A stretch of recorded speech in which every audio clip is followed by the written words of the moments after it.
Hey guys, how are you?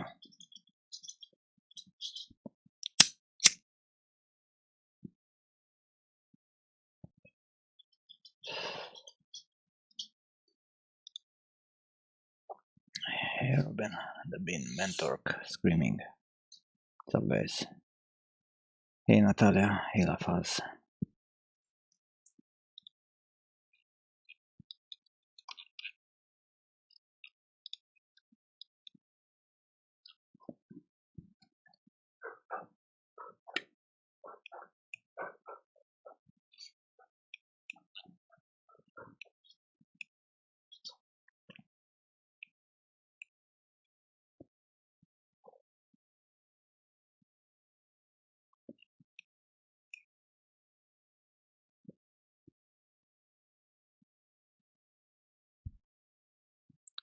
No, not really screaming. That's why I probably have this fucking amazing headache.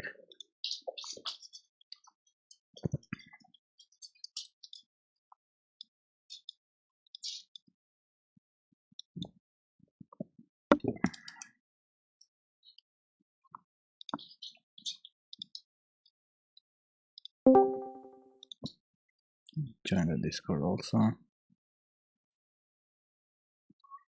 In case anyone wants to join.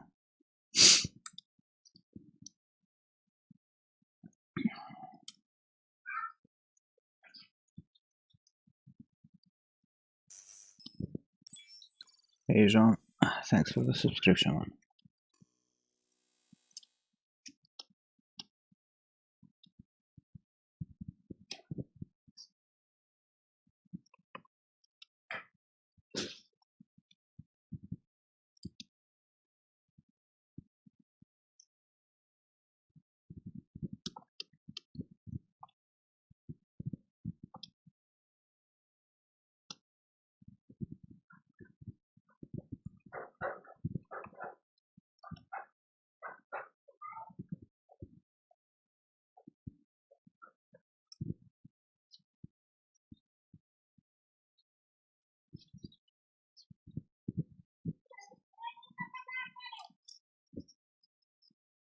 Hey Anero. Is it Anero? Are you French? That sounds French. Those kids again outside. Well, this was not a kid actually. It was a lady screaming probably to a kid.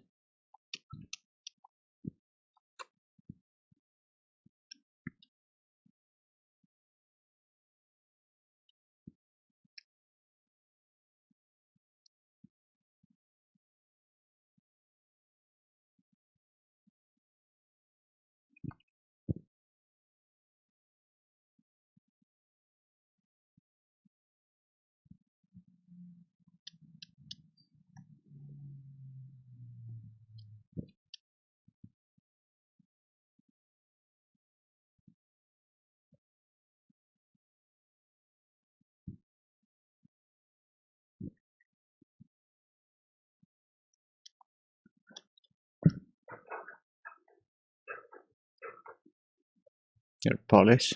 How many Polish people here? Do I render things myself? I do stuff for games, man. Of course I render things myself.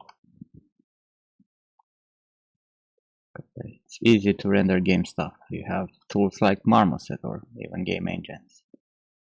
Make your life way easier. Good morning. Hey da.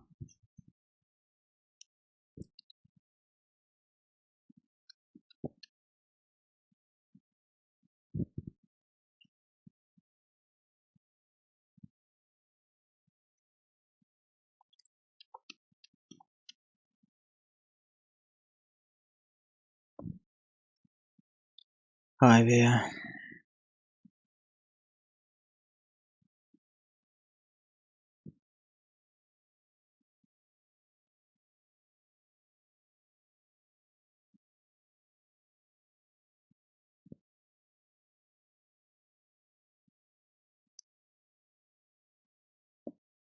I'm exclusively making game content. You check my ArtStation one?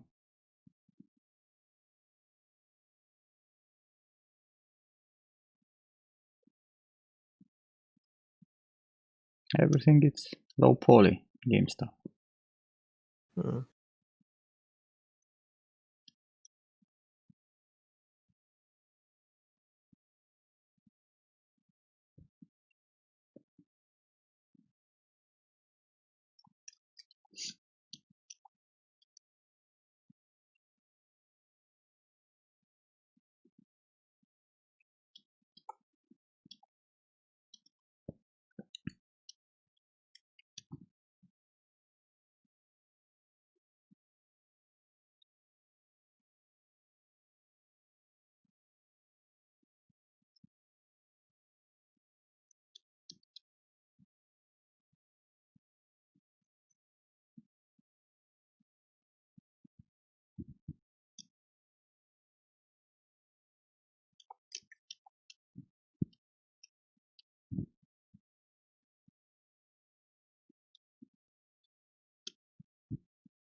Polish is nothing bad. Are you sleepy there? Polish as people from Poland. Each Polish people.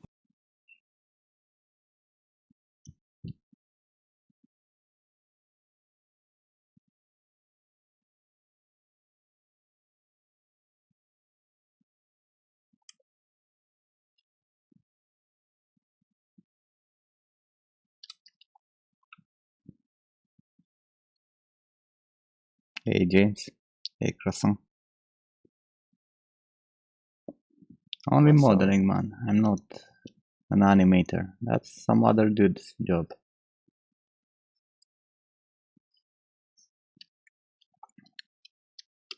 You struggle a lifetime to learn something like modeling proper characters. Do you think you have time also to learn doing proper animation and rigging and whatnot? Yeah.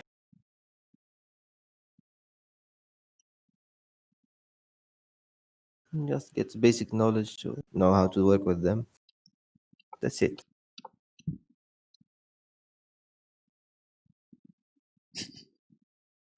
Poor yeah.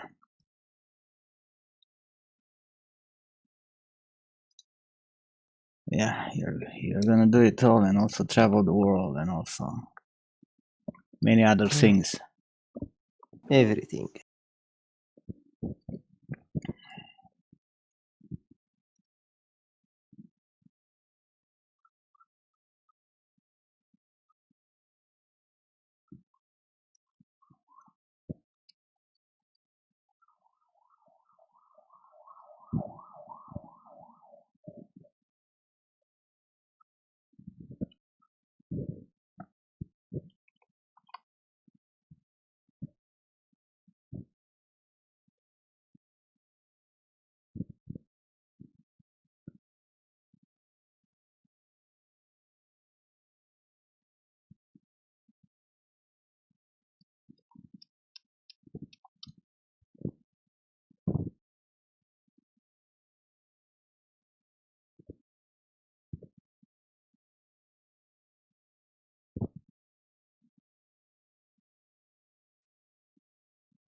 Didn't said you're trying to judge. I'm trying to make a point here.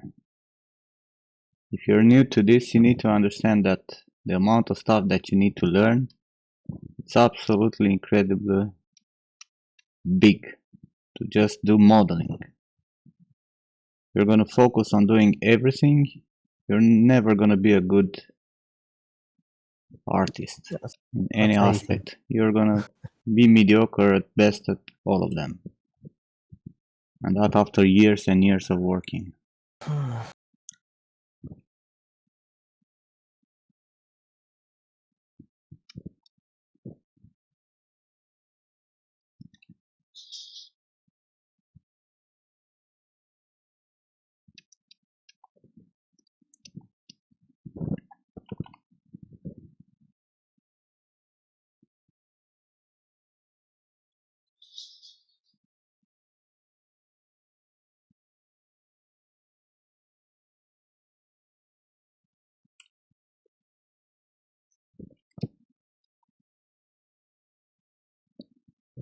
course you can ask.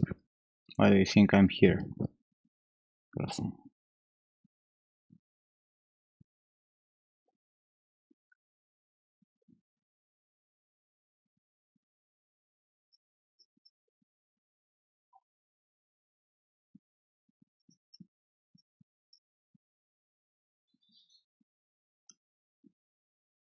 Hello, Toucan. Hi, Tukan.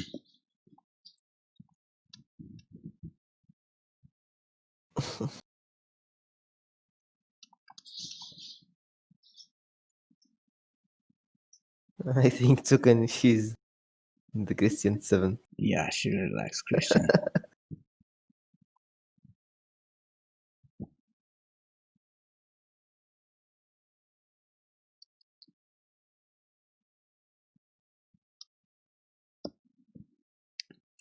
Rendering stuff for non-stuff games can be easily ditched because you have render farms. You have online solutions to render your stuff without spending days. And not to mention that a lot of renders got very, very fast past years because of the whole advancement on the GPUs. So it's not much of a problem as it used to be. When I started with 3D, I rendered an image like this big, this, of a sphere in a cube with checkers, and that took me like 20 hours of rendering.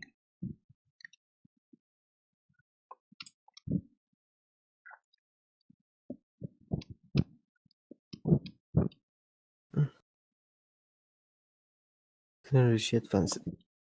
Of course there is croissant. You need to match up the FOV of the camera that any image was shot. Right? If you make a likeness of a famous person and you have pictures that are from red carpet, which usually are very high FOV, then you need to have your camera to 85 or even go to 120. If you're taking stuff from movies or whatever, might want to go to 33 millimeters, right? Which is the most common camera for movies, right? Camera lens. You always need to match up the camera, otherwise you're gonna get weird results.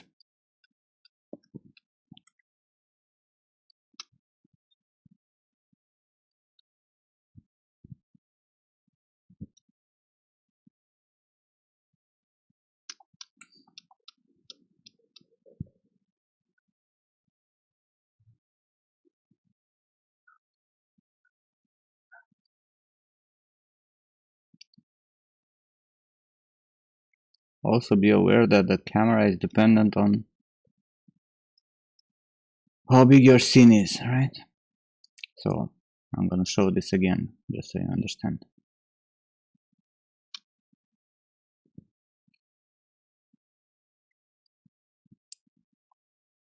So I have a character that fills up my scene here, right? And if you go to the camera, right, the camera now works. But if you go up close to something, because ZBrush is not really a 3D software, you see, nothing works. Nothing changes anymore. And you can check that by just zooming out. And then in. Weird. Like, at some point, it's just gonna snap into the camera angle.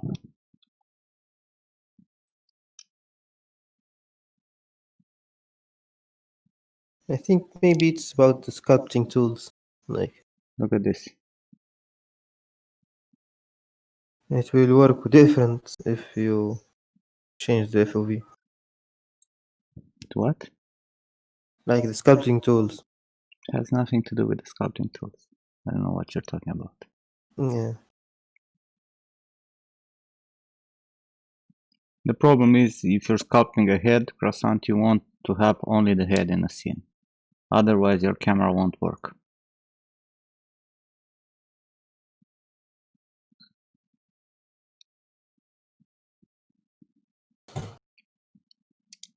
This one, auto crop status. Uh-huh.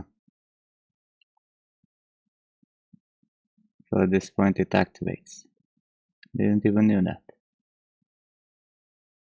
Fucking fucking bullshit.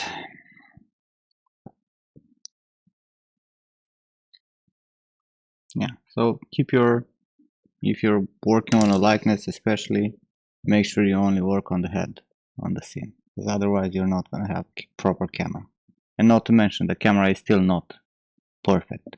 Right? You still need to go to Marmoset or whatever and check it in the end.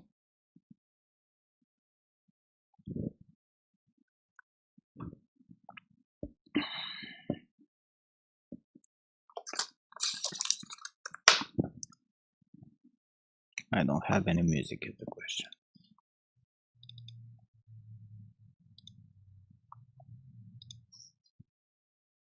Music.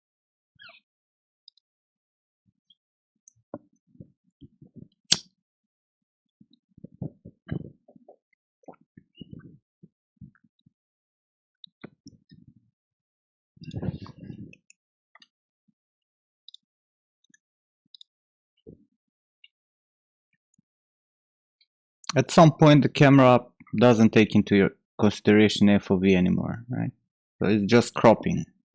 That's why the camera is not working when you're up close.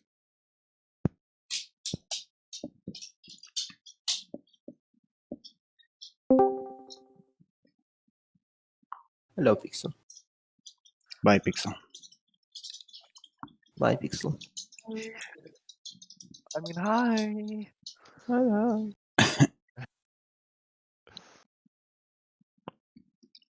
Is the go dude done man or not? Bro, you know me, I'm lazy. Of course you are. Why wouldn't you be, huh? Yeah, well, 20, 21 and lazy. Uh, Uh,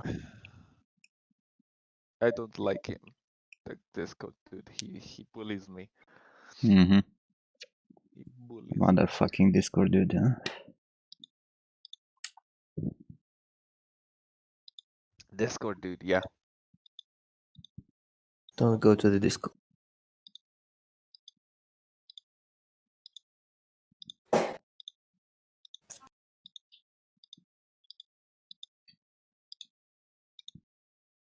What is this MK? Oh, Mortal Kombat.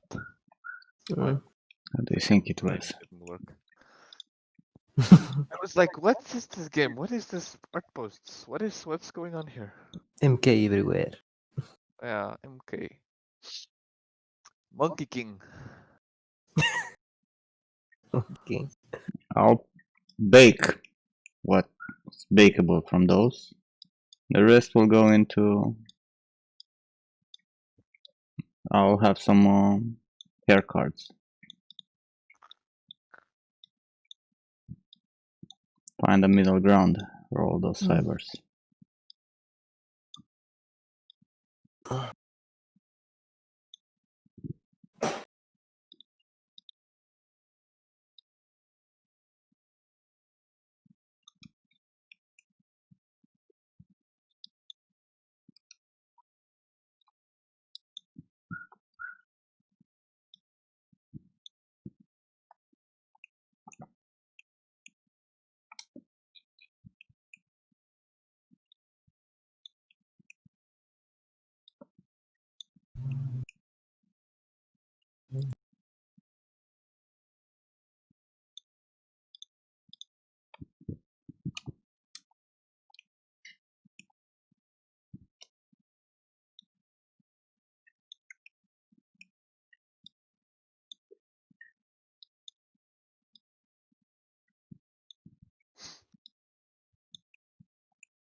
So what are you doing now? Like adding some detail in the hair or Hmm. something?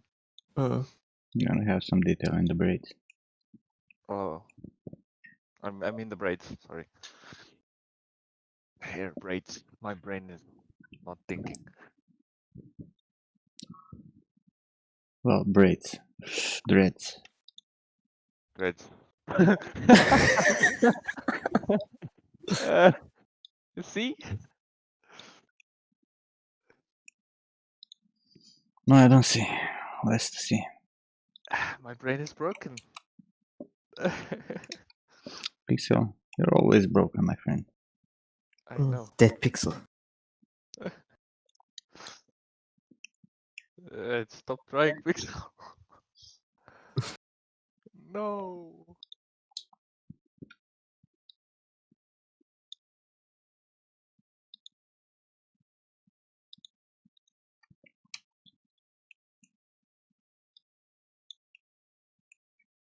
Mm.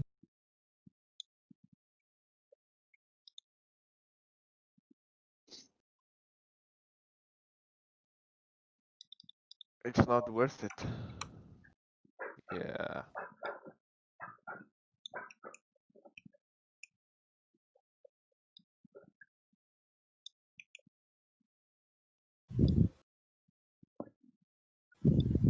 That's the weirdest shit I've ever seen. Like putting a spring in a Spring in a bush. Hello. or like a wire. Well, guys, in case you have issues with Topogun or you don't understand how it works, I made a quick video this morning. Mm. You can Very watch it there. nice. And I posted on Facebook also.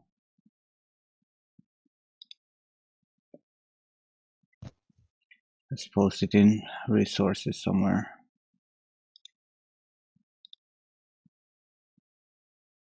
There are workflow tutorials.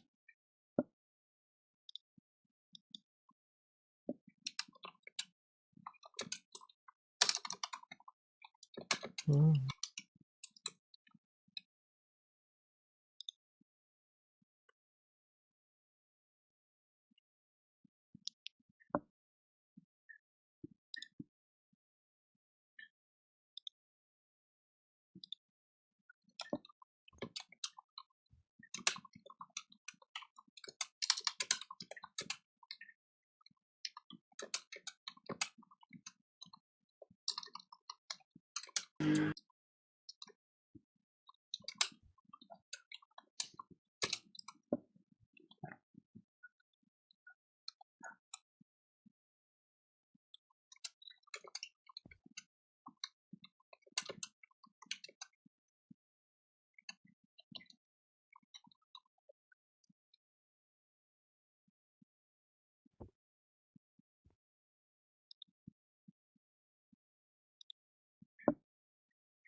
Can I say the main reason I use Topogun? Because it's fucking amazing, that's why. It's Easier. best. The best retopo tool. I have no fucking doubt about that. And it will get better every day. I've got this really great friend, Nimrod. He's like really fantastic. Go check him out. Go subscribe to him. Yeah, let's go.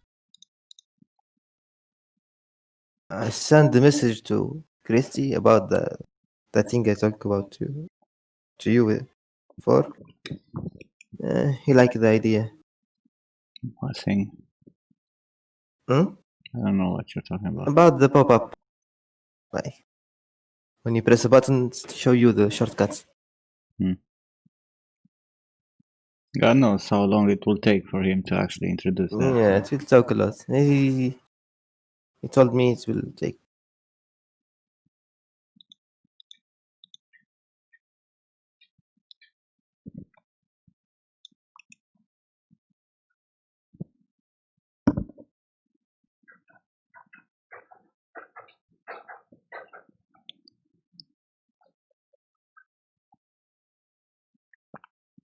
Head Xenix 3.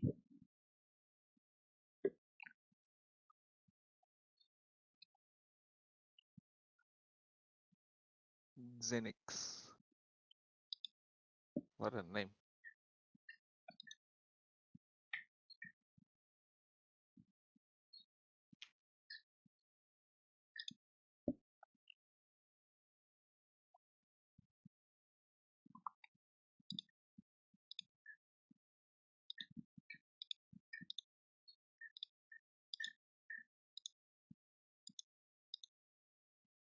Okay, Kralok.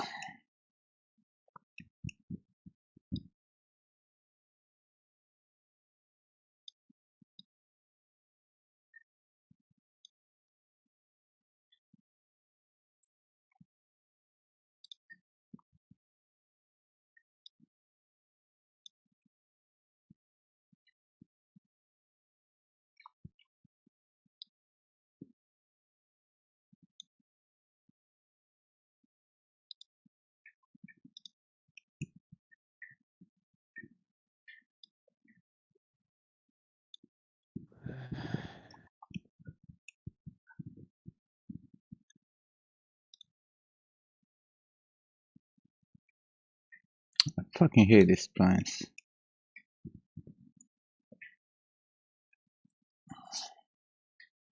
Hey, Bradley.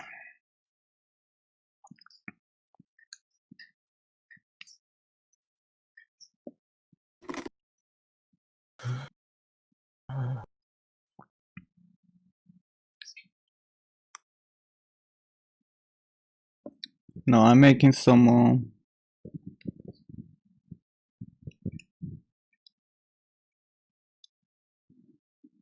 details for some of the strands. I've sculpted a few hair endings, some of this stuff. It's just sick because I don't know what my cats are destroying.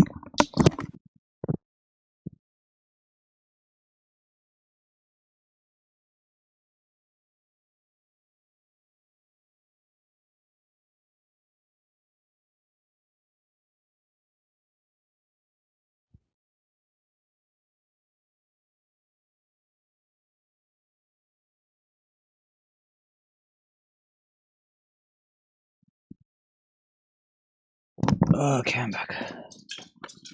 So I was saying I made some of these hair endings, right? Some metal pieces with some runes, right?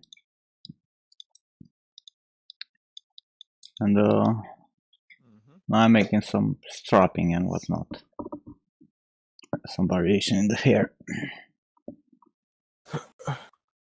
Nice.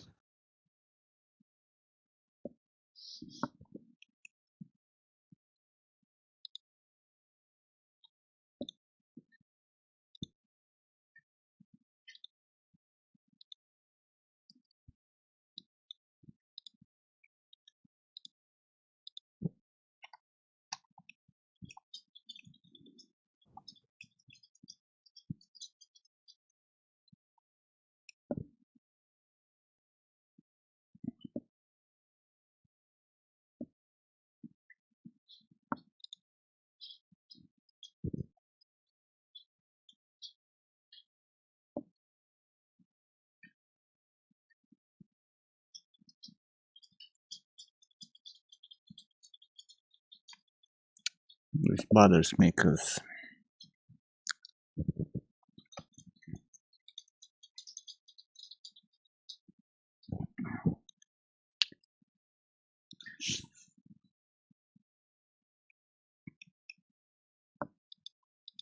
there's this no selection. Yep.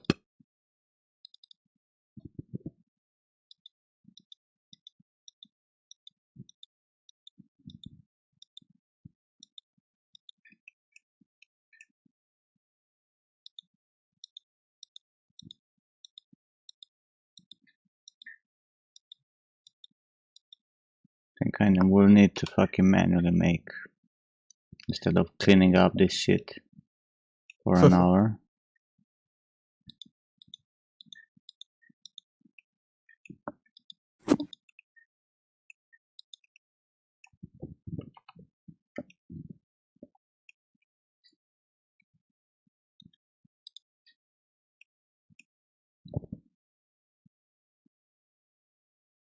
No, you think can't there dot is- for splines. You can't dot select. It's There very. is one, I think. There is one what? Spline. Select like that. Not that I know of. But maybe there is, because Yeah, you can see it on the top. Like where on the top? there is a light button next to populate. Shift button or something. There's no option, man. Press again. There's none. On Normally it should be in edge. selection. There's On none. edge, yeah. Because this is not in a double mesh. Right? Yeah, maybe. Well, actually, Still spline. I could do like this. I could make it a double poly. And then I could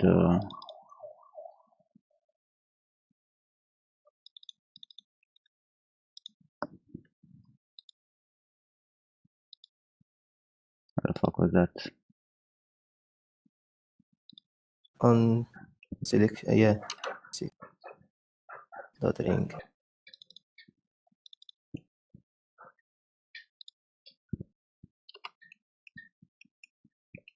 Wait, why did it stop there?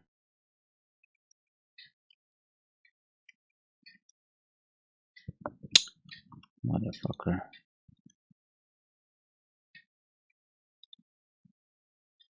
I've got this really great friend, Nimlad. He's like really fantastic. Go check him out. Go subscribe to him. Yeah, let's go.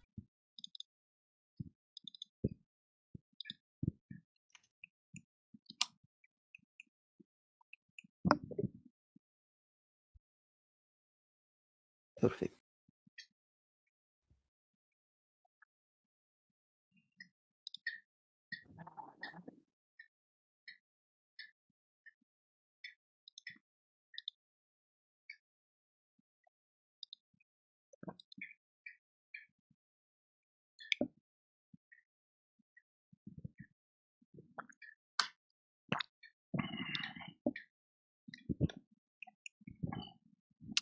Motherfucking autosave. Hey, Saul. Why are you crying?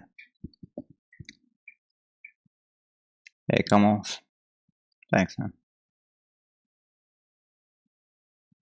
You're sick from a stupid painkiller that you probably didn't even need? Awesome. I can feel it, bro.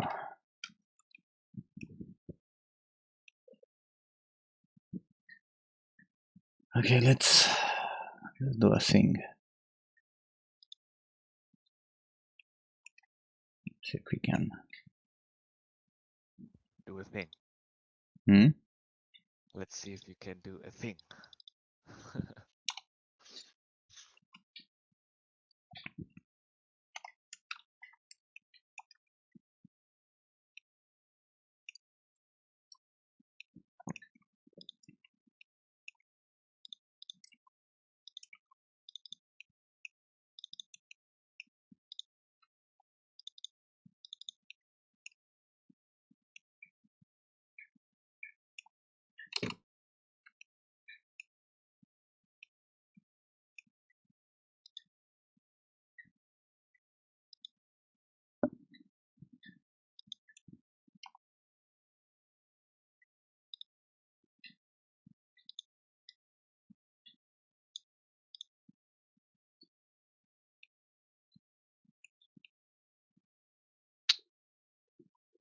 This will require a shit ton of twisting.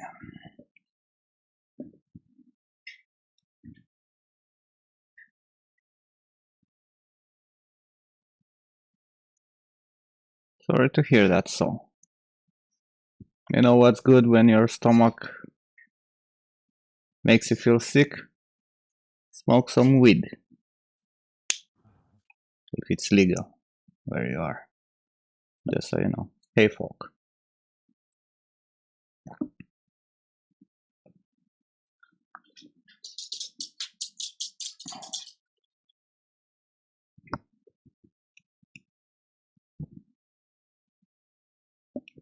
Bring Coca-Cola? Hell fucking no.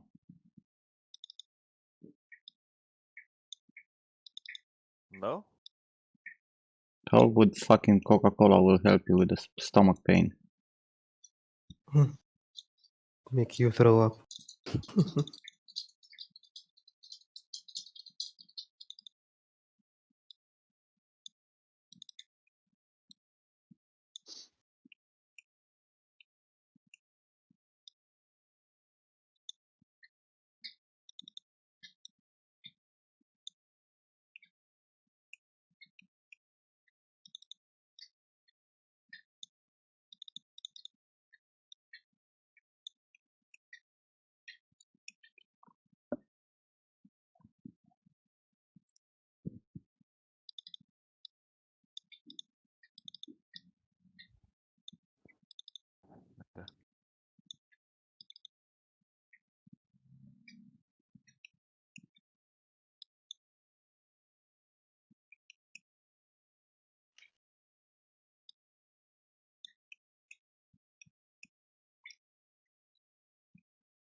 I think I'm just gonna pull a fucking mod on this. Instead of doing it like this.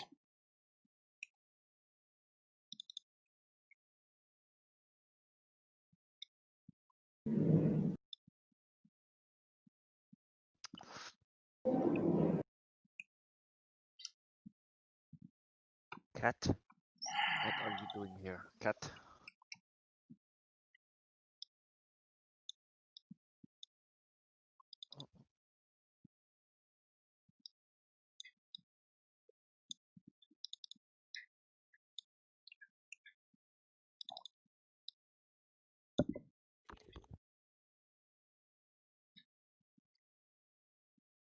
What does help?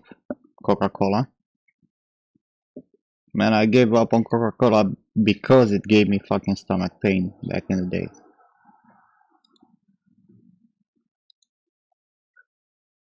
I don't know. It helps for me.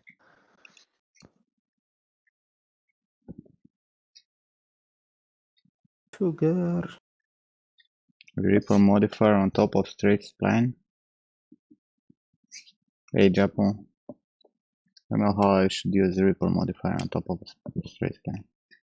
Come on, fucker.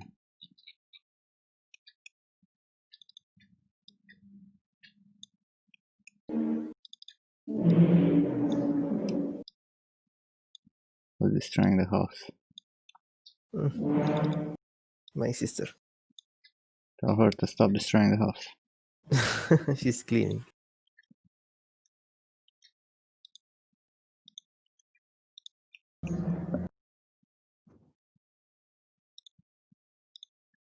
Sounds some kind of elephant in the background. Dinosaur. Yeah.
Why isn't my control F working in Marvelous? Oh, Because it's not control F. it is. Right click, reset 3D arrangement, selected, control plus F. Oh, control F to freeze it.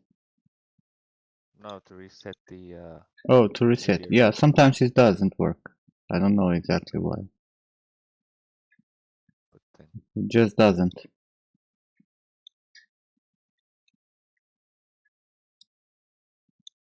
It's annoying as fuck, I know. finally somebody that agrees. But only Nobody can sometimes. agree here. Sometimes it works. Yeah, I know.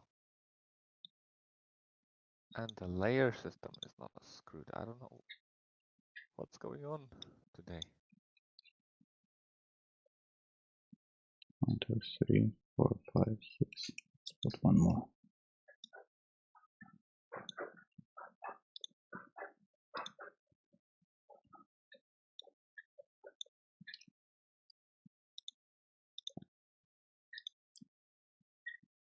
What do you mean two objects? And there are two.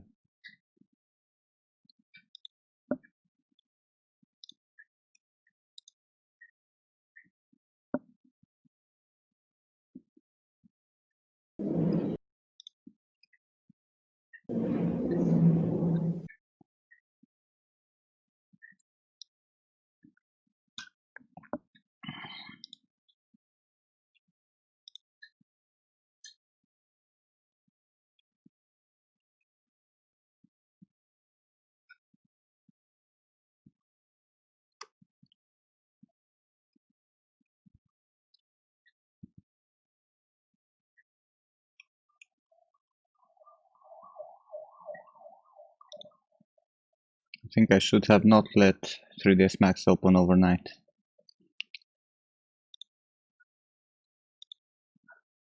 What do you mean? Open overnight. It was opened overnight. Oh, I'm not closing my fucking PC.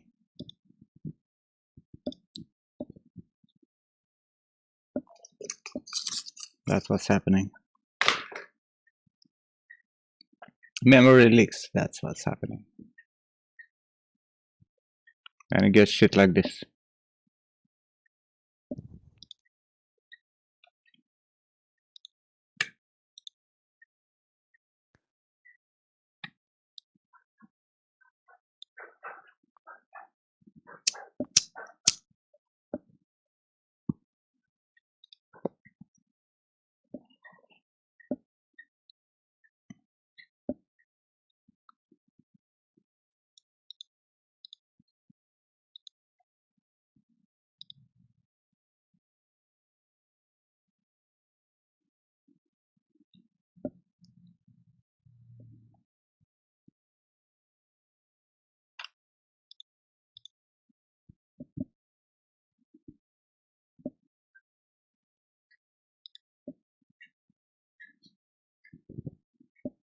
Come on, motherfucker, just start. just work.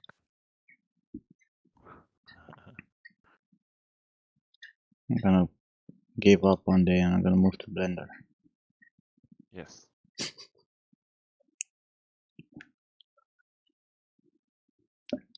Ain't you all expecting for that day to happen, huh?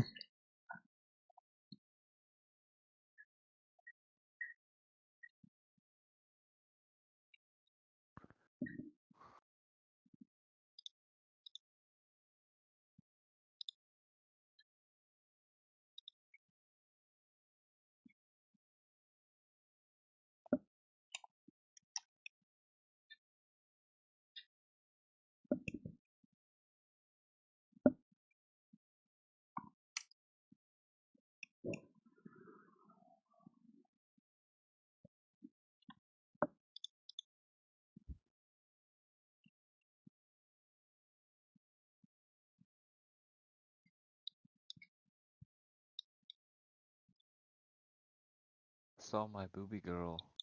Great job. What? Chapomo. My booby job. My booby girl. What? I'm confused. What booby girl? What have you done, Pixel? I don't know. He's accusing me of stuff.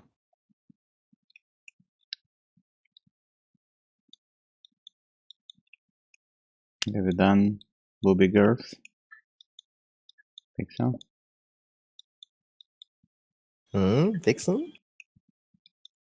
Have you gone to the dark side? I didn't make a booby girl. That's why I'm asking. That's why I'm confused.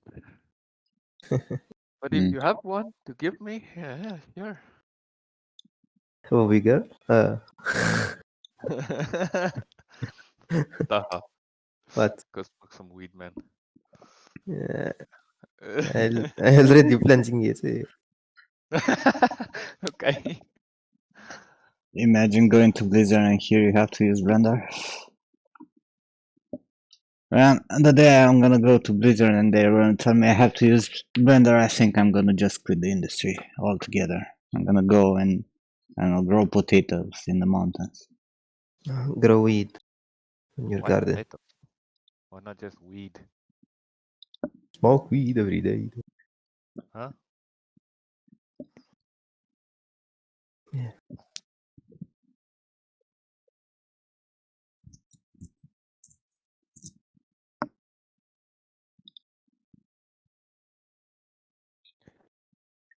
Okay, no comment. I feel very touched. Okay, let's see if I can. Drugs. Drugs. Mm. Too many drugs. Yeah. We have two types of drugs coming here. One from the Sahara and one from the sea.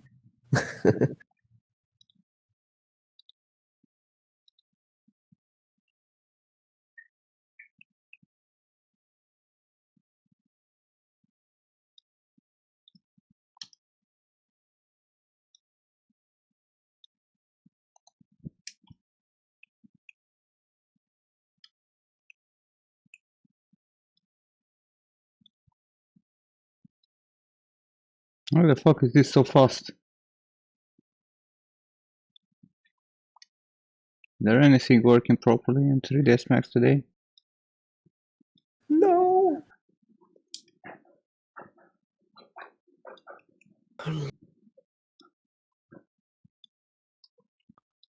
Does anything ever work properly in 3ds Max? Is the question. No. Have you ever used 3ds Max? Okay. Yes. Nothing works? No.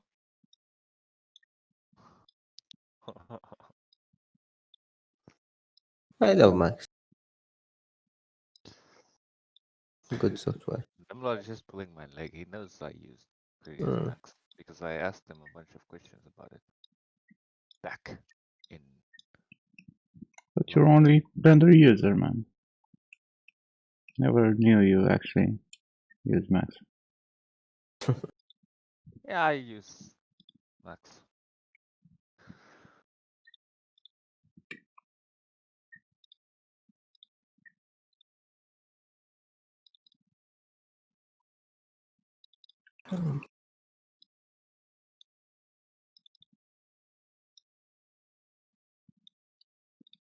Ah, come on, send the message, you stupid thing.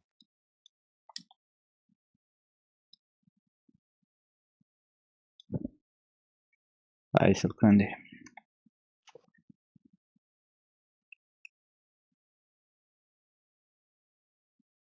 Wait, how the fuck did this happen on the other side also?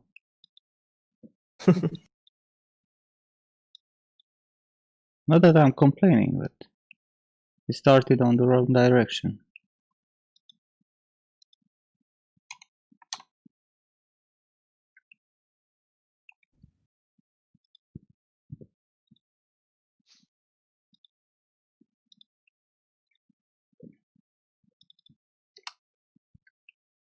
Ah, you breached everything perfectly, huh? Fucker.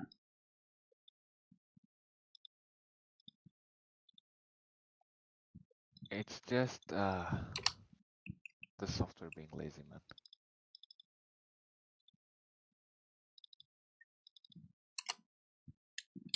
Come on, wait. The fuck are you doing this to me?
Hey, well, please.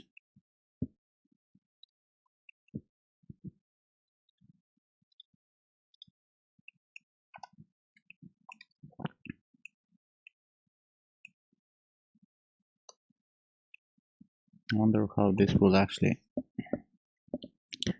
make a try. Hide all. Let's delete this because we don't need it anymore. Let's try this. To pass the form. Collapse to. Okay. Let's duplicate this mother flopper. Copy. And hide it.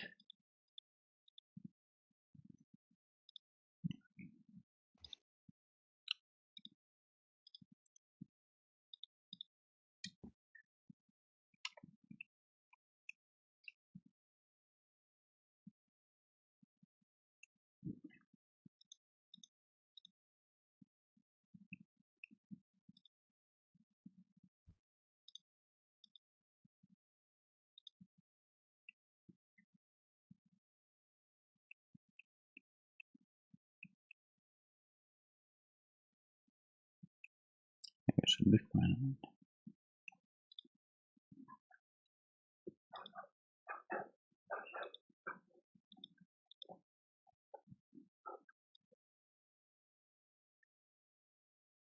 That's a bit of variation. Should be fine.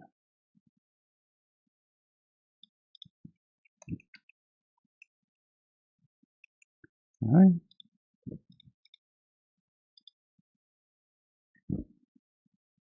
Hey, certo.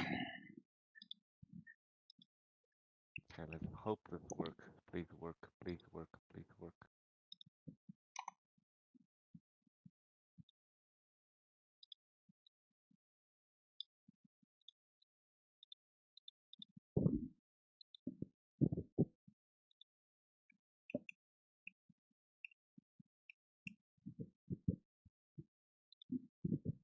Not working.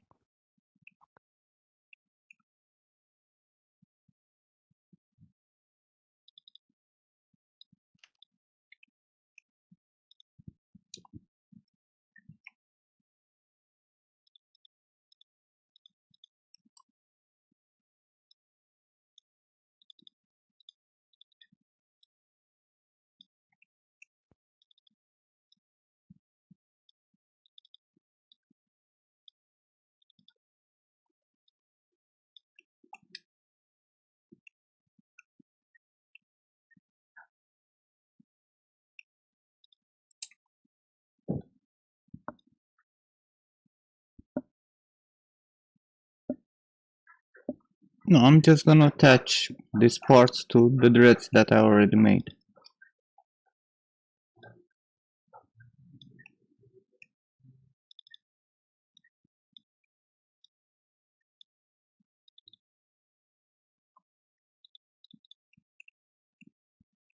Fuck, I I would cannot. have just like go into ZBrush and just move those pieces with them. Move the polygon brush. Yeah, but I want to have this already ready in low poly. I know. Just export that low poly, quickly move them and import them back. You don't understand, Pixel.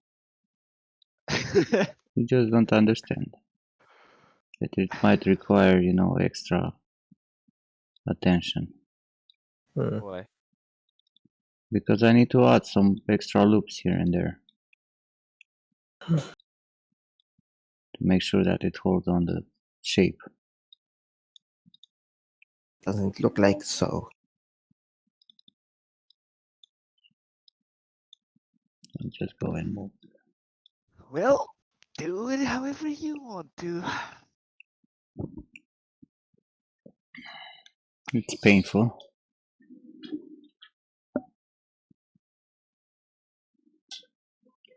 Haven't you already collapsed everything and modified? Yeah, I did, but I need to reposition everything. And I might need to keep the dreads, each one of them separate if we don't want solar, if it's gonna ever rig this, to make dynamic hair. Each dread should be separate.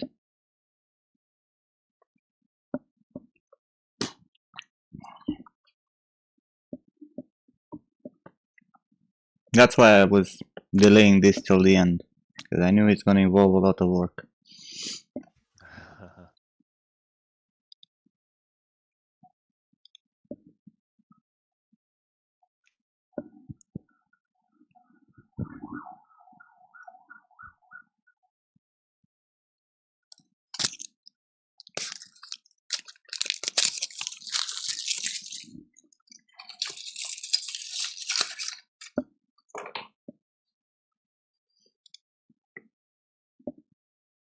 Hey, Frosty.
Kids. Mm-hmm.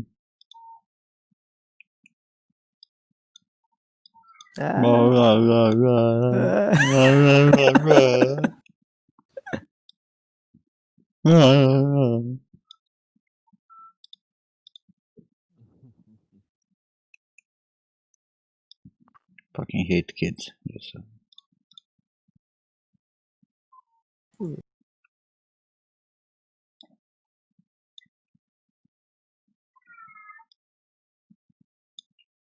No, that's Satan. That's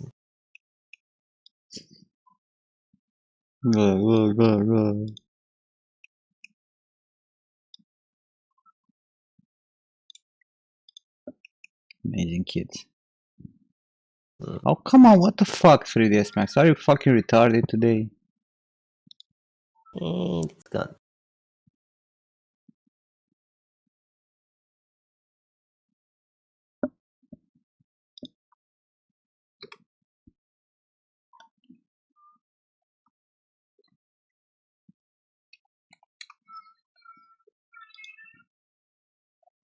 Ah, I don't even understand why it's like. I know some stuff that makes 3ds Max crash, right? So I dodge it. But right now I have no fucking clue why it's crashing. Yeah, you can see the code error.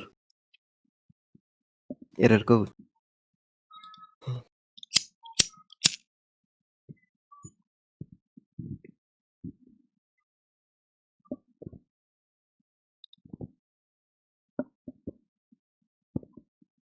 I will find it in the event logger.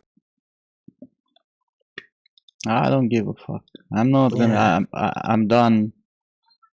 I'm done. Sending tickets. Yeah. I'm actually done. I cannot. Fuck it.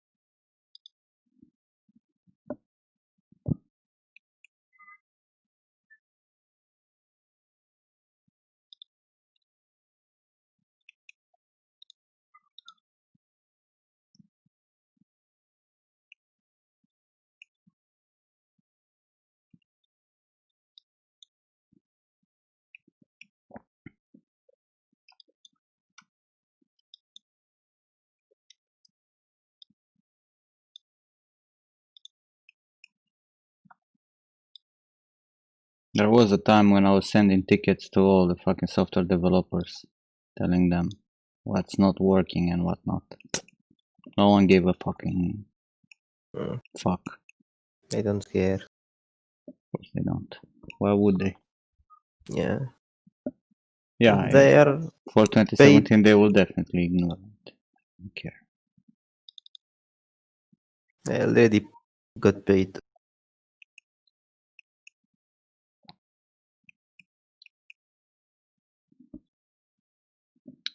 Blender cares. Blender doesn't have support.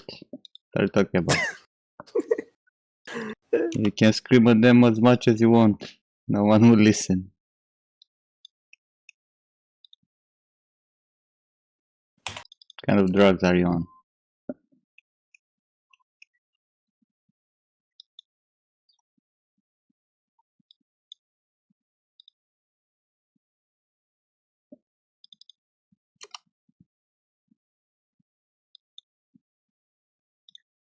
Actually, that's not true.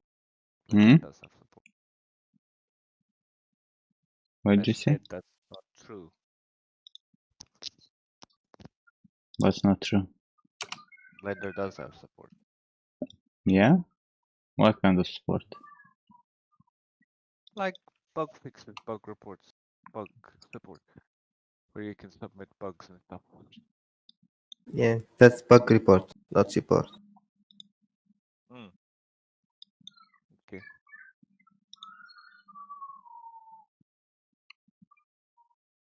So you're telling me that if you report a bug, next week it's gonna be fixed? Next update, yeah. Or next week, for fuck's Next sake. update in 200 Yeah. years. They actually fix their bugs. They fix them way more often than Autodesk. And I know because I use Blender. You don't. Why are you so happy? That question. What? Why are you so happy? That question. Why not? We're can't so we happy just- that you use Blender. I'm not. What the fuck are you talking about? You need to be sad, man. Sad. I know, sorry.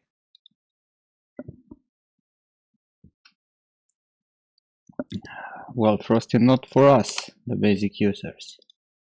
If you're a studio and you have an Autodesk issue, trust me, they'll give you an internal build that's gonna fix whatever issue you have. Yeah. Well, yeah, Money. that's money, exactly.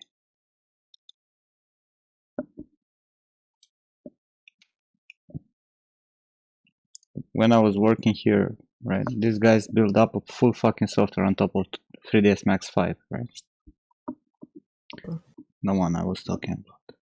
And if they had some shit that was not working, 3ds Max already was at version 9 or something at that point. And if they had Yeah, something they that fix didn't it. work, they were calling on Autodesk, and in matter of a week or even less, they were fucking coming with a solution.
Wait, no.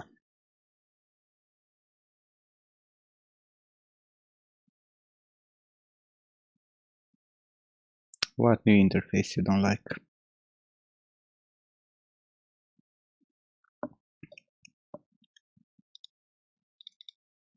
For Well, Max? Pix, why did you time out that guy?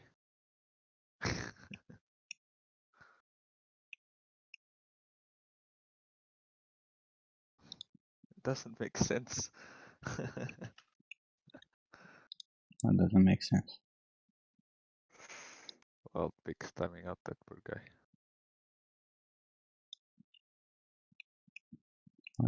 Why it didn't make sense for him?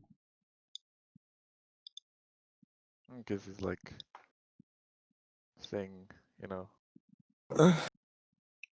that if you let someone like preach Blender to you, basically what it comes down to, it's gonna grow on you. And he just like timed him out because he said Blender or B.L. Yeah, he's whatever. trying to dodge the bot. Then we Even said when you, we're not gonna discuss about this shit. yeah, even when you see it in Discord. That's why it's so difficult to just not talk about Blender. Yeah. Fuck Blender.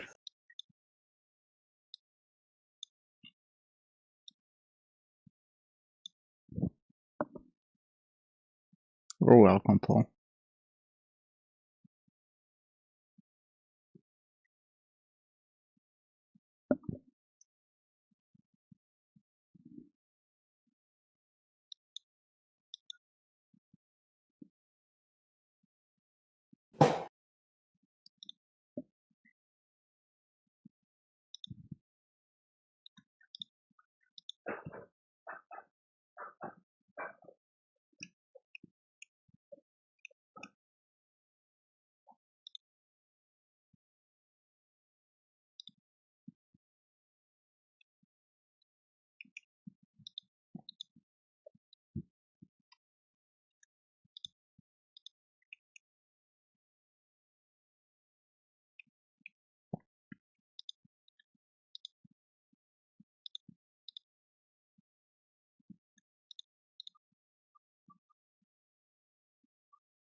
there would be any competition, man.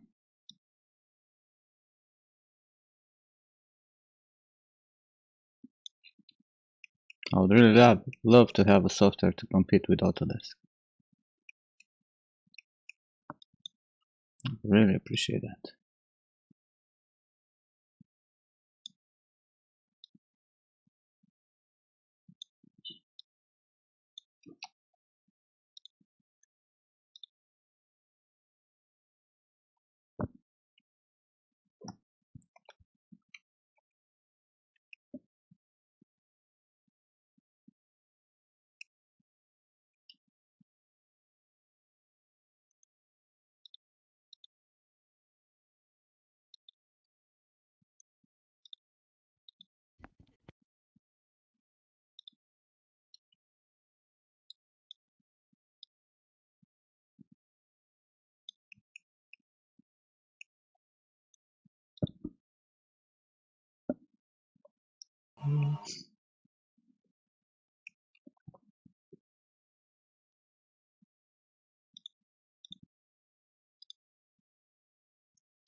Hey Nathan,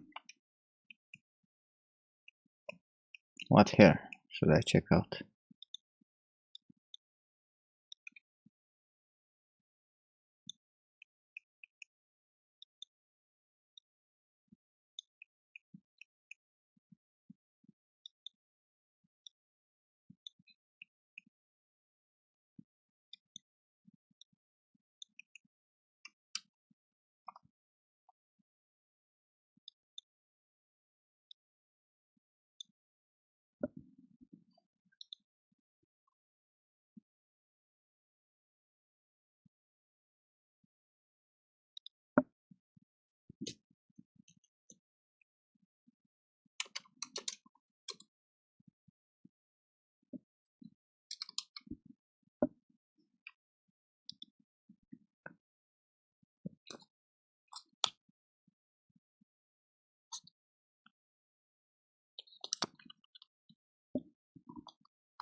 I wonder how many fuckers I'm gonna have to fight with because I made that intro to small tutorial for Topogan. Hang on. People who will come and Blender is better. Oh. There's a plugin in Blender that does just that. Very curious. Just don't scare, man.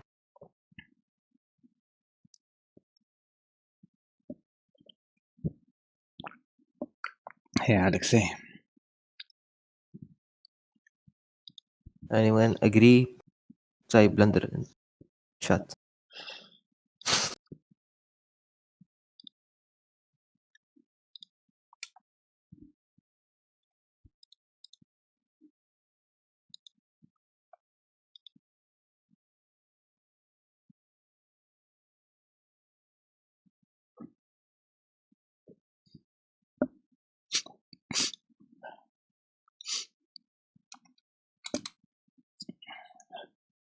Screaming.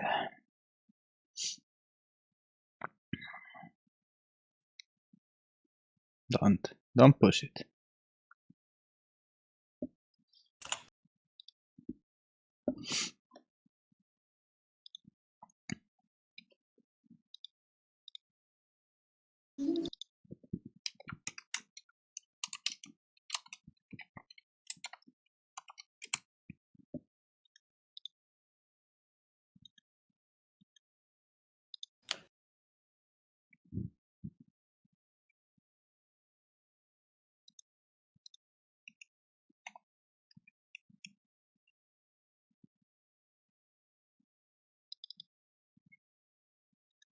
Hello, 3D code.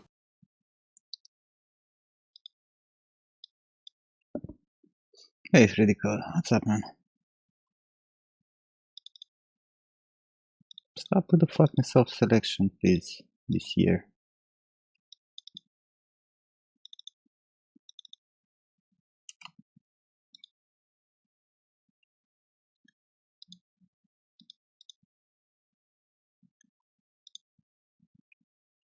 Check high selection, not unselected.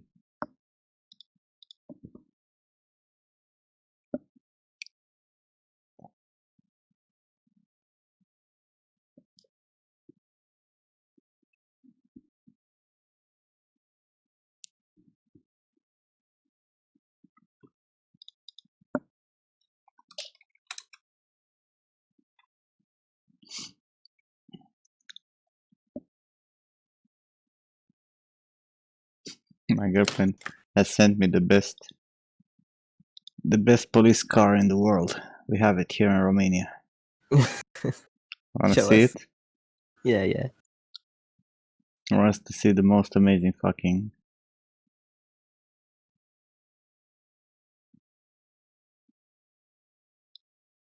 There you go.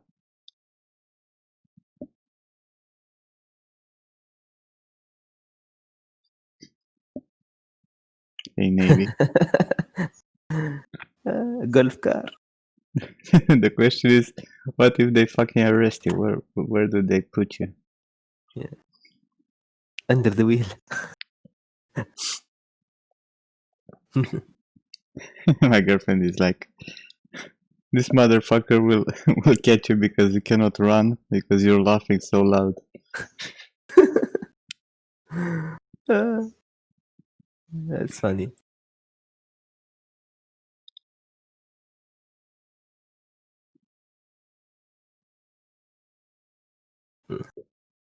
The robots they use here, the same size as that.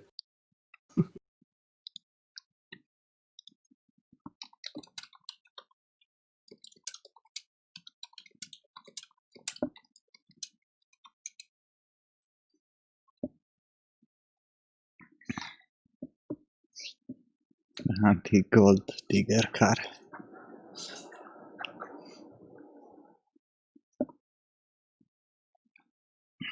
You often have problems with gold diggers 3D code?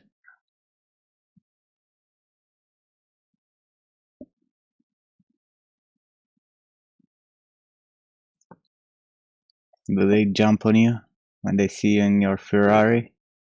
So handsome. In case you don't know, 3D code is rich. Ah, that's why. Lots.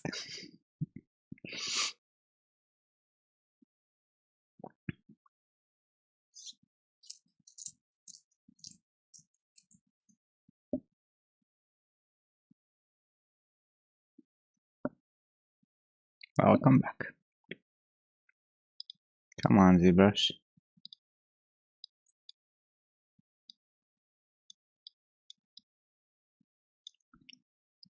Ah, motherfucker.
Don't what?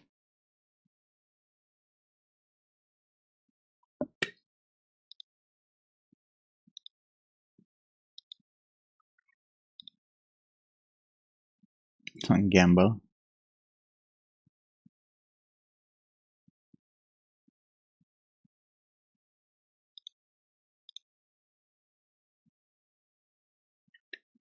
Why not? Feeding your addiction.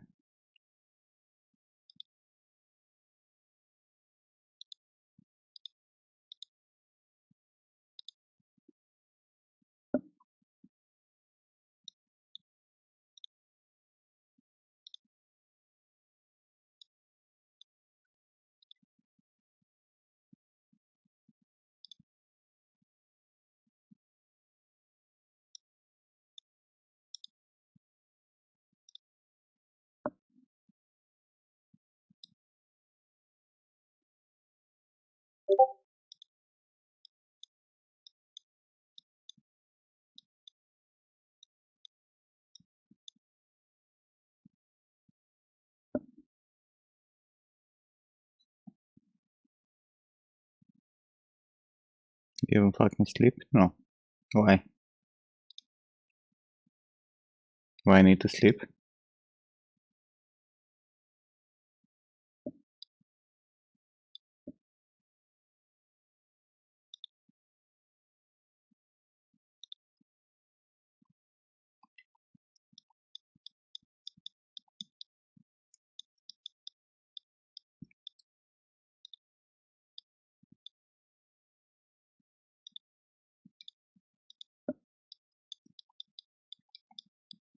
Okay, I think we're pretty much done. We can dive a little bit into low poly, to be honest. Topogun. You will start with the cloth?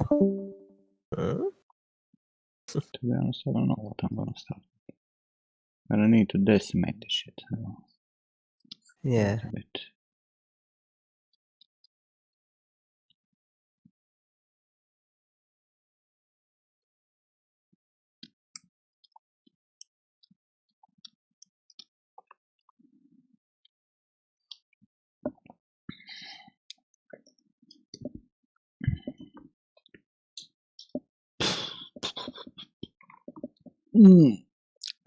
I'm gonna probably spend the whole day fucking decimating this, so don't get so ecstatic.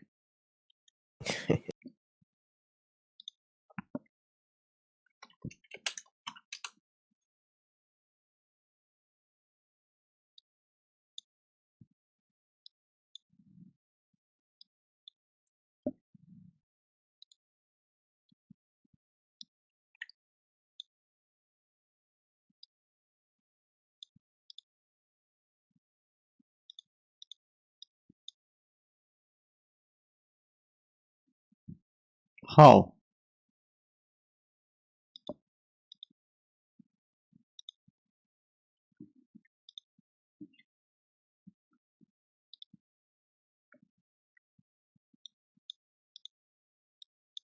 What a fucking retarded bug. If you drop a tool on top of another group, it's gonna put it in the next group and it's gonna get one out. You see? Replace it. Fucking idiotic. You need to add it inside that. Yeah, no. But I wanted to just put it in between the groups, right? Because I was trying to get higher with the fucking group to get to the scarf. Yeah. So fucking idiotic, I swear to God.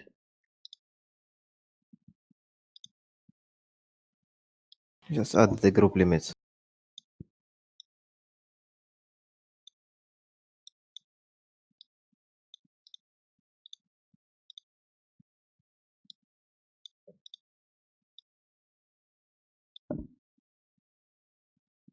It's a feature, yeah. زي بلاش features.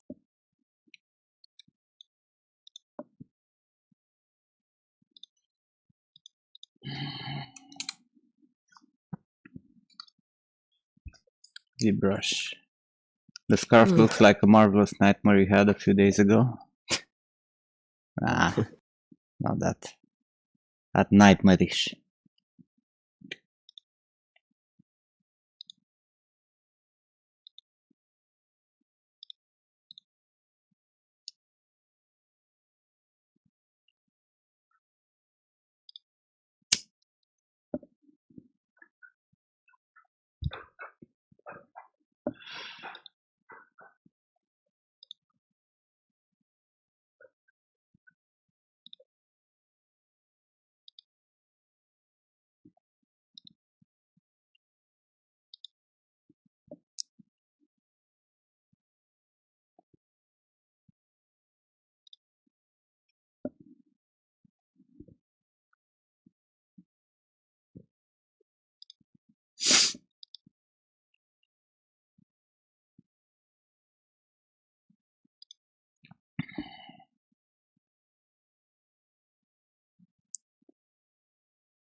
Trying to figure out what's gonna be in one piece.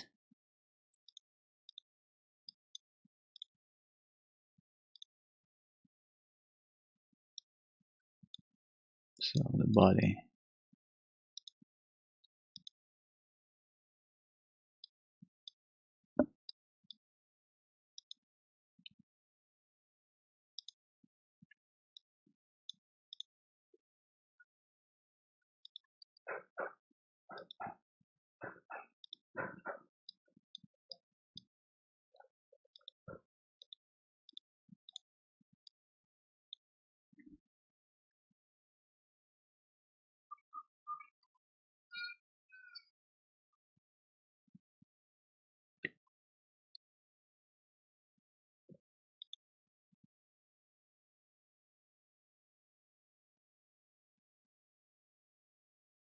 You burn the soup again, Tukan?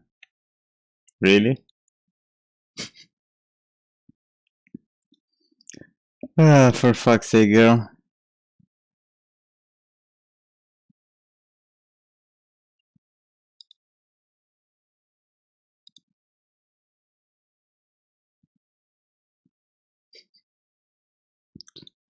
Well, she made coffee without coffee, only water. She burned pasta. So I understand. I understand. Where is Tukan?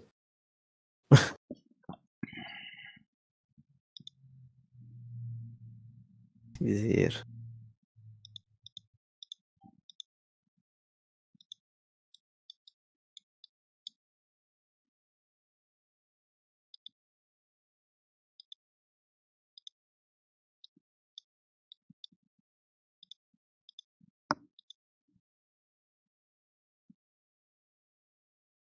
No, I think we're gonna do it like this.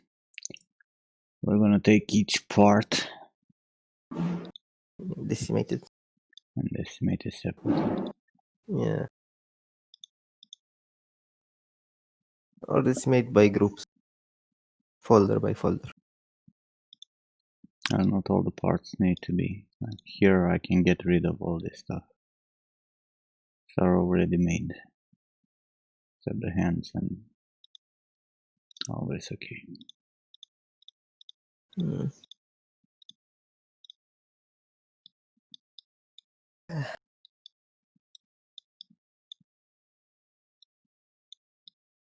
This won't be decimated though. This stuff I only need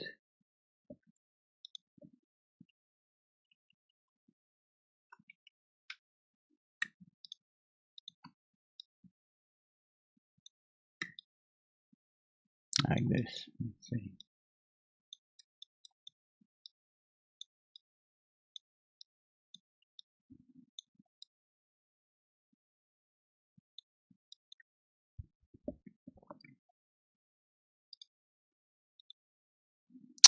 Motherfucking layers. Bacon.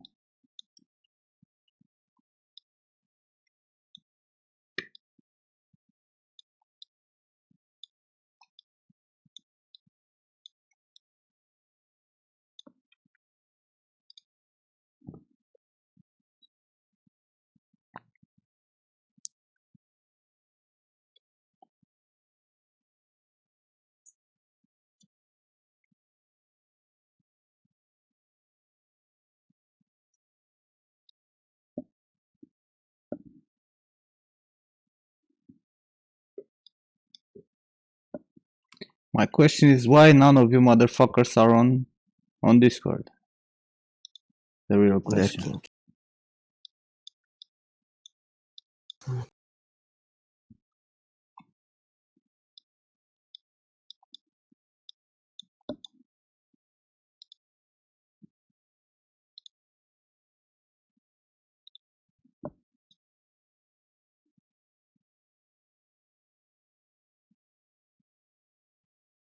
You know what I mean screaming.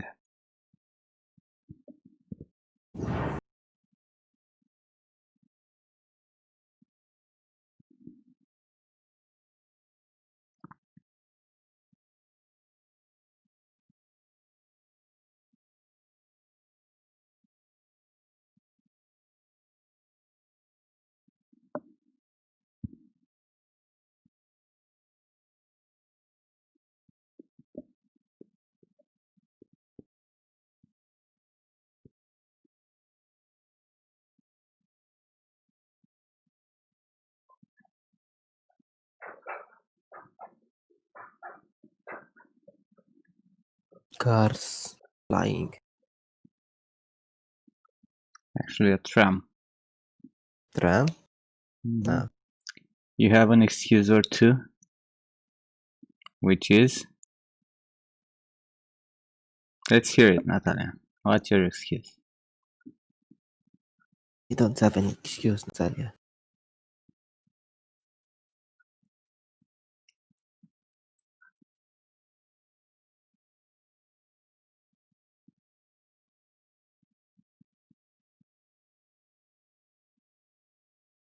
I'm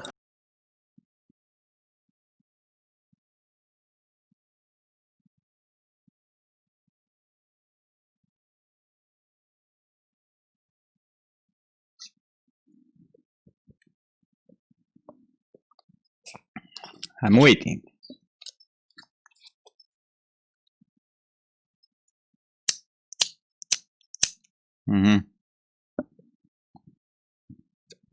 Move your ass to Discord.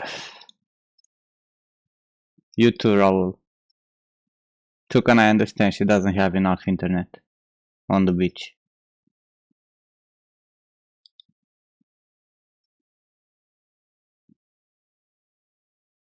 What's my decision about the new video card? Well, when I'm gonna fill up that bar. Waiting for what? Jesus, you're fucking annoying. Do you know that? Am I? Yes, you are. How come am I? It's like, oh, come on Discord, come on Discord. Eu mando aqui! Jesus fucking Christ. Oh, So why are you Tukan, not coming get on that fucking Discord? shit away. You don't like Christian? Fuck Feel you! You Why feel are you offended? screaming? Tell me why are you screaming? Are you I'll okay, get Raul? back at you for making that shit. Fucking bite your nose off. Someone give some pills to Yes, Raul Portuguese. to calm the fuck down. Mm, Well, need this is morphine. why I didn't come here. I didn't go for my morning walk, so I didn't burn out energy, so I'm boom, static. Whatever. Sick. Whatever. Bombastic. Whatever. Yes. Whatever. Yes, run, people, run. Fuck you, Tukan!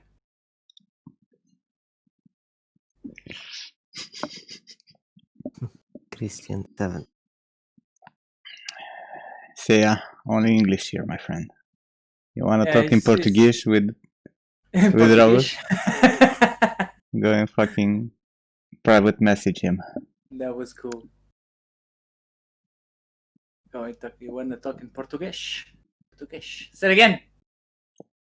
Português? Portuguese. Gish. What the hell is going on with our station? Jesus, it's even worse than yesterday. Aww.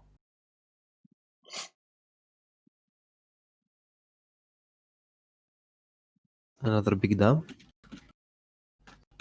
No, it's I think it's even worse than yesterday because all I see is literally Mortal Kombat. There's no like square title, whatever that doesn't have one.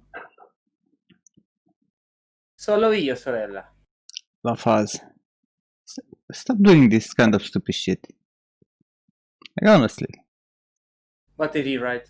I don't know, when but the- I don't read Greek. It's like Oh, fucking good. Chinese for me. I keep it to English. Like it's not fun to put me to go and fucking copy paste that in Google Translate. Cannot. I don't want to do that. We need an auto translator in Twitch.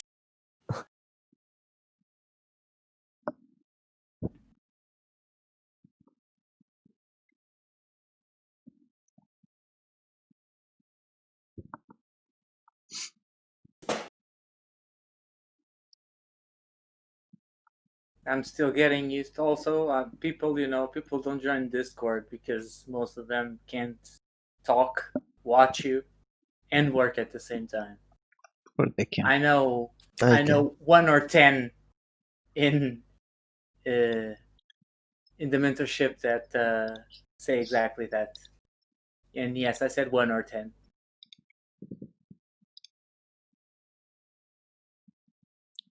So Lafaz was writing only in English in this chat, guys. Don't be like that.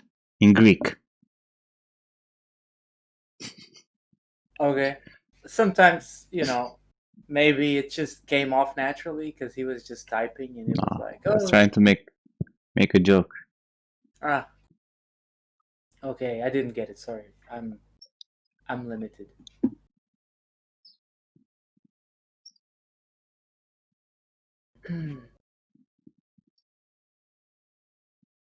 That's what you wrote.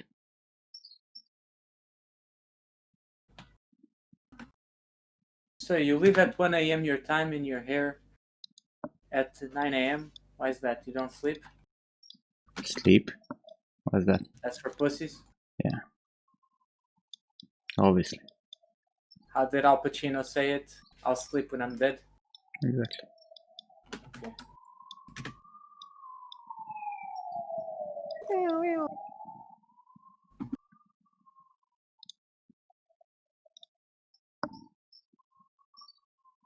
So did you like my idea?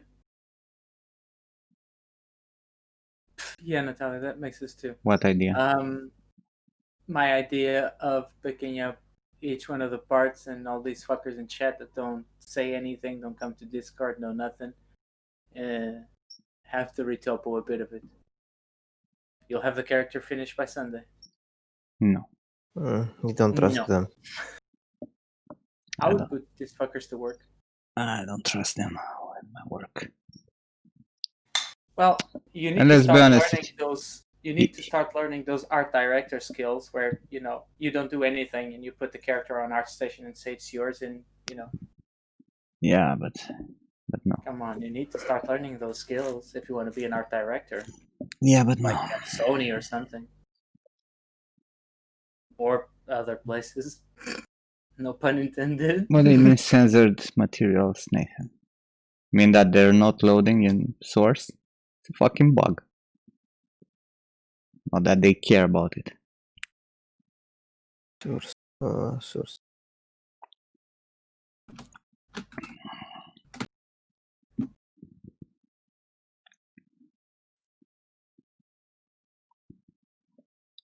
Well, I think you can start a YouTube channel or something to can with how not to cook. I think you'll have great success. Yeah, smashing eggs and How does one burn soup? Very. It's like literally impossible. As long as you have water in it, it will never burn. Did it run out That's of what water? you think. yeah. Fuck If you me. leave it for 4 hours there, it's gonna burn. Oh, come on. Well, that's what she did. She left it for 4 hours. She started fucking grooming hair and she forgot to go and check it. Oh my god. Is this even possible?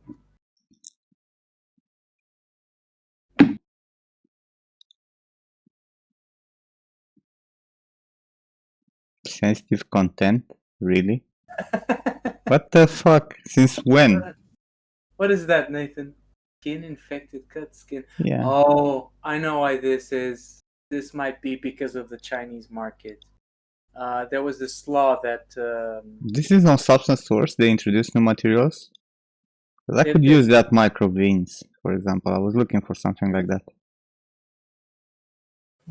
they've introduced this law, whatever it is, that you can't have sensitive contact directly on screen. For example, you can't have dead bodies laying around. You can still kill an enemy, but you can't just walk into a room and have like dead bodies laying around and stuff. That actually changed production of certain games. Changed, well, certain production aspects of a few games, like for example Ghost of Tsushima that is going to come out, so that they can get into those markets like easily without having to go through the hassle of, I don't know, hiding bodies, whatever it is. But it's kind of weird. They're cutting really badly on violence and gore. I read it like a couple of days ago. Maybe that's why.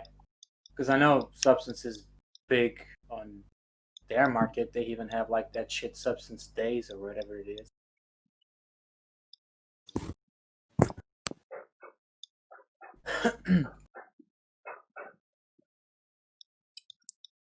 So I'll have to make them in low poly. Forgot about them.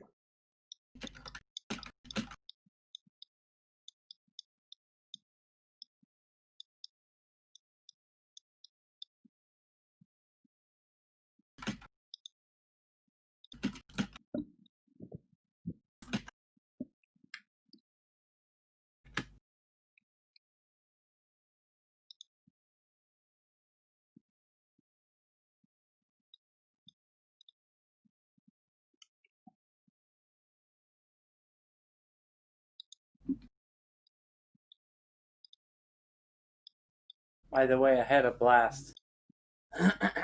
Even though I didn't interfere because I was focused. But I had a blast talking about those Mortal Kombat models yesterday. Hmm. Could see you were really happy with everything. You don't like them? Oh, I love them. Dude, it's an absolute amazing job. They did wonderfully. Art direction on those textures is just spot on. I like how simple they are. They grab your attention for how simple they are. Mm-hmm. I think they did an amazing job. You're just jealous. I Oh. am, yeah. You know me so well.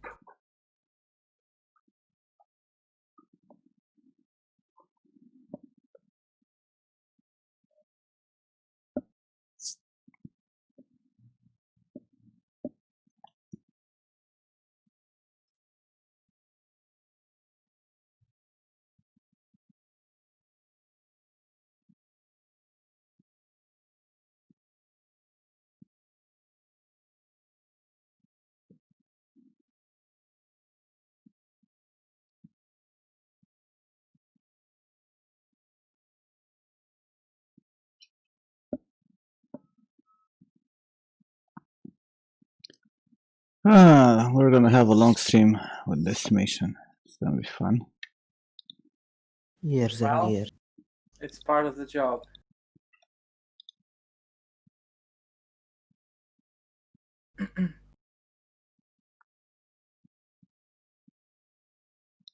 Hmm.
So have you watched that Arcane video? Of course I did. Are you kidding me? Jesus. The amount of, I was so sad, by the end of... Because it always fucking happens with when I'm watching their documentaries, because there's always this twist about them that I can't explain. On the previous ones, it was, about everyone shitting on their heads and basically winning the Game Awards and whatnot. Well, not Game Awards, the Game of the Year, whatever, back then. And there's always this mixture of sadness and happiness with... And this one was what I already knew, but still, yeah, with Raphael leaving the studio.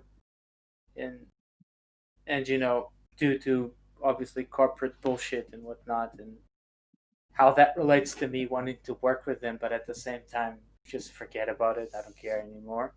So it's kind of super interesting.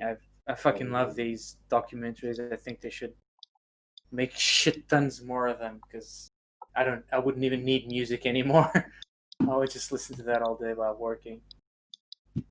And the funny thing is, that model I sent you was done in 2008. There are people working today, right, that can't even sculpt or make something like that, like today, right? Which is, fuck me. It was 2008, that model, and it looks like Yeah, a man. fucking proper human. Well, Well, with zombification, whatever. But if you but look in at the the game it anatomy, was looking like shit. But at of Hyper, course yeah. it was. We It were was a doing source that. engine. We were doing when I was working in 2008, right? Mm-hmm. Like the high polish, there was no real You're like difference from the spot high on. polish we used to make to what I'm doing now. Like I was There's doing not much difference. players for that pinball game, right? You know, with all the gear, with helmets, weapons, Yeah. fucking clothing, with folding, which was based on scan data. A lot of shit, right? They were highly fucking detailed. Were they like that in game? Not really, right?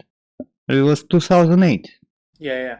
Game looks like shit, but if you scroll back, right, to 2008, and you don't have a memory of that because you get used to the quality as it evolves. But if you jump back to that time, or if you could jump back to that time, it wouldn't make a difference, right? It would be what you had back then. And obviously now, you're used to something else. But I'm pretty sure that at the time they felt like it was amazing.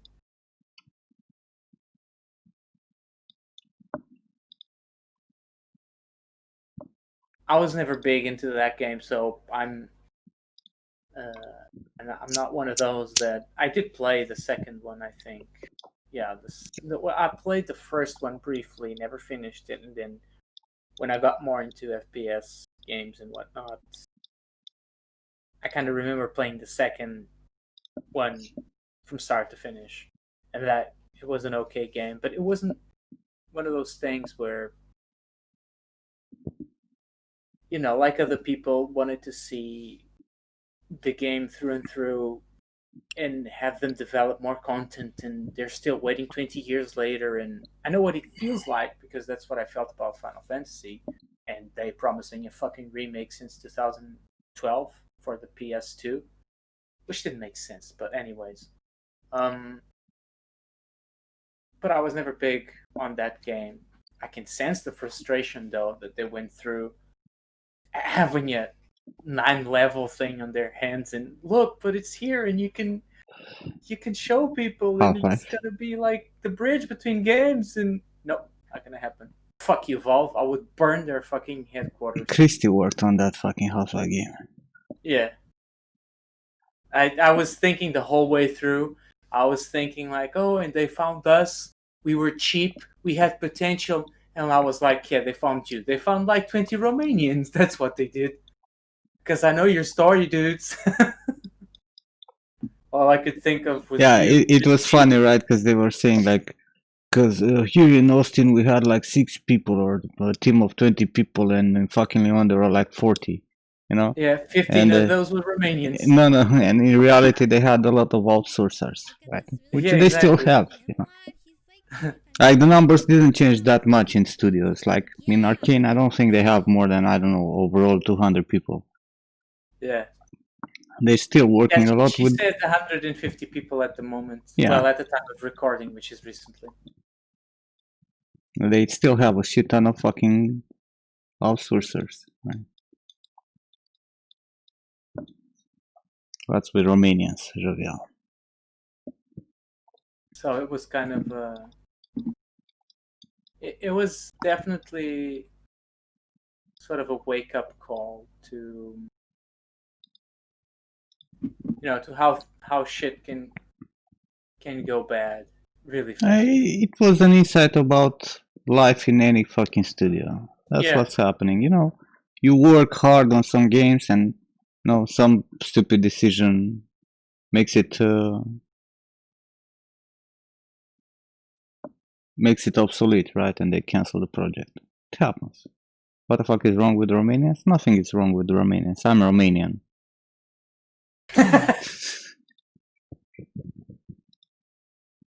It has nothing to do. We were discussing about the Arcane video. The thing is, just to explain, Hey, Mike. that a lot of Romanians worked on all Arcane projects because they turned to them due to the fact that, and this has been discussed openly several times, because it's cheaper labor, right? It's not cheap labor, it's cheaper labor than other places, especially American stuff. Hey, Rutfish. So, basically, I was going through the documentary, and since I know the people from Romania and whatnot that worked on the game, it was funny to have them say, "Oh, but we had a studio of 20 people. I didn't even know like how we pulled it off back then." I was thinking to myself, because you had another 15 people from Romania, like Marius, like Georgian, like Livichu. I can't say his name. Sorry. Who? The guy Claudio? that Claudio, exactly. The guy that did the Duke of Karnaka.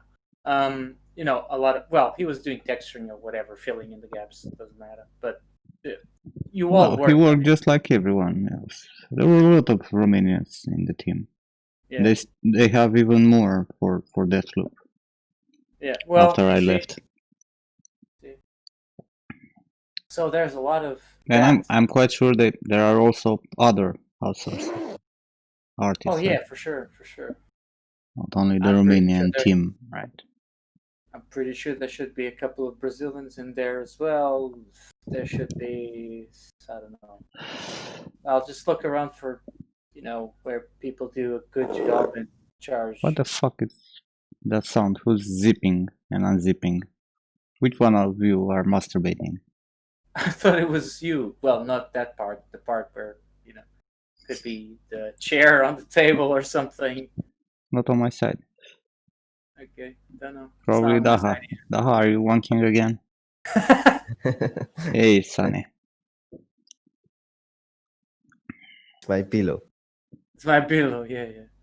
You can call it whatever you want, mate. We ain't judging.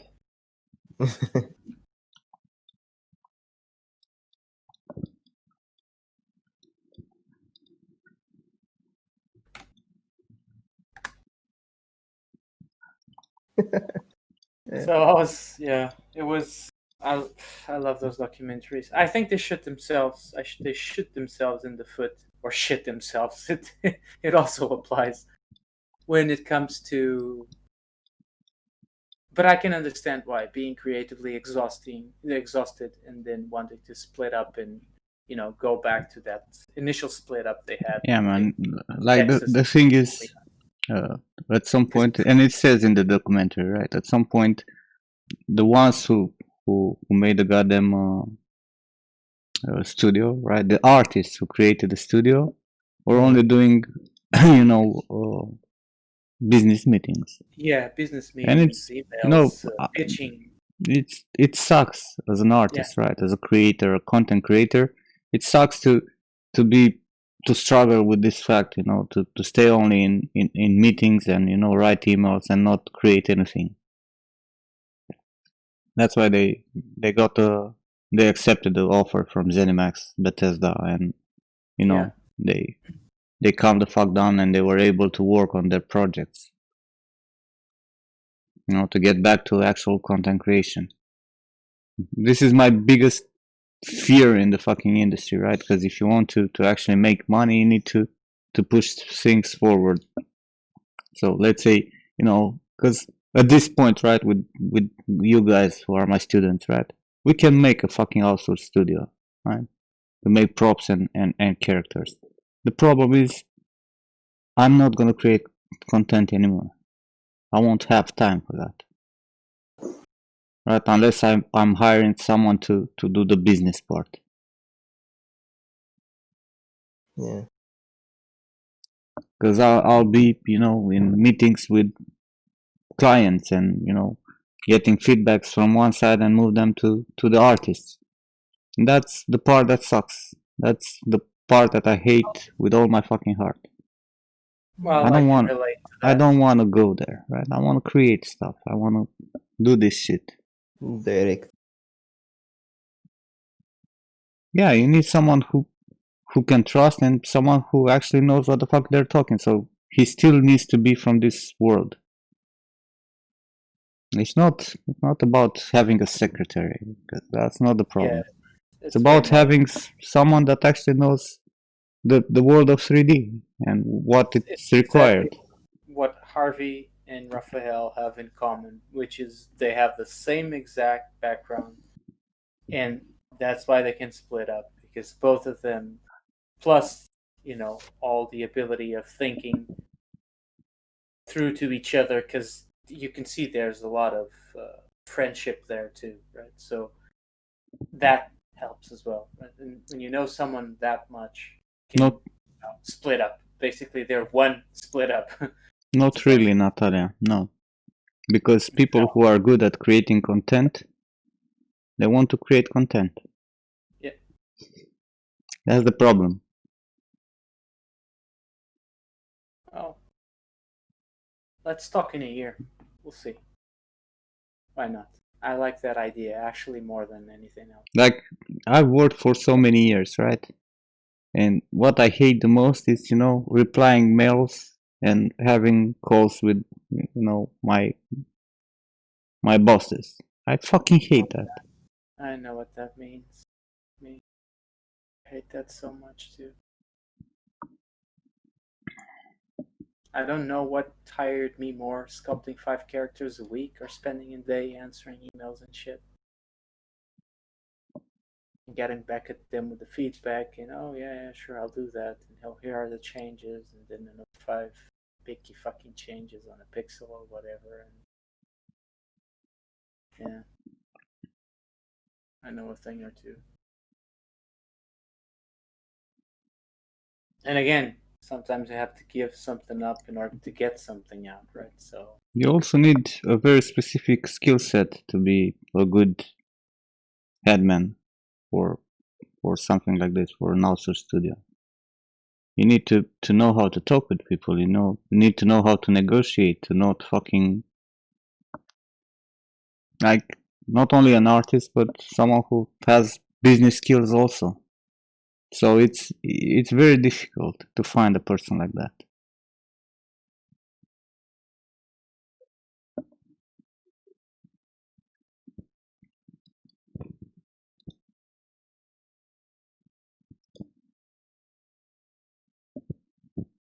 well, I'll do it if I have to. Yeah, well,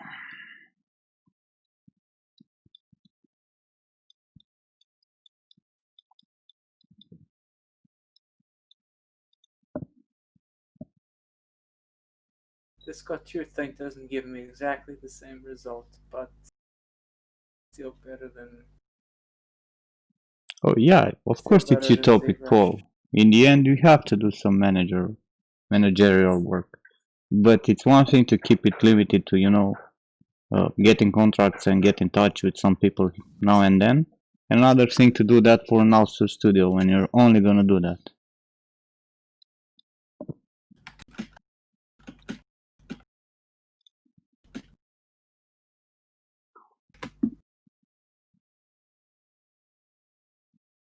Well, maybe I'll hire you, Natalia. Or token. I did like the idea though. Sounded really interesting, in fact.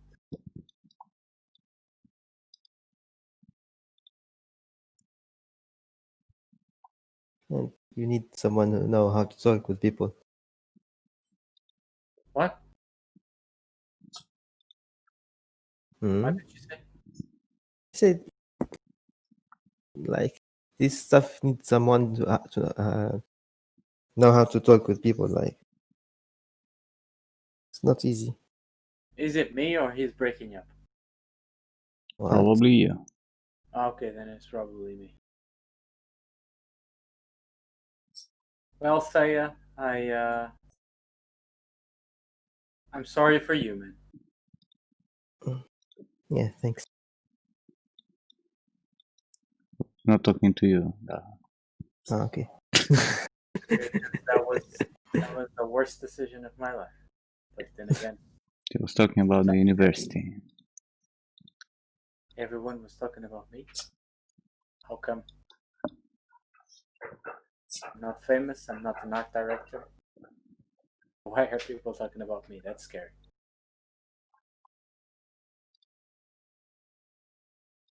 Oh, really? Okay.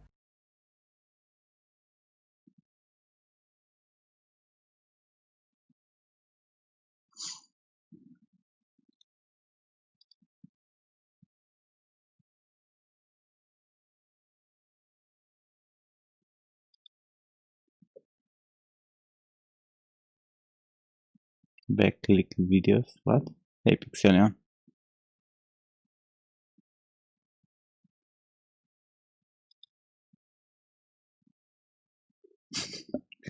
You really want to retopo the escape rate, huh?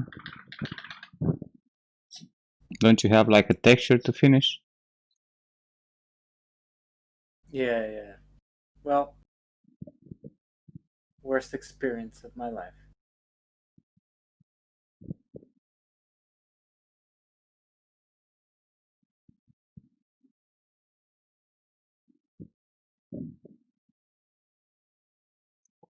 Have you watched the videos, Wraith? From me texturing stuff, like for example the flintlock?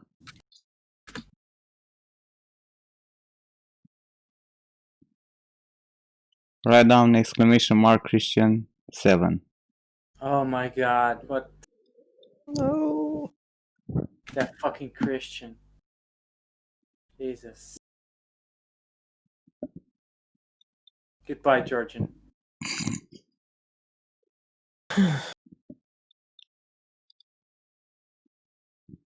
Don't be sad, bro. I'm not sad. I just need more coffee to put up with your shit. That's what I need.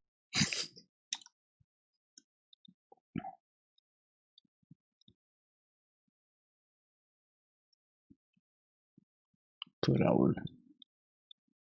What's the dinner today, Imlot? Jovial? Only English here, mate. Only fucking English. What language is this? Romanian. Ah, okay.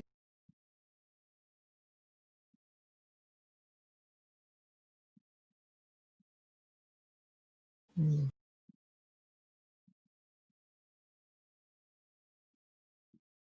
He said like it's about trust. An artist, it's already paid most of the times very poorly. Artists should be the ones who do the job, and someone who actually knows sales to uh, organize and manage the fucking sales and earn the trust of the artists, right? And work with them.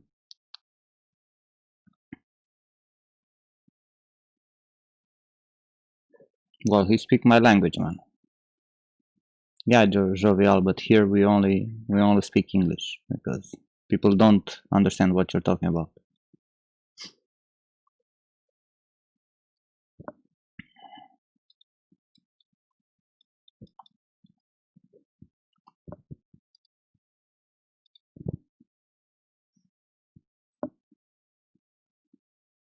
Yeah, in a perfect world, there would be, like some managers who would do all the papers and shit for an artist, and the artist would do the work. But in reality, especially in digital art, that's not gonna fucking happen. Well, because Jovial, 99.9% of my viewers are not speaking Romanian. I like what, 5 people here, 6 people from Romania. The rest of them are from all over the world. So we speak a common language that everyone can understand, or at least those who want to.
There are outsourced managers.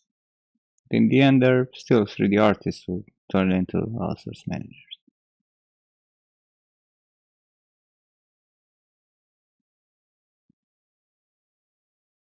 And every studio has one of those, to be honest. Like every studio who works with outsourcing, they have an artist who's dealing with the outsourced studio or artist. Right? For example, when I was working with Don't Node, the first outsourcing manager was a girl, but I think she was from HR or something, right? She had no fucking clue about 3D. And we had a lot of issues because of that, right? Because she was not understanding what the fuck it was about, right? So the first like 2 years, till some point where Christy went to Paris to Donut headquarters there, and they realized that that girl didn't understood how she was checking our meshes, right, our objects, and she didn't knew how to import a normal map properly in Unreal, right? So obviously all the objects were fucked up, and she was sending feedback back, right? This doesn't look right. This doesn't work in the engine. Bullshit like that. So after that, they moved her back to HR, and they actually hired an artist, right, to do the outsourcing. And Bertrand, the dude who got it, was actually a great outsourced manager. But they're very rare. Very, very rare.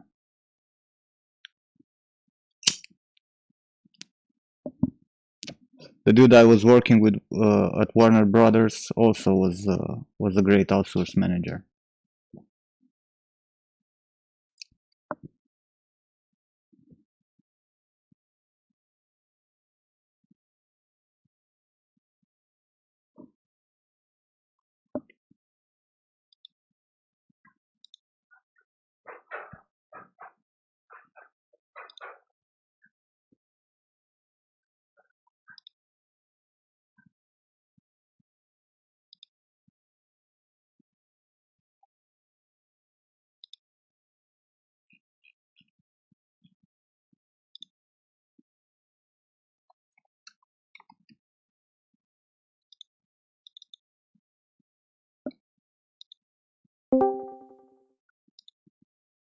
Hey, Nim, you alright? I've got this really Hmm? great friend, Nimwad. He's like really Yeah, I just want fantastic. Go to check ask. him I out. want Go to. I want. subscribe to him. Yeah, let's There's something. go. I want to check on my mesh compared to your Charlie's mesh. So I buy it quickly. Sent you on private message. Alright, lovely. Thank you.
So I'm gonna have a referral code for Topogun 3 if you guys will use it. If you're gonna buy Topogun, you can use that code and I'm gonna get some small percentage of that. But Christy is fighting with this referral. I don't understand what the fuck he's trying to do.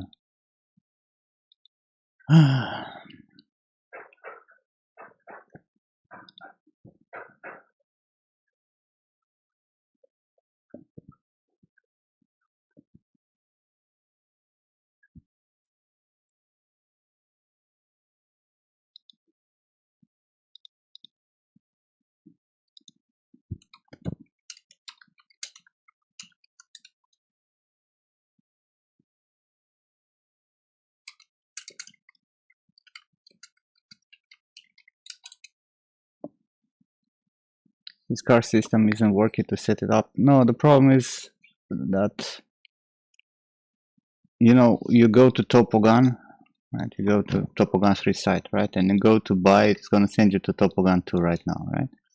And you need to press order now to actually go to this page where you can actually add a referral code. So the direct link would need to be something like this, you know, slash referral to actually auto-complete it, right?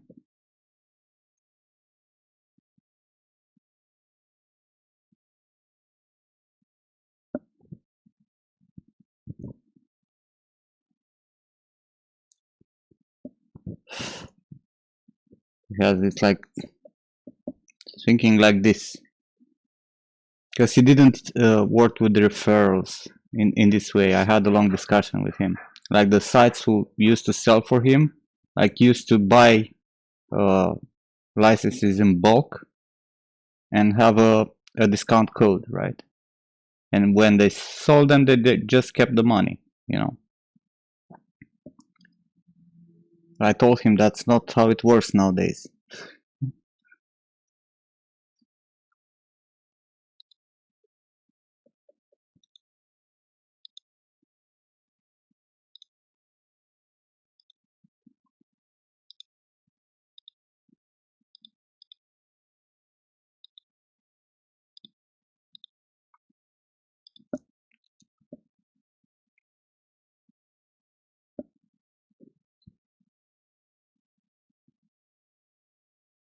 But simple for the man with money. And most of the sites who have uh, affiliates, right, that resell stuff, they just have a link where it's automatically using a code and it tells the fucking seller that, you know, 5-10% of that sale is gonna go to someone else. But again, Christy, it's a programmer, not a fucking dude who's making selling platforms. He's programming 3D stuff.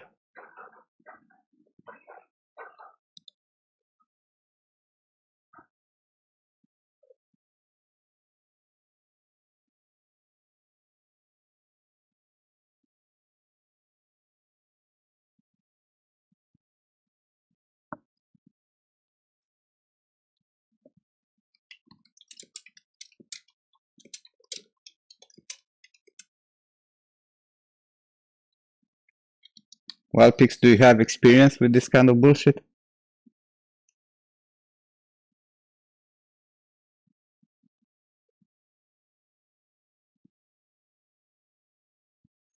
But I don't know how to explain to Christy.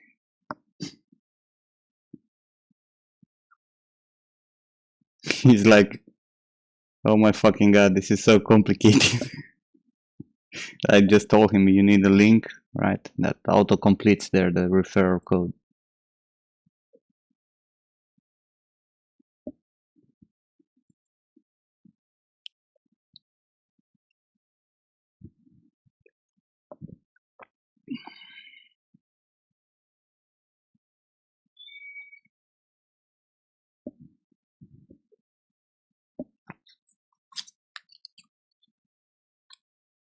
Yeah, well, it's a completely different level of programming, Rob.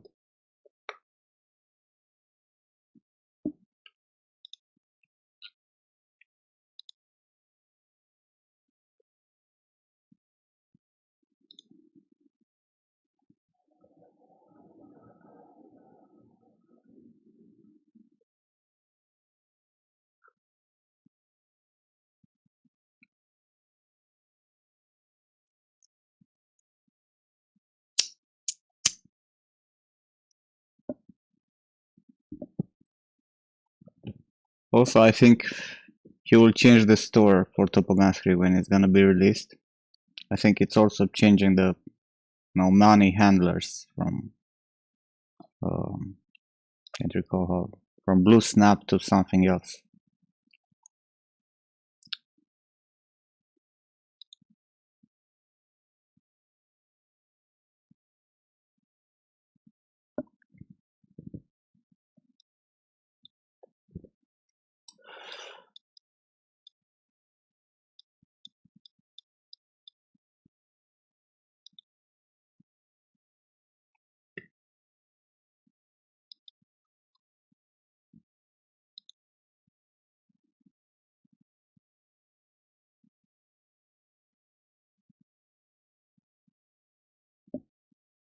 I have no clue what you're talking about, Wildpix. You wanna talk with him? He might actually understand you. I'm just a humble 3D artist.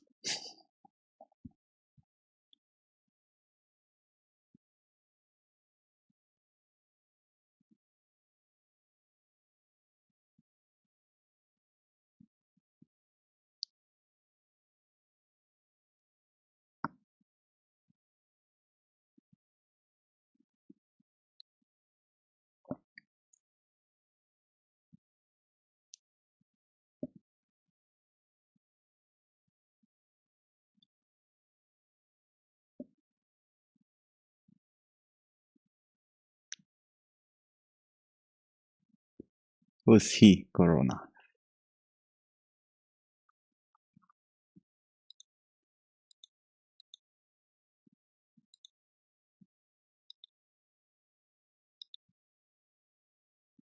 Wildpix, it's a she,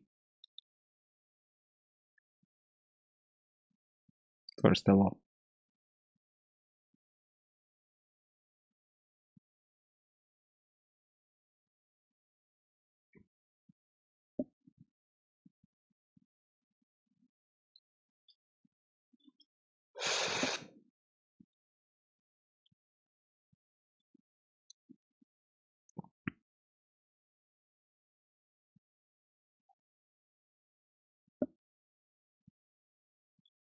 How dare you?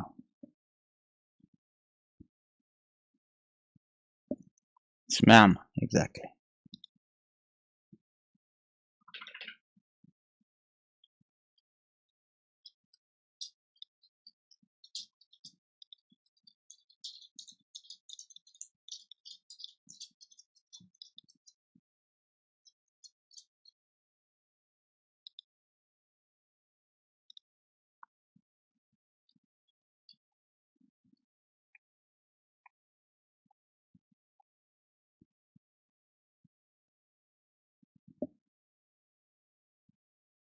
That's true, Wildpix. It took me, what, 2 years to learn that you're actually a girl.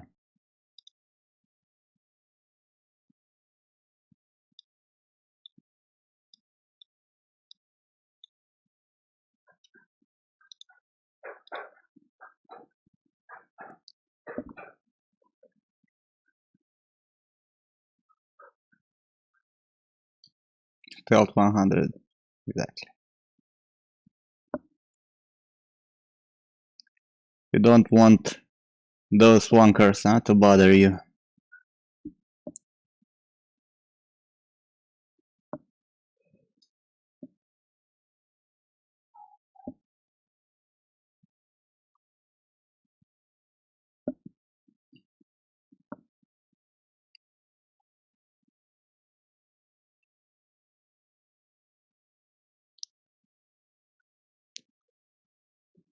Exactly. As a Christian the 7.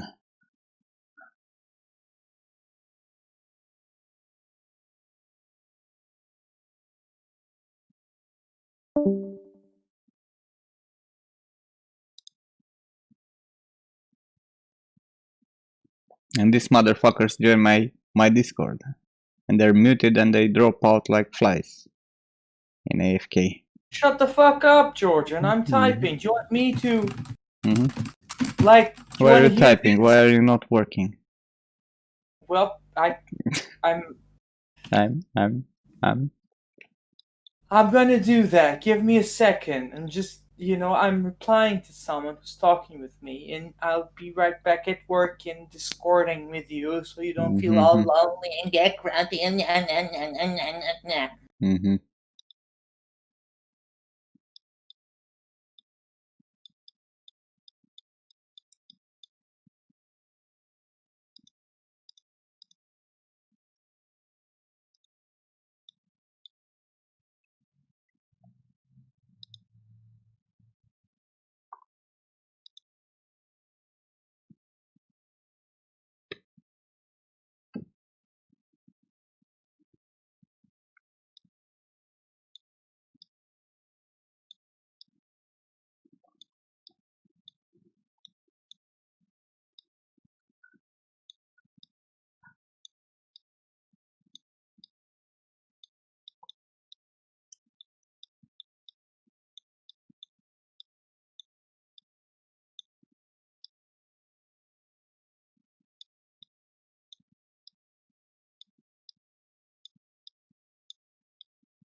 Yes, Leia.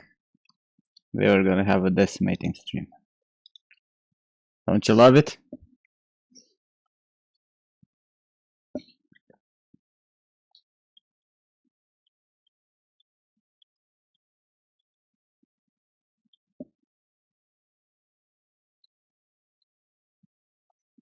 I surely enjoy it. It's like my favorite part of the process. Wasting hours decimating shit.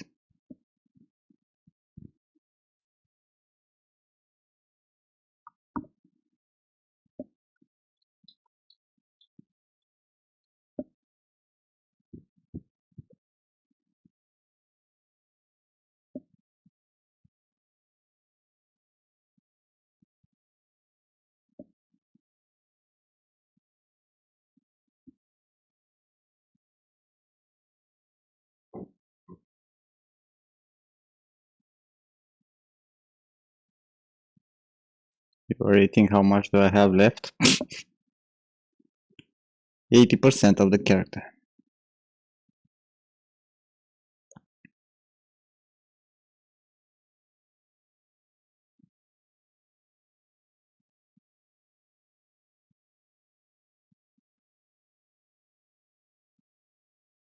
Go and eat some more. I'm almost 3 hours into the fucking stream and I did nothing.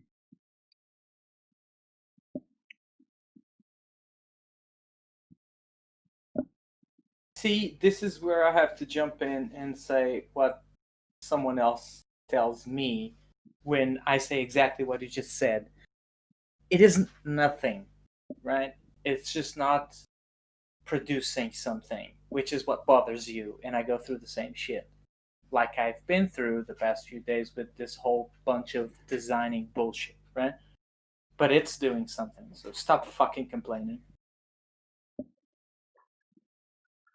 It's one thing to design and work, and another thing to decimate. It's part of the deal, man. I mean, you need to get the character. Actually, it's not just part of the deal; it's part of the fucking pipeline, right? That you have to set. You have to set up the thing for being retopoed. So I mean, and for baking and whatever. So, calm the fuck down. Come on. You I'm cannot keeping decimate all at once on a raw. Because it would be fun. It would be fun. it needs to load into the memory. And 150 million points means 300 million triangles. That's not gonna happen. Mike gets me. Thank you, Mike. Not to mention that some parts need more decimation, some parts need less, depending on the details they have.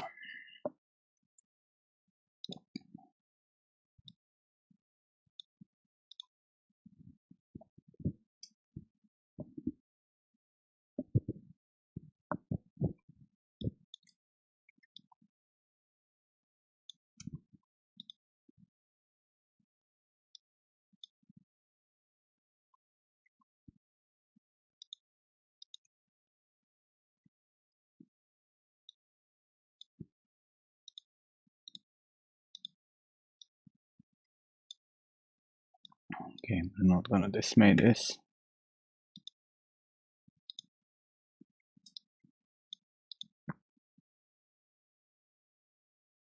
These are already made.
Of course.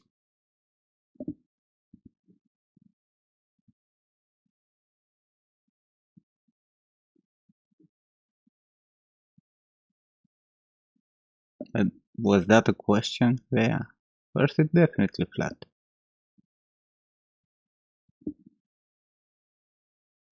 And 5G gives you coronavirus.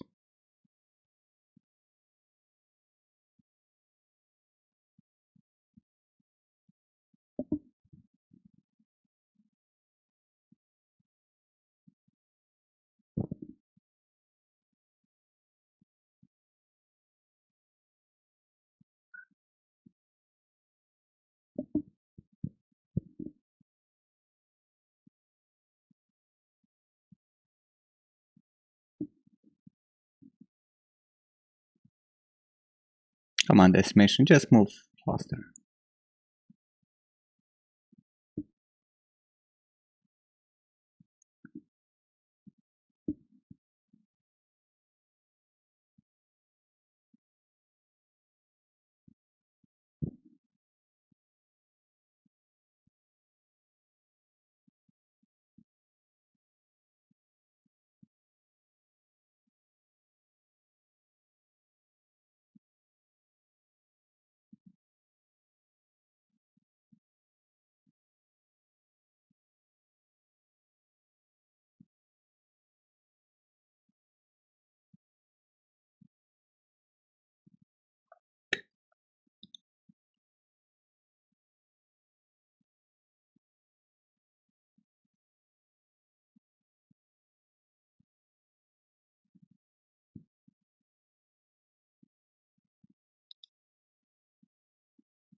Well, Mike, decimation is you have a mesh that had, proper topology for you to be able to sculpt, right?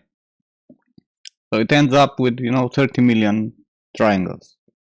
So you use decimation to to reduce the number of polygons and make, you know, triangles everywhere and keep all the fucking details. But it's not sculptable anymore, right? So you just decimate it for retopo and baking.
Yeah, like for example, this one has like 40 million points, right? This translates into 28 million triangles, right?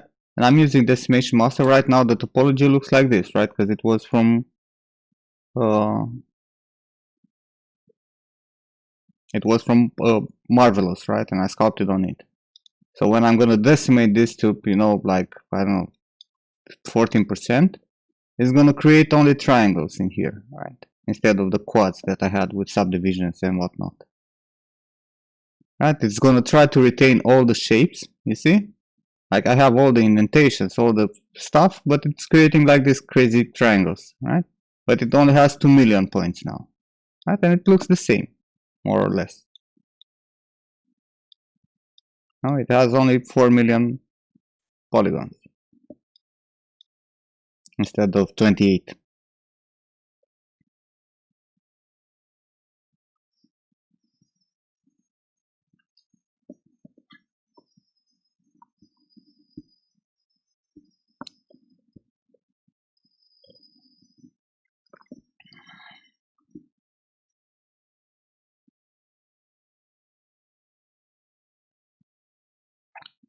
What do you mean double triangles and get perfect little squares? Huh?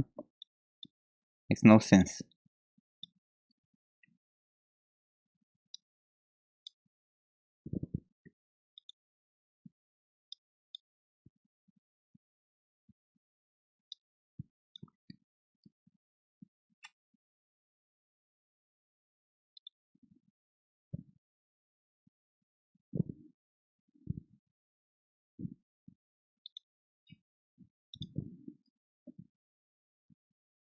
Yeah, no more sculpt on it anymore. When it's done, it's done. The only way to sculpt on it anymore is to create Dynamesh or to do a zero mesh and reproject or whatever.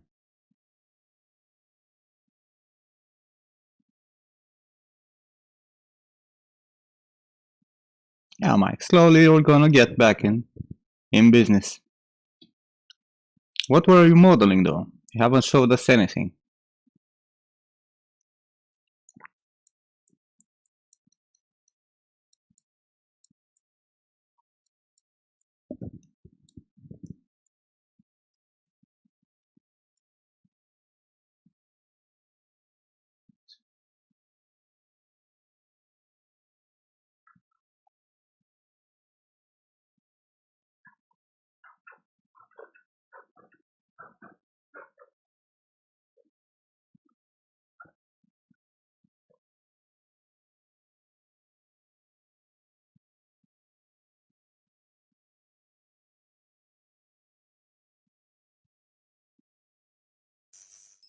Well, Anera, you go with the decimation as high as possible, right? So you retain all the detail. just getting rid of, edges that's gonna support your hard edges and whatnot, right? You're getting rid of the things that are non-important. If you have a flat surface, then you don't need 1 million triangles there. Yeah, Onyx, thanks for the subscription, man.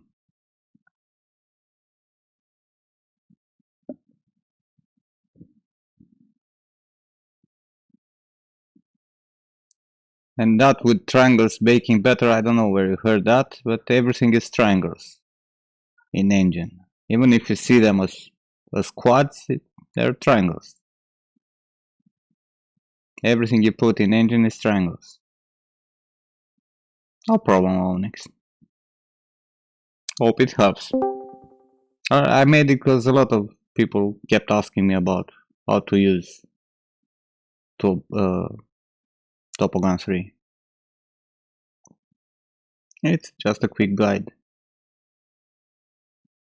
There are more stuff to figure out around there, right? That I didn't include in there, but I didn't want to make, like 2 hours video.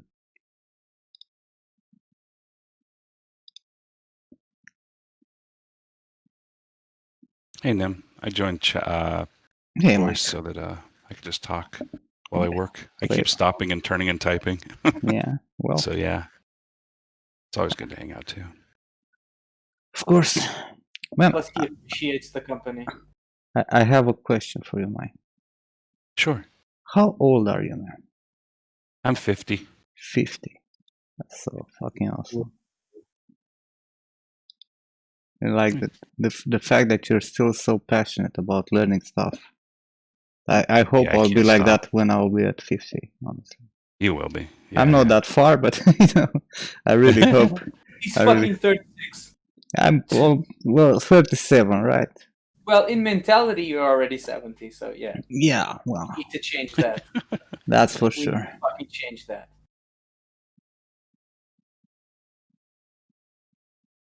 Yeah, I my think- dad is 88 years old, and he's still building shit by himself.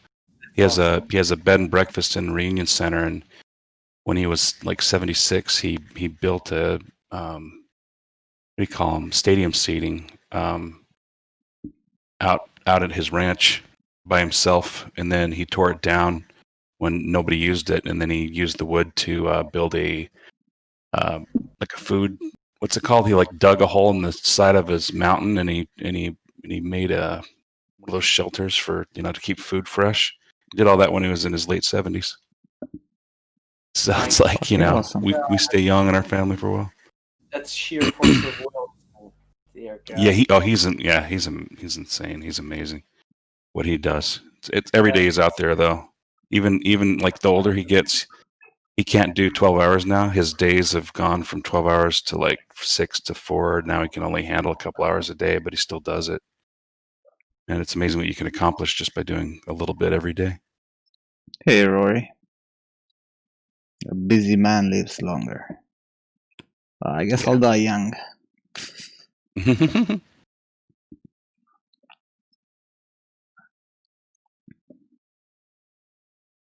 Yeah, my mom is 85 and she's still she's not all gray. God, that's like I love hearing those things because in a world where I don't know, everything is so. I don't want to Yeah. say grim. I don't want to say grim, but it is like that sometimes. You see a lot of diet of this, diet of that, didn't do much in life, blah blah blah blah blah blah blah, and then you get to hear these stories and they're like really heartwarming because if you put your mind to it, you're giving two great examples at an older age, which is something I aim for, and they're so passionate about shit, and obviously they've introduced that in you, which is awesome. You're 15 and passionate and doing shit that is fucking awesome, and Yeah, I don't think my career is like gone. I've had a decent career, but I don't want to feel like I can't still go places or Yeah. I've actually been a lead a few times, and I don't like it. I'd rather just produce artwork.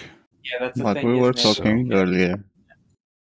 Oh, Yeah, the goddamn artists want to, the content creators want to create content, Yeah, not to fucking absolutely. market stuff or, you know, write emails and be in yeah. fucking. Yeah. That's the curse of us, right? Because the big money come with, you know, jumping up into leading position, right? Becoming, you know, team lead to fucking, you know, producer, art director, or whatever. The payment is definitely much better, but you know, it's like you're not gonna make art anymore, which for me it's like my biggest nightmare. Yeah. Yeah, there's a lot of artists like our outsourcing managers. Well, at least one of them is like a pretty accomplished artist, and he just never really gets the chance to draw. And there's so many guys that I know that are like that, who I kind of don't get it. I just, you know, I need to create. Yeah. Yes, Rory. And it's only gonna get worse. I have so many friends, right, who were artists, right, and they become leads or, you know, producers and shit like that. And it's so fucking sad because they're all depressed because they're not making art anymore. Mm-hmm. I have only one They're more dude, responsible. the one who's producer at Ubisoft. That dude was less into art, more into managing people. Like for him, it actually worked. But most of the artists that I know that went into leading position, they were like all burning out, you know, because you do this shit because you're passionate about this, right? Like when Right. you start, starts as a hobby, right? You're not jumping into this with the idea that you're gonna have a team of people that you're gonna manage. You're starting this with the idea that you're gonna create amazing stuff in 3D, right? Or 2D, or because it applies to every fucking thing in the world, right? And the moment when you switch from actually making stuff to uh, managing people and being in meetings and, you know, writing emails all day, the fun stops. Yeah. I know our art director. He he's a great art director, I think, because, well, for several reasons. One of them, he just doesn't get emotional about anything, and he's very intelligent, and he just makes good decisions. Plus, he continues to educate himself as well. He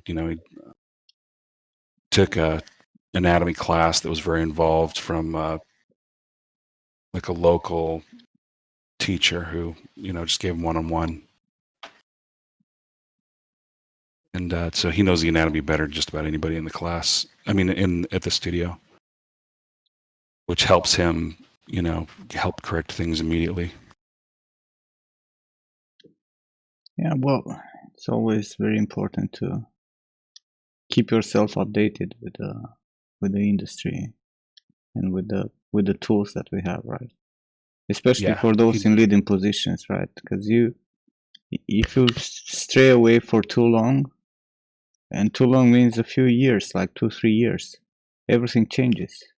This fucking industry evolves so fast that it's very difficult to keep the pace, right? Even for someone who's in the industry, right? There are people who work in the industry as artists, right? Not in leading position, and because they're so accustomed with the workflow that they have there, right? They wake up one day that they lost their job and they have no fucking clue what other studios do. Yeah, yeah. People have definitely sailed past me, but I don't let it get to me because I kind of realize that it's a whole different game now. No pun intended. You know, and I was a sailed past you, isn't sailed past me as in like they've passed me right up. So, if, for example, I was at Volition, and I was a character artist there, and I wanted to be a concept artist. And the art director loved me, but I understood shaders, and I knew how to like make the art look as good as possible in the game. And he said, and he would hire a kid right out of school who wasn't even that good of an artist, and they'd be a concept artist, and they didn't appreciate what they had, or and they kind of walked around proud, and they have the job that I've been trying to get my entire career, that sort of thing.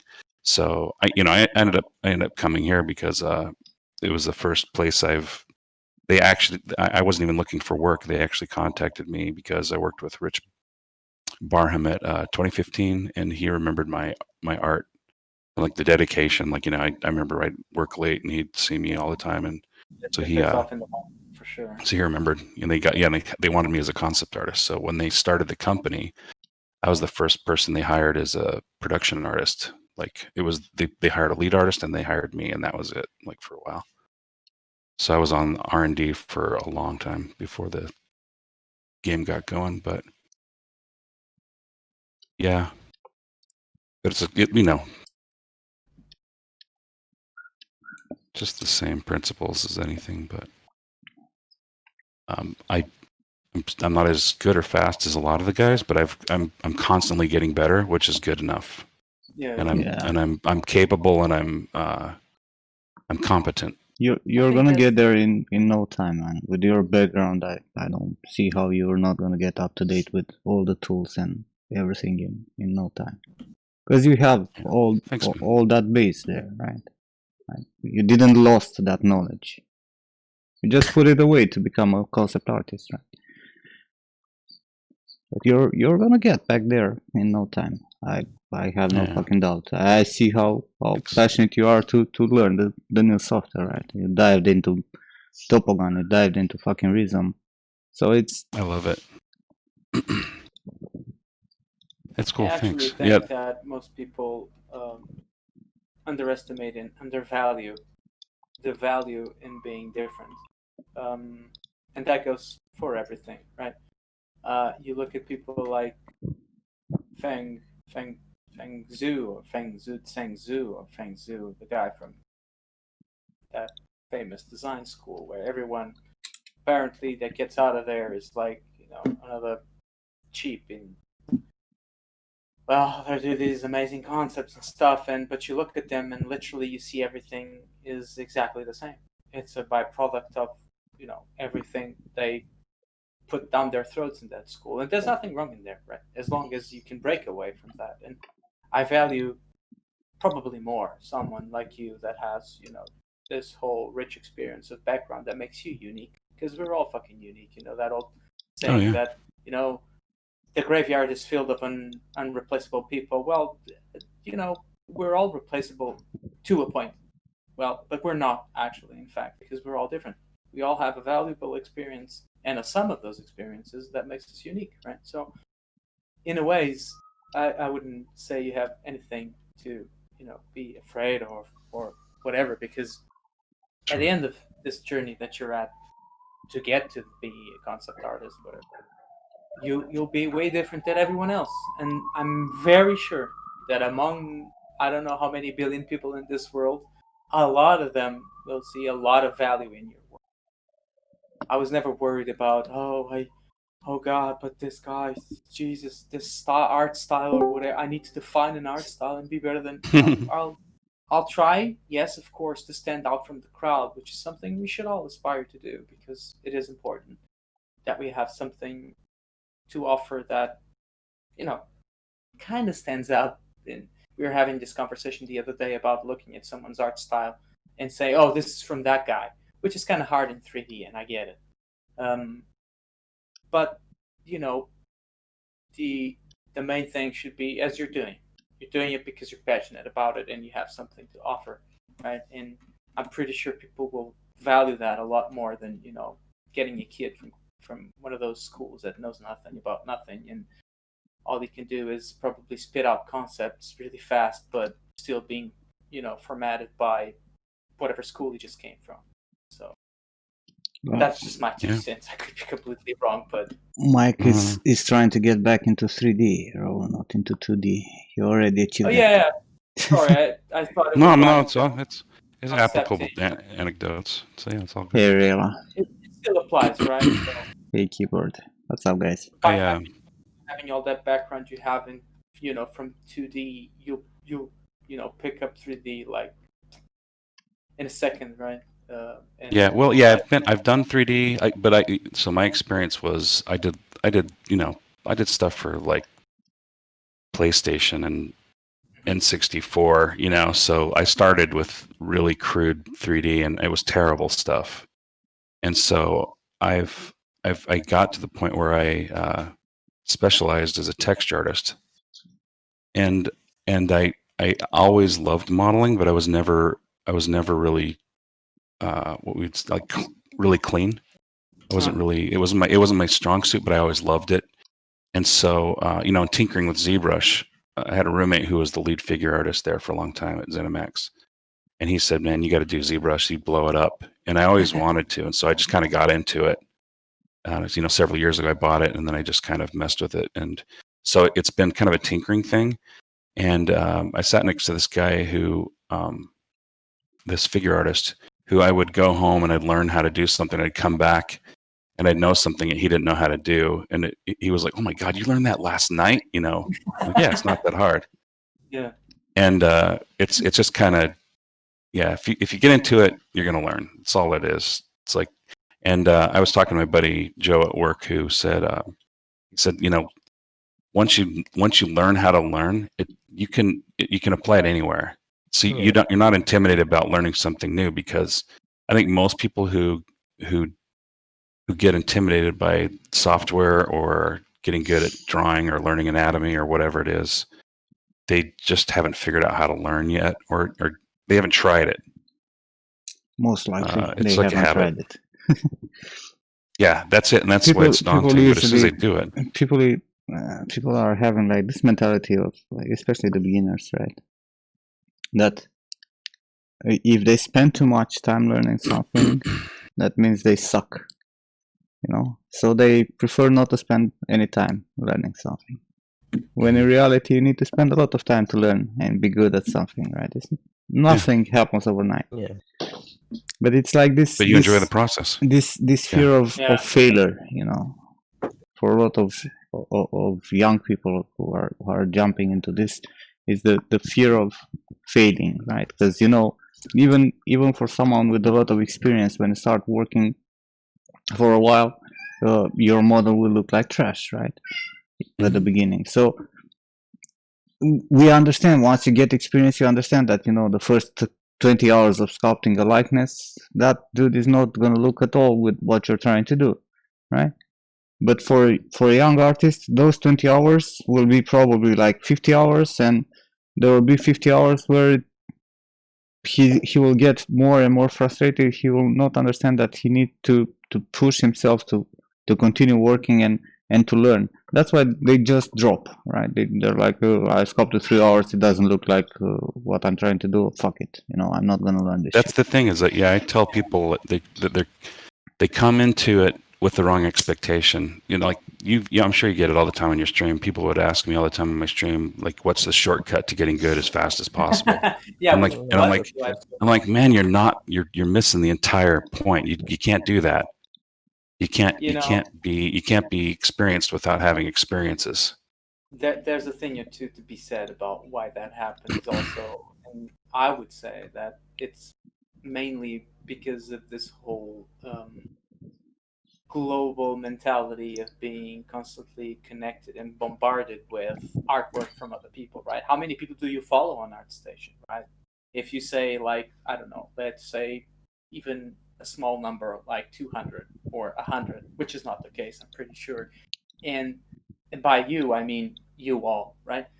And if every one of those artists posts something daily, right? Or even, let's say, half of those, which is by now 50, posts something a day, then you get bombarded with 50 artworks at a time, right? And then you have all sorts of levels and different people and different, artworks to contemplate. And let's say you're into portrait likenesses, like we were speaking now, and we were talking about now, and you see something or someone like Vimal or Carqueta, I can say his name, can't pronounce his name correctly, sorry, or I don't know, Chris Costa, or someone who's doing a good job, and you look at it and they say, oh, I did it in 8 hours. Immediately, unfortunately, what resonates inside people's minds, especially young artists, is shit. That dude did it in 8 hours. I've been here for like a week and I can't get past the alien state of the skull. What's wrong with me? I'm gonna give up, right? And believe it or not, I think it would be easier to live in a time and place where none of this was available to you, because that way you can literally focus on yourself, your artwork, and your skills, and growing them into becoming someone better and enjoying the journey, as you just so well mentioned right now. Yeah. But did they ask takes how a much community. he spent to learn? Well, but people don't Yeah. do that now, do they? Because if they did, maybe they would realize that. But It's no one does that. it's what it happens here on the stream all the fucking time, right? Yep. There's people coming here, hey, your work is amazing, and then they ask the question like, for how long have you been done this, right? And then I say 21 years, and they're like, oh shit, you know. Like, Bye. oh, because you don't get fucking good overnight. You don't improve your skills overnight. Of course. What I hate is when people ask me my age, you know, and they go, "Oh, I have this much time to get better," you know, that kind of a thing. I remember when I was in my mid-20s, people would ask me, you know, how old I was, and they're like, "Oh, well, I'm 18," like, you know, and then they just relax, like they have all this time. Like it's not about that. Yeah, not You at know, all. and also like as far as just like the speed thing, like being able to post things that you can do in 8 hours. You know, I was watching that Jamie Lee Lloyd guy that you shared yesterday. It's amazing. Oh yeah, yeah. And like how quick his process is. I'm like, you know what though? Like he wasn't that fast. I mean, I know it was time lapse, but No, like yeah, it was everything was like he had a system, and it was like he went into it, and it was just right. Like every step was right. But you know that he didn't go in there and do Well, everything right the first time. He let's watched a million YouTube videos. let's put People it the forget other about way. Jamie Lee Lloyd spent 2 years working on that character. Yes, Yeah. exactly. People Yeah, forget and that. the knife was probably like nothing to him. The Like, knife was a few hours, but you know, he Yeah. spent 2 years working on that character because, you know, he has a job and he works from time to time on his personal work.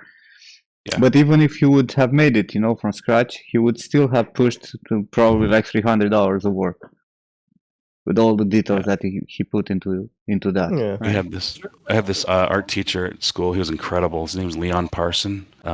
He's a wildlife artist, but like he can do anything. Like he's the best portrait artist I've ever seen. And there was one of these assignments that you know you had to render out a bowling ball with the eggs around it that would reflect in the bowling ball, and it was all about learning form and shadow and cast shadow and reflected light and shadow and all that. So there was this one kid who he did the best one. He spent something like 200 hours on his, and he asked Leon if he would trade him one of his drawings for his 200-hour drawing. And so he gave him one that he did in 15 minutes. And so this whole student, everybody, all the students who adored this one student were so mad that like he traded something that he took him 15 minutes. So he just told the class, he goes, I took 40 years to do that drawing. Exactly. It took me 40 years. Exactly. That's it. Yeah, absolutely. Yeah, and I've heard that anecdote in other forms, but that's that was my real life experience with it. Like it actually happened, and so people would kind of shut up when he'd say that. He goes, "That took that guy 200 hours. That's nothing. I spent 40 years getting this, figure drawing." And I have a friend like that too. Like he spent a lot of time working on his pencil art. Now he like people say it's fake. Yeah. I don't know. Maybe I will show it to you. Hey, Zofo. Hey, Flatron.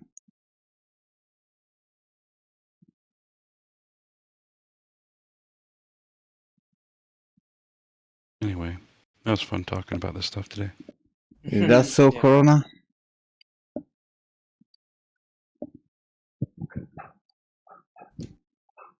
Is that so? If I'm criticizing someone else's artwork, it's because of my insecurity, not because I want my students and the rest of the people who are watching this channel to actually learn what not to do, not me.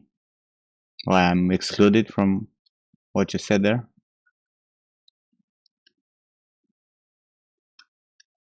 I think, and I've said this so many times, as a beginner, one of the most important things you need to learn is how to take feedback like a man, and how to develop this critic eye and understand when someone else is doing something fucked up and how to improve it, you know? Because if you're gonna only get positive feedback, you're gonna end up doing shit all your life, and you will never know. There's this. Oh, sorry. Go ahead. No, go say that. So there's this artist. I was working at Sapphire, and this guy just found I had a website that was art centered, and so and I had a small community going. And so this guy wanted to get in the industry, and he found my email, and he sent me some of his 3D work, and I gave him a pretty harsh critique.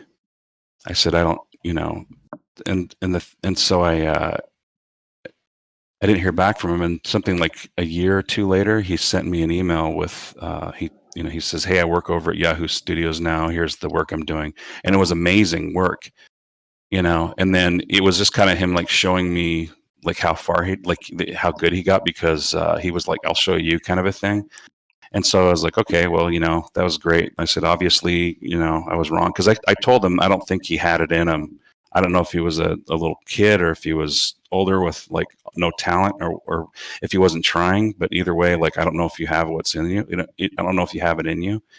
And so he doubled down, and he did really great stuff. And then I hear about him. And then a podcast, a friend of mine, who was he was our principal character artist. He said, dude, you gotta check out this podcast. You made this guy's career. And so it was this podcast where they interviewed Josh Singh. I don't know if you know who he is. And he tells this story about how this guy gave him this harsh critique.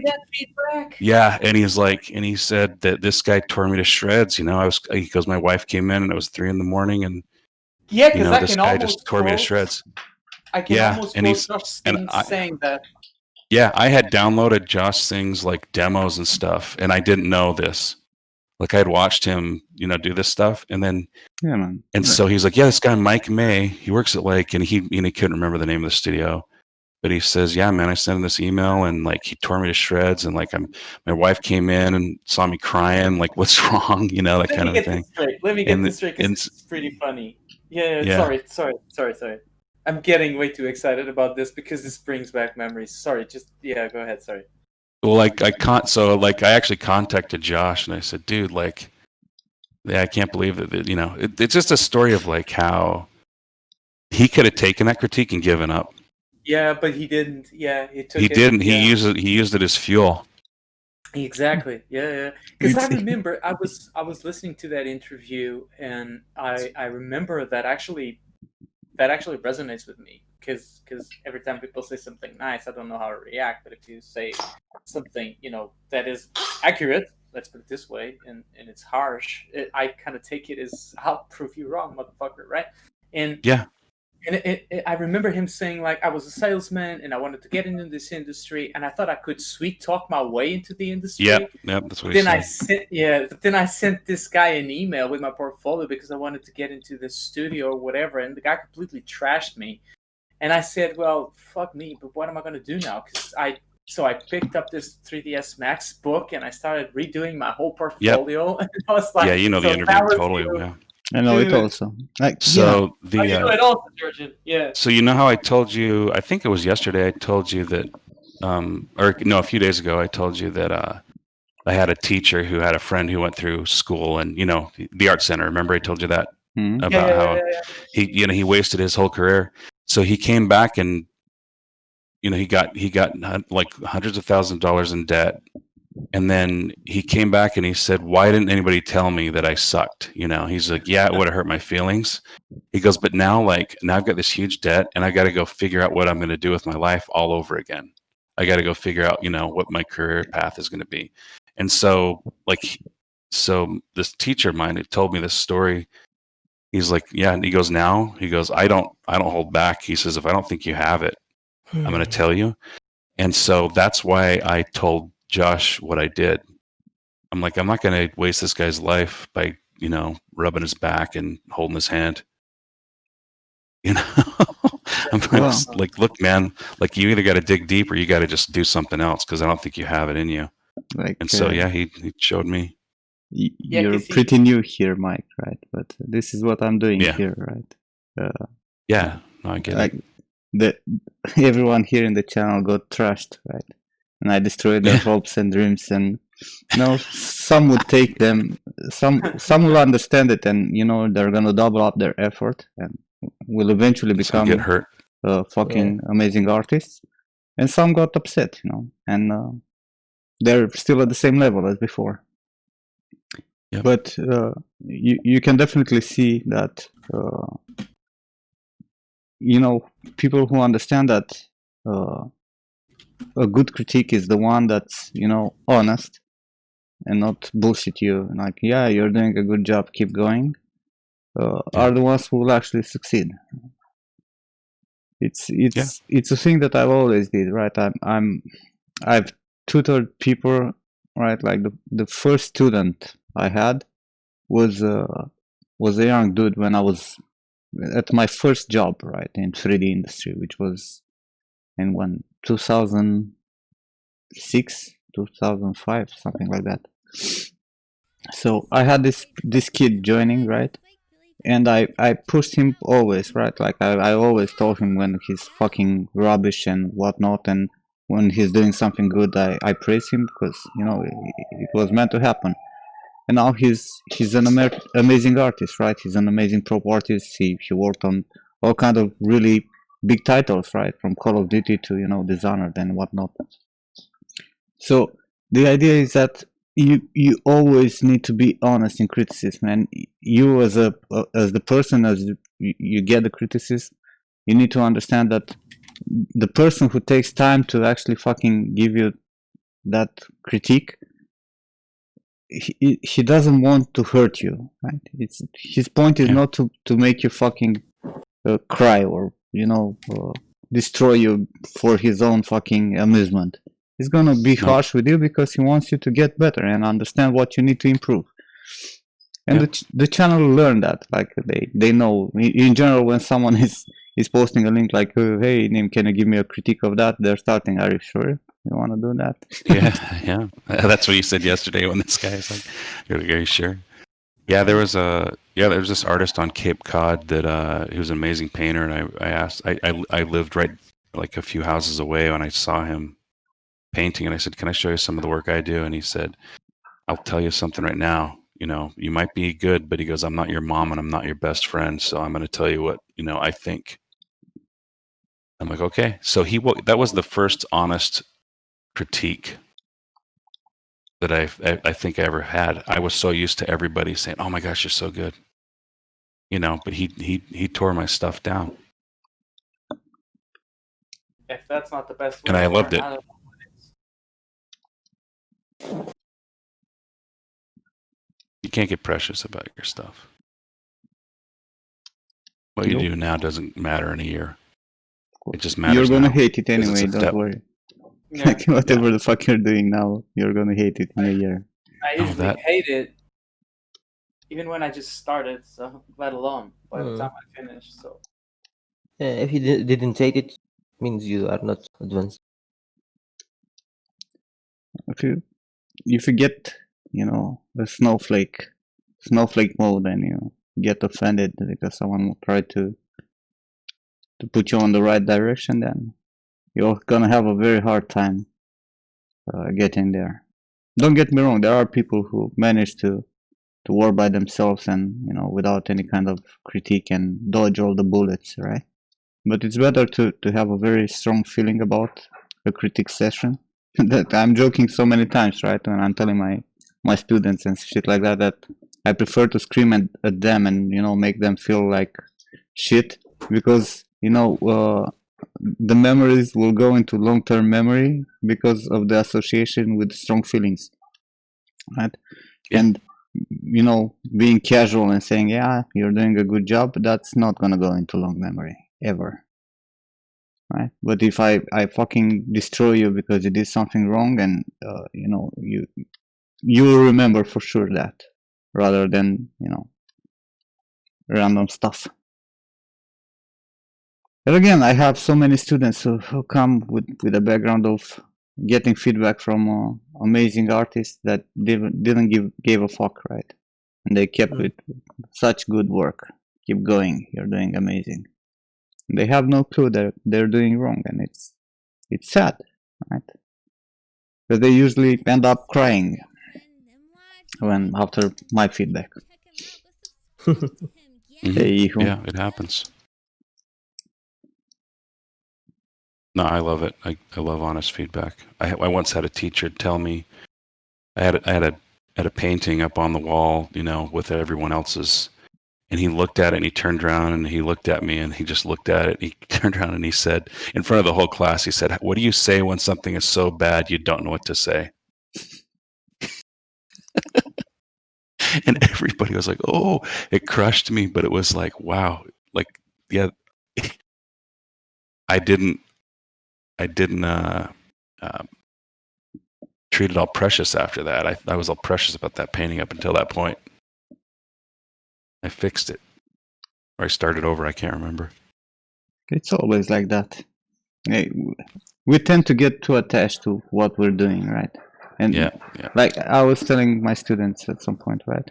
Don't be afraid to put the fucking brush and sculpt, right? Don't be afraid to destroy what you build up so far, right? Because for a beginner, usually they get to a point where it looks decent, right? And they're afraid to do the extra step of damage or destroying stuff more because they're afraid they're gonna ruin the whole model, right? So every small thing that they're doing, they're like, oh, maybe I should not do it, right? Don't be afraid to destroy your work.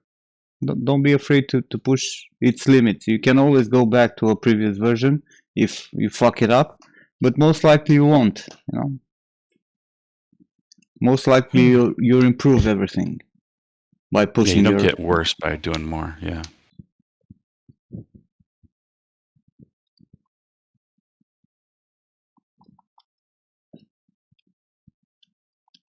Well, maybe you do. Be right back. I need some coffee. Okay.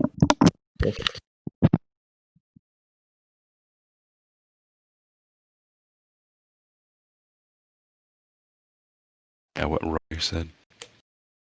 Man, I can't believe that was you telling that to Josh, because it's like, Jesus. Funny. I mean, as soon as my friend Chris sent me this and I started listening to the podcast, I'm like, holy shit, that's that kid.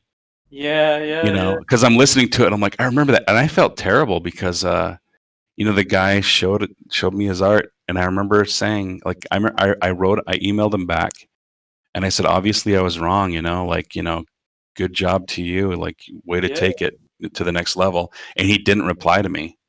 So, I just thought that he was, and I think it was fine. Like, I'm like, if that's what it took, then that's fine. Take it personal. Yeah, I'm like, and so like he might have taken it personal against me, but I'm like, you know what? Good for you. I'm glad that you got better.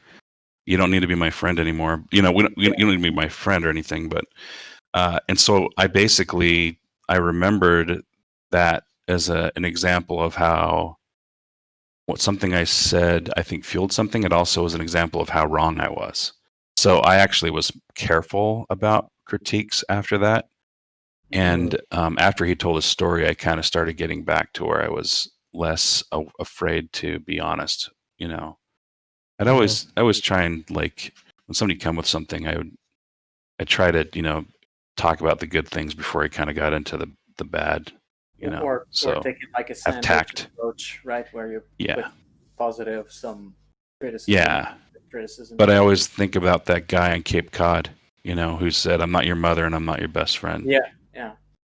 So as long as you start with that, it's like, look, I'm not here to make you feel good. I'm here, and so don't take it bad. Don't feel bad because of this. I'm here to help, and I'm going to help by being honest. You can take it or leave it. So yeah. That actually settles the the verbal agreement. Let's put it that way, right? I'm not your mother. I'm not your best friend. I'm here to sugarcoat your shit. I'm going to give you my honest opinion. Take it like a champ or not. It's up to you.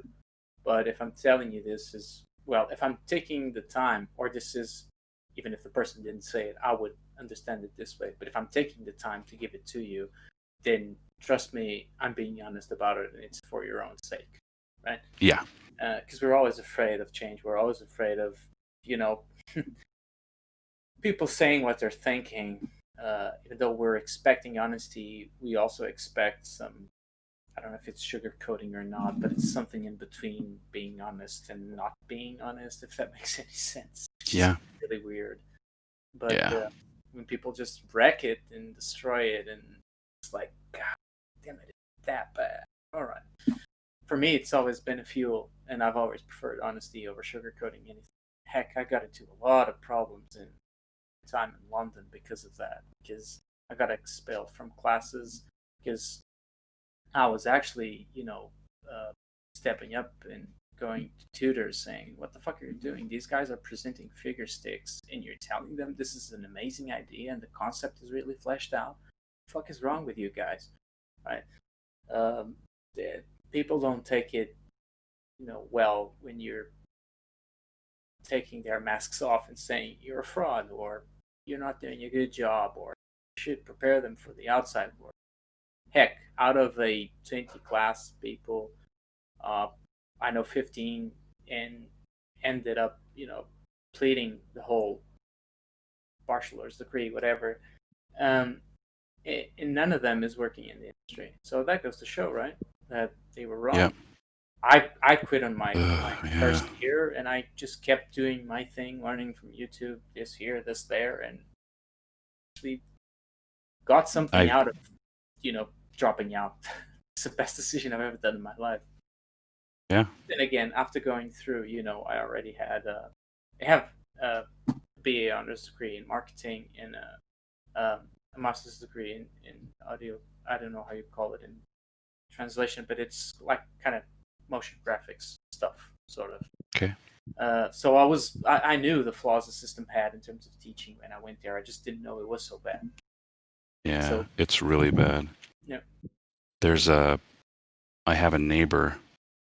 I hope he doesn't ever hear this, but like, yeah, I hope it doesn't. he's a media. He has a job working for some company as their media guy, and he's like my age, or he's actually younger than me, but whatever. Anyway, he teaches at a local school, like in Baltimore or something, and he's like basically their art department, and so with his limited knowledge, he is like the media guru, and he said, "Hey, can you meet with some of my students? These are my top students. These are the guys, these are the ones graduating, and they're about to like launch their careers, and could we all meet and talk about tips and everything of moving forward?" And I said, "Yeah, sure." And so we all met at this place called Bar Louie, and everyone was like really professional and excited to talk to me and ask me all these questions, and I answered them. And so some of them had brought work, and I just didn't like when they started presenting it to me. I was in awe. I couldn't believe that these were graduates. They were so ill equipped, and I'm like, I chose not to get into it. I said, if you guys want critiques, you just email me later, and I'll be honest about it, kind of a thing. But so a couple of them did, and apparently their whole system was just being told they were great, and they just thought that they were ready to go. And so I'm like, you're not even on the first step to where you want to be if this is your goal. And so I basically I the two students that emailed me, I said, look, I'm going to be really honest, and I gave them an honest critique, and neither of them wrote me back. Like, all right, well, you asked for my time, I gave it to you, and I don't get anything in return. That's whatever. I'm not gonna I'm not gonna be there. Well, that's the thing, is that they just wanted to hear how great they were, and they wanted to be excited about their future, you know. And so, what do you do? I think that's the worst stepping stone What? for Anyway, that to happen. it's the same. We're saying the same thing every different way, but yeah, it's true. Just destroy everyone. It's my motto. Yeah, it's a good motto. You just like to take it up a notch. But yeah. No, it's like, I honestly, I've always hated these fake reviews, right? This fake bullshit. Don't offend anyone. You know, it's not beneficial to the artist. To anyone. Right? And there are people who are doing that and take money from, you know, from them. It's retarded. You know, it's a fucking steal. Paying a big artist to review your artwork, and he will say, yeah, no matter how shitty it is, they're going to say like, yeah, very good, continue, you're doing great. Yeah, like I feel like the miniature painting community has the same problem. Like I hear fucking really pro artists with multiple awards and stuff, and people send them like fucking lumpy, clumpy, fucking mess of a miniature, and they say, yeah, good work, you're on a good track. What the fuck? Like after a month of painting, you see what's the problem with it. Because you can't offend anyone, because you will lose your viewers, followers. Well, I don't 100% agree with that, because Yeah, I was not agreeing. It's just like that's what I heard. That's why I heard that they do this that way because they can now. in my life experience, whatever, I think that there are all sorts of people for all kinds of people, right? And if you are honest about something, then you'll end up surrounded by people that your model of seeing things, doing things attracts, right? So if, even if it's just 10 today, 5 tomorrow, you end up building, that community or that niche or that, I don't know how to call it, but you'll slowly build up, that group of people around you that appreciate you for who you are. You don't have to be a dick about it. You don't have to be, but you just have to be yourself, and you'll attract the right sort of people. And I was never that sort of person to sugarcoat anything. And, well, it comes with a price, right? That price is usually you push people away and stuff. But then again, when you find the right people, then they stick around. So, I think that it's kind of actually dangerous to be someone you're not, because you get tired of it and it fires back on you one day.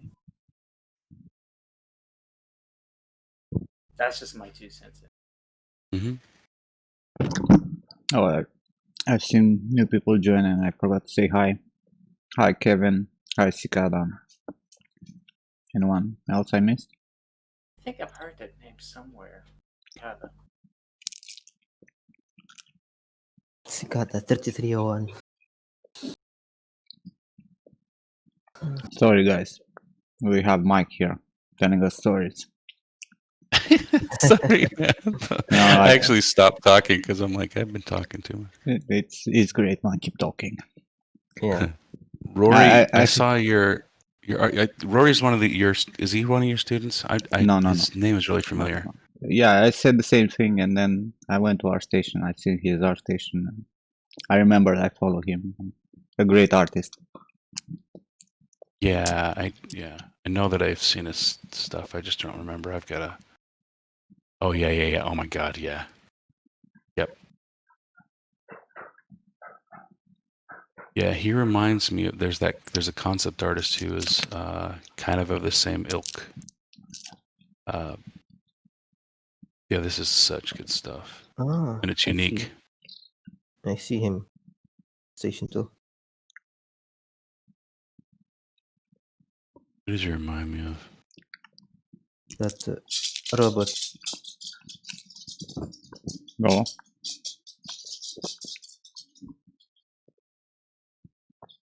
Yeah, I've gotten to the point where I'm following too many people now. I used to just follow like 5 artists. Now I follow like dozens. Oh, is that bad? Well, I can't find somebody now. Like I have shit memory, so when I go to find an artist that I'm trying to remember, like now, I can't. I have to scroll through Well, this is Rory. Right. to posts. Yeah, you're right. I'm trying to find the guy who Rory reminds me of. That last robot is very famous, I think. I think this one is the most famous. Mike Francina. That's who it reminds me of. Hmm. You know who that is? Concept artist. Christian the 7. He kind of reminds me of this guy's artwork. They're the same ilk. They're not the same they're not the same style or anything. They kind of seem to be cut from the same cloth. Mm-hmm. Oh yeah. I wanted to do this character back in the day. Mm-hmm.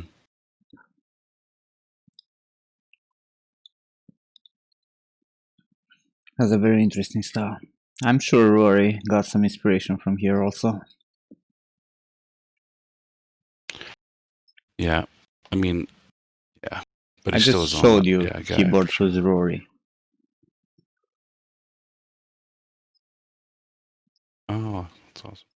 Nim, did your head model come with Topogon? I swear I saw your female sculpt in a Twitch thumbnail yesterday. Huh? What head model? Maybe someone who got my base mesh streamed, I don't know. In Topogon, no, like Christy used the barbarian head for that promotional video.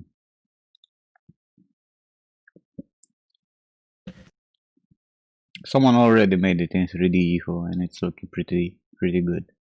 There's no point to do that anymore.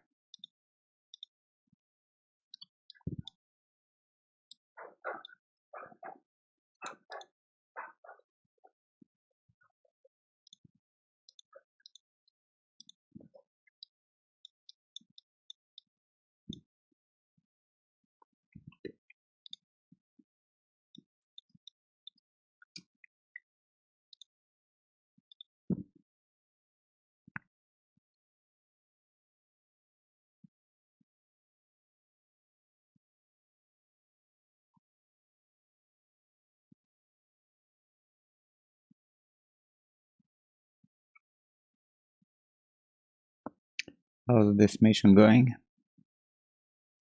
We're down to 63 million points. Yes, we need to keep digging.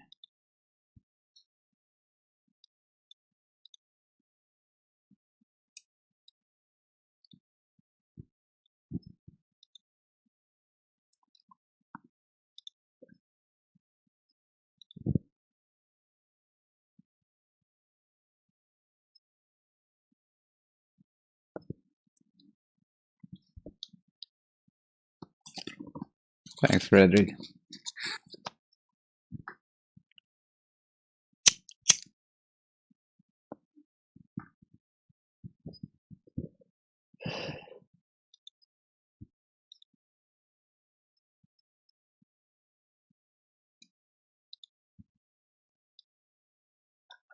But yeah, the the girl that one of your students who took the year to do that one woman, and you showed that GIF of her going through all the different head studies. Like that one is that made me want to spend a year on something like it. I mean, like it really was like, Natalia? yeah. There's nothing, Natalia. There's nothing I've done Wave Natalia in 3D that's that's even close to that level of. She's the one who said that you can talk about knitting. She will still listen to you for hours. You missed that. It sucks. I should have. Oh, there's yeah. I can tell you. Oh no, I was just looking at your. I was just talking about your work. That one inspired me like crazy. No, there's a. No, when you started your recent piece, the demon, the bat guy or whatever. I can't. What do you call him? Anyway, Bad demon. Demon. I was I felt like stopping on mine because I'm working on a character that looks it doesn't look like it. He's just it's very similar. He has kind of a dragon head and he has same wing kind of thing, but you know it's not the same.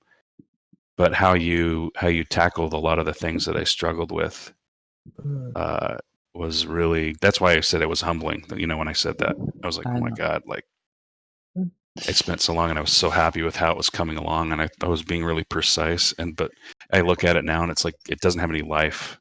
You know, there's no character to it, and so I'm going to take another look at it here soon. Well, you can always take another pass. Yeah. Hey, Distorted. Hey, Yada. I haven't seen you, but you're here.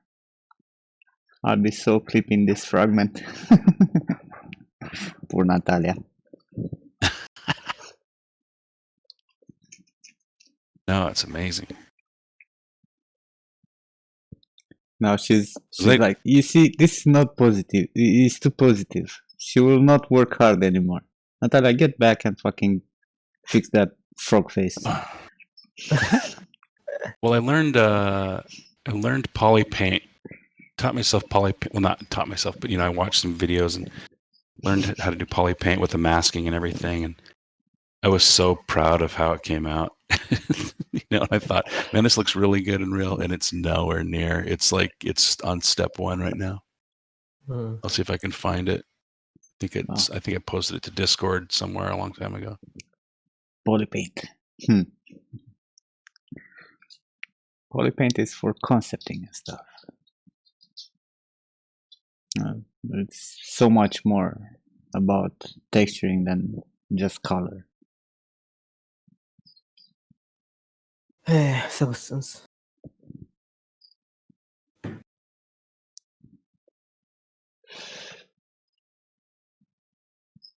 What do you mean I didn't abuse your name, Distorted Dick?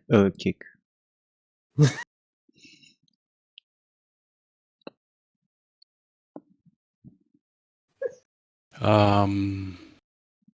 Does this link work? Should work. Yeah. The Discord It's a image Discord. Yeah, that's what when I started. I learned poly paint with that one. Mm-hmm. So I was so happy with it that I just did the whole body. It's not done, but I'm working on it. But I gotta get back to it. Get back to it. Make it Spent better. so much time poly painting. The painting actually, it was actually just an evening. I did all that like in an evening. It's really, when you watch somebody do it and then you use masking. Yeah, by highs. It actually went really quickly, and I was really happy with it. But I really want to take another stab at it now. On the way to get good. Yep. Like people here know how many times I redid some parts of this fucking barbarian. And to be honest, I'm at the point where I know it's good enough. I know it can be improved in so many ways. But you need to step off at some point, right? You take it so far. Yeah. Everything can improve. Take forever. Like Boots V6, exactly.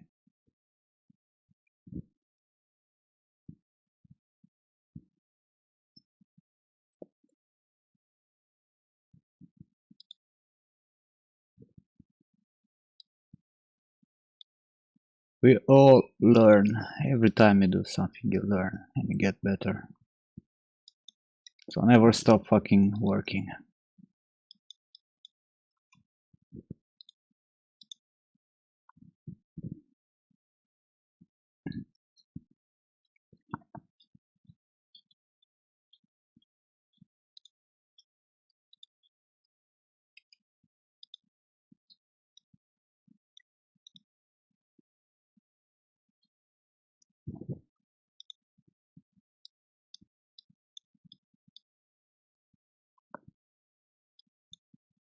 Hey, how the hell did I lose my subdivision on this?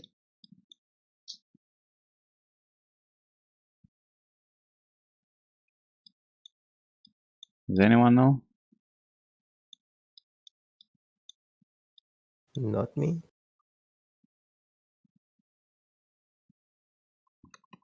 Maybe you merge it with the buttons.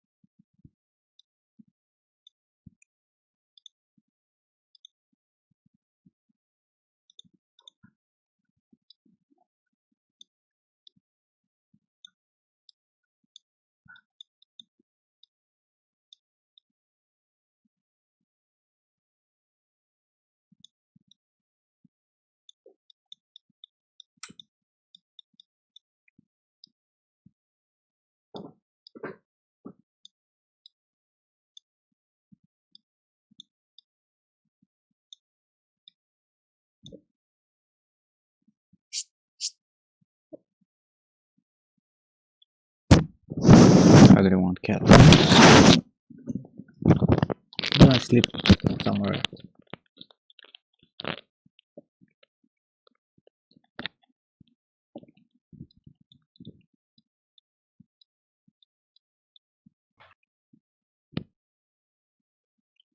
The fuck down.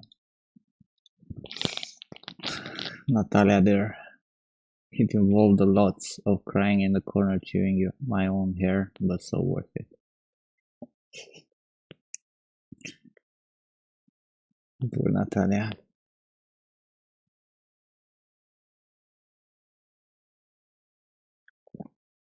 But yeah, that's the kind of piece that, you know, the studio would look at and go, okay, this person's serious. Well, I think all my students are there. Yep. They all pushed all of them who published something, because I have this mentality, right, of that the quality is more important than the speed in the beginning. No matter how long it takes, try to do quality work, because the speed will come with every character that you're gonna do, with every brushstroke. You're gonna get faster, but in the quality should not be put aside, right? Because whatever recruiter is gonna come and see that is gonna be okay. That's hireable, you know. Hence the offers that she got because of that. It's Natalia has two pieces on her art station. The full character on the head. If you go to the head post, she also has the GIF there, down there somewhere. You personally awesome. love Amanda's work way more than yours? Yeah, because you're sick and tired of yours, Natalia. That's why. Mm-hmm. And it's normal.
To be honest, I'm looking forward to see Natalia's next character. Mm-hmm. Now she has big shoes to fill. The pressure is on her.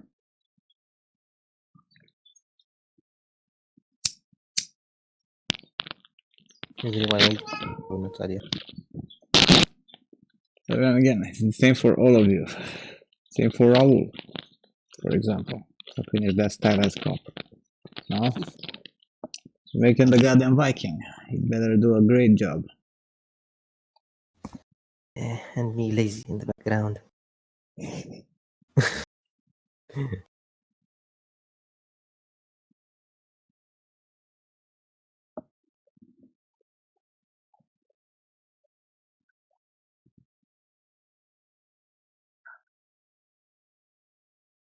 Do you, Distorted? Do you know what he means?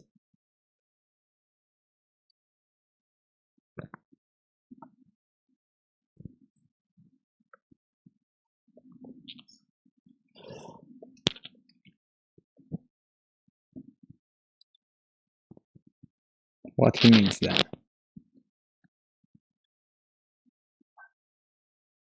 Tell us.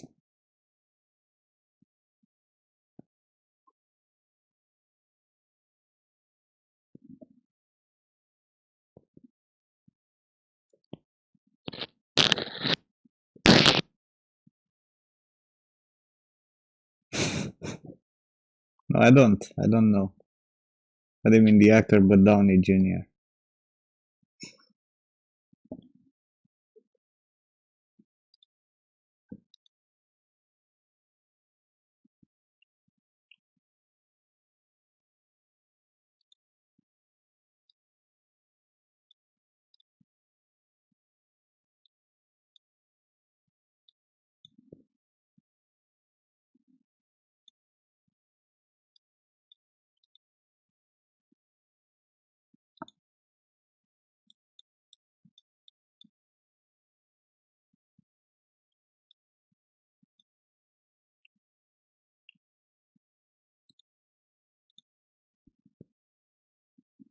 What's with the actor?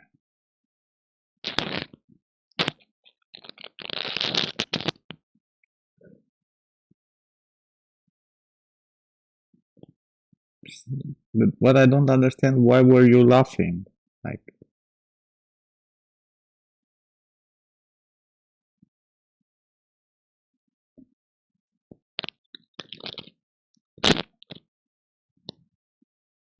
you lost me, Distorted. You lost me.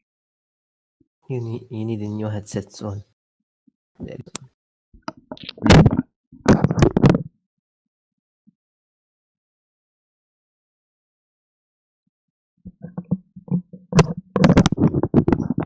My cable is doing stuff. Yeah.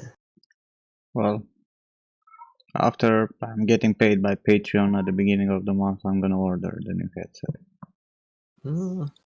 Very nice. What are you getting?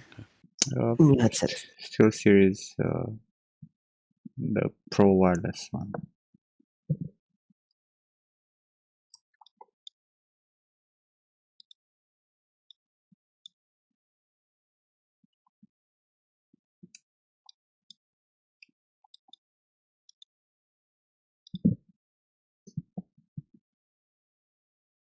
I don't want to have problem with the goddamn cable anymore.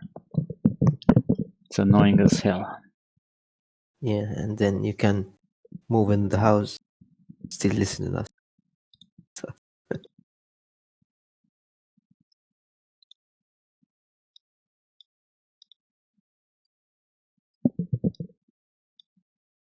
Yeah, that's the cool thing about the Pro version. It comes with two two batteries, right? One is in the headset and the other one in the stand always charging. So in case this one depletes, you can easily switch and you always have them going on. You don't need to connect cable or whatever. That's the best feature of them. And again, the feature from the Steel series where you have two channels. For me, that's invaluable. Because I can listen to music and you guys don't get it, right? So my streams don't get muted.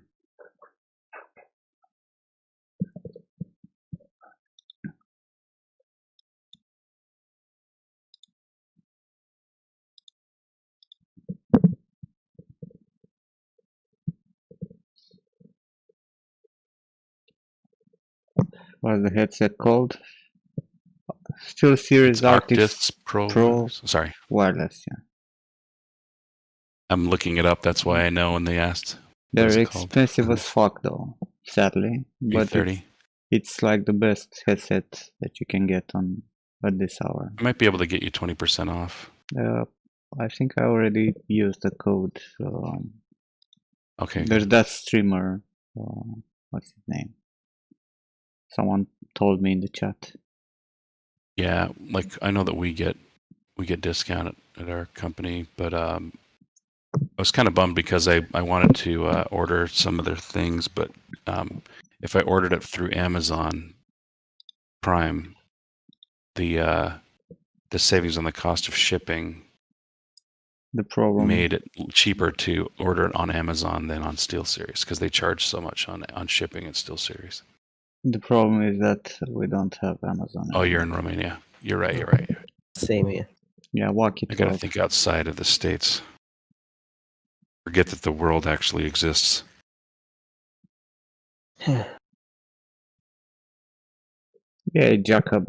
But once the battery is depleted, you need to connect the fucking wire. And I get back to the same shit. Yeah, Oreos. I've got a Sennheiser headset too right now. It's awesome. It's not too expensive either. But again, there are multiple choices, but I went for this, right? Yeah. Yeah, it looks great. And SteelSeries. I love also the microphone, like the noise cancelling on this microphone from SteelSeries is absolutely great. Mm. Like the shit, the noise that surrounds me, it's you would go crazy if I'll start because I have this condenser microphone, right? And if I start that without the NVIDIA plugin for noise cancelling, I'll go crazy. It's inhuman.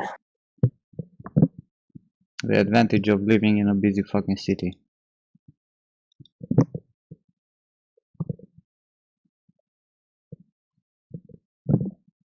You have a lot of noises in the background. Kids, cars, trams, animals. Does the noise cancel the beard?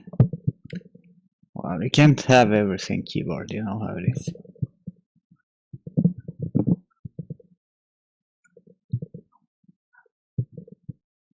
The cost of the headset with that discount is 308 euros, which is not that bad to be honest. If I order directly from SteelSeries, I should be fine.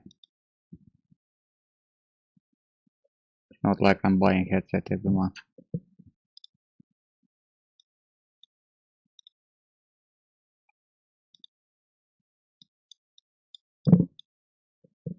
Yeah, I look at things as an investment. If it's like me getting some of the software. Yeah. It's not terribly cheap, but it's And when you use when it. you invest on hardware, it's very important because make you feel better. Well, to be honest, I don't spend money on too much other shit, right? Yeah. Like for me, the PC is the most important, valuable. Yep. I don't own a car. I don't, except the occasional vacation. I don't really spend money. Mm.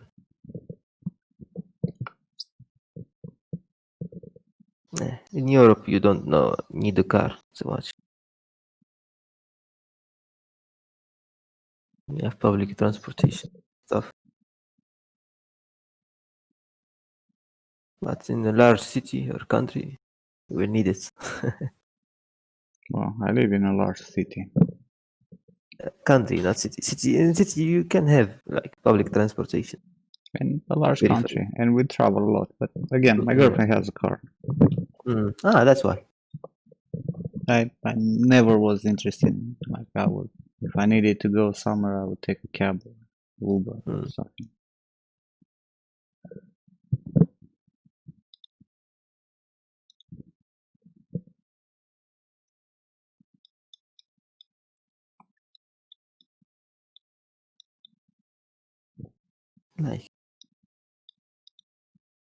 Like Yeho. I think Yeho lives in Cairo or something. It's a fucking mess. Well, from my experience, our countries are the worst when it comes to driving. Yeah. Holy shit. Yeah.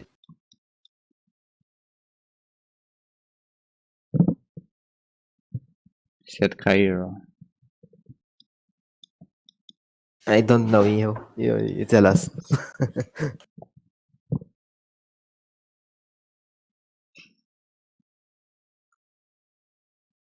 I think he's confusing you with someone else. Ah, okay. Nice. But you know, Cairo, if you are from Egypt.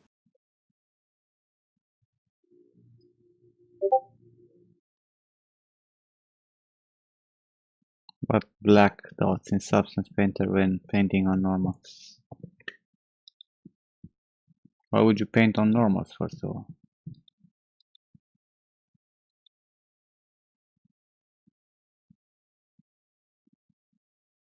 Yeah, south of Italy it's also a fucking amazing place to drive. Like when I went first to Naples, I read on the internet like don't rent a car because it's fucking useless. And then I've seen people not giving a fuck about anything, like anything. Like everyone, it's random. It's like in India, you know, people going all the ways.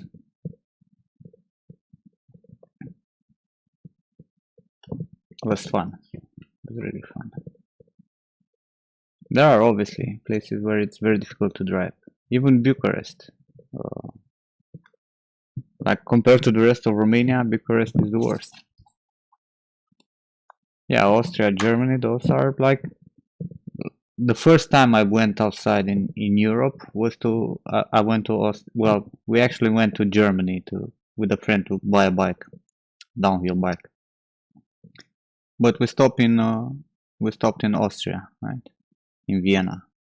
And we were walking around the center of Vienna, right? And there was like this big intersection, right? Without any kind of stop signs or whatever, you know, the lights. And there was this girl, she was on the phone, right? And she just walked and crossed the fucking street without even raising the eyes from the goddamn phone. And I was like, holy shit. If you do that in Romania, you're dead. Like, I can guarantee you that. Or at least in the hospital. I, and everyone stopped, no one complained. Then we got to Germany. We were in Munich, and there was this dude with a bike on a small street, an old guy running the bike, and he was like very slow. And behind him, like 20 cars. No one honking. No one. In Romania, he would have got beaten at least 5 times.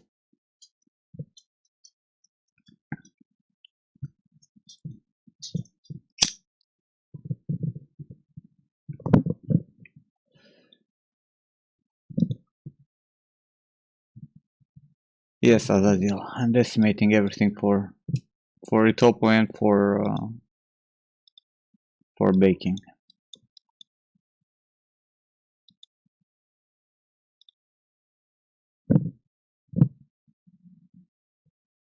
I don't have a driver license, Perehil. I visited all Europe, Wild Pigs. I think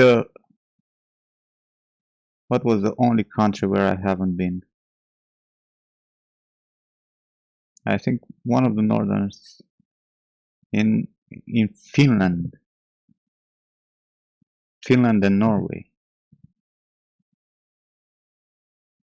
Why would you get artifacts? Don't decimate us crazy. Yeah, people are actually acting civilized. But there are very few places in the world where that happened. And there is the opposite, where people are completely crazy. Which I also don't understand. That for everyone.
Okay, Screaming, take care, man. Yeah, well, Pix, I can show you like some of the recent years parking spots saved on the Google map. Looks like this. This is in the last 5 years. So I have this account.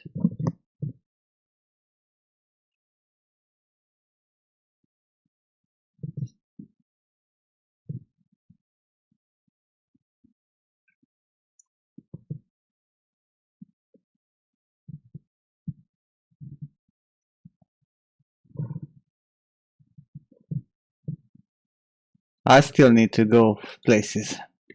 I spent like I've visited countries, some of the countries so many times. Like for example in Belgium I've been like 6 times in the past 5 years.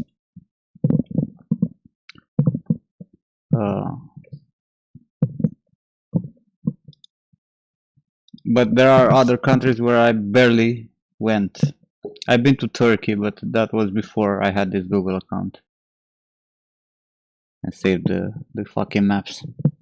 When the navigation was, you know, with a proper GPS. Favorite country in Europe? People-wise or nature-wise? I liked in Turkey, actually. It was interesting.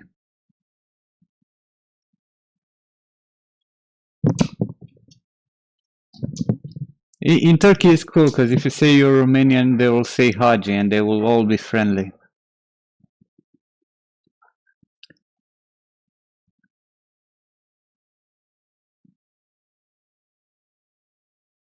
You know, there are countries where if you say you're Romanian, people will look sideways and they will start grabbing their purses, you know, and whatnot.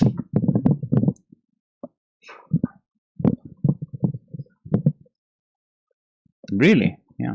If you go to Italy or Spain or France and you say you're Romanian, people look at you weirdly.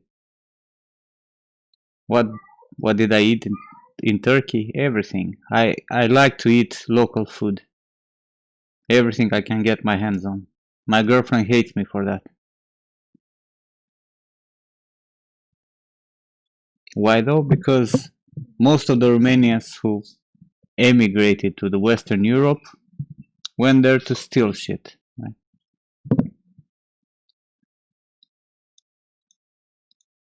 That's why. Mostly they were gypsies and stuff. Mhm. Like in Poland, we call gypsies actually like Romanians. We call them gypsies also. They're not Romanians, but people cannot really understand that. Yeah.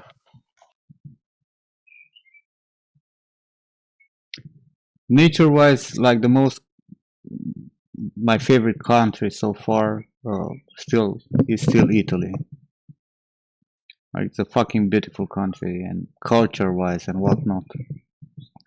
But I hate the Italians. Most of them are not nice. There are beautiful places in everywhere in Europe. Like, for example, one of my favorite places it's in Croatia. I don't know if you guys have ever been to Plitvice Park. There's these lakes with waterfalls and the bluest water that I've ever fucking seen. And it's absolutely fucking gorgeous.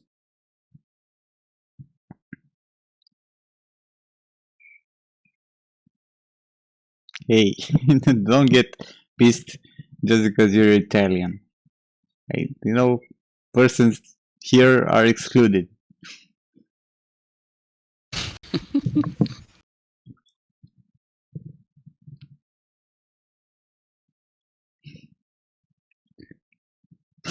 I'm not Italian, fuck them. Yeah, no, don't get me wrong. I know cool Italian people also, but most of the people that you know, people from the hotels and or you know, uh, people who are serving us were kind of like weird in Italy, and it's not only this. And again, the same story, right? If you say you're from Romania,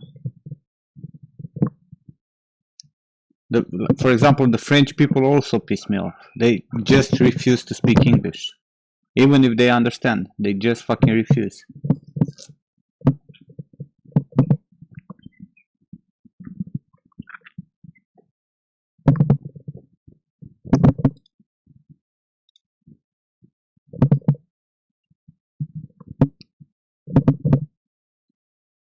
Well, not all of them, but most of them, like you try to speak with them in English and they just look at you and they no.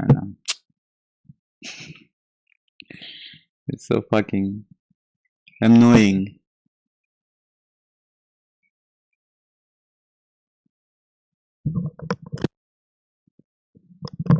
Yeah, same in Belgium. We had a lot of issues in Belgium also.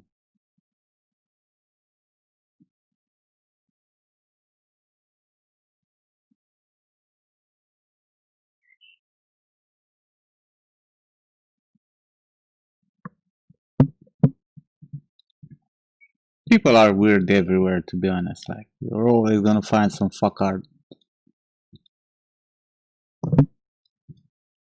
who will try to be smarter than everyone else.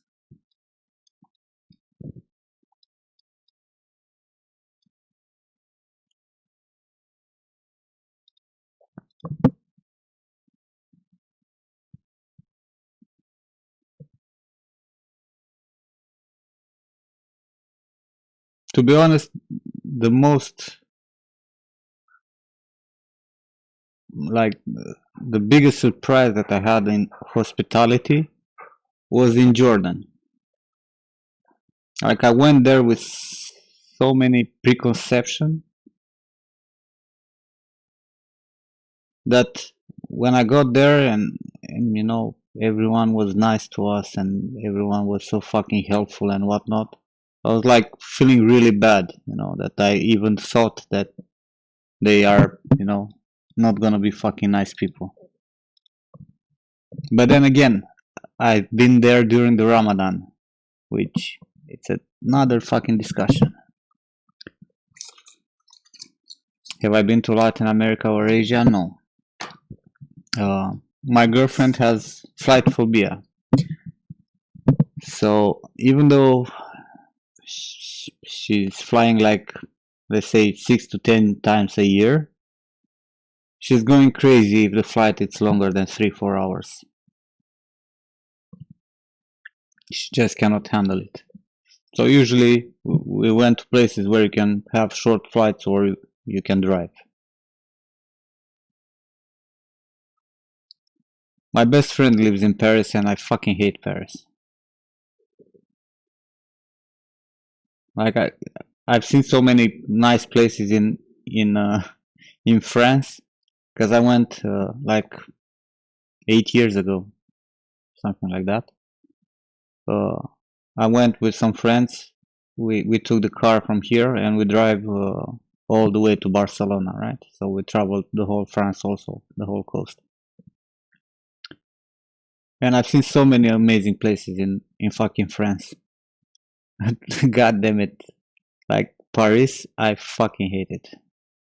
I've been there a few times to visit my friend, but God, no. Just no, I don't know. It's not for me. Not the type of city I appreciate. Very very Bucharest-like. That's the vibe that Paris gives me.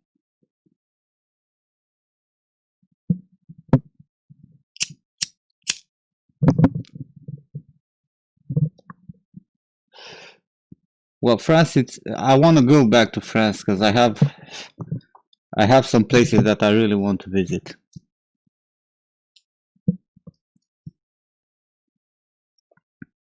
But let's end up with this goddamn corona shit. Maybe I'll resume my traveling.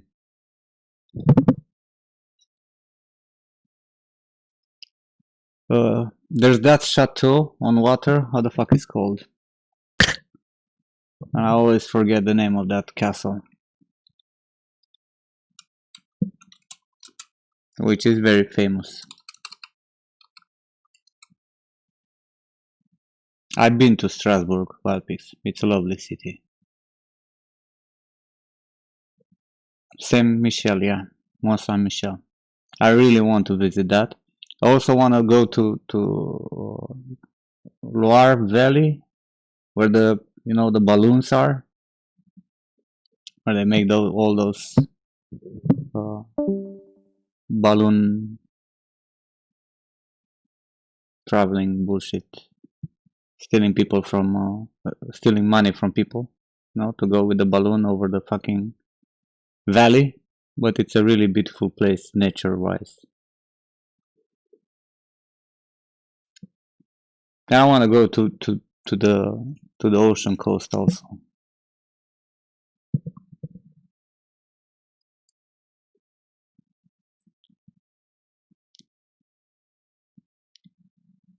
And do I get paid from Patreon? At the beginning of the month, keyboard.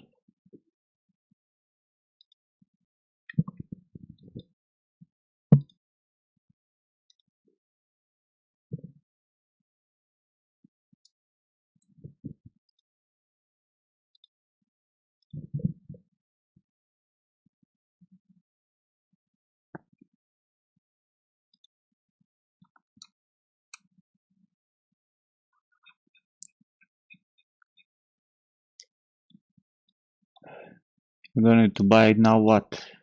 Keyboard.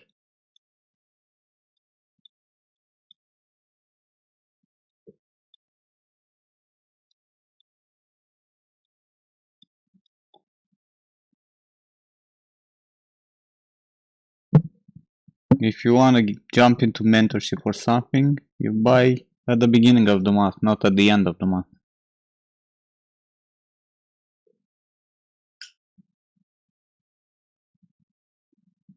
Yeah, man, I would love to visit South America. I would really love to visit South America.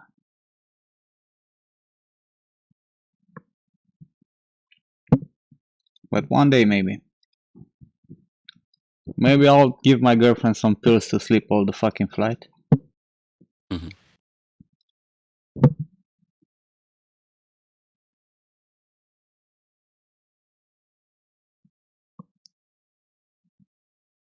Lyon is much, much more beautiful than fucking Paris. What are you talking about?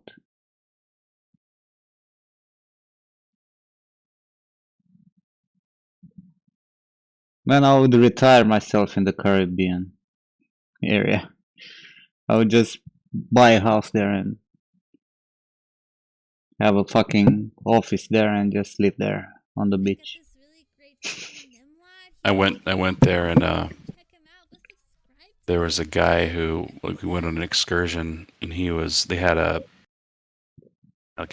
pirate ship kind of thing or whatever, and he just graduated with a law degree and he went out there to celebrate and he just stayed there. Yeah, I know And stories like that also. yeah.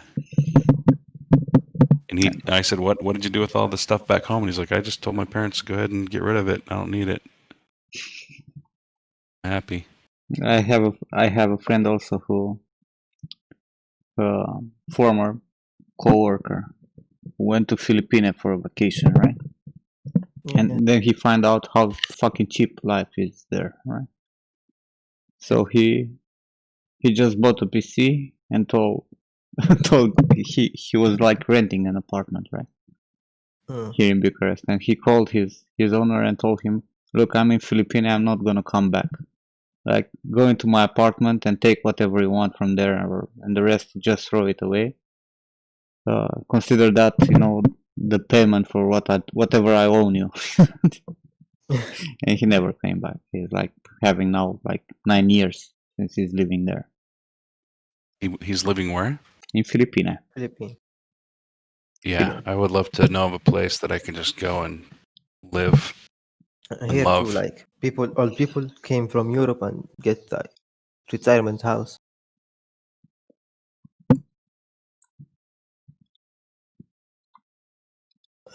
And they can go back for a day and to Europe very fast. Like, it's 2 hours and you are in Paris or in Berlin.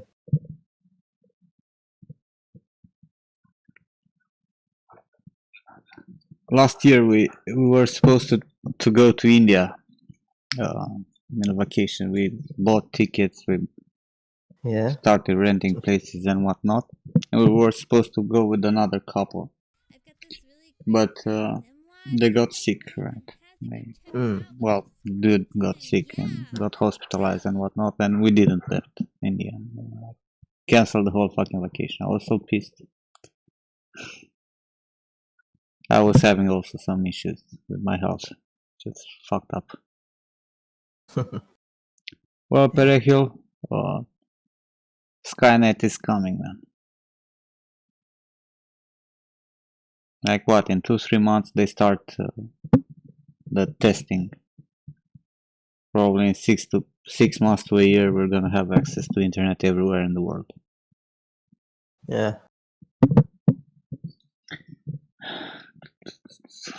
We finished it.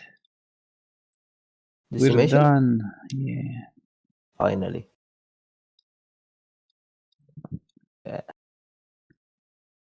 Now, retopo. Exporting. Exporting. No, I'm not gonna export everything at once. Starlink, Skynet, whatever the fuck you wanna call it. Uh,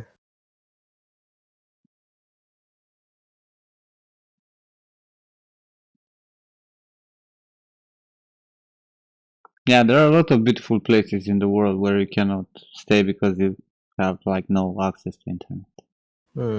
It's very Like, slow. like I live here in an apartment in Bucharest because we have a house just outside of Bucharest, 14 kilometers. And it's in a city, not in a small city. But the fucking internet providers just don't go where the house is. So I would move there, you know, I have the dogs there. I could move at any point, but I don't have internet there. Because I fucking hate the city.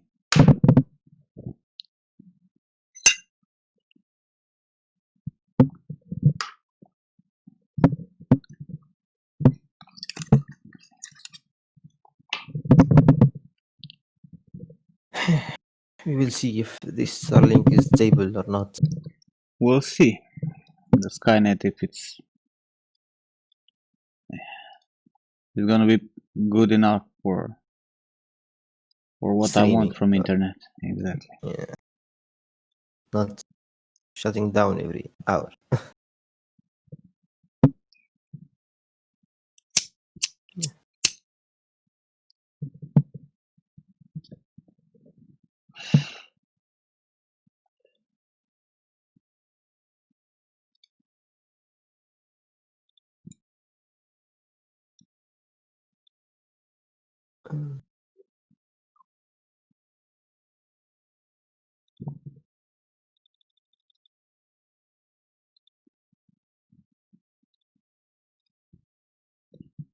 Here too, fiber is available only in the capital. Well, we have fiber pretty much everywhere in Romania. Okay. Uh, Most of the big cities and a lot of the small ones and even villages. How is Bucharest? A lot of ancient stuff. We have absolutely no ancient stuff in Bucharest. None. If you visit Romania, don't visit Bucharest. Like, it's bullshit. Like, people come to Bucharest and to visit Bucharest only for that fucking People's Palace, however the fuck you translate that, the biggest building in the world as an area, which is, you know, bigger than Pentagon, which is the most communist building that you're ever gonna fucking see. The rest, gray apartment buildings and a lot of bullshit. Very crowded, very ugly and gray. Worst city in Romania. You want to visit Romania, like, you can go into the cities that are in Transylvania, right? You go to Brașov, you go to Cluj, you go to, I don't know, even to Timișoara, Sibiu, Sighișoara. You visit some of the castles, but fucking Bucharest is shit. Absolutely shit. It's a modern capital. Not even. Commu- It's just a former communist capital. yeah, communist capital. Doesn't have lots of history. Like we have a small area where we have like buildings from Yeah, the beginning of the 20th century, yeah. right? From the 1900s. It's like very small area that's filled up with bars and clubs and shit like that, and that's it. Uh,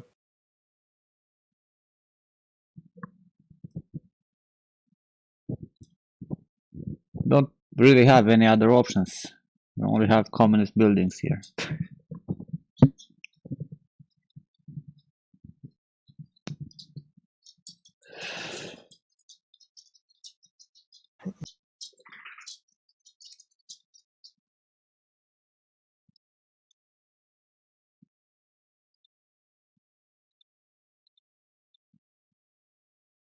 yeah, here there is multiple variation of culture passed from the country.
Come on, motherfucker.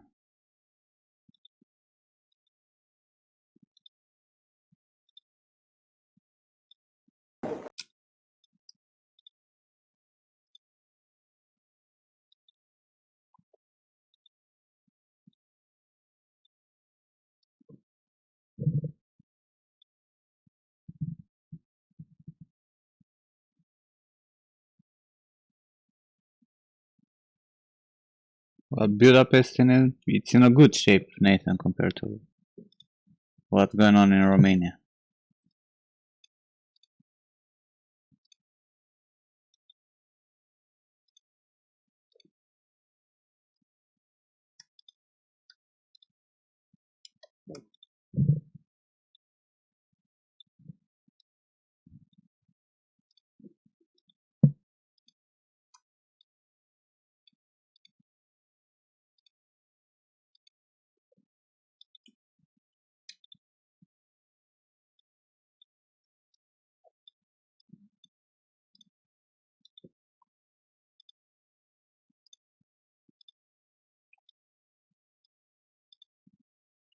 Come on, fucker.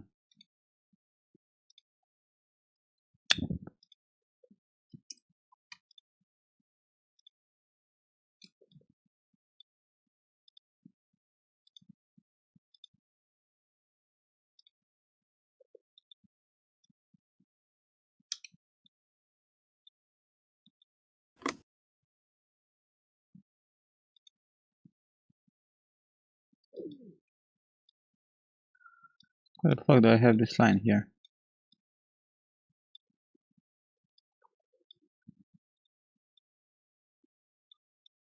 Ooh, got some fuck ups. Doesn't matter. It's underneath. No one will see. Not in Unreal 5. It's underneath. It's not gonna be visible in any fucking Unreal you want. He's joking, man.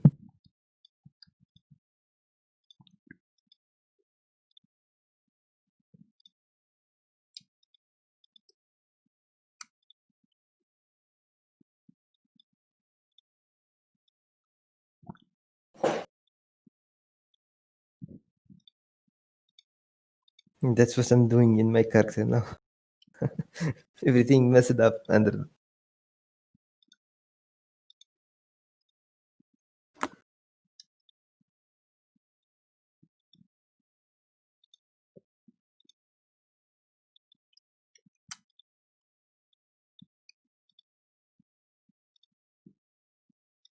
Come on, this one. Are you polygrouping? Yeah. I was just going to ask.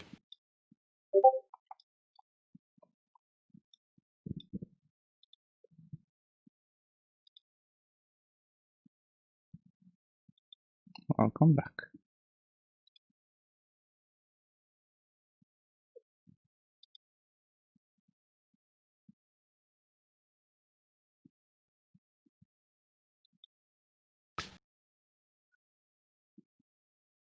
I'm going to grab something to eat really quick. I'll be right back.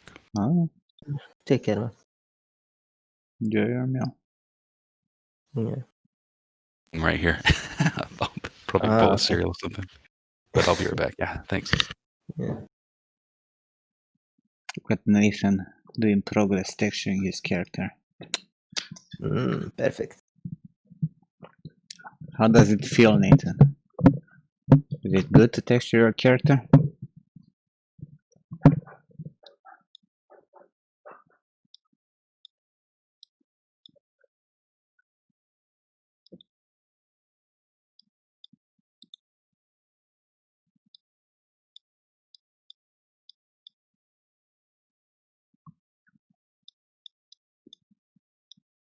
What the hell happened?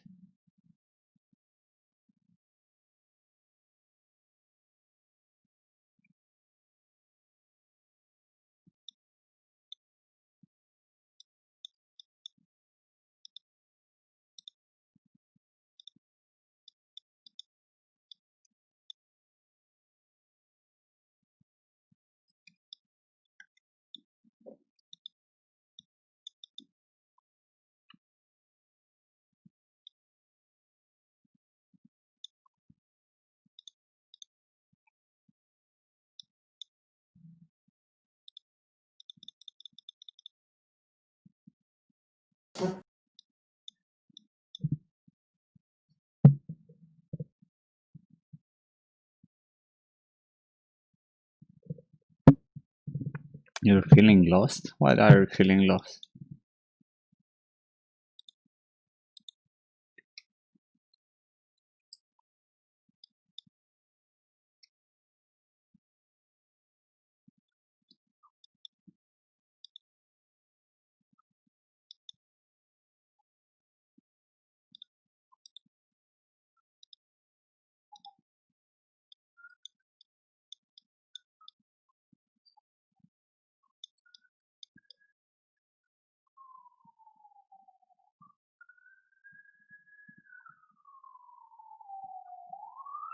That police car is passing. Small one. The That what? small police car passing by you. They're ambulances. As I said, I Okay. live very close to a hospital.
Bucharest right now on the Google Earth. It's interesting how different it's built, like compared to Warsaw, for example. When it comes to like the communism buildings. Hmm. Like Bucharest has a lot of those like alleys full of those fucking Building. high ugly buildings. Yeah, and I don't know, Warsaw doesn't have that much of them, or like at least tries to keep the height The of them. thing is like this. Poland, it's a Catholic country, right? Like Yeah. predominant religion is Catholicism. If you look at all the Catholic countries that were under communist, they all look completely different from the one that were Orthodox, like Romania, right? Romania, Bulgaria, right? These are countries that were under communism and they were Orthodox. And we have this style closer to the Russians. Then you guys got more influence from the West, right? From Austria, for example, or Germany. And we got a lot of influence from the fucking Russia and Ukraine. Yeah. That's the difference, the main difference in in the way things look like.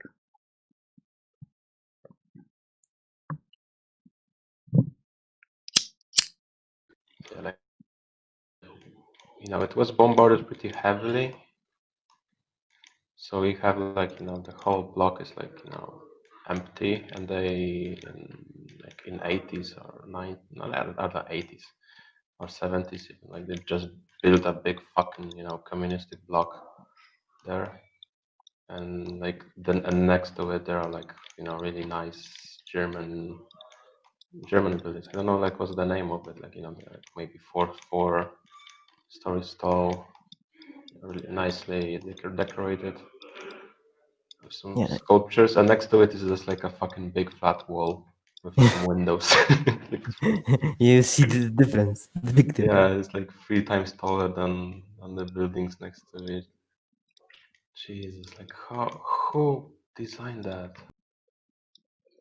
No, I don't think anyone A cared. guy who slaved to do that. No one cared about this. Like in Romania, you'll see so often, right? You're gonna have these really nice old buildings or old houses, right? And next to them, a fucking building made out of glass, right? While in Western Europe, it was more common to to preserve the architectural style. Hmm.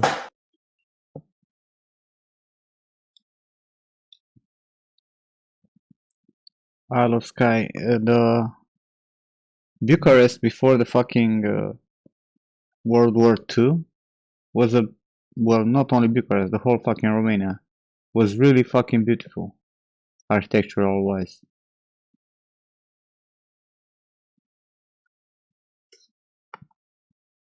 No, it was this whole architecture that it's now all squarish and whatnot. It was like that because it's easy to build. So when the communists came, all the people who were living in small towns and whatnot, they were pushed to move into big towns to work in factories for production. Right?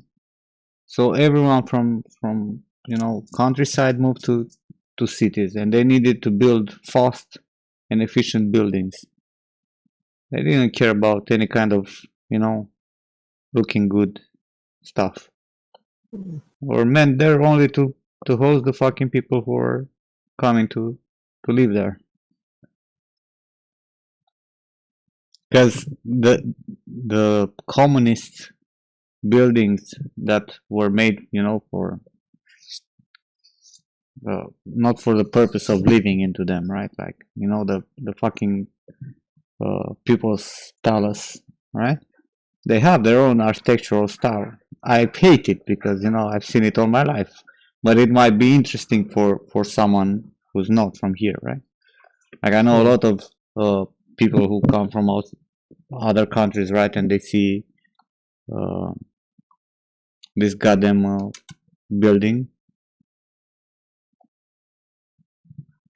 and they say it's amazing, it's super interesting, I'm like, what the fuck are you talking about? Yeah, it's different, but it has an architectural style. It's not bullshit, right? It's not Yeah. square. Well, it's kind of square, but has rounded windows and whatnot. Now let me show you some pictures so you'll understand Yeah. what the fuck I'm talking about. Show This us. is the I posted mine on the Twitch chat. It's like you can see where bombs fell. There are like, just to fill some space. Oh, the fuck. Okay. Giant building. it's like giant. It's like a mastodon of a fucking building, and they destroyed everything to build it. But Shit. it's like interesting, it's ornate inside and whatnot. It's a Yeah. square on top of a square on top of a square, yeah. Fucking hell. Fuck.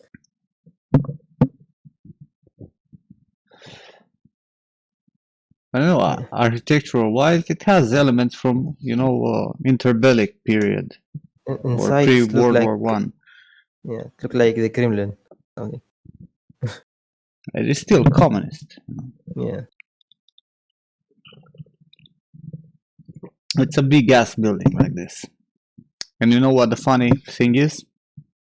That these motherfucking Romanians, they gave away to the Orthodox Church now. Like right behind it, here somewhere, they're building a big fucking mastodon of a bullshit cathedral. That it's not like the nice cathedrals that you're gonna see in Europe, right? It's one of the most commonest cathedrals that you're ever gonna see, but it's like gigantic. And it's actually taller than the fucking People's Palace. Yeah. Same You, here, people donate to you, mosque. you have the same crap, Alexei? Well, this is the biggest area building in the world, right? Like gigantic. Mm. And it's so fucking big and useless. Yep. Let me see if I can find like. Oh yeah, I see the cathedral.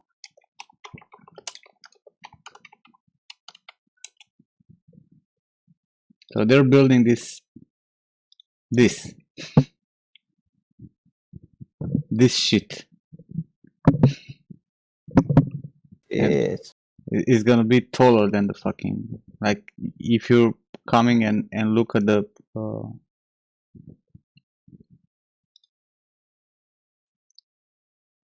the People's Palace, you will see the fucking cathedral on its left. Mm. It's like stupid enormous for no fucking reason. Something like this beautiful cathedral Oh. built up with our tax money. Looks like a dick. Yeah, that's exactly what I'm saying all the fucking time I'm passing it. Like, especially if you come from this side, when you come through this street here, it has like this big uh, Dome. dome in the center with like two small balls. It's so fucking funny. Yeah.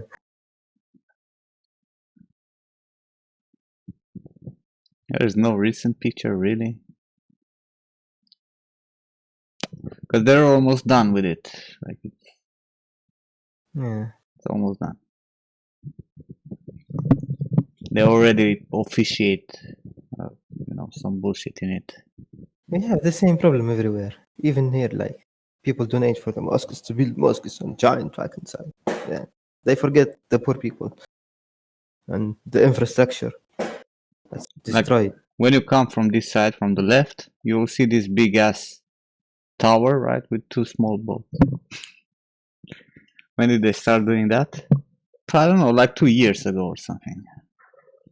It's already done. Or they still need to refine it on the exterior, and they're building hotel and some mall or whatever next to it. Like they're doing a really nice thing City. here, right? Like, and they're gonna have these buildings that will be hotels and whatnot. Yeah, most of the money come from government, tax money.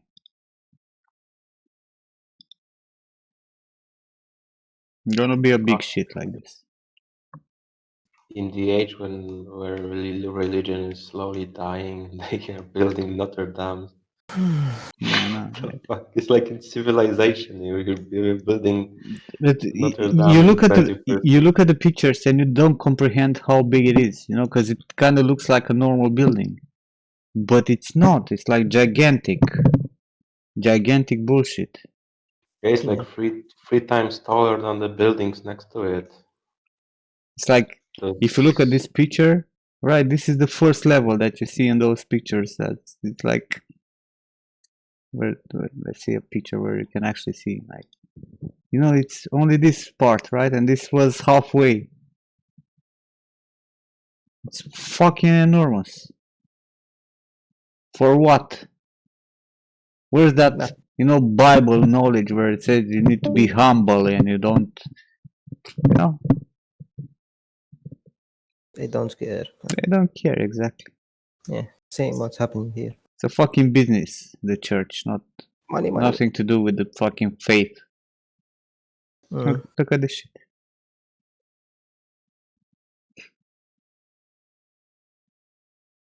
Holy shit. Of course they took a cut. Everyone took a cut. Do you understand that in Romania, yes, 2 nights ago, they re-officiated the fucking Easter, uh, you know, bullshit, because it was not possible for people to go to the church and pay them.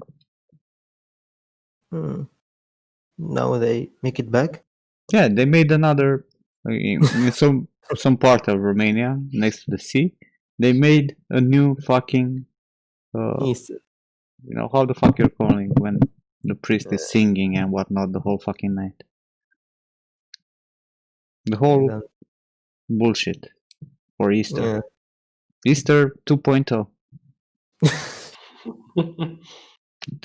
Yeah, Romanians are that stupid.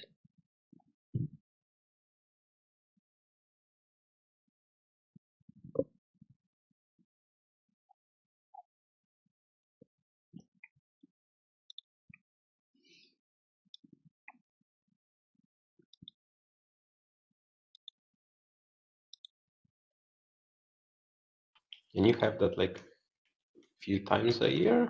Like you said like this before that it's not like only on Easter, but Hmm?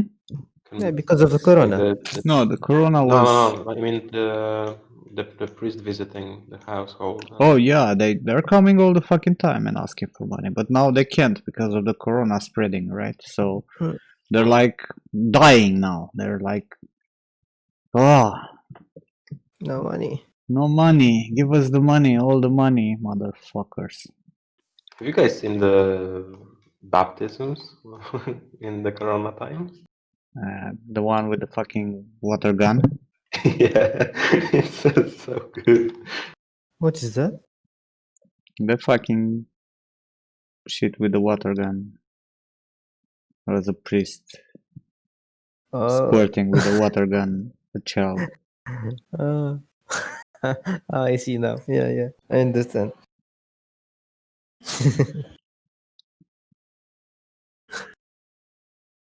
Die, baby, die. Okay, let's see what we need to combine. So we have the hands. Let's put them up here. I've got this We'll really go with great this. friend, Nimrod. He's like really fantastic. Go check him out. Go subscribe to him. Yeah. Then we'll go with the fucking chest here, but I don't have polygroups anymore. Of course I don't.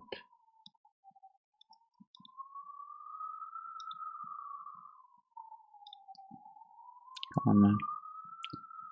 Auto groups.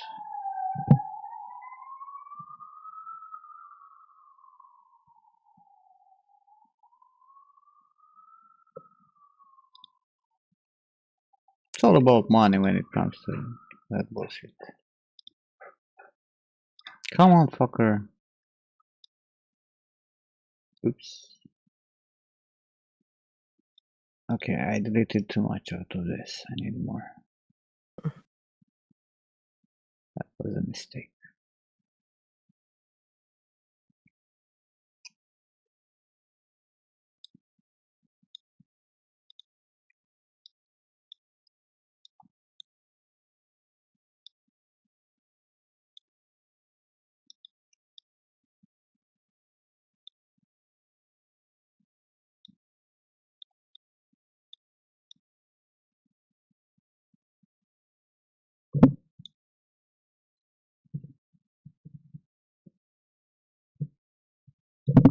Okay, hijo.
What?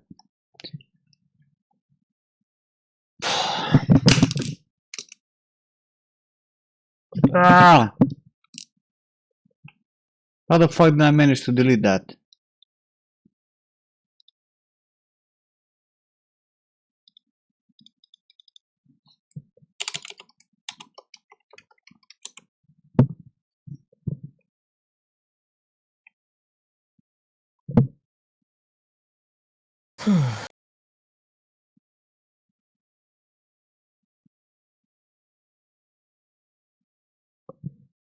The whole fucking chest I deleted. I was trying to split it and I deleted. Press delete button. Shit. Find the quick save.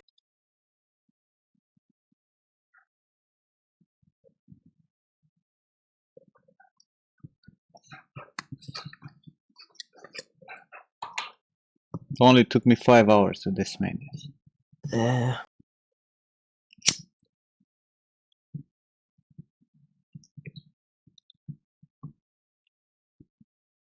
It's really fast.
Failed to tea friend?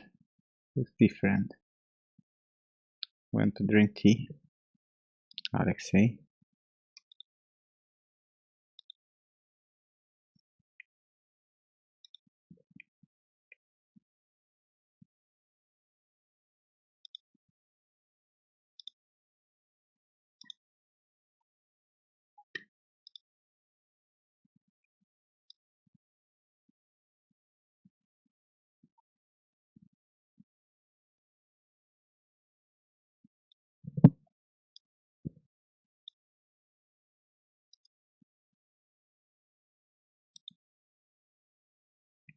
Of course I'm a moron.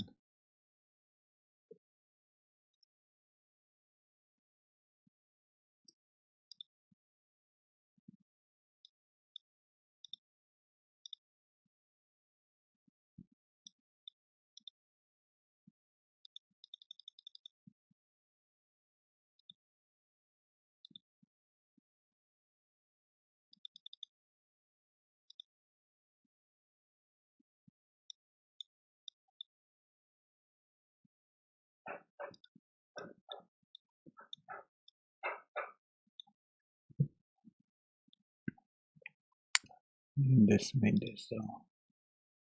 Do I want to? Yes, I do.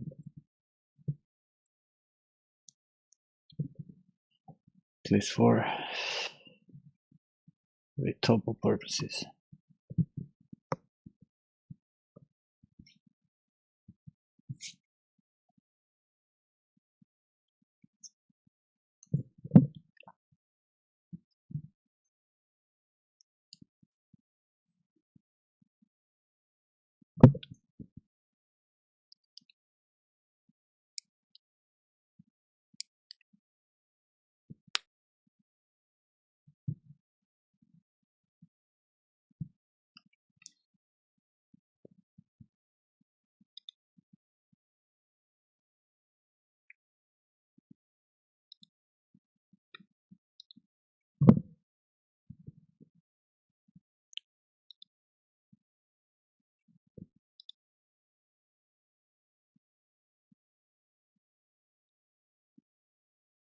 By the way, Nim, do you want to get angry? I want to get angry. Like a grumpy angry? Do I want to? What happened? I will post it and you shall see. Because it's really bad.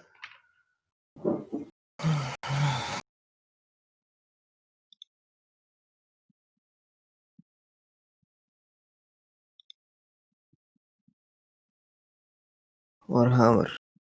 Yeah, it's a new edition and they made a CG trailer for that.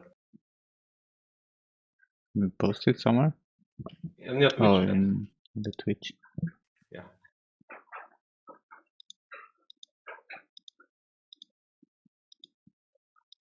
What should I get angry? It's their own style. I don't like it, but their own It's style. about characters, like especially one character, like one female character. And also proportions are bad. Just it's like miniatures but moving. Yeah, that's the whole point.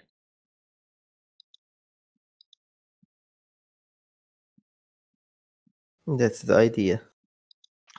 But you know, there was this Astartes series, and he actually like redesigned them so they work on in the proper scale, right?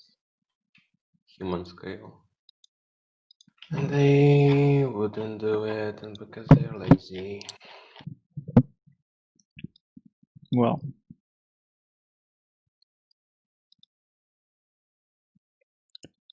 cannot force people not to do stuff.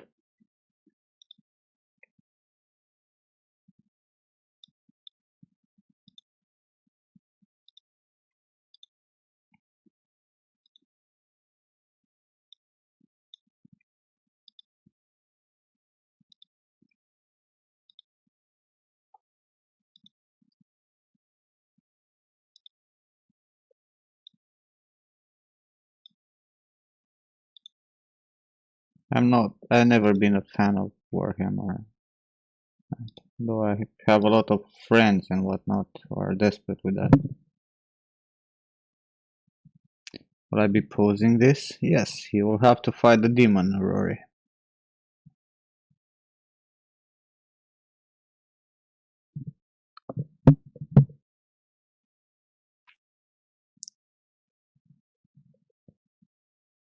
Warhammer is like a Stockholm syndrome.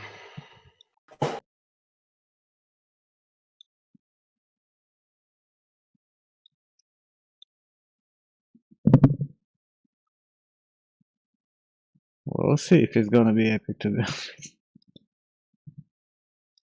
God knows what kind of bullshit I'll end up with.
I'm missing.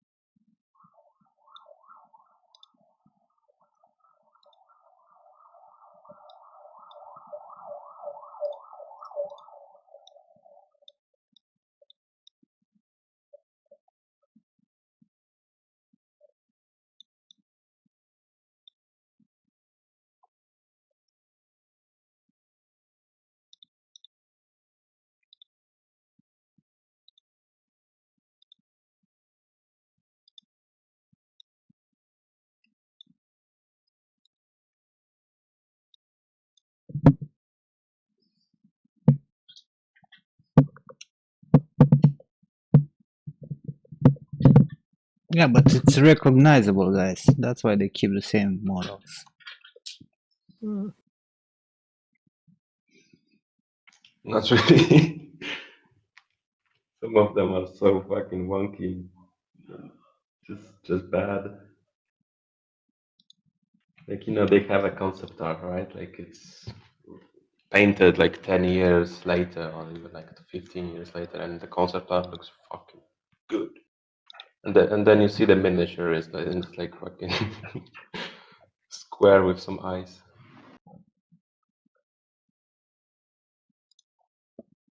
But they can remake them. Like it's not that difficult. Not difficult. It's like they don't lose the personality. We released one hero, and it's really basically the same image, just better.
Oh yeah, let's say this would be the first.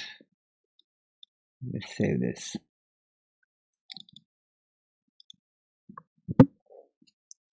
So this will be the first thing to retopo.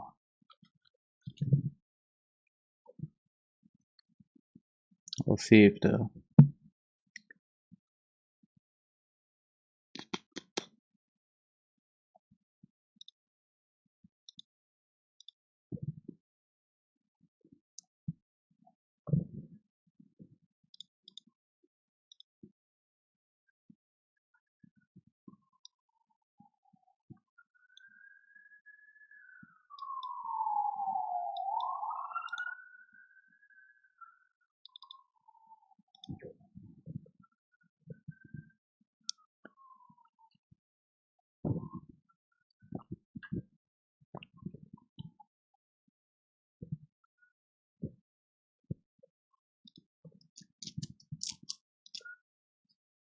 so merge visible. How many polygons do we have in this?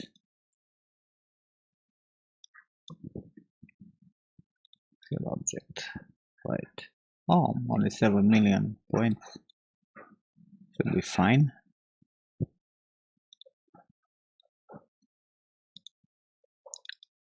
Export.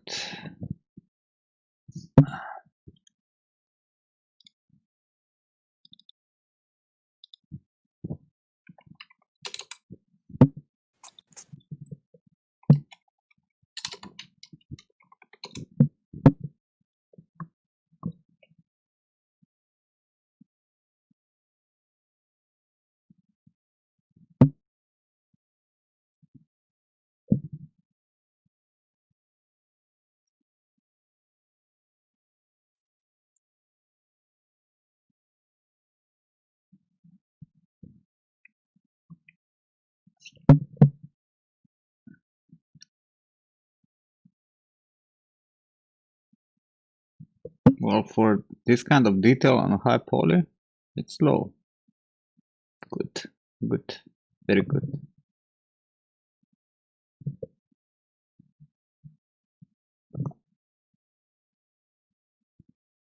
Very nice.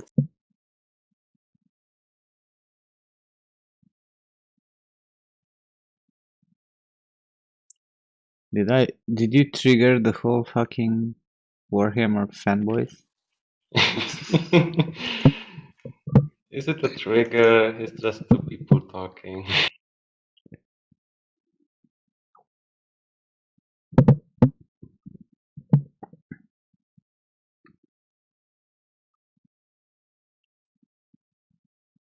It's fun if you're into this kind of stuff.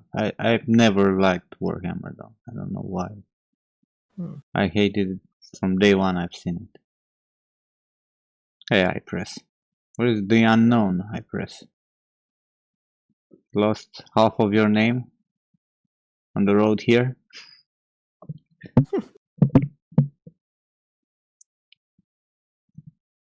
Now you're the known eye press.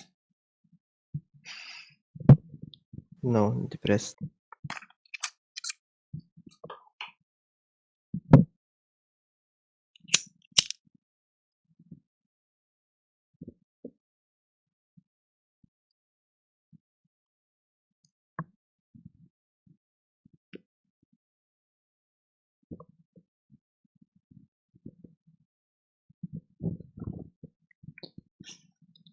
Okay.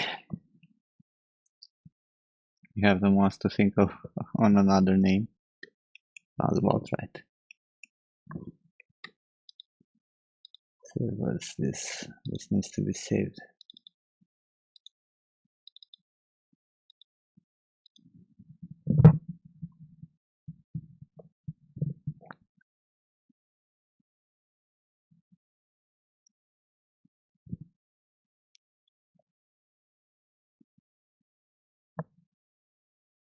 How about another name?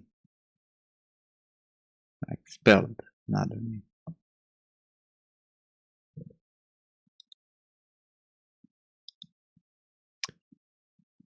Okay guys, so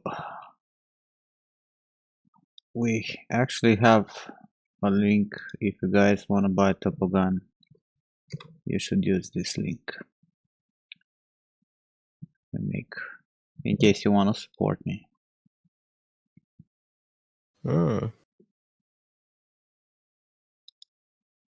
One day. Yeah. Yeah, when it will be like the upgrade will be available, I will use it. How long I had the link? What link?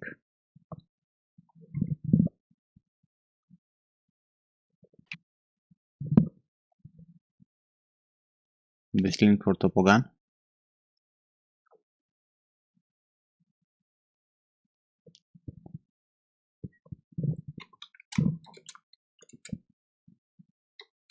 Or a little bit early. Christy was struggling to make it work.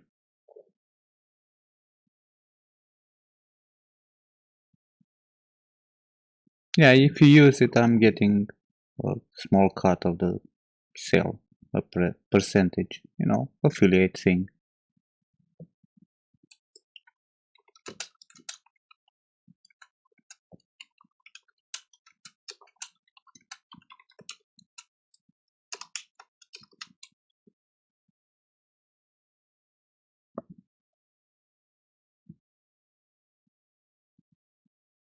You have 10k fluffs, you wanna know what you're gonna do when you get 20? No, Guarani, what you're gonna do?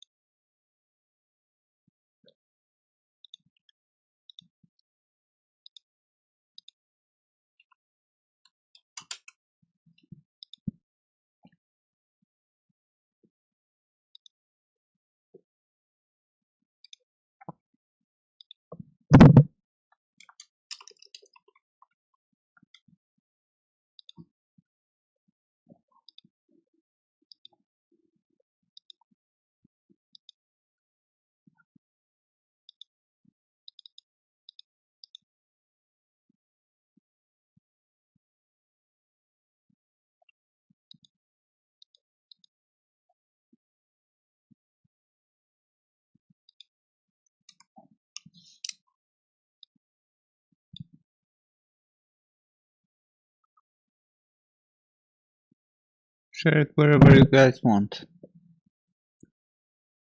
If you wanna share it.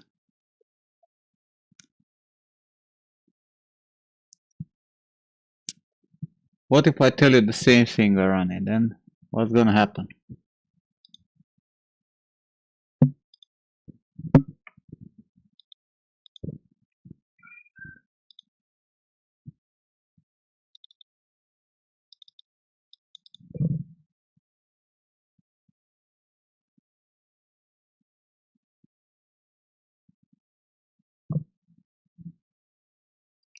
Rory is saying nice work today. I did no work, Rory. I just fucking decimated the whole fucking day. What work?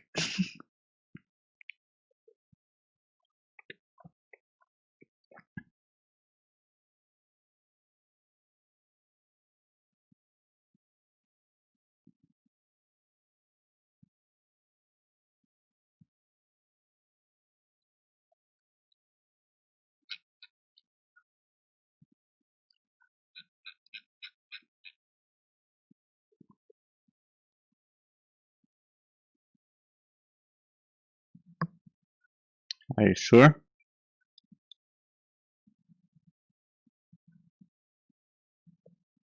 Tell me your portfolio, let me see.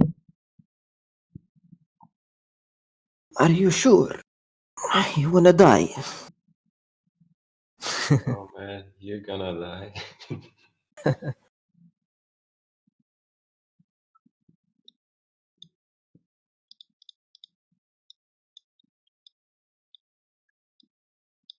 I fucking love Topogun shaders. Have I told you that? Yeah.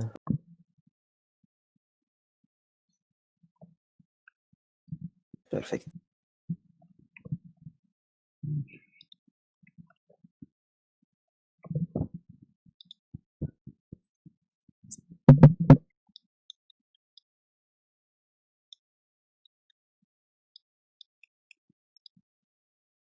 How shall we approach this? We go from 1 to 1 like this.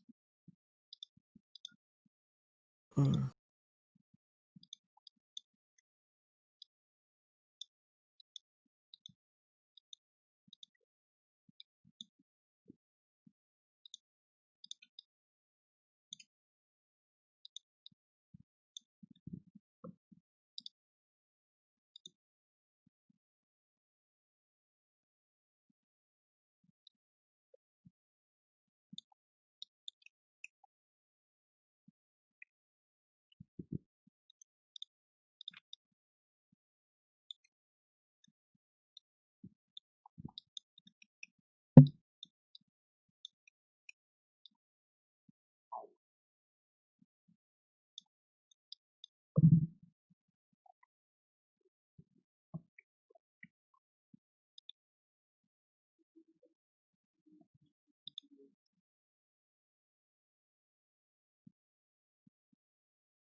Hey, Johannes.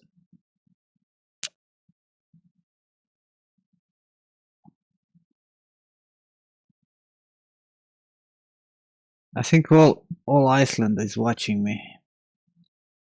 All 2 of them.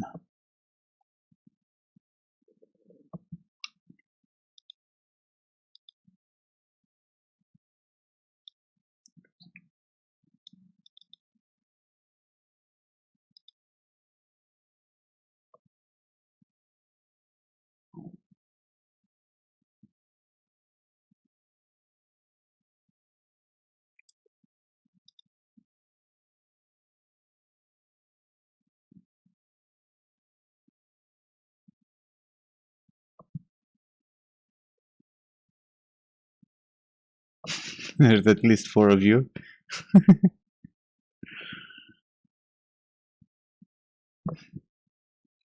I'm not sure, Johannes. I'm not sure.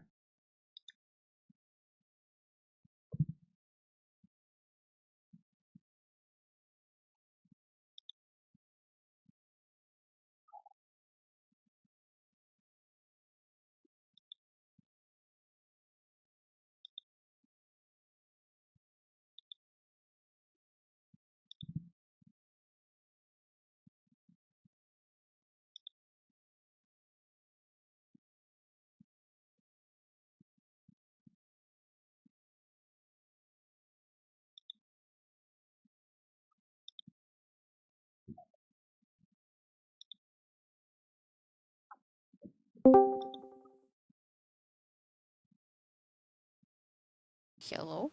Hey, Lila. Hello, Leo. Not like this. Well, Garani, I'm gonna tell you something. He was right.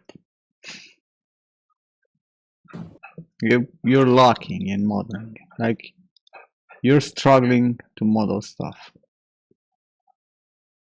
And nothing gets refined. Nothing. Nor model, nor texture. You have some knowledge, don't get me wrong. But whatever the fuck you're doing, you should pay much more attention to shapes, volumes, and especially texture.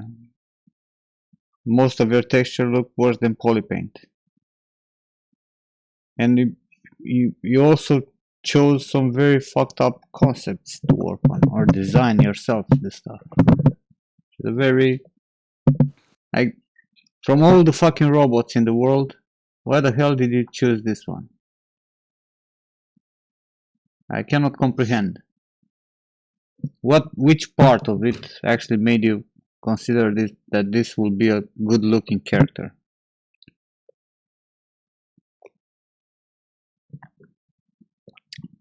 Because 60% of it looks like a fucking oven.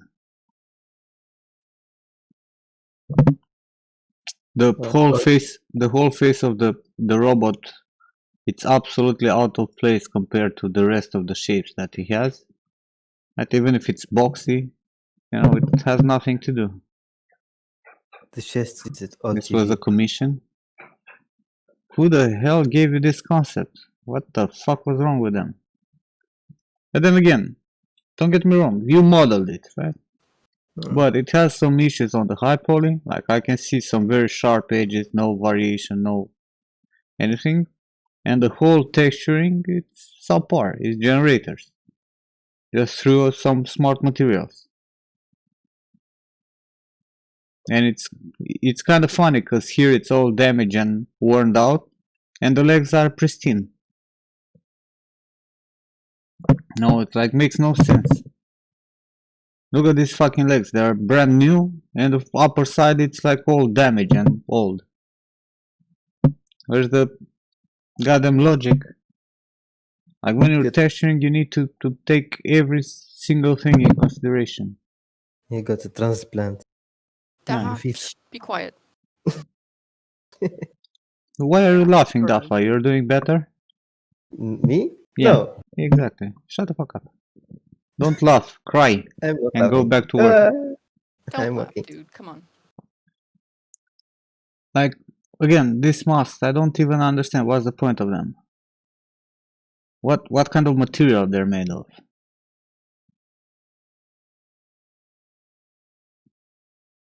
I'm not talking, dude, we all have lack of knowledge, right? But every fucking time you're texturing something, you go to the internet for a day and you research all the materials that you're gonna put in that character or asset or whatever, right? You don't start texturing because you think how materials should look like, or you know that you have some materials in your library that's gonna work. That's a big mistake. Never fucking do that. No. You go and you research, no, not game assets, real materials. You have painted metal. You go on fucking Google and you research painted metal, and you find some painted metal that looks in the way you want to look your final asset, and then you look up for interesting details, right? Like if it's, the painted metal is scratched, you look up for the goddamn textures that have scratches or damage on it, interesting and unique damage, because that's what you need to put in the goddamn texture, right? You don't go and just throw some materials on your model. It's not working like that. So you go and you do your research before even fucking opening Substance or whatever software you use for texturing. I presume Substance nowadays, right? Because all your characters look like you did no research. You just went and put some materials, you put some generators, and that's pretty much it. Hey, Toasted. Hi, Jimmy. Here, like for example, these were supposed to be probably like some marble, right? But you didn't research your marble material. Because to me, it can also be, some plastic that's dirty. Right? No definition in that veins in the marble. No believability. Then again, you have that gold that it's uber saturated. You even have this fucking gold thing here that looks better than the gold that you have on the fucking face. No, even if it's pristine gold, right? Uber clean and, black roughness. Almost perfect shyness. But your metal looks yellow as fuck. That's not how gold looks like, That's why I'm telling you, go and research your materials, especially if you're making something that, has some wear. Look how, if you have some old ring of gold, or you can go on Google, right, and research how they actually age, right?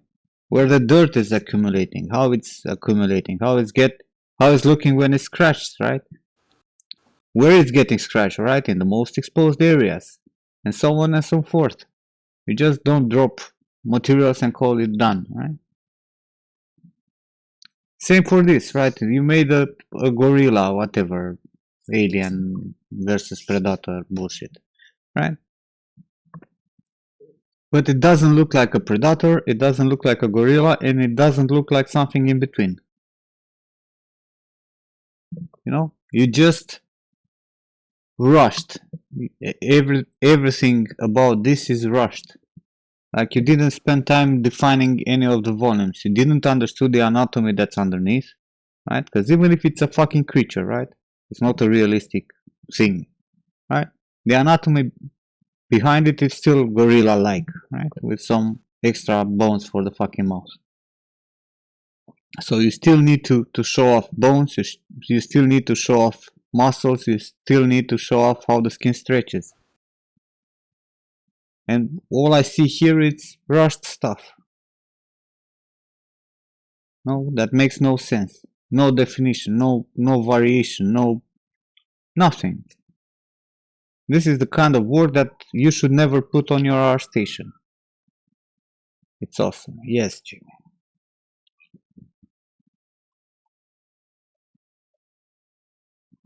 And zero meshed.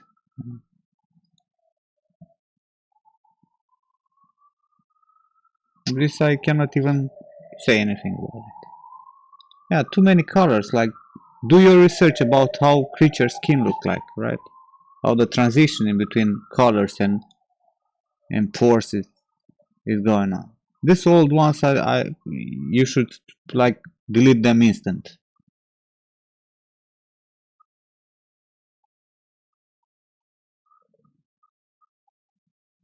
You don't need me to tell you that you fucked it up, man.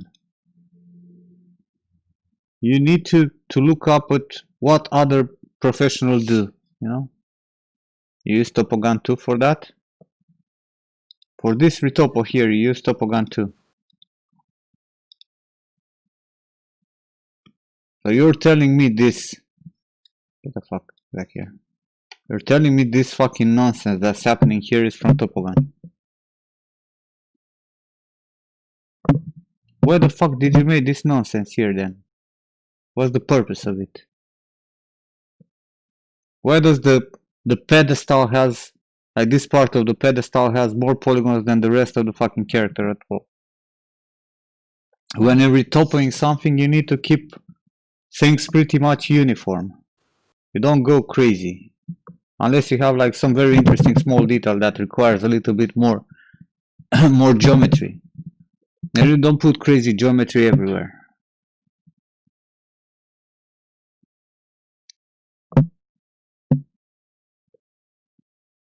Dude, this fucking round piece of pedestal has more polygon than the whole fucking character that you, well, piece of character that you did.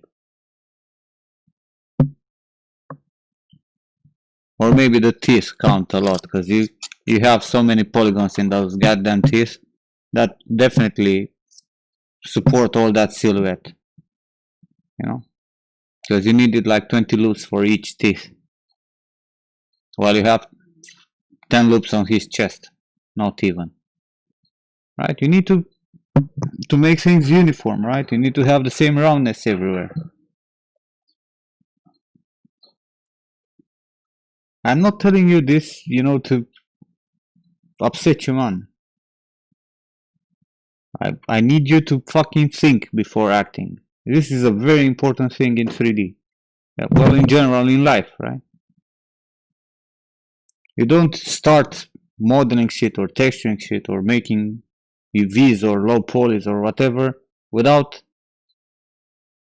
taking some time to process what you have to do and how you have to do.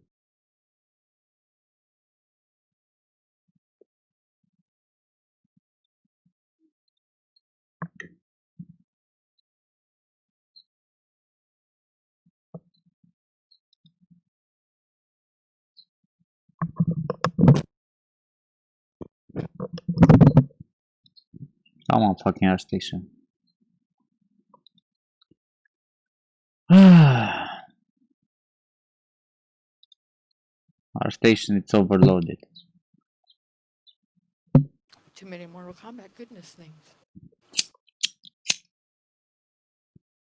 Yeah, too much. You want my combat. suggestion, Garani? I think you don't even know what you want to do. I don't think you know what you want to become in this industry. So I think first of all you need to consider the path that you actually want to go for. Right? Do you want to do you want to go and make characters? Do you want to go and make creatures? Do you want to go and make hard surface? Do you want to go and make props? Think about it, because all these jobs are different.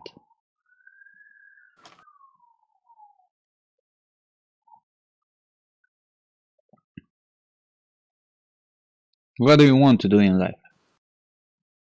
And then focus on that and do your research. Always do your research.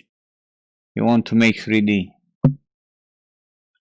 Well, do 3D. Make that fucking donut in Blender and you're done. You made 3D.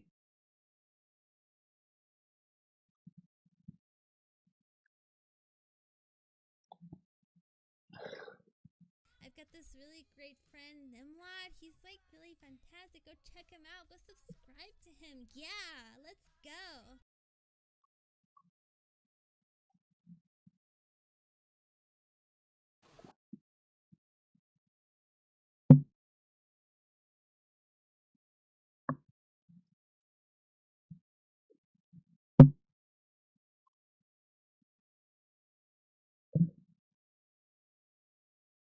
He's not even here. He left.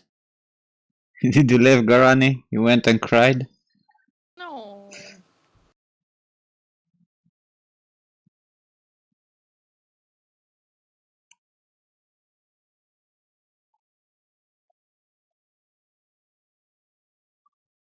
Maybe he just reset the chat.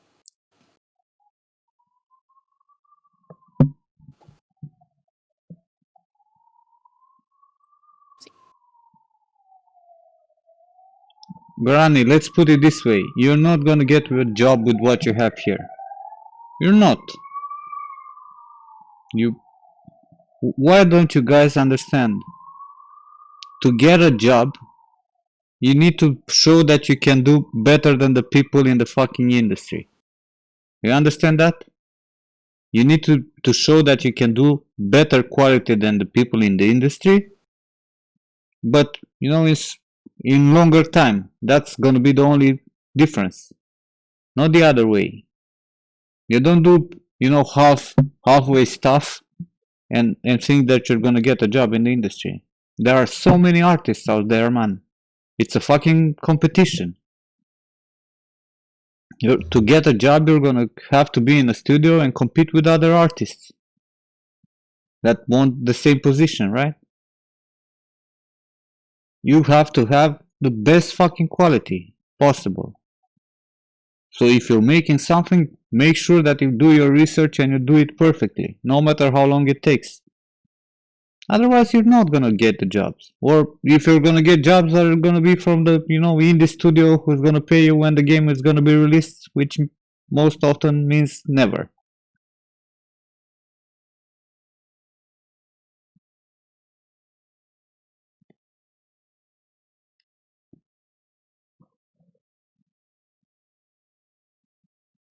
Like take a path. You want a job fast in the industry, then focus on props.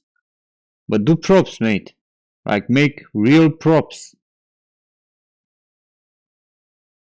Yeah, you were lucky to get into the industry and you're cleaning fucking UVs.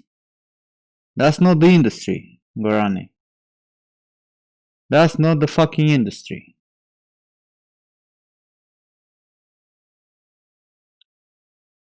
You know, it's like finishing the law school and getting hired to fucking get coffee for the rest of the lawyers in the office.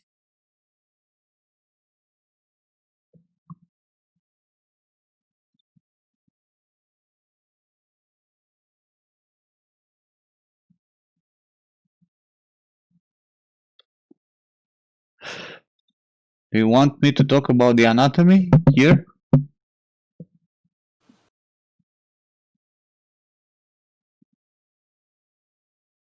Can you take this picture and put it next to a fucking skeleton? And then tell me what's wrong with it?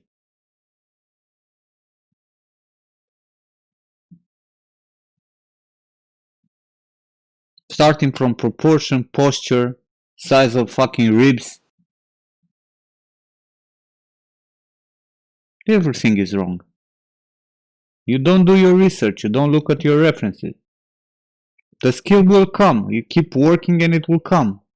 But the problem is you're rushing. Everything you're doing looks very, very rushed.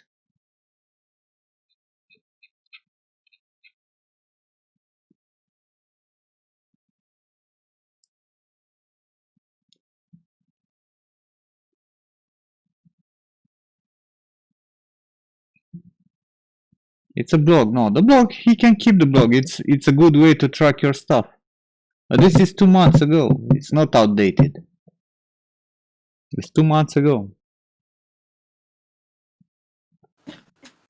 Get back to the drawing board, man.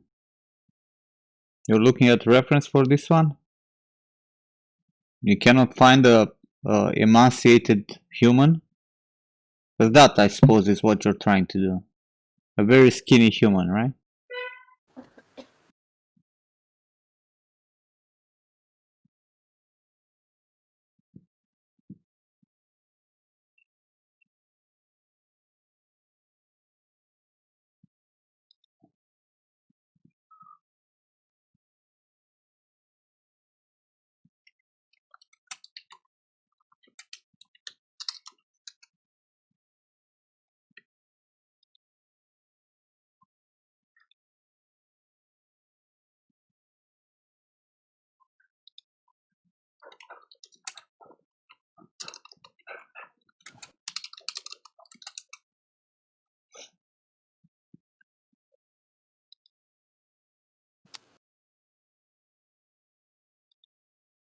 Yeah, Christian Bale, the machinist, was very emaciated. Oof. Scary how skinny he got.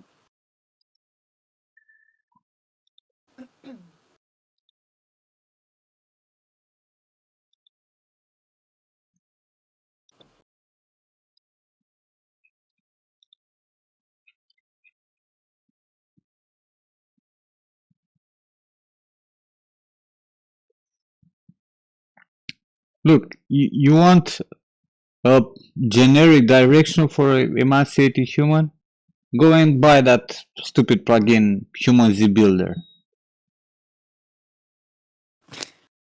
It's a stupid plugin. Yeah, it's a useless plugin, but for him, for a very specific example like this, you can actually use it, right? Because you can make a very emaciated human with that plugin.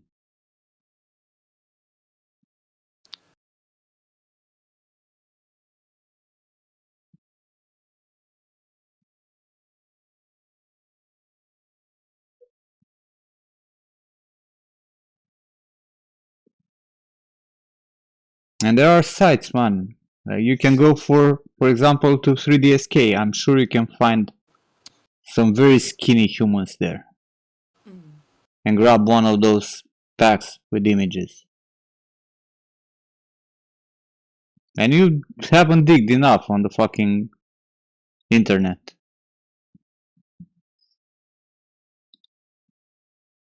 I'm not saying to goddamn go and get the Human Z Builder and use that. You use that as reference and you improve on it.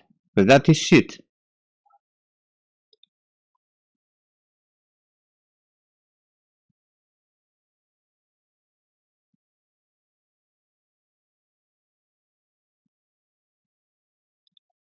The nice thing about the African children is they get the distended stomachs.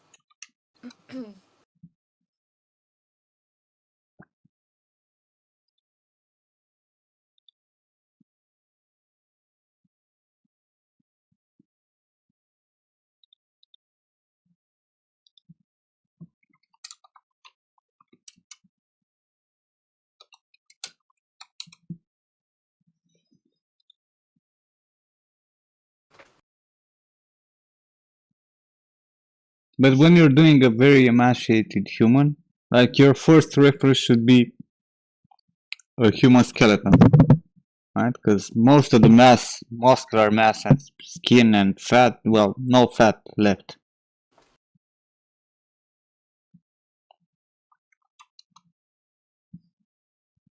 But you need to start with the goddamn fucking bones. In your bone structure, it's completely off, and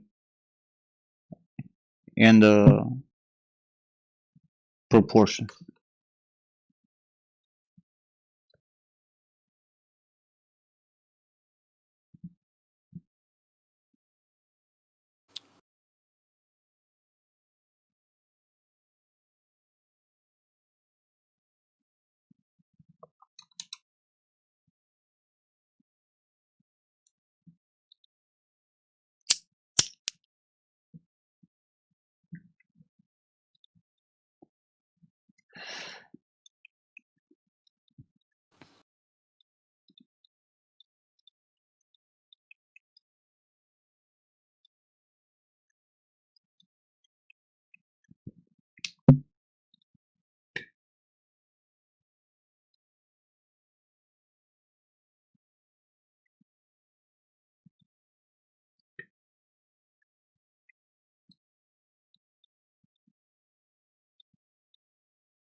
How's every topo treating you this morning or this afternoon, Nim? Sorry? How's the retopo treating you today? I just started. These are the first polygons I made. I spent all Oh. day fucking doing decimation. Oh. Am I gonna bake that belt or build it on Geo as well? It's gonna be baked. It's gonna be a single, all you see here is gonna be a single unified mesh. But I also do a Rhizome EV tutorial. I already did that, Paul. Well, I had a stream where I talked for like 5 hours about Rhizome when I was doing the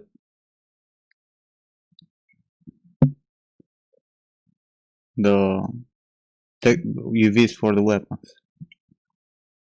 You'll find them on Patreon.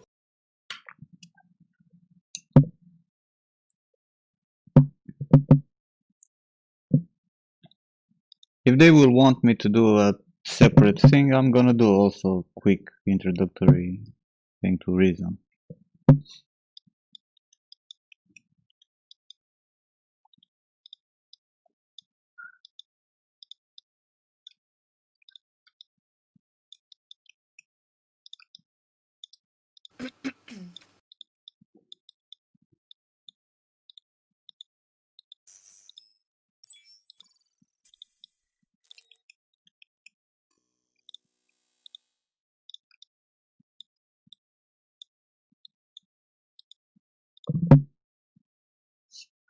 Thanks for the subscription, man.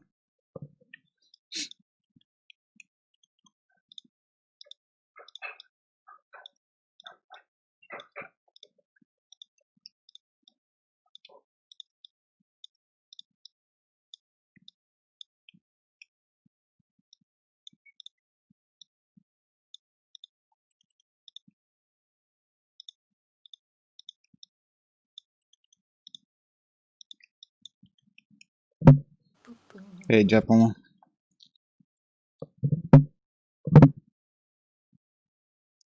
Hey, Jessica.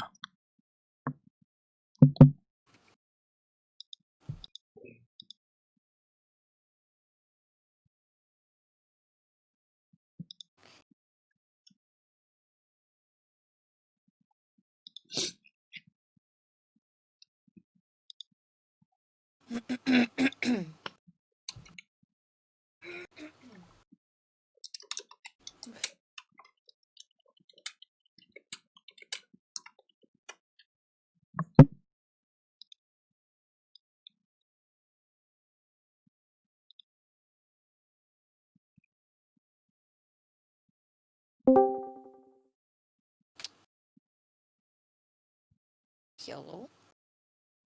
Hello. Hey, Mike. What's up, man? Welcome Not back, man. much. Thanks, man. Yeah, I went from breakfast to concept review, so it was a little bit longer than I was thinking. Cool. The reviews go well. Yeah, it went good. Sweet. So, yeah, I got direction on one thing and information on another thing. I Mm. usually have 2 or 3 tasks going at once. So, Oh shit. Okay. yeah, Multitasking. yeah, we like I support a lot of different departments, Ah. Okay. marketing and you know, random stuff. Mm-hmm. So do you help like review key art and logos and whatnot? No, I don't review. I just met with the art director and my lead. Okay. Okay. But no, nope, I don't review anything. Okay. I can definitely like offer my opinion in those reviews, but Mm. typically I keep my mouth shut Okay. until it's my turn. Mm-hmm, mm-hmm.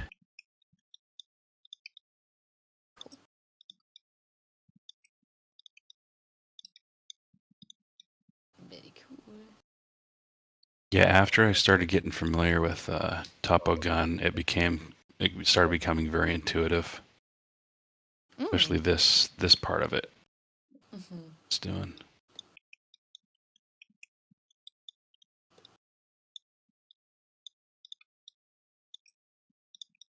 What kind of stuff are you learning to do in 3D? Just general? Or are you working on character stuff?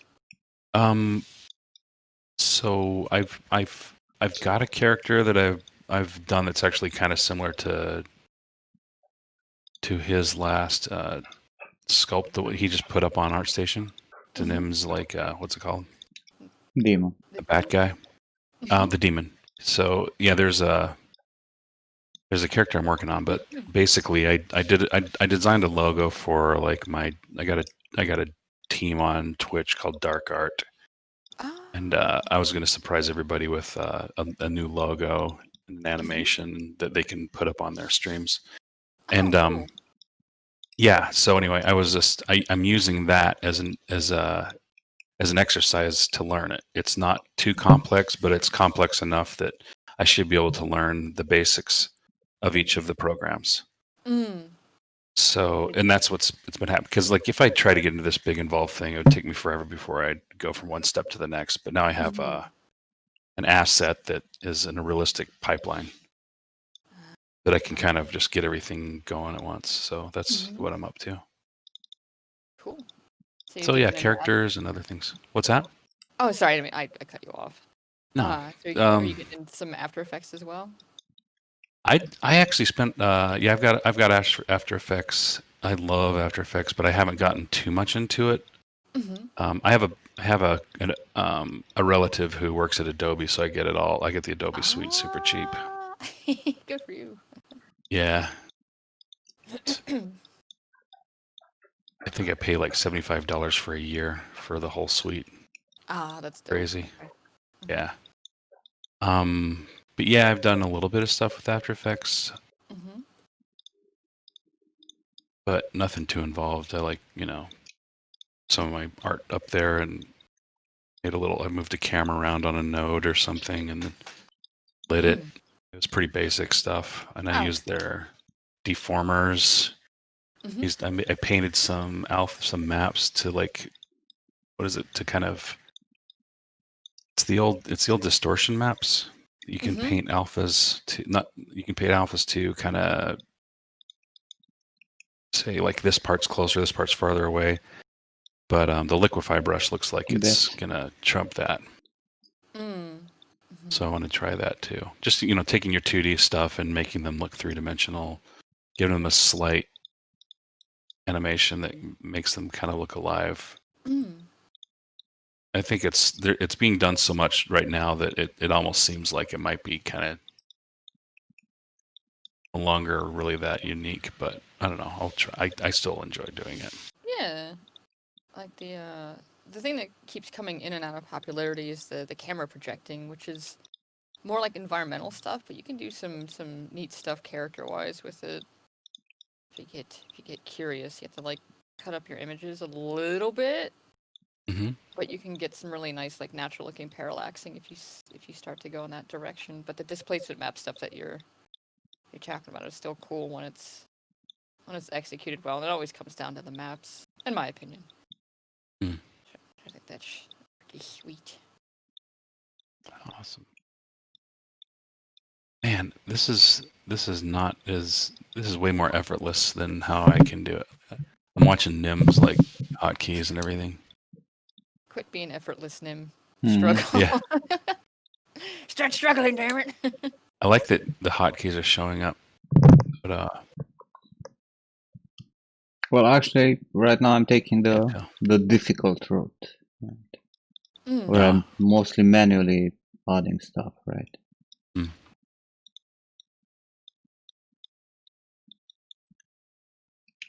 Are you just two? So you're on edges now, right? Where the fuck was that? Modify misc.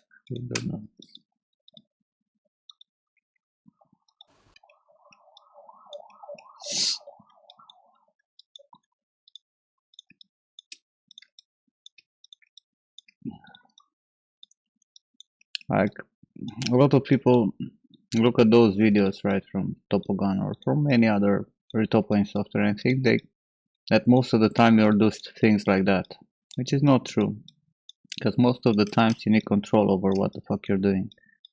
So you're gonna manually place more vertices than you would like to believe that you will, like I'm doing right now. Because you actually have control. Because if I could use, the patch tool, right, and I could use the patch tool and create something like this. Okay. Go like here, then go like here, right, go like here, make the whole fucking thing, right, maybe shift. But you don't have that much control, you're saying? Where the fuck is that? Project line on symmetry. Where the fuck? Oh, I should have. No, let's start from here, right? Make this one project line on symmetry to make sure that I crash the software.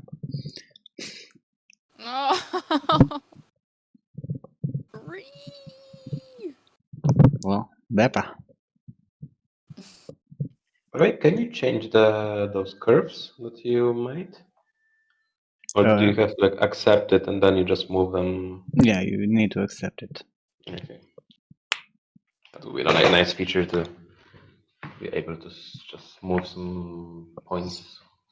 Come on, Topogun. Are you crushing or not? Like, don't tease me. Come on, babe. No, the good thing about Topogun is that it saves every single click that you make.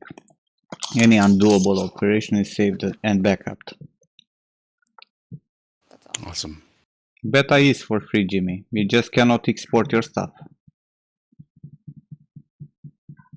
Beta is free. You want to test it? It's free. Go to topogun3.com. It's free to use it. You don't need to pay anything. You just can't save the scene or export. It's good to learn the software before. Yeah, you want to learn how it works and what it can do? It's free. What do you want? Anything else? You want the software for free? What do you think is this? Blender?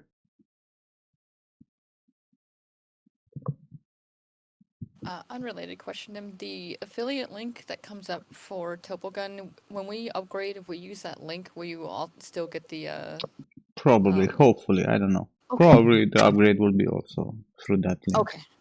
Which will probably change to the new site. Okay. When the new site will be up.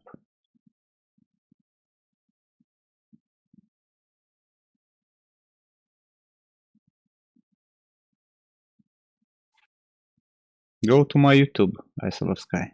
I just made a introductory short tutorial about the patch. Well, the patch. About the whole fucking Topogun 3.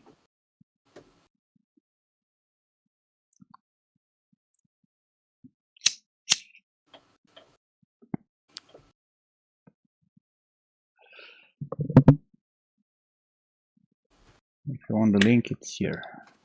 Grab it. There you go.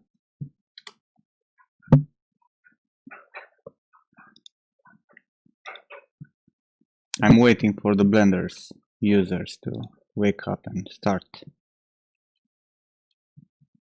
Start bullshitting me. typing Blender. Come on, motherfucker, what are you doing?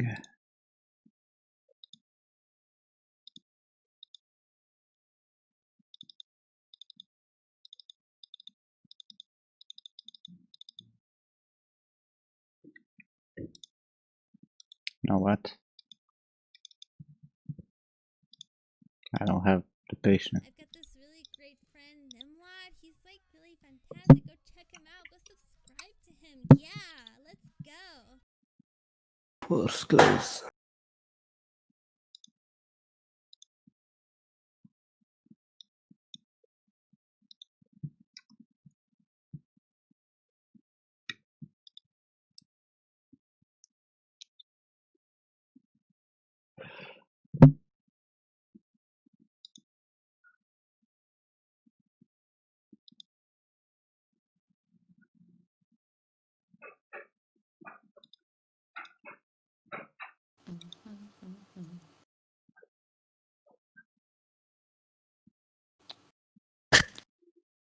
Jimmy, do you understand the concept of beta? Why software have beta versions? It's not demo version, it's a beta. It's a software that still has bugs. And it's in beta till he fixed most of the bugs. But it's pretty stable though. Yeah, it's... I made the whole Do you retopo remember of, how it was like a month ago when it was crashing on me every fucking 5 minutes? Yeah, it was this He month. fixed a lot of the stuff. Yeah, I made the whole low poly for the creature, no crashes at all. So, and I was still learning during that, so I would click stuff that I shouldn't click, and it Yeah, still so wouldn't crash. as I was saying, like I could do this, you know, using a patch tool. Come on, like this, right?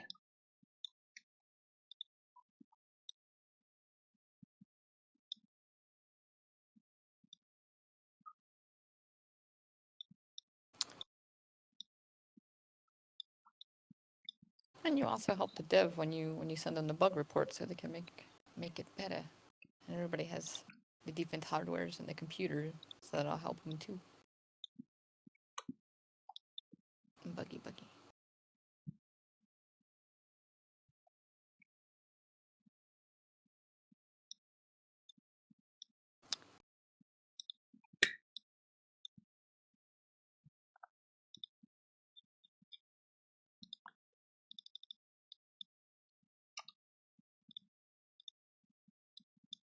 Apparently, I'll have to manually. This is another problem that Christy is working to fix. This stuff was in Topogun 2 also, right? When you project and you have multiple surfaces on top, right? Sometimes it's going through. Like right now, Yeah, that was the problem I was having. Even in Maya, it's happened. Yeah, but in Maya, it's happening all the fucking time, and All the time, you have yeah. no visual reference that it happened, right? At least here. So the polys are there? Yeah, the polys sorry. are just inverted. And Okay. it's the visual aid to show you that the polygons are not where they're supposed to be, right? So Oh, once you push the vertices back where they're supposed to be, and you take like everything here, right, and you go modify, misc, rebuild normals, you see they will turn normal. oh, so they just I haven't done that. I haven't figured that out. I see now. Oh, cool. I wonder if I use the I'm gonna new open that up brush. and try and replicate it. Because yeah, I actually just gave up, and then I just went in and I finished it. In the other software.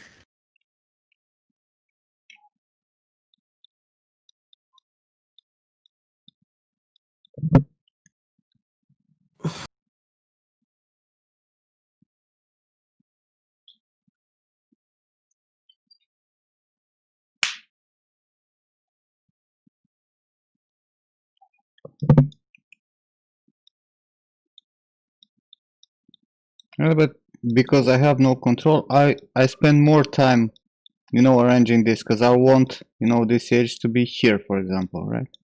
To go in like this, right? And in the end, I'll spend the same time as, manually making the stuff.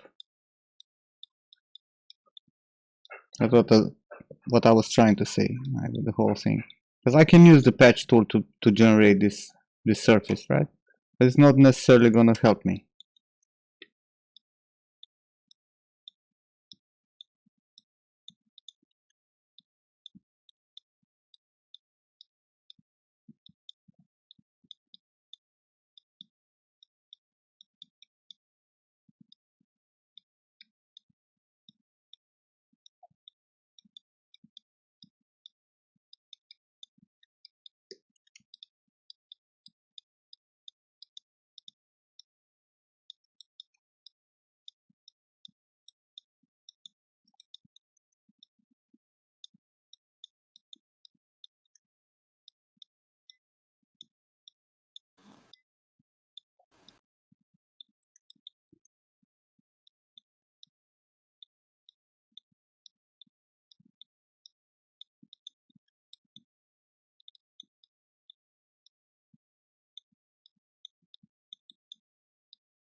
Yeah, that's the problem if you have multiple surfaces. But you can get rid of this, like for example, if I go to ZBrush, right?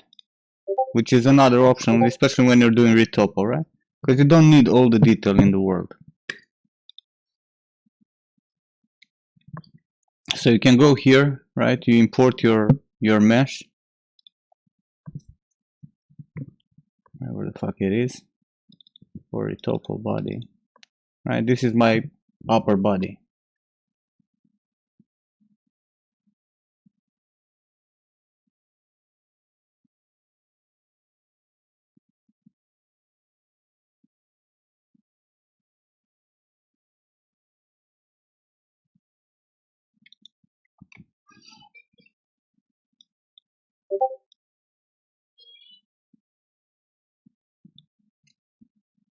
You have this, and you can go in here and you can dynamesh everything.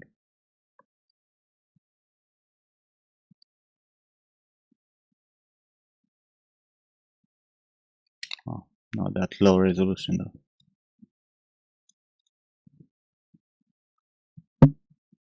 No, it's not a preview error standard. It's a visual aid to show you that the vertices are not snapped on the most forward surface.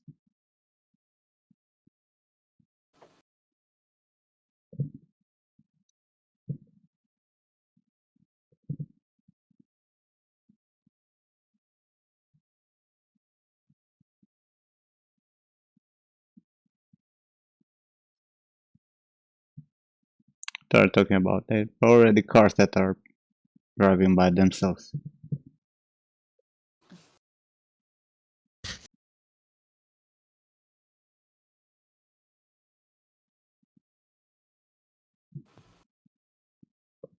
Fake news, huh? Ooh, yummy. Don't you love ZBrush? Oh, what happened? I'm making art again. Oh yeah, yeah. Nice hair. It's like C4D. It's like he got taffy stuck to his hands.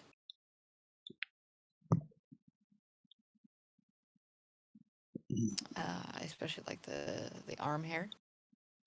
Tell us, Nimla, what were you thinking when you made this masterpiece? The art world needs to know why. Were you feeling restrained by the software?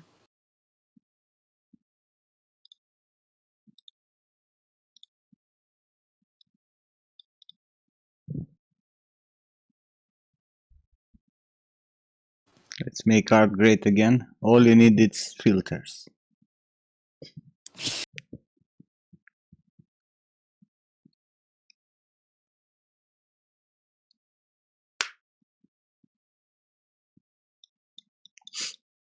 So you can have something like this, right? For retopo, because you don't need more than this. And you can even, like, obviously because I have it from so many separate pieces, I still have some holes in here, for example. So you can close all of this shit. Make sure that you have no overlapping stuff. And in the end, you can just make a projection on whatever.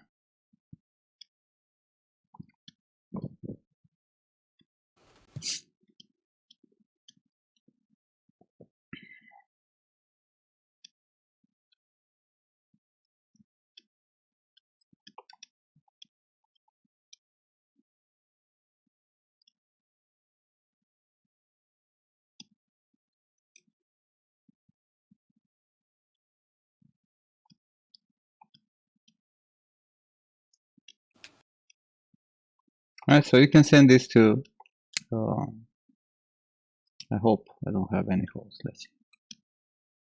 I still have them. Okay, so I need to inflate underneath here. Make sure that You can't just close holes then, huh?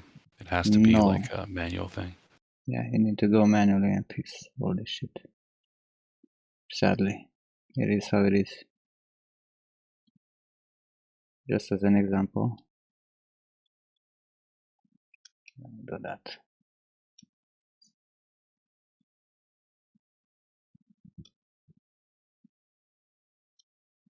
You need the crossing geometry for Yeah, just to intersect. Dynamesh to work.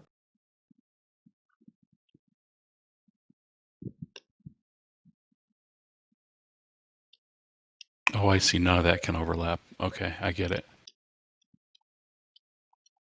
Probably the same here also.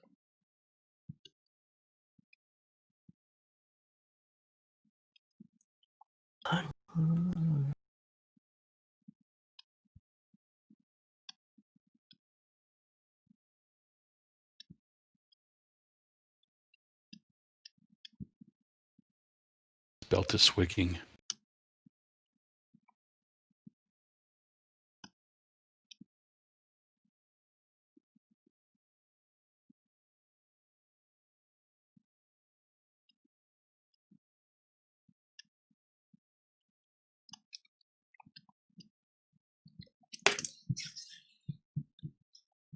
$300K watt.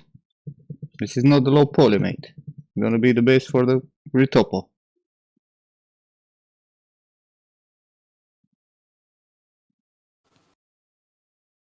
So why do you decimate between the high poly to the mesh for the retopo? Is it just so the software runs better? Yeah, like the less polygons you have, the faster it will work. Right? You can even take this and, like, for example, reproject it, most of it at least. You can do another if you fucked up something, right? Mm-hmm.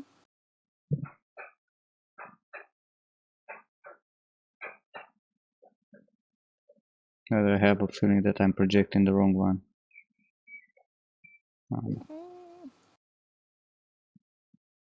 Or ZBrush is doing tricks on me also.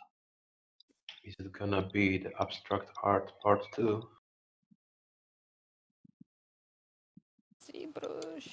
Alright, so you have a better hold on the shapes, right? Because in the end you just need this for retopo. Right, so I can go with this into Topogon. That's smart. And then you get your bakes from the high poly mixed with the retopo that you're making. Mm-hmm. What? Well, so you take the high poly information and then the retopo that you're doing now to get your maps to do the bakes? No, I'm gonna do the baking from that high poly that I had initially here, right? But this is easier to work with. Well, I could still also close like the whole interior here and at the neck, right? Like geometrically speaking, to make sure that I don't have even this double-sided, because sometimes it might jump on this also, right? Depending on the curve, right? But this will definitely work better now, and it's not gonna jump on the under surface anymore, you know? Yeah, it's smart. Right, so you need to prepare your meshes if you want to have an easier life, right? But because I know I'm gonna work mostly manually, I'm gonna recreate all this stuff, right? I prefer to see more detail. And then again, you can go even with more detail on what you had, right? On this Dyna mesh that we did, right?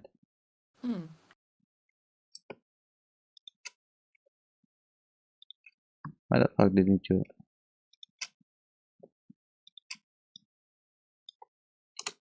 You see, it still jumped here on the underside because the underside is too thin there, right? So in theory, to prepare this model perfectly, I should close this whole thing. You know, I should just go here into ZBrush. God damn it. And go like mask with backface, right? And I should just take probably something like here, you know, an area like this.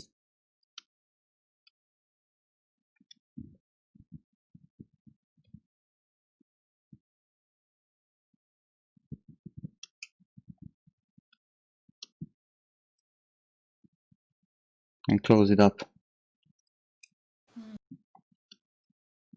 So you just have a little bit of the other side showing, but then the rest of it will just be No, closed nothing, off. just closed up like this. Okay. And That's I need to do like- the same on the upper side here. Right, I need to take the interior here, right, and do the same thing.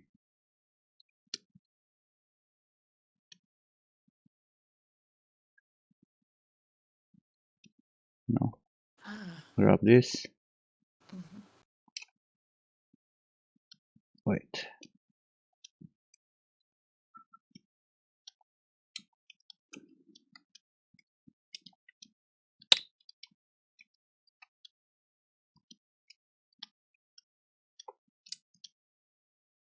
Maybe try using curve quad fill. That's pretty good. I don't need more than this. Right, so now this shit is closed, right? If I look inside here, why the fuck do I still have double geometry? I might have a hole somewhere. Probably on the arms.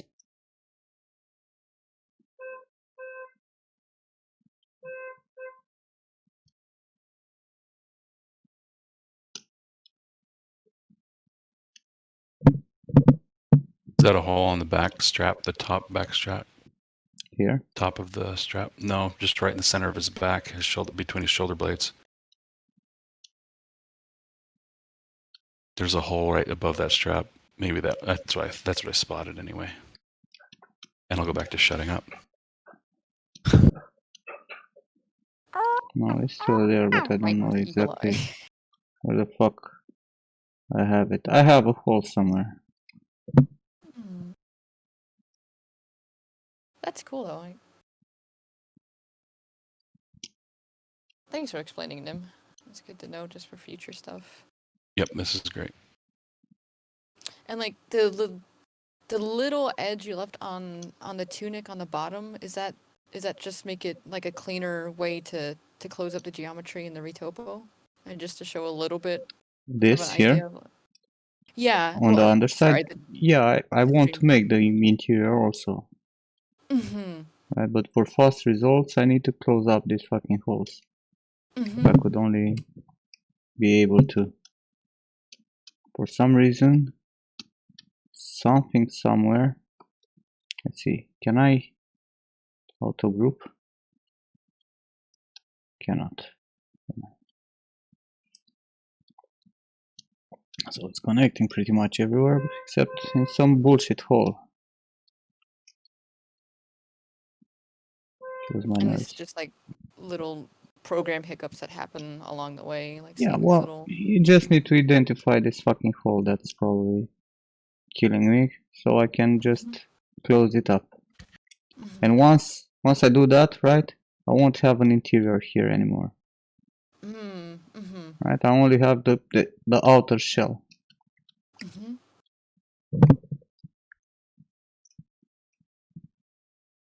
And identifying holes is that you just kind of visually go over the model and see where they pop up. Yeah, like you try to figure out where the fuck it can. I think I found it out.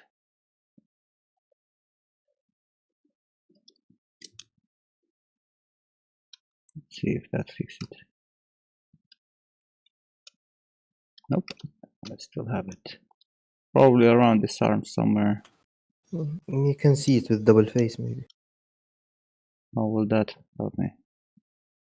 See Double the face. geometry inside. I don't have geometry inside, it's hidden under this whole thing. Yeah, I know. You see the back faces and the messed up geometry.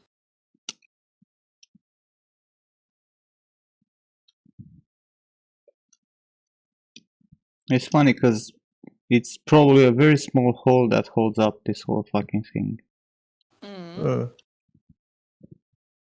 Yeah. Back face, you can It's see done. the beginning and the ending. Done? No, it's not done. We still Oh. we closed up the part of the back here. We still have some shit here in the front that it's holding. But we can do another thing. We can do a zero measure.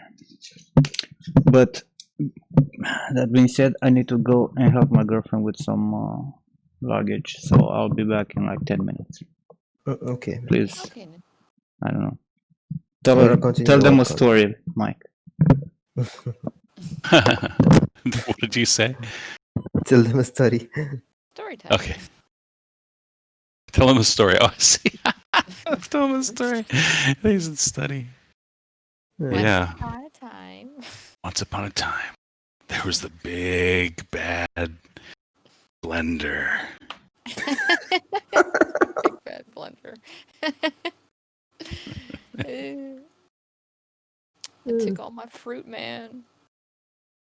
Took all my fruit in my milkshakes. Yeah, I'm in the middle of doing one of those like mindless tasks that you need your full concentration, but it's not like challenging or anything. I'm just like assembling a bunch of little pieces to something, and so yeah, I definitely wouldn't be able to tell a story right now. No worries. Quit being good at your job. Stop it. Yeah. 2. Yeah, you know, a big part of game development is to do the art, you have to break it up into pieces, and power of twos and things like that. And so there's a lot of weird technical stuff you gotta kind of do as well. Do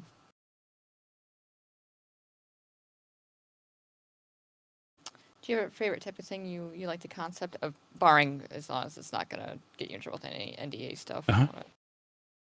Is there any? What did you say? So what's one of my favorite stuff? The concept? Yeah, you're in the middle doing. You just said you're doing something brain intensive. I just asked No, you. it's not bad. I actually just finished it. Oh, okay. Basically, I'm just organizing a bunch of layers right now and numbering them. So Oh, okay. I'm totally fine. Let's see.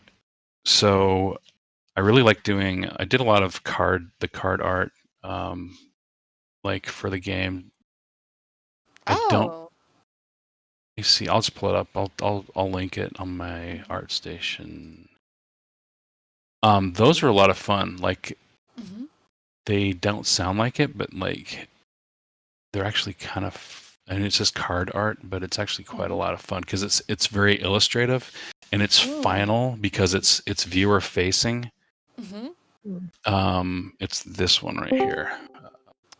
Going back to here, I'll paste it. That one.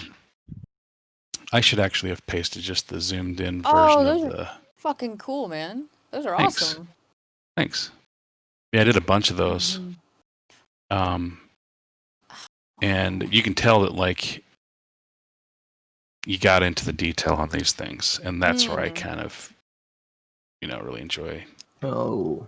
So if you were to get the high res of this and zoom way in, you'd see like quite a bit of detail. That's cool. It looks great. But those are a lot of fun to me. Mm-hmm. A lot of the stuff I do is actually fun, but it's not player facing, so it doesn't have to be this polished. Mm-hmm. So stuff I do for marketing tends to be more polished, which I like. Mm-hmm. Mm-hmm. I love seeing the different factions.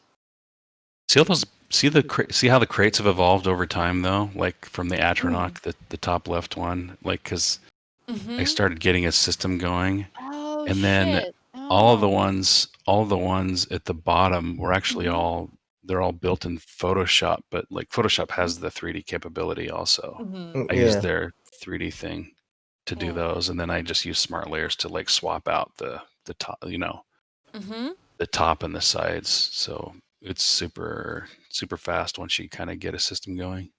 Oh, cool, man. Yeah, those were a lot of fun. A lot of back and forth with the art director on these. Some of them I nailed like right out of the gate, but some of them took a while. That Hollow Jack one. I don't know if you're still looking at it. Oh yeah. I'm just looking at them because I pulled it up. The Hollow Jack one. Photoshop crashed in the middle of it's the bottom left. Bottom left. Photoshop crashed in the middle of a save, and it corrupted that file, and I had to start all over again with horrifying layers. Like I don't know, we saved it, but like it was with the recovery software, and it was so painful to go back over everything because like all my layers were just wrecked.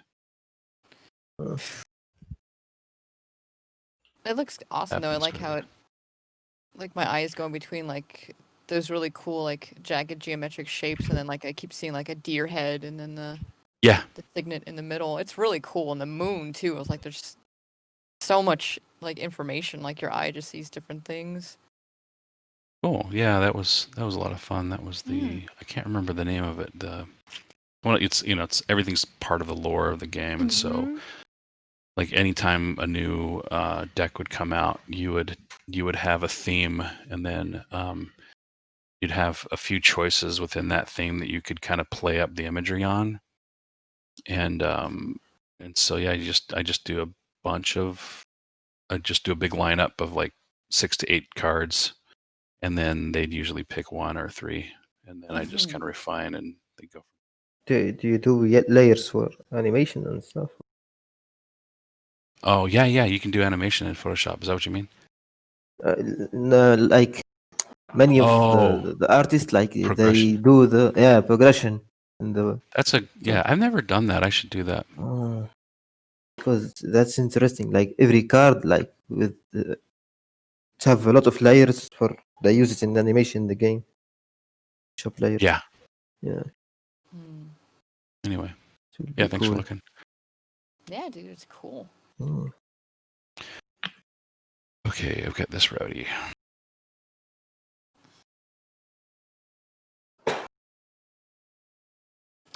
I'm interested in dipping further into concept art, but I'm tackling the 3D first. But That's healthy. because I figured like the foundation's the same, like learning and more the character side of things, but like anatomy and physiology. But my craftsmanship with my line work and my painting needs to improve a lot. Yeah. So actually I think that you're doing fine by getting the 3D in. There's this guy on YouTube that I've discovered kind of recently. Mm-hmm. He's that funny dude who says, like, you know, it sounds like he's an angry guy, but he's actually really funny. He says that, like, there's like these two steps that, like, he keeps hearing over and over again to get better, and one of them is study, and the other one is practice. Mm-hmm. And he goes, and that's it, right? And he's like, no, wrong. And he goes, there's another step. It's step 0. And he goes, hidden step, secret step, it's spooky step. Anyway, yeah, the broken cigarette. Yeah, phenom. So Ethan, that's it. Oh. Anyway, so step 0 is visualizing in 3D space. Okay. So getting to know the thing. So I always go back to this anecdote about my dad when I was, and he's not an artist at all, but I remember drawing this horse, and I was, I was back when I was like in high school, and I was trying to just draw everything from memory. I thought that was the way you did art, and I couldn't figure out how to. I was trying to draw a saddle on my horse, and nothing I did looked right. I'd had a little bit of experience with saddles, but anyway, my dad just came up and he's like, "What's going on?" And I said, I can't draw this freaking saddle." And so he just drew over it. He's like, well, it comes up on the horse's back like this, and it comes down here and then back up, you know, because he knew saddles. And because he understood it, he drew this not perfect, you know, he drew a great saddle, like without even realizing that he was making art better than I was struggling to do. You know, it wasn't pretty lines or anything, but yeah, he could rock it. That kind of stuff can come with just goofing around, drawing faster. Knowledge. Quicker, yeah, more knowledge, you get more confident lines, and then you start playing with the lines where you get more and more control, and your brain and your hands start getting along better. Then you just don't even have to think about it. I came from traditional animation, and right as the American animation market disappeared, and I made stuff work. You know, I switched to After Effects so I could pay the bills and everything. And I kept drawing and painting, but I wasn't improving in the way that I wanted to. Like I said, I can still do it, and still draw and paint now, but it's not at the level I want to be. So I'm like, all right, I got some improving to do. But I decided to improve my 3D first because the amount of shit that you have to learn, but on top of the foundation stuff, is like, I think you start in the same place. But the other thing too is like I can improve line quality and observation, like just taking a sketch pad and some pencils and paper out with me, or just kind of sitting and doing life drawings, watching some like some of the new Art Academy stuff, just to strengthen the muscles and everything. But with 3D, you gotta sit at the computer and learn all these different softwares. I wish it was easier. But I always try to tread carefully when I say this, because it's not like getting better at 2D. It's the tools are easier in a way, but there's still a lot of stuff you got to wrap your head around. But like I said, I'm trying to be very respectful of the process. But thank you for the tip about thinking dimensionally. And is it Ethan Becker? Is that the artist? Ethan, is that his name? Ethan Becker? Probably. He's actually, yeah, that's probably him. Okay. He's actually really he's a smart guy, and he kind of cuts through all the BS. He makes his entertaining videos, and they're all silly and everything, but he always has a really good message, and there's a lot of value in each one of them. You know, like, how do I get better faster? You know, and so he has a video on that, and it's basically the it's like tearing apart Kim Jong-ji's crap art or something like that, like that. It's like, yeah, so it sounds like awesome. he's going after Kim Jong-ji, but and after Proko and stuff like that. And he's absolutely not going after him. He really respects them, and he's just joking about, it's just his kind of clickbait ticket. It's his character. It's his okay. Because I remember seeing these, I'm like, I don't know if I want to. Because like knowing that now, because I saw those thumbnails pop, I'm like, I don't want to watch somebody shit on this guy. It's like, because like you said, there's some the only reason the only reason I went there is because he it sounds like he was attacking Proko. It was like fixing Proko's bad art. And so I'm like, okay, what's this about? And so I went there. I'm like, who does this guy think he is? And then I immediately got him, and it was entertaining, and it was actually like he kind of hooked me. And so I started watching his other videos, and they're really great. Ethan Becker, yeah, that's right. Okay, that's cool. So yeah, I'm glad I actually asked you, because like I probably would not have watched him, because like I don't watch somebody being nasty, but that's no, he's awesome. Cool. He's actually, and he's a very good artist, and he really understands 3D shape, and he actually breaks down things. I'll watch things and it'll kind of wake me up. Like, I've been doing this for a long time, but I definitely could improve in a lot of areas. And he actually answers a lot of questions that I've kind of been, tinkering in my head. He's just you can tell he got there from working hard and smart. Sweet. Yeah. So it's definitely a good go-to. Right. I have a new document I can submit now.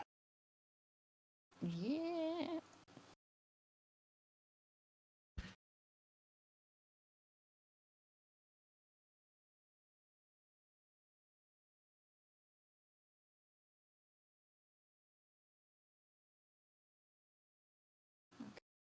What's up, man? Got the bend.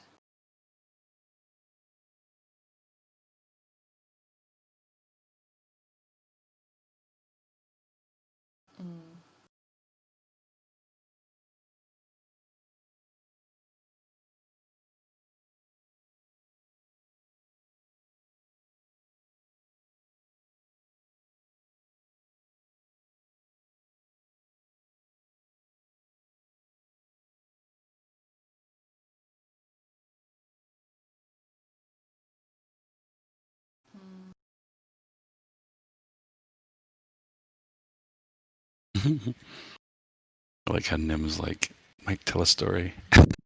Well, we had like sort of story time, right? Sort of.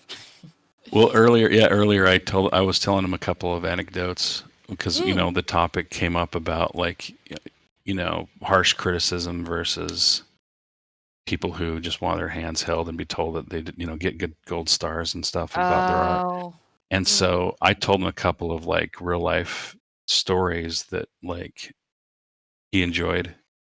And so I just told him a couple of these anecdotes of like really good examples of like where a harsh critique can actually make somebody successful. Kind of fun. Well, it's one of those things where I've mentioned this before, is like I'd rather somebody tell me the truth and like I grow and I get better and I start getting contacted for gigs than somebody like, oh baby, it's okay, and then not getting any work and sitting there wondering why I'm not getting work when it's like, oh, but this person said I was good. You're like, eh. Yeah, exactly. Yeah, harsh is better. Back. Welcome back. Welcome back. Told them I regaled everyone with my stories of old. What up? He told us a tale around the campfire screens of old, waiting for Nimrod to return from the quest, helping his partner with the luggage. Goddamn Deckard Diva. That's right. Deckard Diva. Sometimes I'm Deckard Bane. I was born in the darkness. Yes. Oh, sweet, it's lunchtime. Oh, it was lunchtime after a concept review, duh. Where's this? That's the weird thing about working from home is you forget what time it is. Like, why am I grumpy and lightheaded? It's like, oh, I haven't eaten in 6 hours. All right. Yeah. I had a late breakfast actually, so I'm fine. Oh. But yeah, I know what you Did you mean. It's Did you have here. second breakfast? Well, we had concept review at 11:30, and so I wanted to get work done before then, so I didn't bother breakfast until it was done, and then I uploaded, and then I had my breakfast, and then it was concept review time. Ah, okay. You have to get it in before a certain time so the art director can collect everything, since we're working Oh. remotely. Okay. Are you enjoying remoking? Remote, I love it. Whatever. I totally love it. It's awesome. Mhm. No more losing the time on commuting. You're like, let me just fall out of bed. I've said this Get so many some- times. I could not go back to work in a goddamn studio. Mm. I just I could. can see that.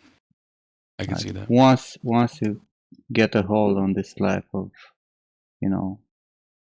oh wait, that's normal there. Well, I think we're good now.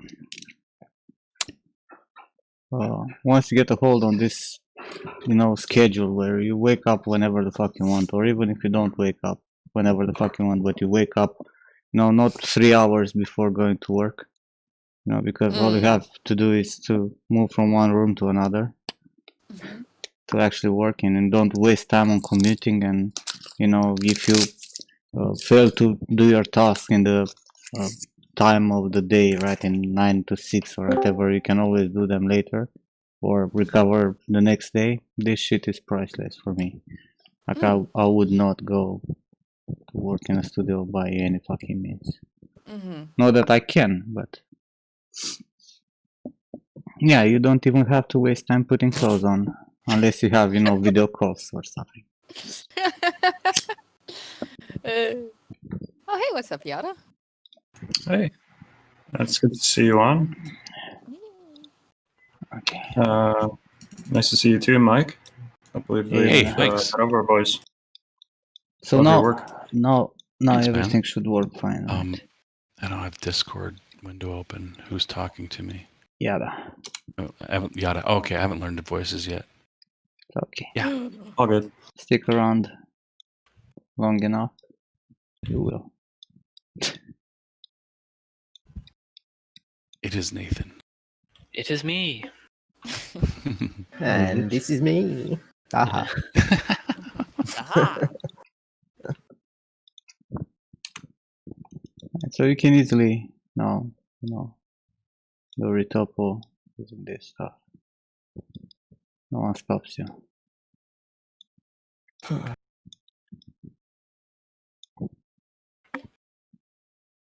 Thanks for putting the quick introduction video up. It's very helpful. What's this? You Um, put up an introduction to Topo Gun. Gray. Top Yeah. Gun. Oh shit! Really? Yeah, I made a quick video this Is it on morning. Patreon? No, No. Hey, it's you told on me that you were going to YouTube. be doing something. I linked it in Aw. chat. Oh, I didn't know that. So you have a new YouTube channel? Okay. Yeah, but I'm not really posting any shit on YouTube. Like I post my videos for Patreon there, right? And occasionally some preview of or round tables of characters and shit like that. If I want to post them, like for example on Polycount, where you cannot post videos from our station, right? Yeah, I'm going to go to your Patreon here. I'm trying to figure out my tier. This is awesome. So is it something that's only going to show to subscribers, right? The $10 tier will give you access to the saved videos from our streams, right? Yeah. And they're all cleaned up and mostly cleaned up and put on YouTube, right? And it will also, like every month, I'm giving away stuff, right? Like if I make like the female base match, that's 35 euros on my Gumroad. It was for free for a long time, right? For my patrons. Or this month it was the hair tutorial, and so on. So the retopo, what's it called? The Topo Gun one. That one I won't be able to see unless I'm a Patreon, right? No. That's you have the link in chat.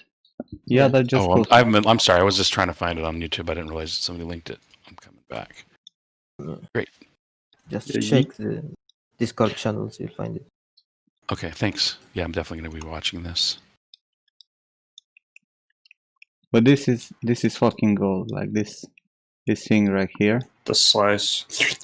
The fact that you can do this here, you know, and it's doing this across the finger and not going. Oh, it started actually there for some reason.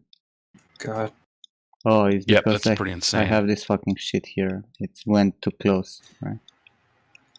Yeah, you might want to do it like top down on the.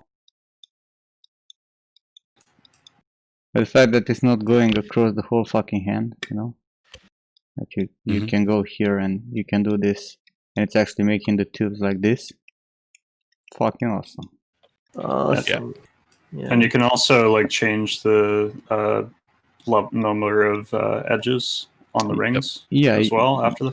If you make this and then you hold Control and scroll, you can add or remove the number of the points. And Yeah, just press enter. It's super intuitive. This is stuff that I thought like Z-Remesher Guides was going to be capable of producing, but like was sorely disappointed when I figured out I'm still at the mercy of whatever Z-Remesher wants. Stuff like this is just so good.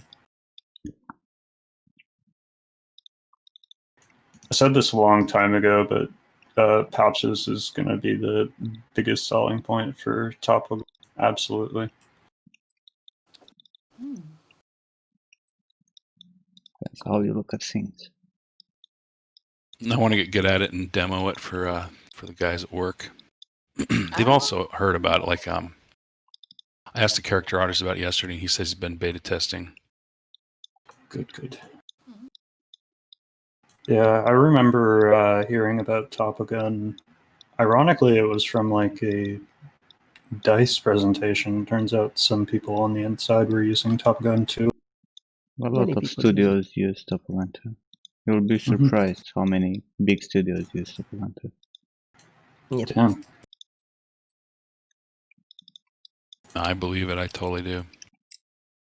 It's kind of, I think we're at this point where like there's a lot of software agnosticism going on and people just want the tool that's right for the job, not necessarily the one size fits all kind of package. That's why everybody moved to ZBrush for polish passing. Because everyone now is specialties and something. This specialized software do a really great job right now. Like you look at Topogun, you look at Reason, right? There's no fucking thing to compare with what Reason does right now in any 3D software. Yep. There are good tools, right? But nowhere close.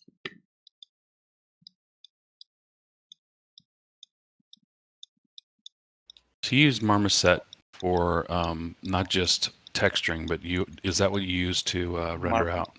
Marmoset is for presentation and baking. Baking, right? Especially. Yeah, baking, of course. It has some baking. I was thinking about what's it called? Substance. Yeah, Substance. Yeah, I got them confused because I'm learning both of them right now, so I've got them both kind of fused in my head. Is there a keybind for growing vertex selection? Why do you want to grow vertex selection? What are you trying to do, there Rashid? is. I'm sure there is. I don't know it. Hey, Alex. What's up, man? Thanks for the raid. How was your stream?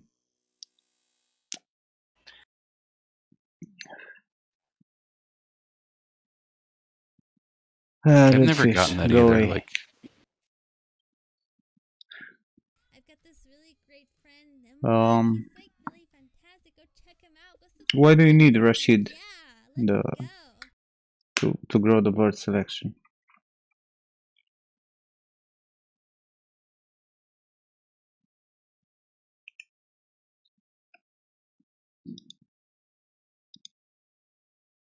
Alex Coleman, he's awesome. Yeah, why do you need to select more?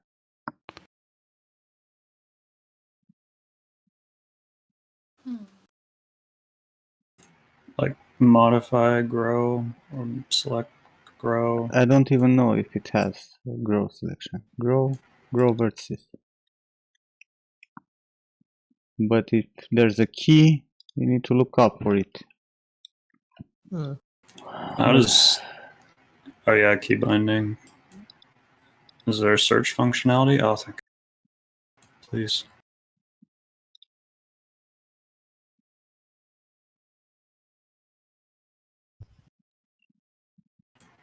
No. Okay.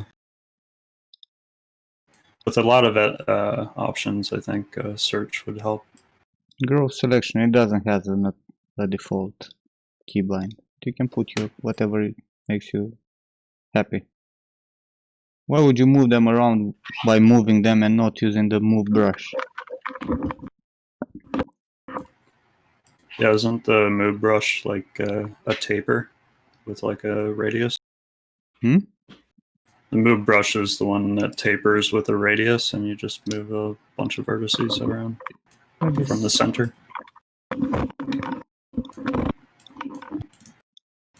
Stop.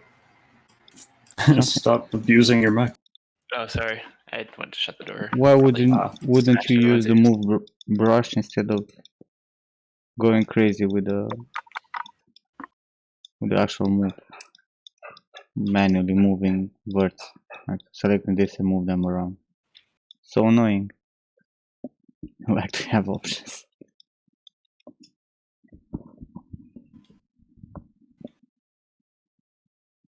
Let's say you want to move 3 verts. You can select the verts, or you can select them with the brush. Right? You can actually use the brush to select some verts, and you can use selection and you can move only the selection around instead of everything else. And you have also relax and everything.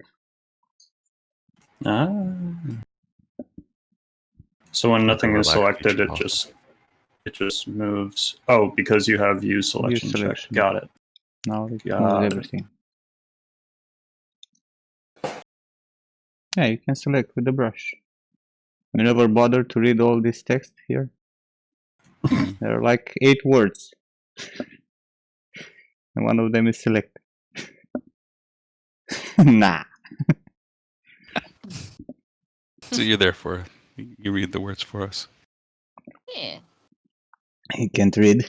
I'm quite sure he can. I was paid to lead, not to read. Wear glasses, Rashid.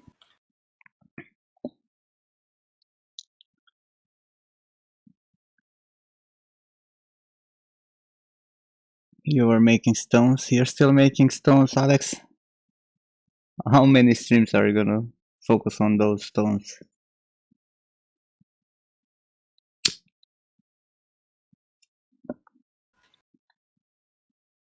By the way, Yato, thanks for suggesting the LP album. Mm-hmm. It's so good. Yeah, I'm digging it. Fantastic damage.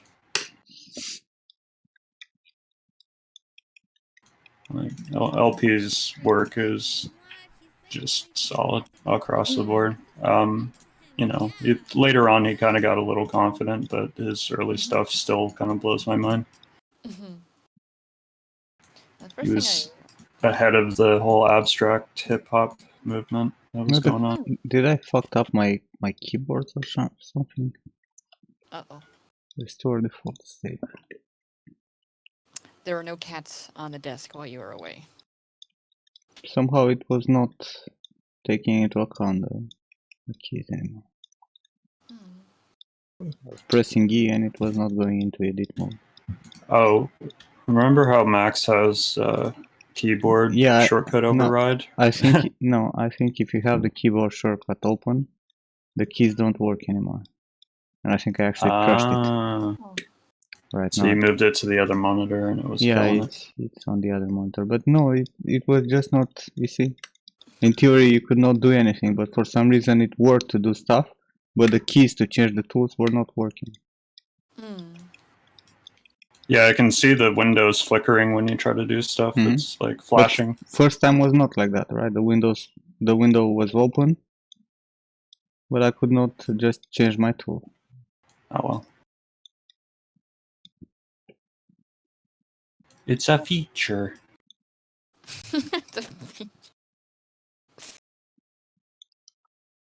He will fix it, don't worry. He'll came with something good. Well, Christy's working on some new shit that's gonna fix a lot of issues.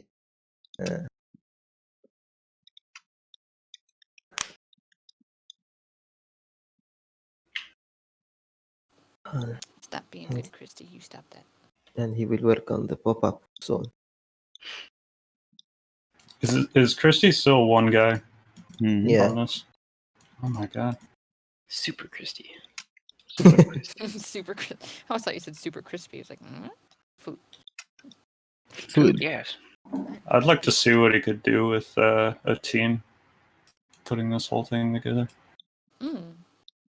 I think if popularity is there, he'll be able to afford more programmers.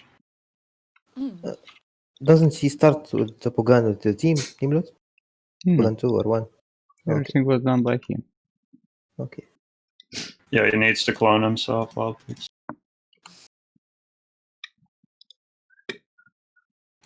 I'm hoping like if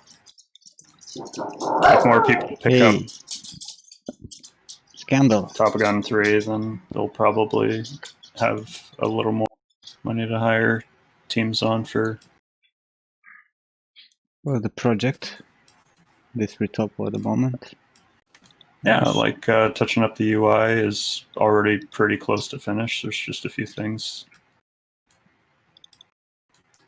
that would be nice features, like searches for keyboard shortcuts, as an example. Or they could do this thing that Rizom has with keyboard shortcuts, where you just click the thing that you want, and then you can set the keyboard shortcut that way. Or just like in Substance Painter, when you press a button, it will show you all the shortcuts. He will do something at some point. I find is hit or miss, because like sometimes I don't know that it's shift to actuate something. Like, I was hitting Control Shift, Control. People don't really like to read anyway, so. Yeah, that's why like searching. You might have the tools here, writing, telling you what exactly shit does, and it's like not gonna read.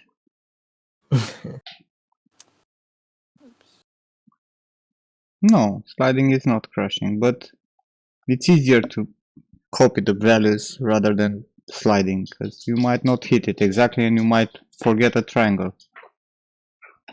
You don't do hard to read stuff. Yeah, me neither.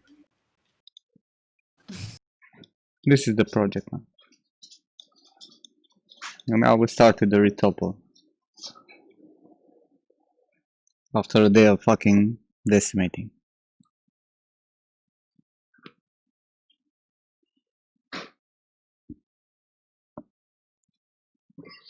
Be right back in a second. Okay.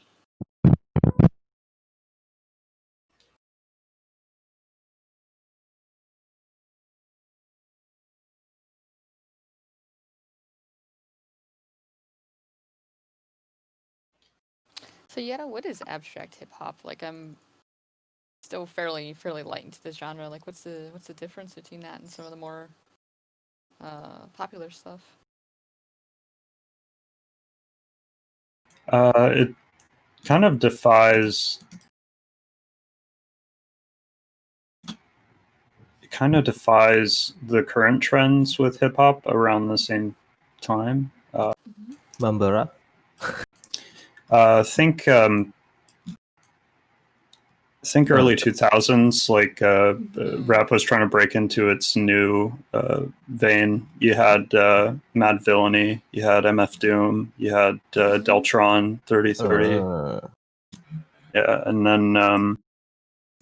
then you get some more I don't know, abrasive stuff like Death Grips. That all fits under the same umbrella.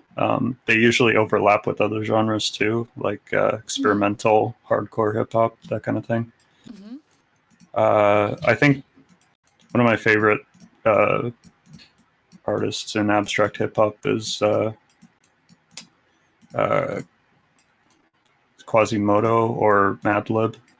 Okay. He's very much a pioneer in that regard. Do you listen to Czarface at all? Would you put that in the same? Czarface. Seem to be feeding off of the whole MF Doom. Is that situation. MF Doom the? Oh, I'm sorry, Nathan. Oh no, it's all good. I'm done. Was he the one Done that did forever, worked in the samples of Space Ghost and everybody? Because there's a Doom album I listen to where they have like Space Ghost samples and some stuff from Adult Swim and Cartoon Network. Oh, that's Danger Doom. Danger Doom, that's it. Yeah, but MF Doom is the one rapping over everything, and Danger Mouse is producing, I guess. So it's like a collaboration album. Interesting. Okay. Yeah, Danger Doom, I really enjoyed his stuff. Yeah, some of my favorite artists came out of abstract hip hop. I don't know exactly why that genre in particular, but it's the one I find more intriguing. Mm-hmm. You have Danny Brown, you have Earl Sweatshirt, you have Shabazz, you have Aesop Rock, Shabazz. And there's also another weird one, Little Ugly Man. And then the most abrasive hip hop album I ever heard, which was Dalek. From Filthy Tongue of Gods and Griots. Like, I don't think there's anything like that out there. Okay. But yeah, it's quite an interesting like jumping off point for the genre. Mm-hmm.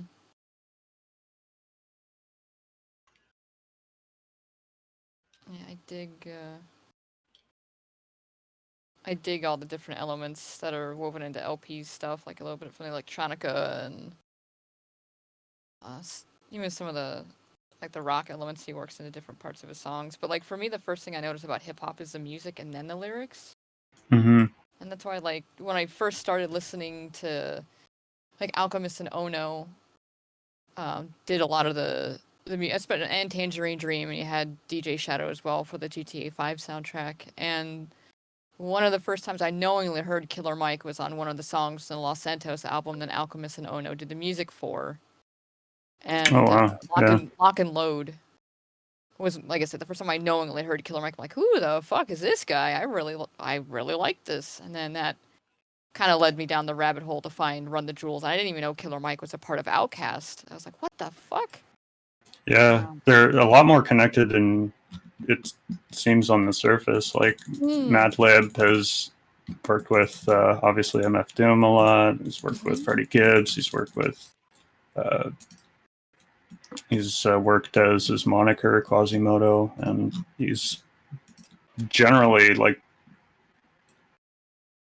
involved from a production standpoint, such that just the instrumentals stand out. And then the lyrics come in, and that's what separates it from the rest, in my opinion. And I'm back. Welcome back. We were talking about hip hop. Again? You know it.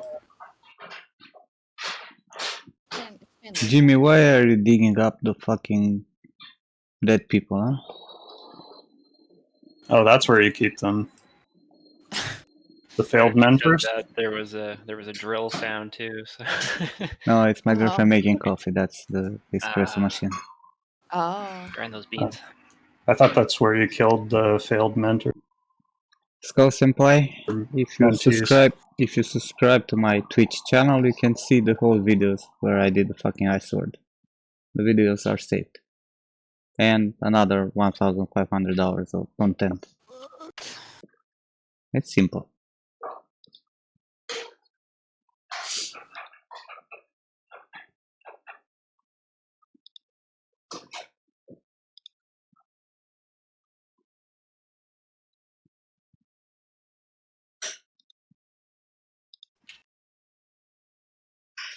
So before this whole breakup, we're talking about this, right?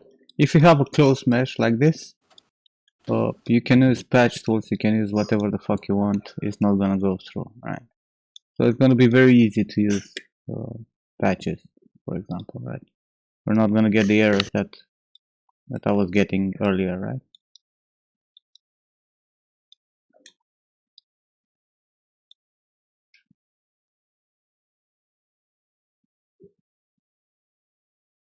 What the fuck?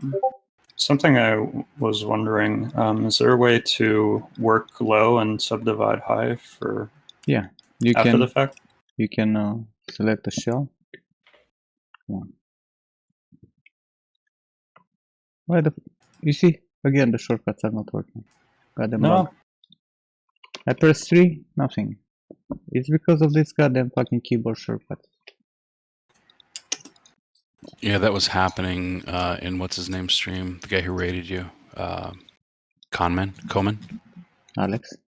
Alex. Yeah, Alex. He was the hotkeys weren't working for him. It was driving him crazy. I'm like, I don't get it. They're working for me, no problem. You know, I was like trying to troubleshoot with him on my PC.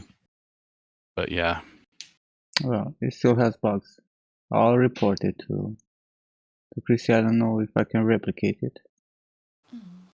How the fuck do I select the shell? Select. Let's use. No. I think I need to tell him to make me a fucking shell. Select shell. Okay. So you can have a selection like this, and you go here in subdivision, right? And you hit subdivide selected, and it did nothing. Why the fuck it did nothing? Well, let's go like this again. So shell, select shell. How do you convert? I think it's easier to find it. It was here somewhere. To convert the selection. Convert selection to faces. You need faces for subdivision, right? And you press subdivide selected. If you don't want to subdivide everything.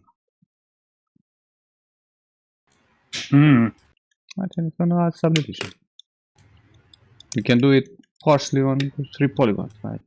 It's the same. Nice. It's also gonna make like triangulation, you know, it's gonna connect them like this. Which is really cool and helpful. I'm using Intel Rory. So that's a way to get more resolution there. Okay. I was also thinking, what if there's a way to do it non-destructively and just have the switch, you know how like you put turbo smooth on the top of your stack and you just press spacebar or whatever to preview? Something like that.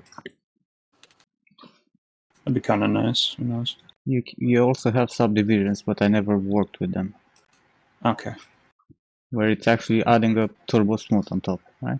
It's a preview. Yeah, that's what I was after. Right? Okay. It's showing original, then it's showing you the preview with the smoothness, right? Gotcha. So there's destructive and non-destructive. Got it. And it's also projecting, right, in the same time. Yeah, it's projecting on top after subdividing. Good. So you don't necessarily need to subdivide. But that's for the whole mesh, right? You cannot do it on specific parts. Right. It's for the whole selection, like you need to extract a piece of mesh into a different mesh if you want to do only on that. Can you reconstruct subdivisions? No. We'll do it manually. I'm pretty close to 10 years anniversary on that self-portrait. I think it's older than 10 years. It's probably close to 10 years since I posted it.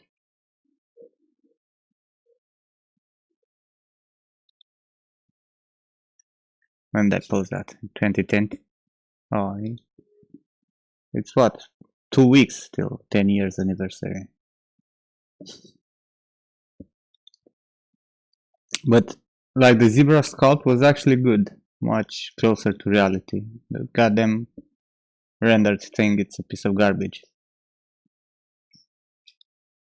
But if you go to Pixelogic and you actually check the high poly, was pretty close to how I used to look 10 years ago.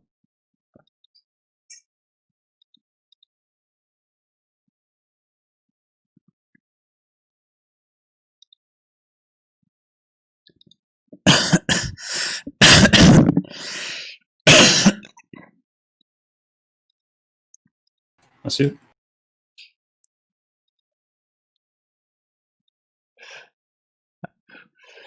It changed everything on the fucking... How can I see my... I used to have a gallery on Zebra Central. You don't have it anymore. For every user, right? You clicked on a user, you can actually see... Nimlot's sketchbook? Yeah. God knows. Where is that anymore? It should be on... I mean, it's in thread form, but I don't see it in an option. Thread. But usually you could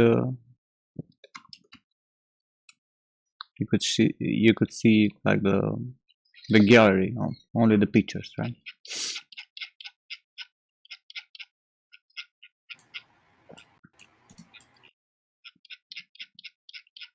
Where the fuck is the... And it's not loading all the images, I think. Why did they get rid of all the cool features? Yeah. They destroyed it.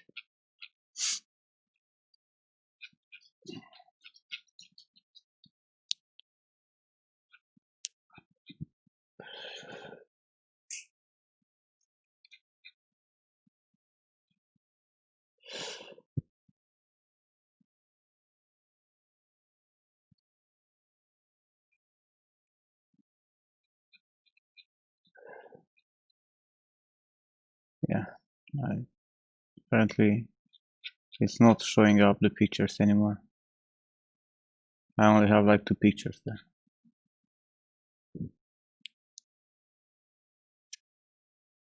Sad, very sad. I'm very sad because I've lost that. And the biggest problem was with the camera FOV, right? Because back in the day I had no clue how to... There's got to be a way you could write a script to like automatically download all images to the page. There should be a way. Yeah, but they removed images from that page. No, I mean the view. I'm still seeing images. I'm seeing the self-portrait first. I'm seeing... Yeah, but the self-portrait had like 5 images. Now it only shows 2. Oh shoot. Yeah, that might be the web host that took them down.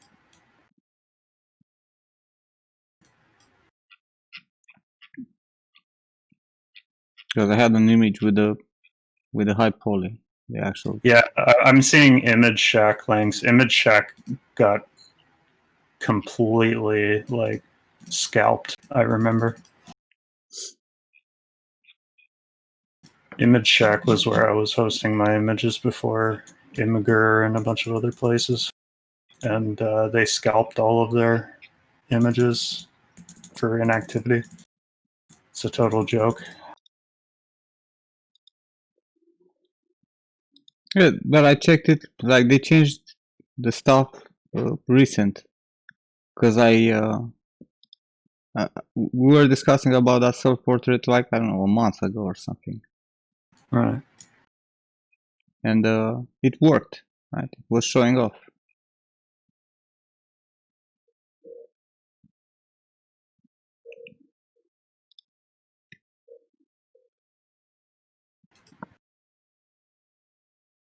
You know, it's actually interesting. I found this problem really annoying because I had a lot of uploads and I put them up some places and then they just get taken down somehow.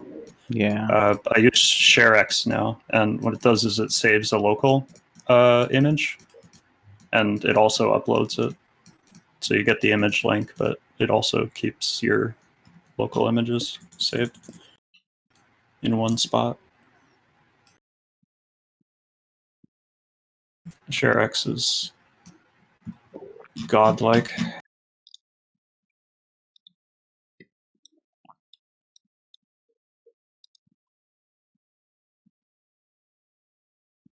Yeah.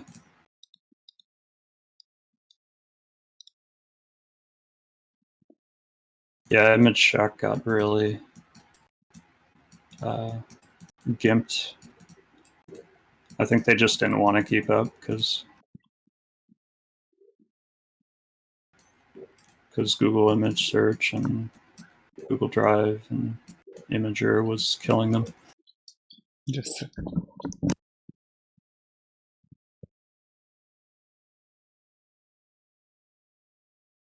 Also, bulletin board culture was dying. Everybody just posts on Twitter.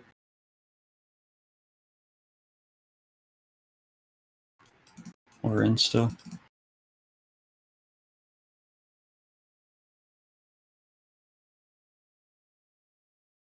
You're right. All right.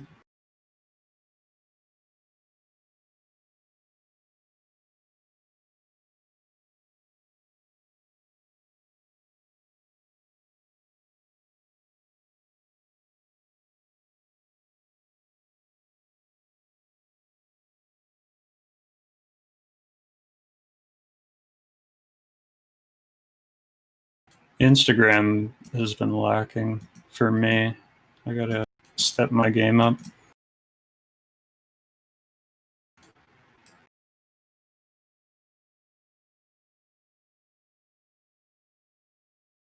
I found that I tend to keep away from all things Facebook.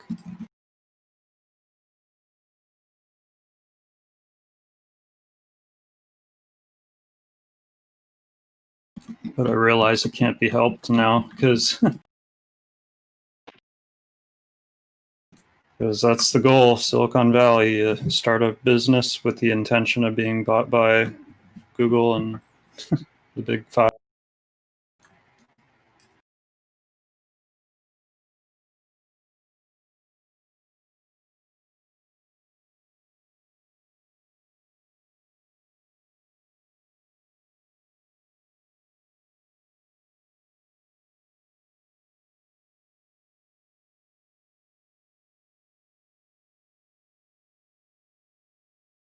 I say go on social media with the intention of promoting yourself and showing people what you're working on. That's the most you'll get out of it. Every time I see people post their political hot takes and whatever, I just kind of roll my eyes.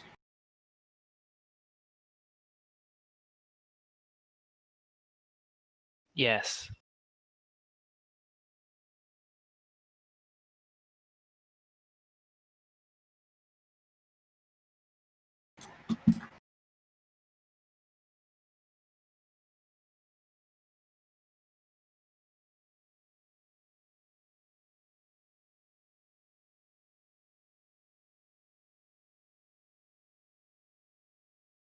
Yeah, and don't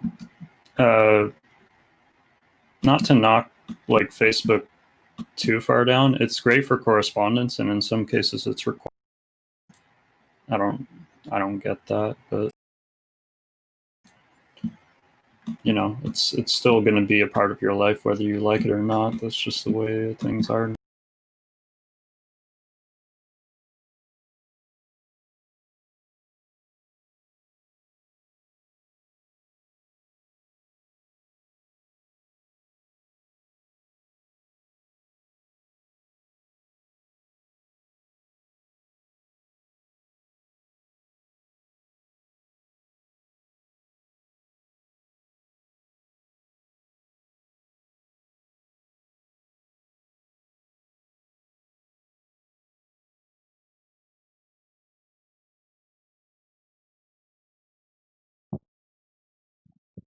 and I'm back. Okay. Nathan, you want to slowly delete everything until all that exists is 3D? So you don't want to post the workouts anymore? No, No. none of those. God damn it, man! I was looking forward. For my I mean, video. I could for you, but that'd be like private, you know. I don't get the crypto stuff, especially with Facebook. What crypto? Exactly. What is it?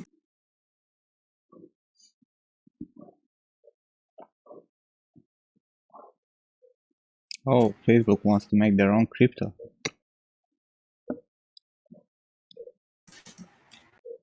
I see it often because, like, banks have a lot of control over payments made online, and they want to be at the helm of that. So they're cutting out the middleman and becoming part of the payment processing with their own currency. I don't get it.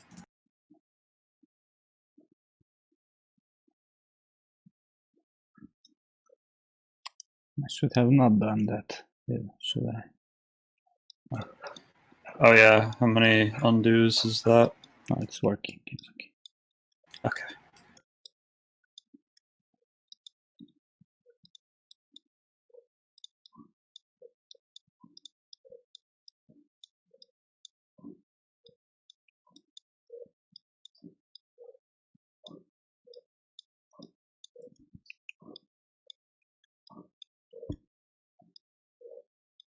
Yeah, but what if you get banned on Facebook?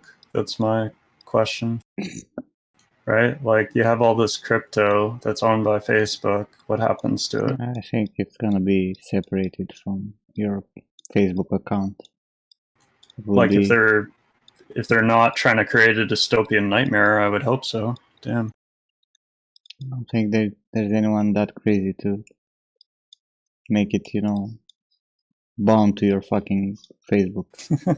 We'd have Sesame credit too. That'd be crazy. Oh my god. Get the shit getting banned from Facebook, losing all your fucking savings, How would Yeah. that fucking be? Oh, you posted titty on the timeline. That's it. That's it. All your rainy day, all your saving, all your funny money, your spending money. It's all gone.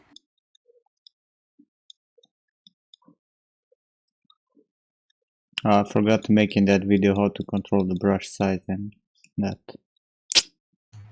Maybe the follow-up video should be like quick tips to increase speed, useful things. Because everybody likes top 10s, man. You gotta make those top 10. Top 10 tips. Yeah. Top 10 Top Gun tips. Oh my god, jeez. Tongue twist. That will not be weird at all. I made this video because people keep asking me the same questions over and over, right? I'm tired. And you know what's the sad part? They won't even watch it. Of course. They'll still ask. Well, but when they ask, I could just link them. Mm-hmm. And it's their fault if they don't want to fucking watch it. Top 10 Top Gun tips you need to know. Yes. To know. God.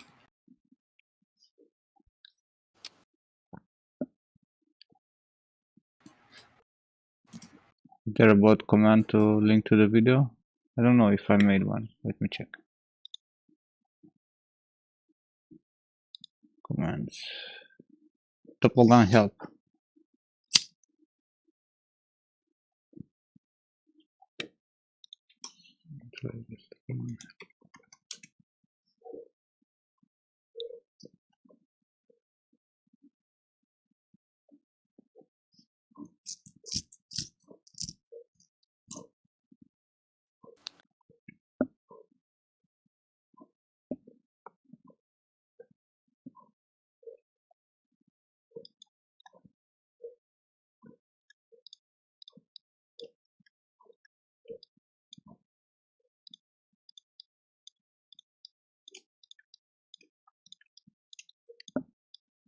Well, I kind of forgot to show some of the features because some are kind of like more hidden somehow.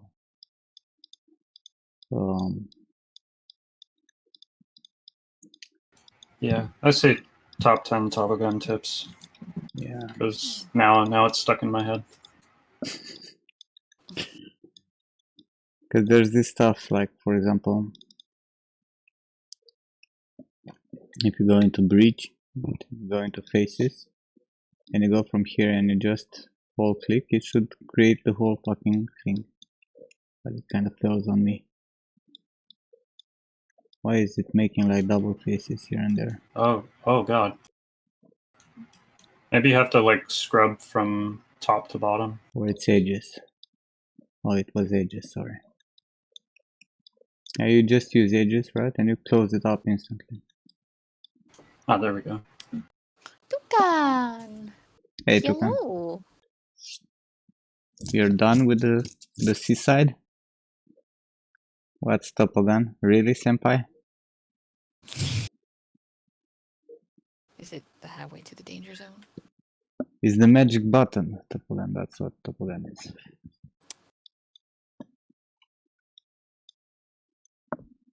Easy button, right?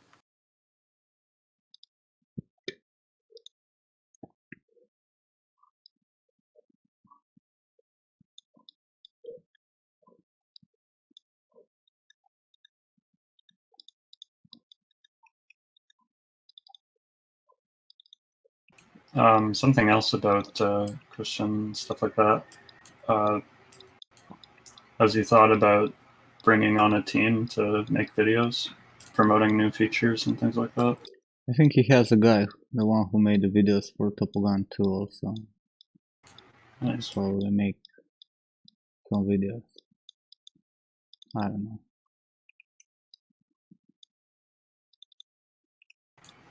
I think that's a good move because I remember looking at the ZBrush ones a lot where it was like answering a specific question.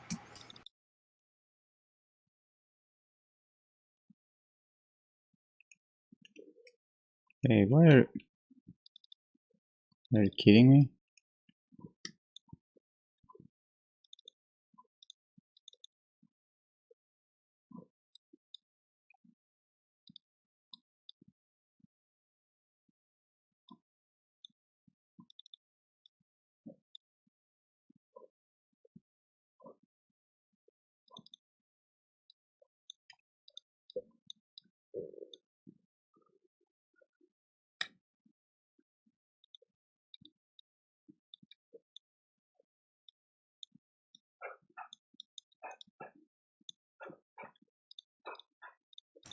Oh my god. What happened? Wild Peak's one of the biggest like realizations I had when trying to market myself or like try to make content worth sharing is that people have the attention span of a goddamn goldfish. It's you gotta make it nice, small, to the point, and caption it with little things. That's why all the ads have like subtitles on in the bottom now because nobody clicks on them and listen. Like it's all intentional. Everything's got to be this like bite-sized form. Don't forget shiny shit. God. He's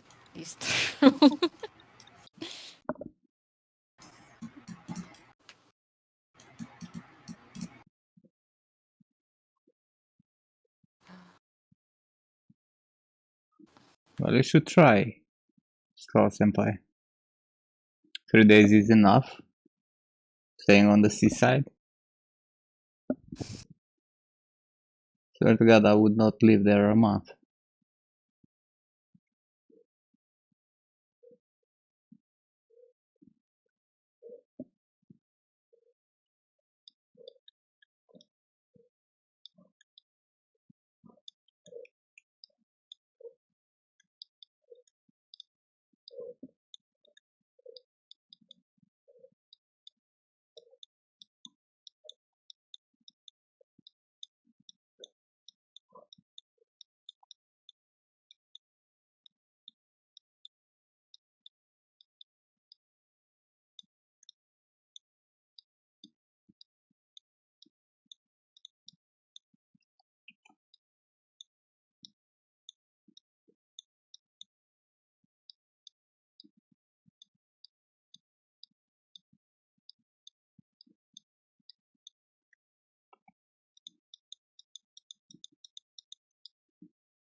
How do you know he's not Snow White? He's in grayscale all the time.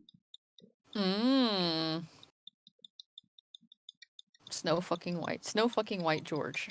No fucking way.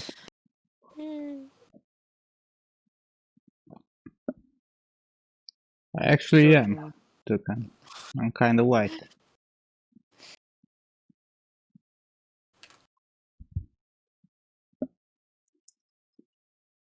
Would you combust to more than burn, since you are from land of Zepish?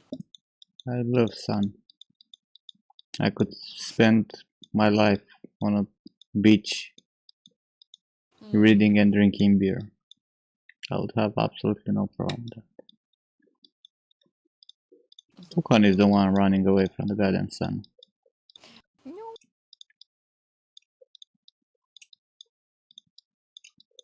She's like, no, leave me alone.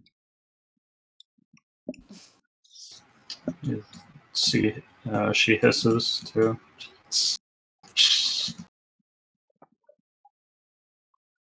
Why do I like sun? Because it's awesome. You stay there, go and take a swim, come back, get your beer, read a book, relax, listen to some music.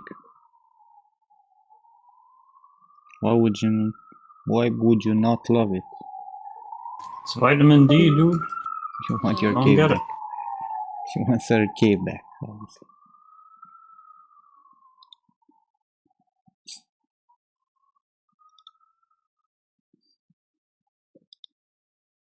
You figured out the density map, Diva? You figured out the density? Yeah, that it tells you where the roots are, not where all the hair grows. Like Tukan, like gave me that little tip. I was like, oh my god, no more caterpillar brows. Okay, Race. Race, are you here?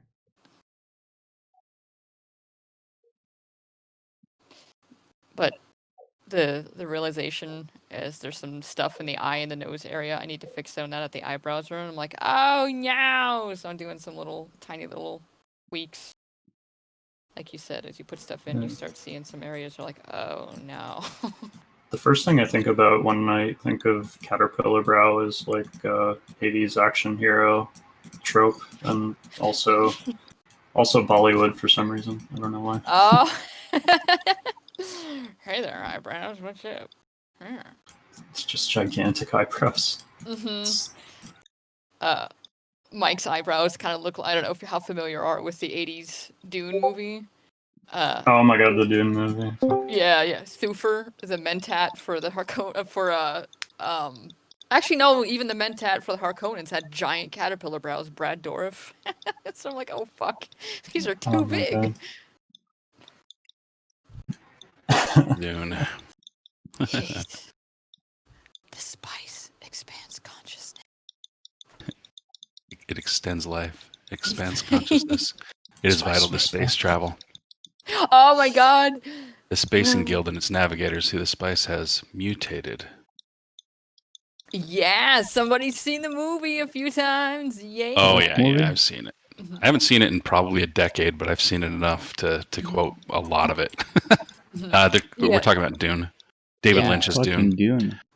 I've seen that back in the day, but I could not quote shit. I can't even recall what it is about, even if I read the books when I was young.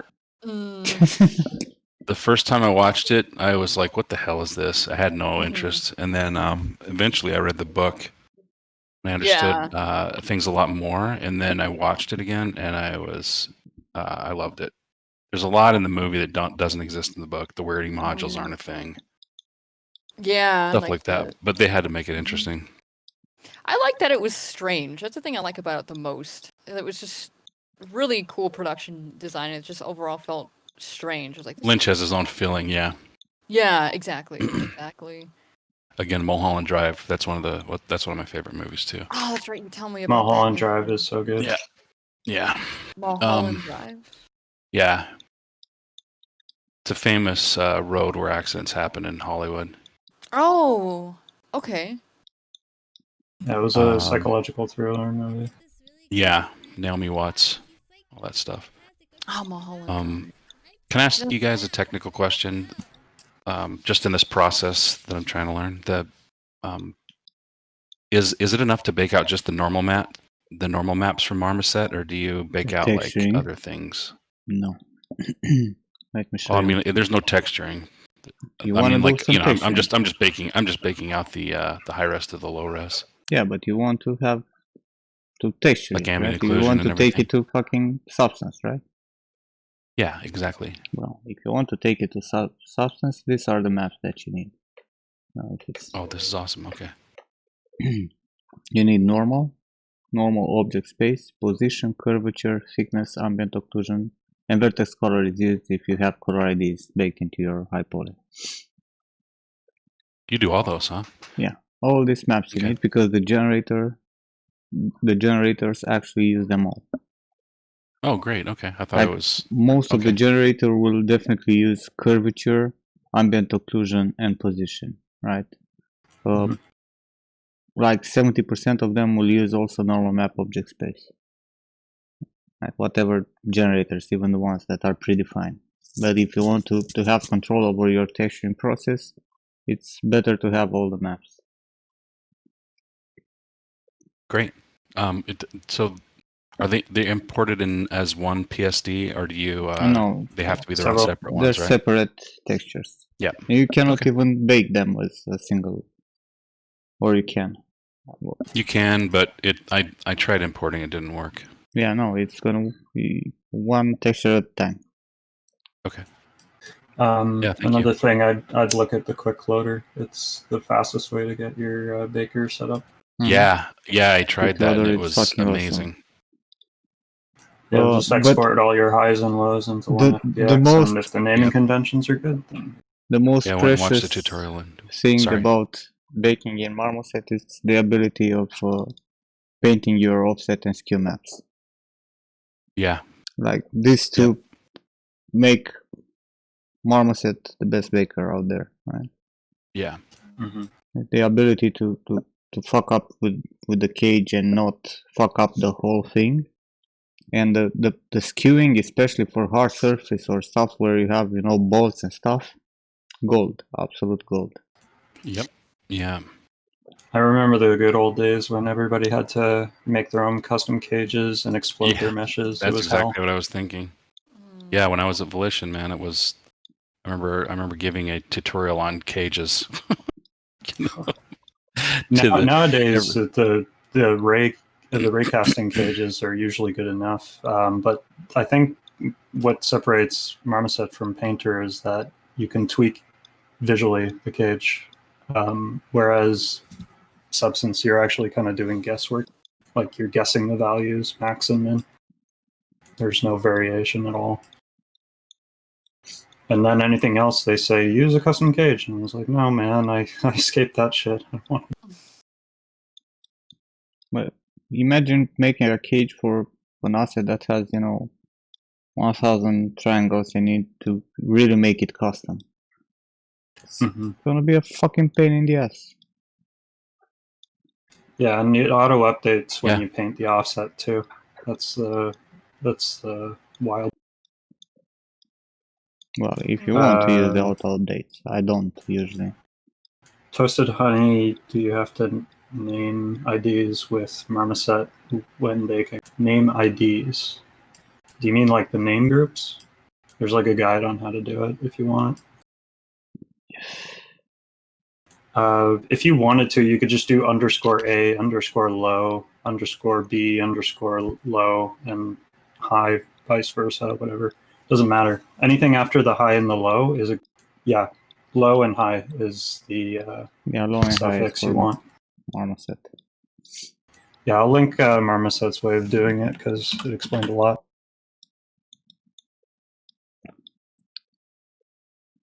Pramod is asking if I stream all the Barbarian modeling here. Yes, man, I have all my personal projects in the last 6 years were streamed here.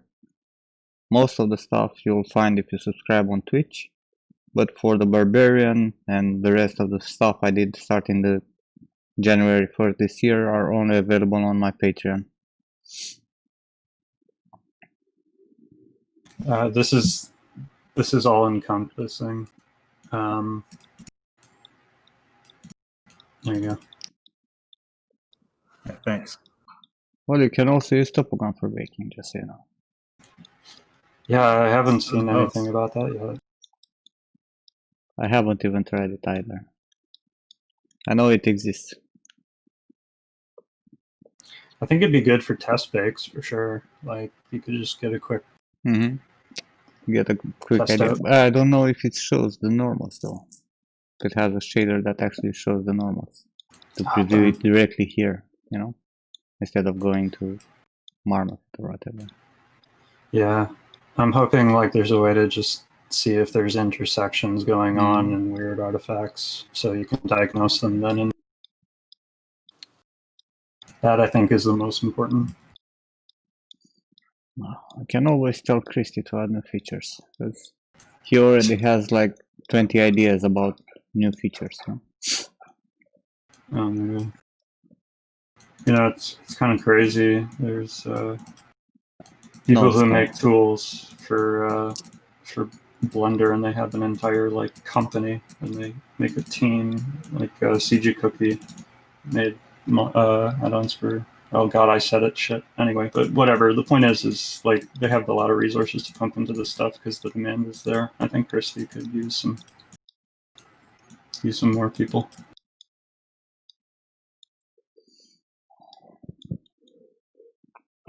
No, it's okay. Skull, we're it's not okay. I part can't of be the studio. banned yet.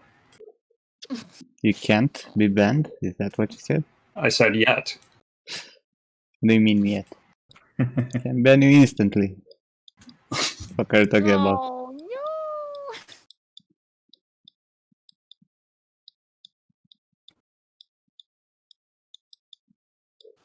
no! I'm quaking in my boots. Help. Anyway. Use your boo-boo. But yeah, I think Christy with a larger team, so they can focus on like UI while he works on like big features. I don't think he trusts anyone enough to let them dig into his code, to be honest. Spaghetti. I don't think people understand how much code is in this fucking topogun. Because I've seen it. I'm scared. It's countless. It's like never-ending code.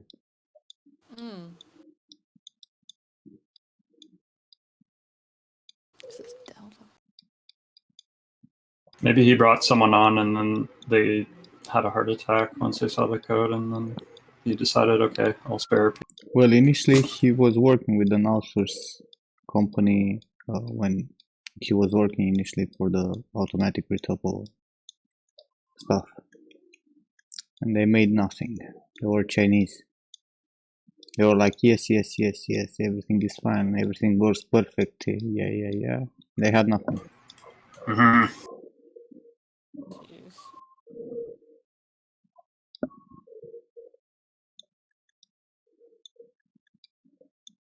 I can imagine that leaving a bad taste in your mouth, especially so if you have to. He just gave up and he rewrote everything by himself. Oh God. shit.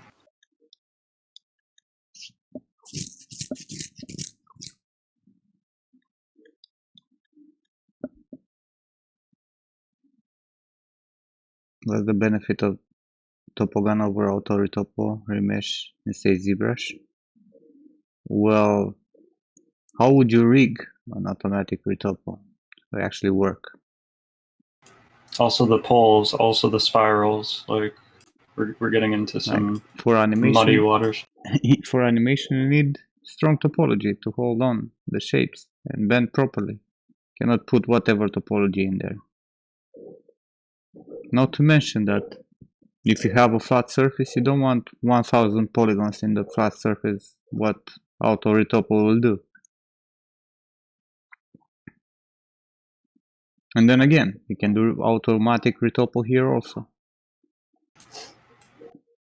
There are some things you can use in ZBrush that I've seen, like the easy remesh kind of thing, which involves like painting masks out and polygroups, and it preserves them, but again, like you're still at the mercy of the algorithm. Exactly. So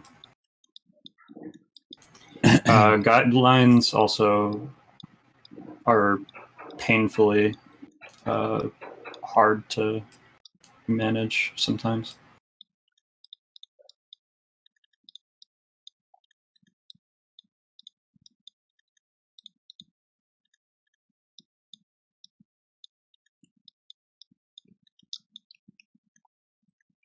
Like I've seen some people who what is it? They'll just Z-remesh and then like they'll do a cleanup afterwards, but then they'll come across or miss things that would have been completely avoided if they just did it by hand, like spirals and bad poles and a bunch of other stuff. Even with the best guides in the world and shit, the algorithm will still fail very often. Mm-hmm. You're still gonna get some spirals, and you're still gonna get some shit that you don't want in your retopo.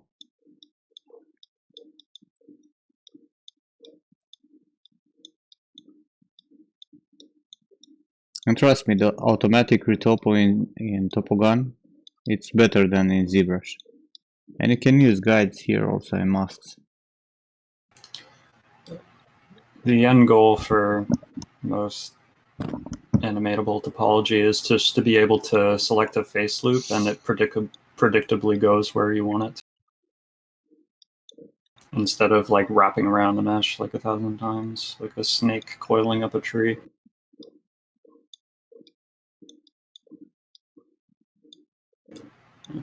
And again, this is for characters. If you want to use props, I don't think anybody's going to stop you. Might be not as optimized, but again, nobody's really going to care. It's a portfolio piece.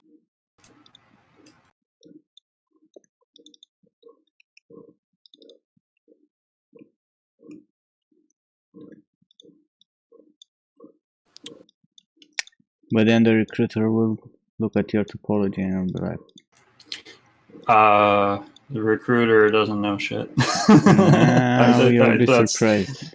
Not all the recruiters are headhunters. Oh. Trust me, there are very good recruiters, like people with actual knowledge. There are. Not everyone is. No. The girl from HR has no clue. Ugh. I'm not gonna say anything, but I wish I could tell you what I've been dealing with for I'm sure a month and a half. But then again, it's also based on how popular you are. The people who are checking your folio. How much exposure do you have? Once I get enough exposure, I'm just going to be saying no to art tests from now on. That's just how it's going to be. I told you about art tests. You did an art test for Don't Nod, though. I remember seeing it. It was cock. Yeah, that was the last art test I did. There you go. That's my hope, is I never have 2009. 11 years.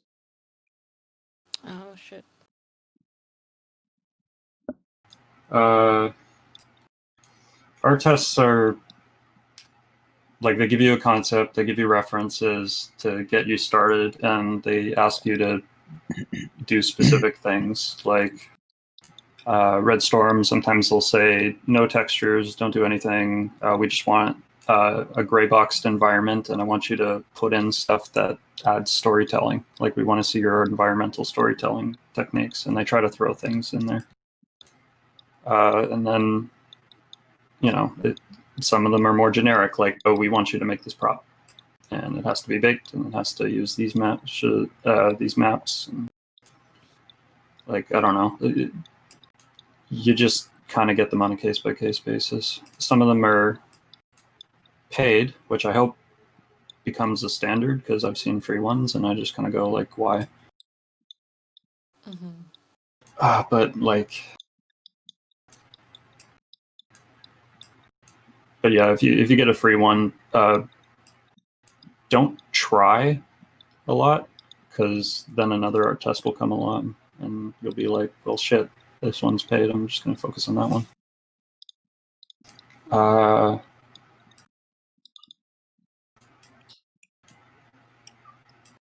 Should I worry about a little bit of the black edging when I'm about to project something in Marmoset? Does that mean I have a bad low poly or something?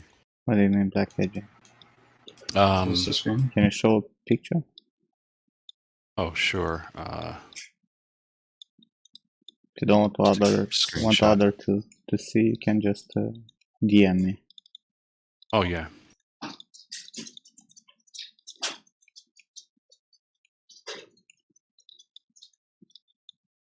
Let's see. For character, I think that could give you anywhere from like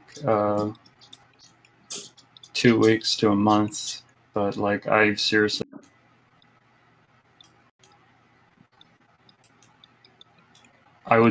expect that to be paid. Prop modeling, they could give you anywhere from like 5 days to 10 days. Like, what's their turnaround is another thing. It highly depends on the complexity.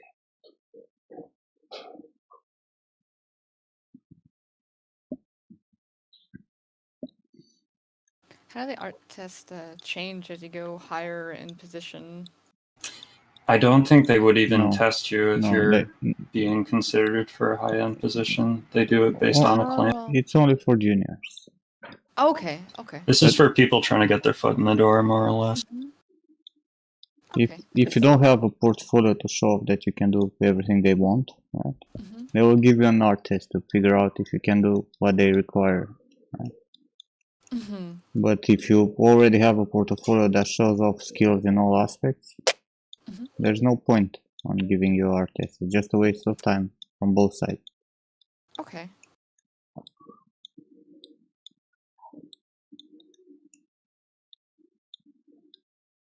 The upload failed, so I'm going to try to... How He's big doing is that it image? on chat while streaming. Are you trying to send me a private message? I was trying to send you a PM in just on Discord. It's 8 megabytes limit, so maybe you fucked up the image size. Maybe it's just over a meg, so I don't know what. I'll save it out.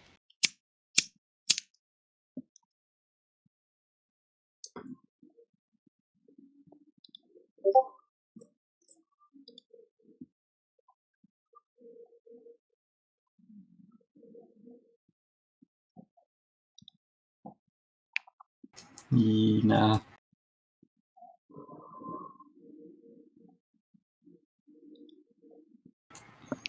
You press how they compensate you for an art test varies. Sometimes they don't do it at all. Sometimes they cover it after the fact, even if you don't get the job. Sometimes they pay up front. It depends on the studio and how much they want to see from you. If you do one for free and they don't say anything about compensation, then best thing you can do is just put in like maybe 10 hours and decide how far you want to take it. And then at the end, just say, I spent this long on it, because it's not worth your time. Well, never had an art test that actually was paid.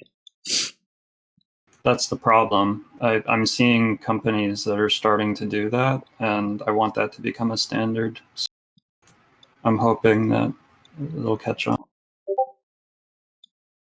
Okay, the there I industry's sent it. big enough.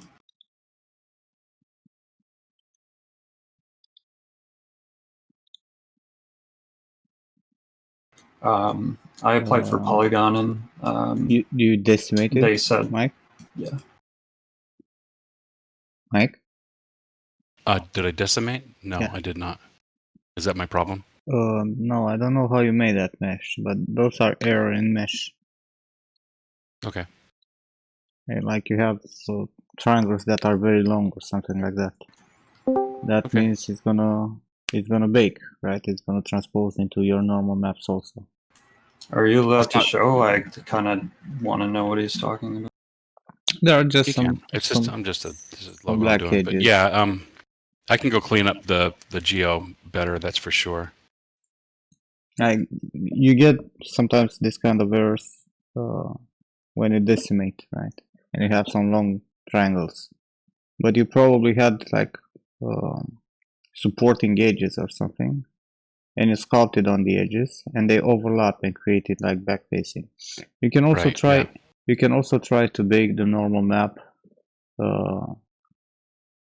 without the ignore backfacing, and you might get rid of those. Try a quick bake test. Hey, Black. Okay. If you go in Marmoset, right, in your baker, you have this button here, ignore backfaces, right? You can try to. I have that already turned on actually. Yeah, default it's Yeah. on, but Okay. Turn uncheck it it, off. right? Turn it off. Oh, okay. Because Okay. it might actually Okay. compensate the fuck ups that you have there Okay. for the normals. And bake and test, but it's gonna probably be visible in curvature, for example. I don't think you can get away with it in curvature.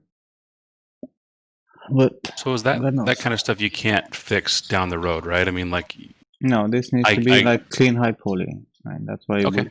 you need to do a clean high poly.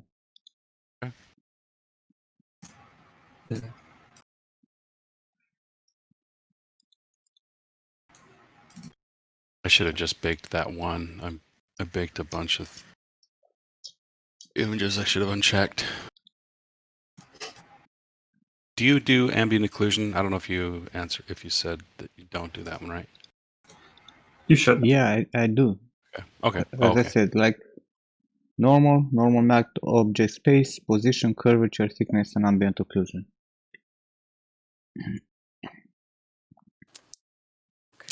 And for thickness and ambient occlusion, you should go and increase the ray count. By default, it's 256, which is kind of low, and it's going to give you kind of like a noisy result. So I usually keep it to 512. But you can go even 1024 or even more to get a better Okay, thank you. a better result. I'll clip this so I can watch it again. I suggest you to use 64 samples for normal map object space, position, and curvature, like for the first four maps, right? Because these are like instant bake, and having a lot of samples is gonna give you the smoothest result possible, right? And for thickness and ambient occlusion, usually I use 4x, right? Because 4 times bigger is more than enough. And vertex color, if you have color IDs, like if you have a different color in polypaint and you want to bake that into a color ID map for substance, you need to bake it with 1x so that the intersection in between the pixels don't bleed and you don't get different colors in between the color IDs. Okay, thank you. Oh, that's why I was so much bleeding. Oops. There's a really good, there's a really good video on how smooth shading behavior contributes to normal bakes. It's by the guys who did hand plane, and I link it to everybody because it's so good. Completely changed how I look at normal maps and seams and UV splits and smoothing splits and a bunch of other stuff.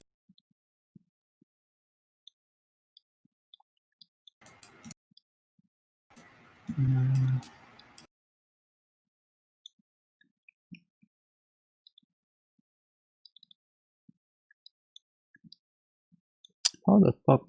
Oh.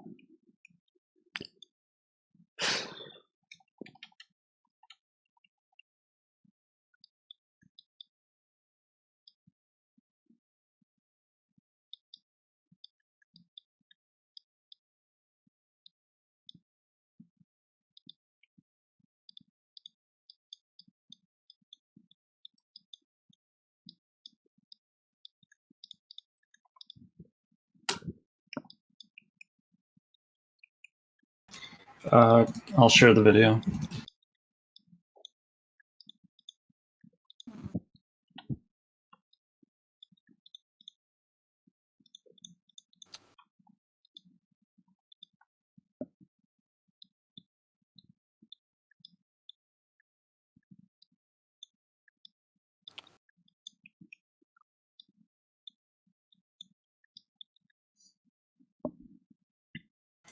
everyone who I Quickly shared restored.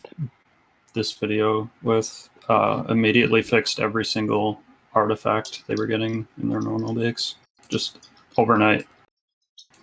Okay. I just, Thank you. yeah, I can't believe how good this video is. I'm actually I'll watch that, and I'm gonna watch Nim's like tutorial on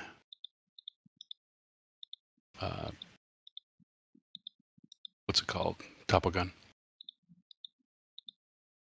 So I'm gonna get quiet. Thanks, guys. Yeah, no worries. At the end, he goes over the This is so old. different ways. Yeah. He goes over the different trade-offs for like UV splits, seam splits, control loops, and yeah.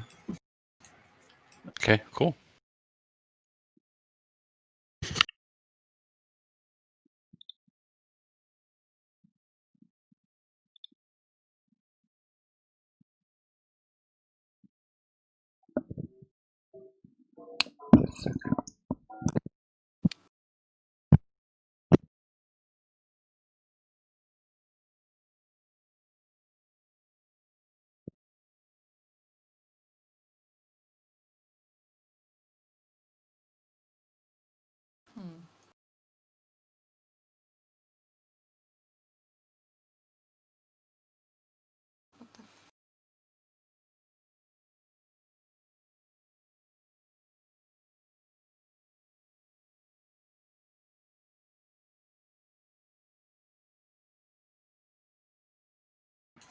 Yeah, and once I saw that video, I started seeing like these mistakes in games that shipped too. Like, whoops.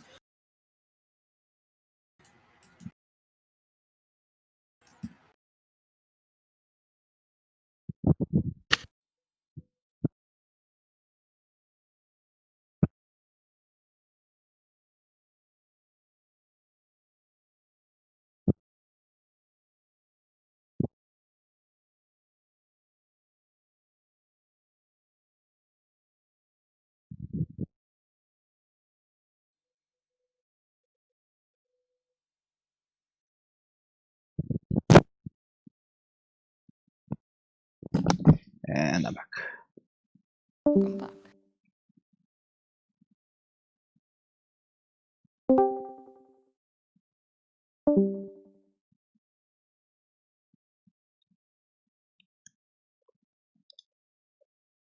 Shit. Did I just drop? So confused. Potato. Yet I've gone down the LP Killer Mike rabbit hole. It's so good. I'm listening to the first thing that they did, the Killer Mike rap album, and then like at some point Del the Funky Homo Sapien came up. I'm like, yeah, Del, I haven't heard you in forever. Yeah, like I said, they're all in that together. It's not just that moment in time. They're tight as hell. And like you're talking about abrasive stuff, like can like actually work to it, because there's some stuff I'm just like I can't listen to this and work. Yeah, I don't expect everything to. There's more challenging lessons for sure. Also, Screaming, I think I linked it a long time ago, but I was thinking of putting together like a video that sums up all the best information out there. Because I just have this stuff like tucked away, and I never really organized it ever. For modeling stuff or music. Oh, Screaming mentioned you should throw all these videos and resources or something, and that.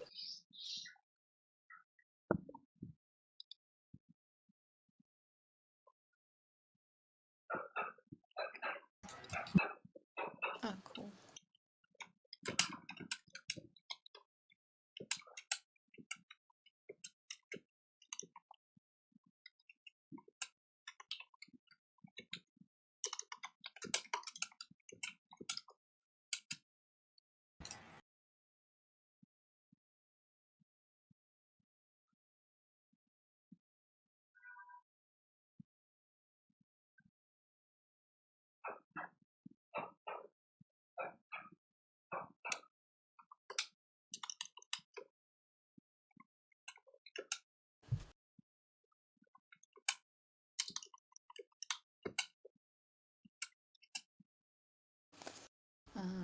Let's see what we got here.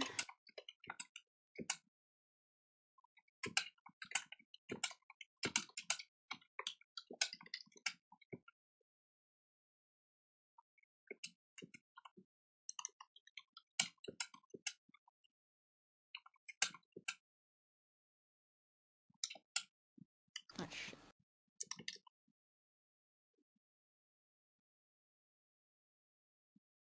Nah.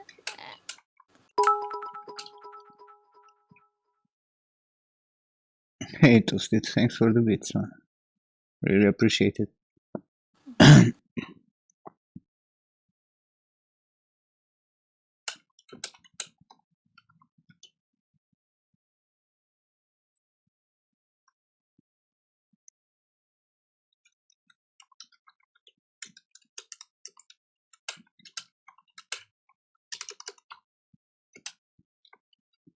Okay, let's see the changes now. Okay.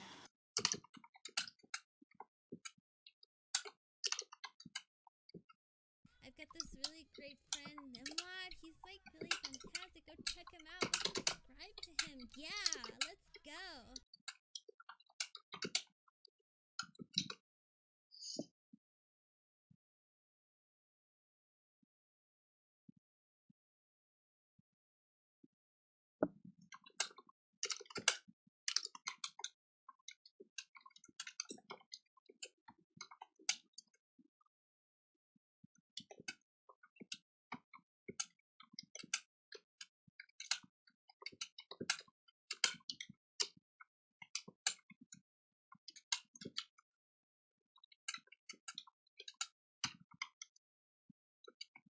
Okay.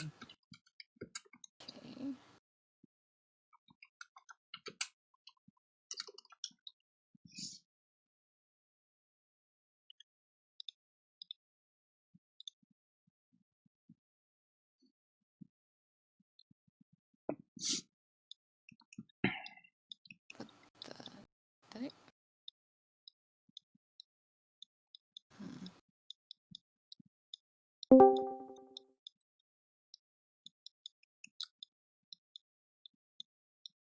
Woof. What? What? Big old blue screen. Oh yeah. No. Man, you really need to send your memory to the fucking warranty. Garbage dump. No, because I'm Yeah, most of them they have like 999 years and shit like that. Oh, really? Interesting. And the Maybe warranty legit. for DIMMs usually is for life. Yeah. You have one of those fucked up, but I'm really afraid to not be your fucking motherboard though. Yeah, it's all new, so it should or newish.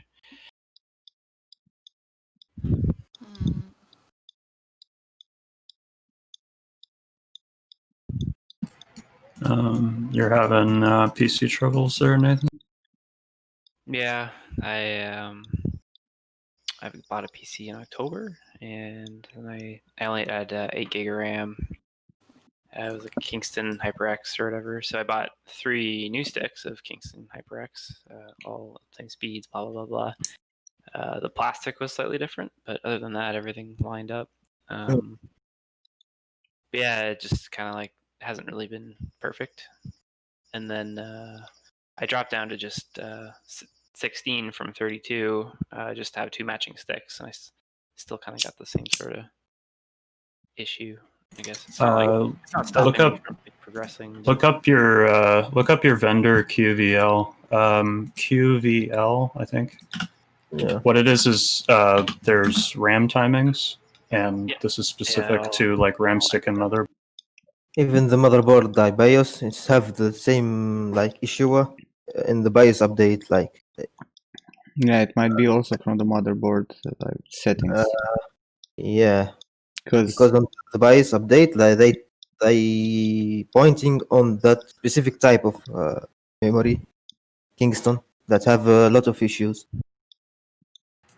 Yeah, and after like 12 years of building a PC, I only had one bad stick of RAM. So, and they're all Kingston. So. Yeah, so maybe it's the I'm a motherboard Corsair being a fan. poo-poo. Hmm. Poo-poo bum bum. I'm always going for Corsair when it comes to memory. I hear they're not bad either. I haven't had a problem with memory since probably I had my AMD K62 200 years ago.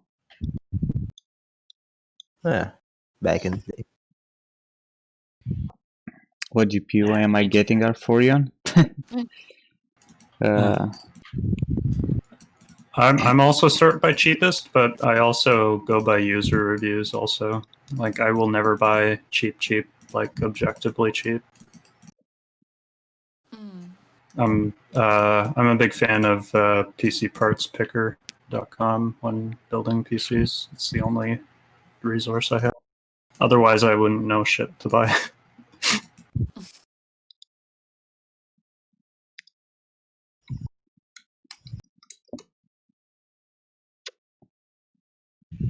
Corsair Vengeance, Arforion, you were asking what GPU I'm gonna buy? Well, I'm gonna buy a GPU when that bar is gonna fill up, which will probably gonna be in. It has 1 year deadline. So I'm probably gonna get a 3080 Ti. Yeah.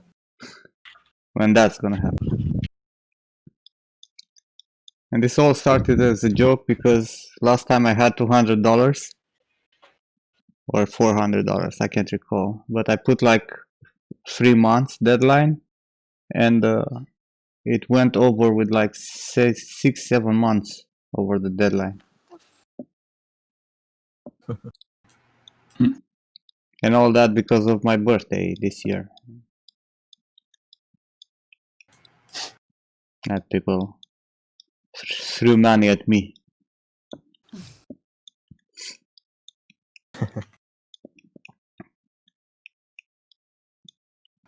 Yeah, user benchmark is also good for like seeing what's objectively the best.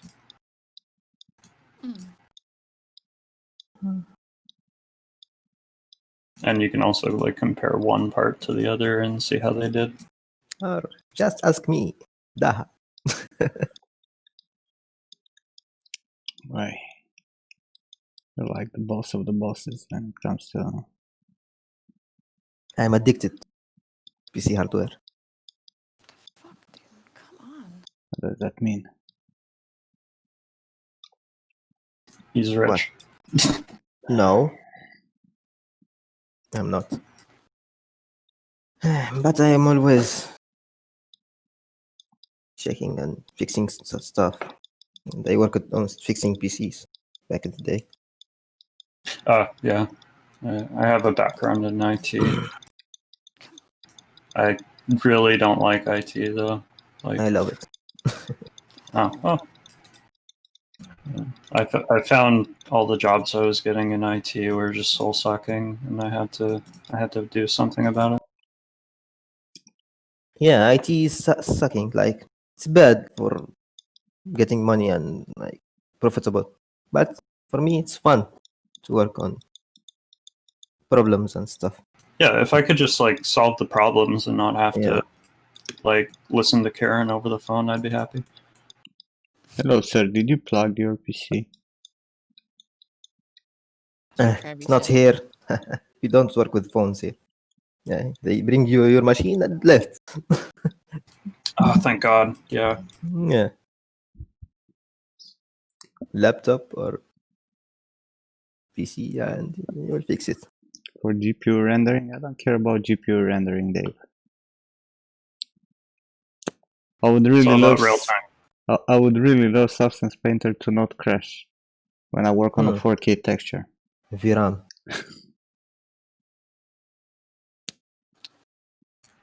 Oh, did you adjust the TDR? Yeah, I did. I did everything, man. The shaders are broken. Sucks. Yeah, that sucks. There's also sparse virtual textures that was causing problems for me. I would try turning that off. The only problem, Dave, is that Substance doesn't care about NVLink. Can have 8 2080 Ti's, and he will be like, you know what, fuck you, I'm gonna only use one. Yeah. Bruh. Bruh.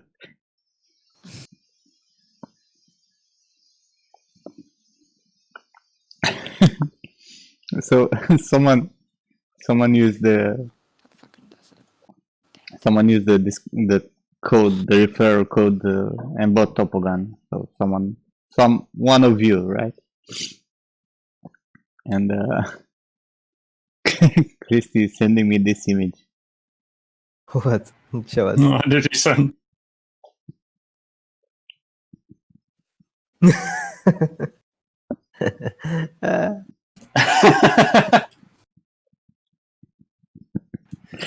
Motherfucker. Is that him? No, obviously not. Yeah, Oh picture my comment god. on that. He just Oh saw god, the random that'd be image. so funny. It's like business. Sending me this image. Just Scarface with a cocaine on Hey, his the face. random one. Oh. I love him.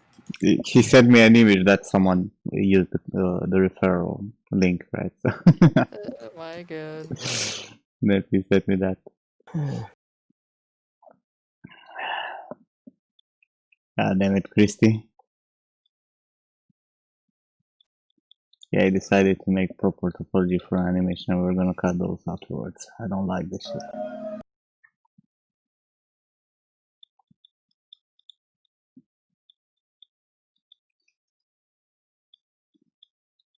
Oh yeah, I was wondering why you were I was kind trying of zigzagging it. to keep there and to have the topology follow those indentations, right? To have them Yeah. in silhouette, but it was fucking my mesh too much. But we're not gonna do that. We're gonna do straight topology, nice clean topology.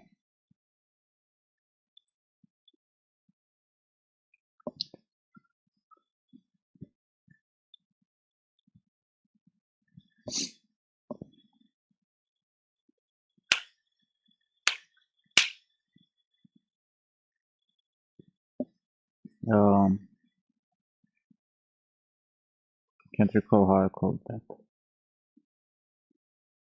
Topogun by.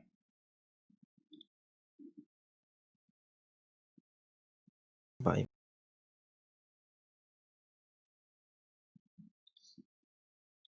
If you use Topogun by this link, I'm gonna get a part of the sale.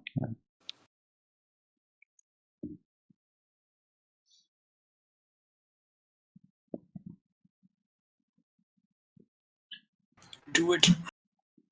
Did you say if that would work if you upgrade from the 2 license to the 3 license when the beta is done? When the time will come, probably, yeah, we're gonna have another link, because for Topogun 3, the site will move in the topogun3.com, right? Okay. So it's Sweet. probably gonna be a different link. He's also changing the money handler bullshit that he uses now.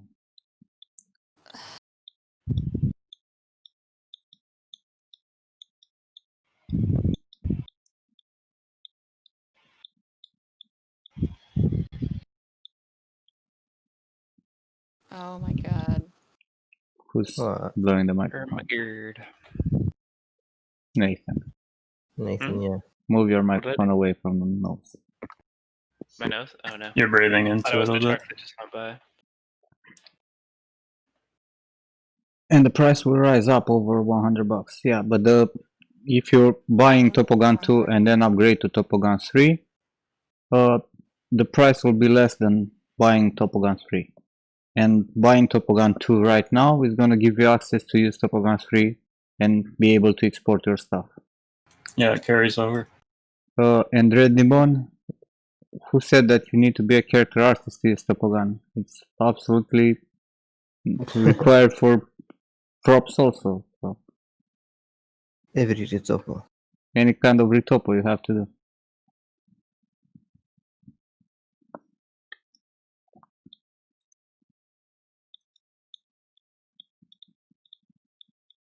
have a lot of hard surface topo tools.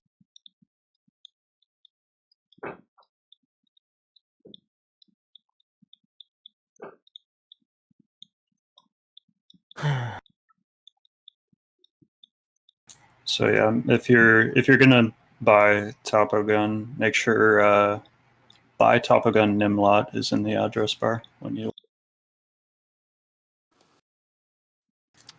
I'll do the shilling for you. Mm. Buy topo Okay. gun now. Well, don't buy it if you don't use it. Yeah. Buy it only if you need Limited it. time offer right now. I can't do a radio voice. Where's Mike when you need him?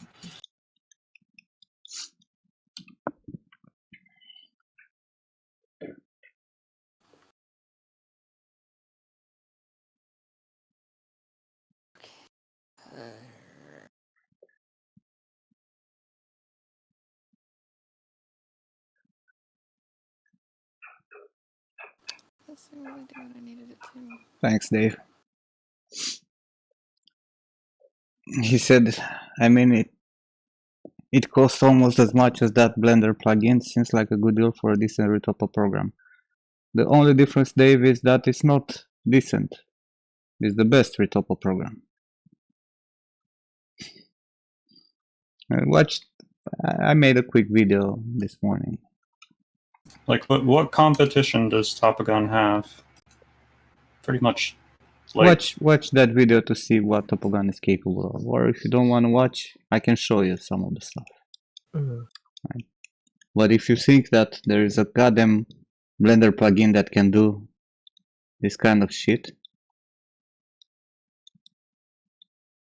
I'm actually gonna step in and say this. Topo Flow was the program or the add-on I thought would do, deal with Retopo and Blender. It isn't. It just isn't. It does not compare.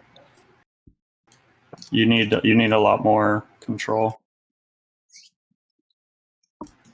and Topo Flow doesn't have it right now.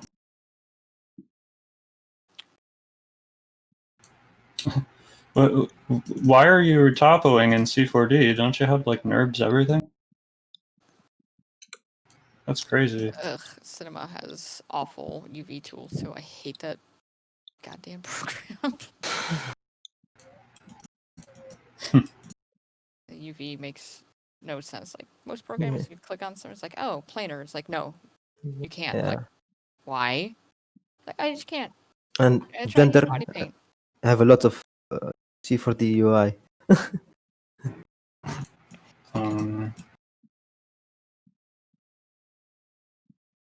where the fuck is the shell? Oh my god! And I thought the Trendy got baited. Yeah, rude fish. I thought Quadraflow was actually good because people were telling me about it, and the more I hear about it, the more I think, oh god, it's a bit like Max's, isn't it? It's only just slightly better than Max's.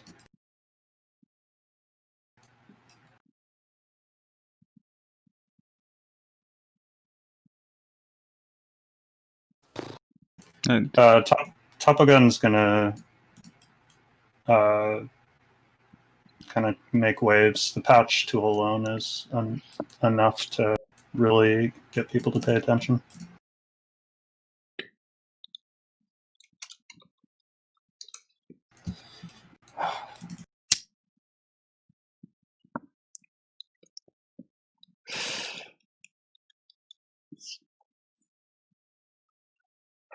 But honestly, like all the tools that are in this goddamn software, the thing with them, it's not that they're great, right? But Christy actually spent time and tried to make sure that everything works, right? It's not going places. You know. Imagine how much time he's back.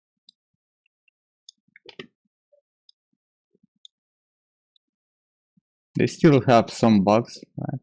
But most of them right now are working much better than in Topogun 2. And they're much more efficient. He even spent a lot of time making sure that loading times for OBJs are like really low. And FBX import is working too. He said he's gonna implement it. I don't know when, and I think that depends on Autodesk, not on him. Yeah, because their API is dog crap. Of course.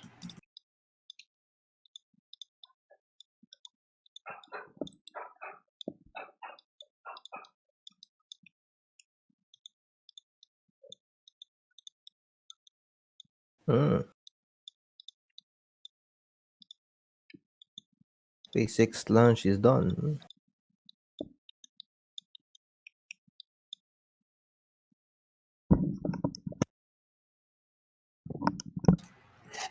But you don't do only characters, Alex, right? What are you gonna use to retopo that fucking axe? Or you're only gonna print that? Blender is a forbidden word here, man. And if you read the rules, you would have seen that we don't discuss about Blender here. Nobody reads anything. Because I'm sick and tired of fucking preachers.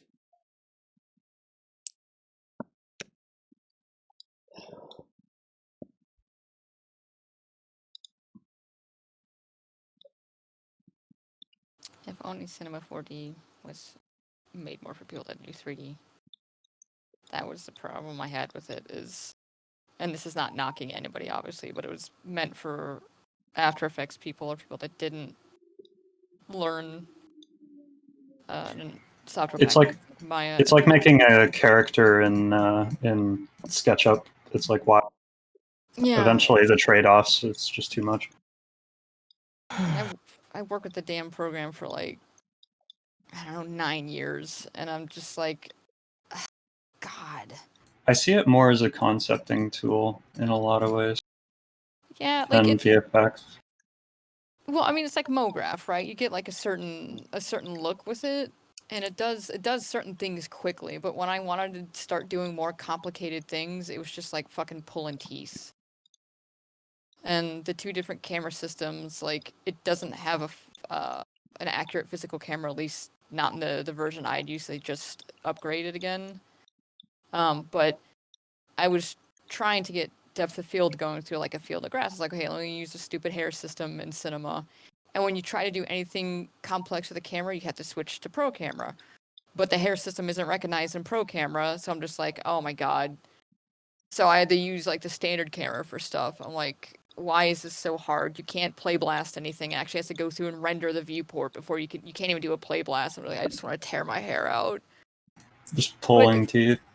Yeah, tearing hair out, pulling teeth out, and like the renderer to do like really shiny, pretty candy surfaces is awesome. Like you can make these just really cool graphical things quickly, but complicated stuff. So I started learning Houdini because I got tired of how limited cinema was. And everything just started looking like it was Do made they in still Cinema. develop Cinema 4D? Like, they actually update that? Oh yeah, like it's really prevalent in MoGraph houses. But because again, the learning curve for it is more in tune for people that come from After Effects or Illustrator. It's not like somebody like you, Nim, would throw your computer out the window in 5 minutes. And they were trying to push body paint as this is years ago, as this new way to do texturing instead of Mari or before Substance. And even then, I'm just like, just please stop. Looks ugly as fuck.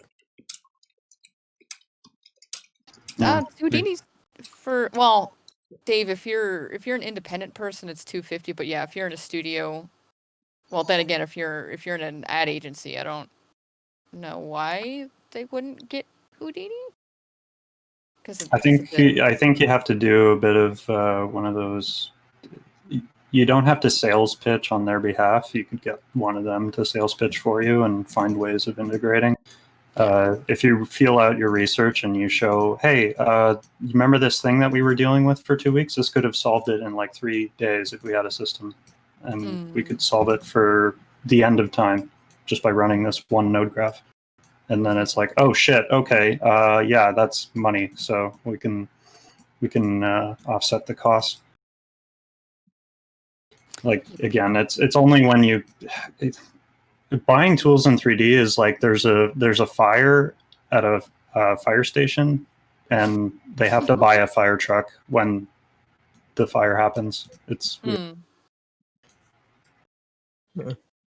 so they deal with lesser tools and I outdated understood means until Ah, eventually they can. Single-use software. Yeah, but if you can finagle it, you could buy your independent license as an independent contractor or a freelancer for like $250 USD a year. So there's ways. There's ways. I'd say Reddit. Smaller the company, you can do a better tax write-off for it. And then on the other side, there's also the number of projects that you can complete because you've used the tool is. But again, like I don't know your situation. I don't know your team, so. Yeah. The tool you're using right now is like. Just looking. I cannot hear. Seriously? Like it's like you're on the other side of the room or something. The fuck? You I don't know, got a Dave. webcam, Mike? I thought you could, if you made under $100,000 a year as an individual, you could get Houdini for $250 a year, unless they changed it in the last few months. But Houdini seemed to be pretty cool about that. And what about now? It's still pretty bad. It's not that I can't hear you. It's just the voice quality is like very noisy and muffled. Are you sure you're using the right microphone and not some camera microphone or something? My phone as my microphone, but it's also my being messed. Not sure about. I don't know. Diva, I think Drendy wants your art station. It's empty at the moment. Is it? Yes. Oh wait, no, yeah, that's right. That's £100 or 900. Nobody cared about MoGraph on there, and my 3D work was Duke, so I just took it off.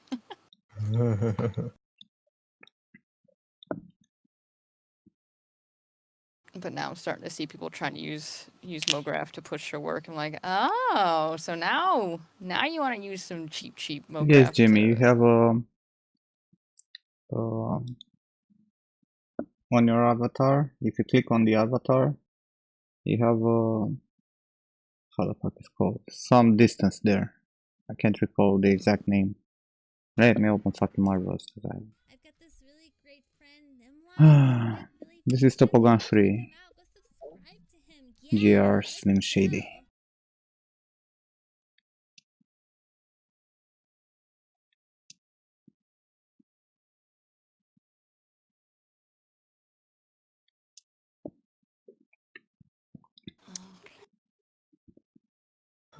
Scan offset, yeah. And by default it's 0.3.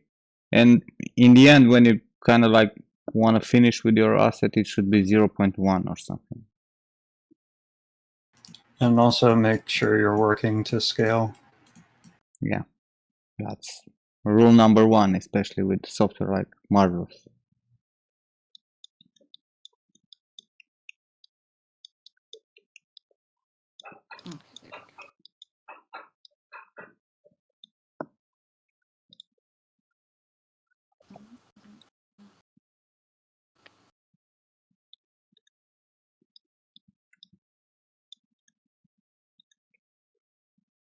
There's a fucking shortcut for this, Shift B. I always forget.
Where do I unwrap? Rhythm maybe. Another amazing fucking software.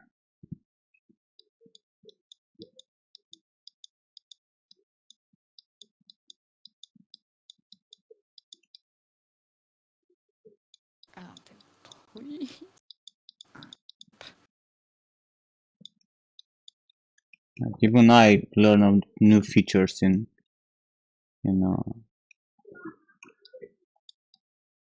Rhythm every fucking day. Like, I learned about that fucking constraint. It was so fucking gold. Yeah. It's such a fucking easy way to do stuff.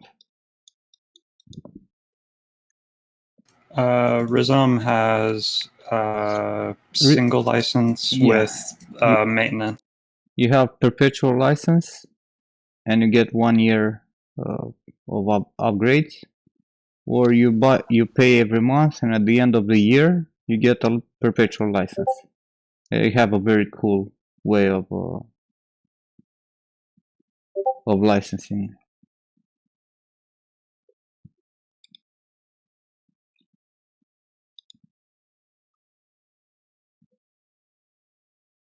Yeah, the old way is still how I pay my substance. I did substance indie, it was rent to own, and then I bought perpetual, and then I renew maintenance when I care about a feature.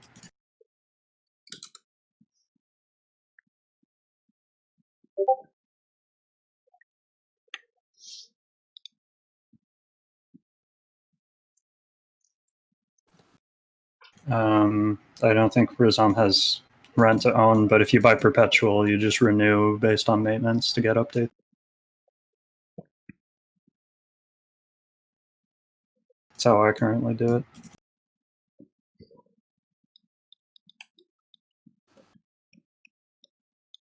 Also, I don't know why UV layout didn't get more updates.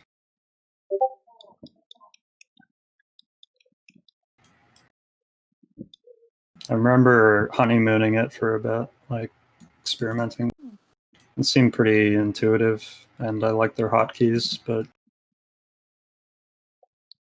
yeah, I don't know. I think Substance, they're gonna slowly go and include it into a fucking Adobe Creative Cloud.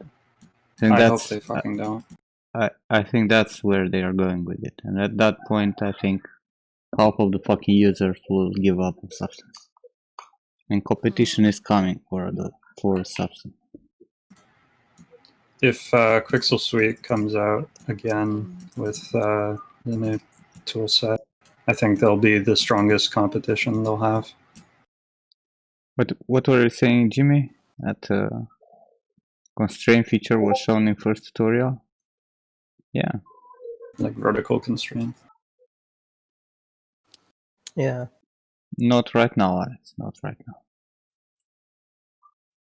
Mixer is too simple, and it's good for like mixing multiple material types, height maps, and height map based blending, but it's not meant for like texturing full assets or.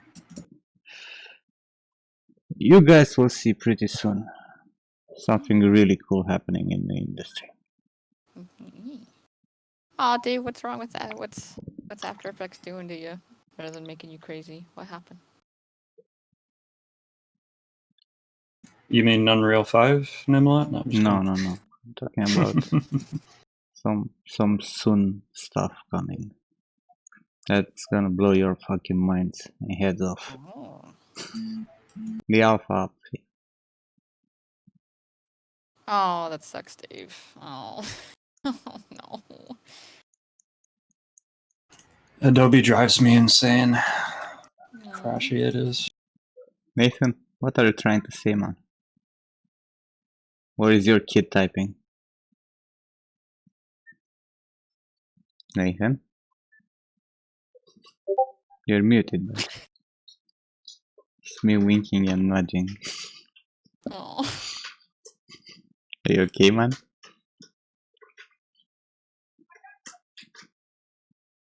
It's not a completely new one.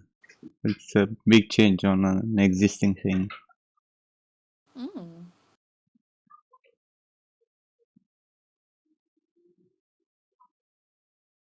toolbag 4 with texturing. Wouldn't that be cool, huh? 4-bit texturing is. No, tool bag for.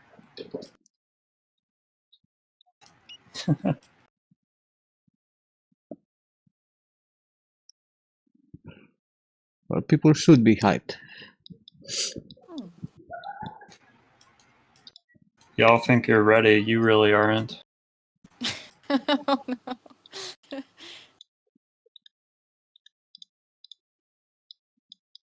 My mind is not blown. I'm gonna be disappointed. That is, if I can even understand how my mind should be blown at this point.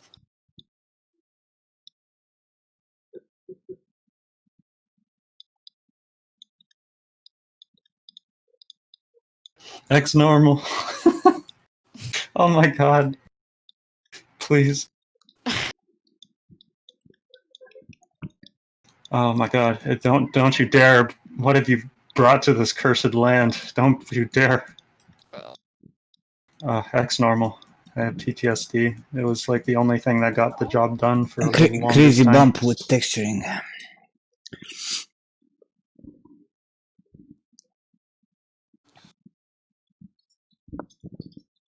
Yes, Ken, is the bridge brush. You have freehand lines or straight lines. If you have, like straight lines. And go like this, right? For hard surface stuff. Right, like here, right? Like if I want to take and make a line here, if this would be perfectly straight, would have done just this.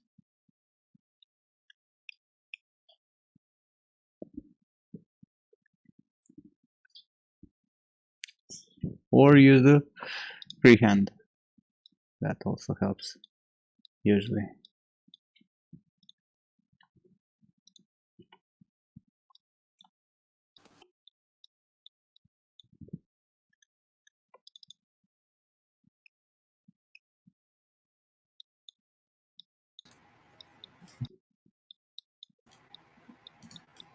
If Topogun had a Alembic import, I think it. But for now, I would just decimate stuff. What's Alembic? Alembic is black magic. Like it's a mesh format that's just super optimized for rendering and animation and for viewport. Yeah, I think Max has it out of the box. I used it for a handful of projects that were like it baked animation to the mesh. Mm-hmm. Bake. Yeah, it had like 500 million like polygons, and 3ds Max didn't even break a sweat. Oh shit. Yeah.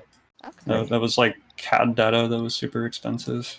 Oh shit. Okay. So what So are I you just saying saved it about? to What did you Alembic. say about Topogun and Alembic? Because it has. If it has Alembic, then you could just import the It has. mesh as dense as you want. It has, because I use it for the old lady, importing the animation for the cloth. Oh my god. Cloth simulation. When you simulate cloth in any software, and you need to bake it for rendering it, so you need to use Alembic.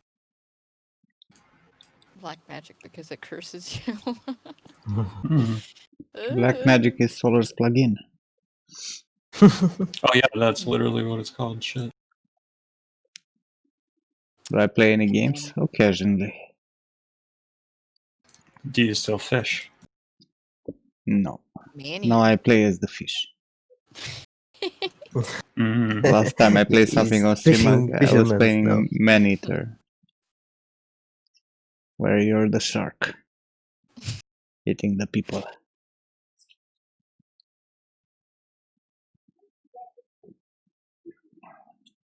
It's like a shark RPG. It's cute. Yeah.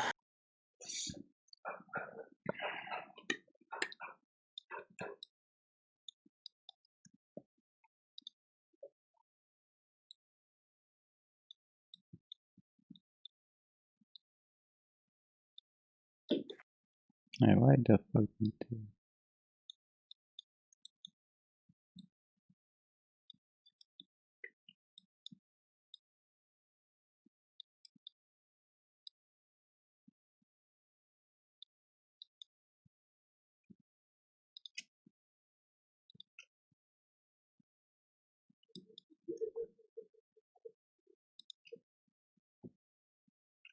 Come on, motherfucker.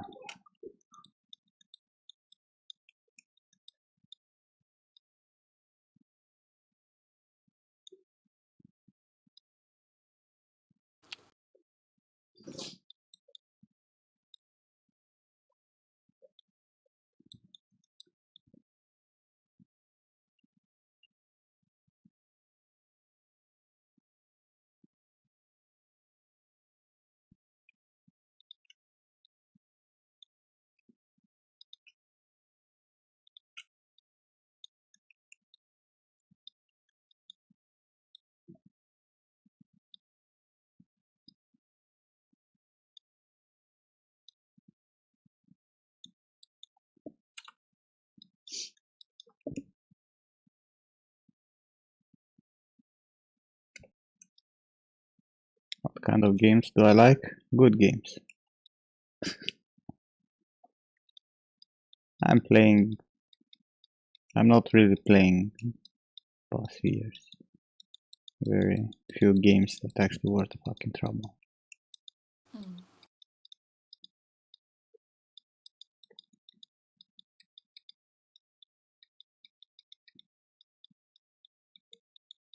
But I played everything. I've been a professional Counter-Strike player back in the day.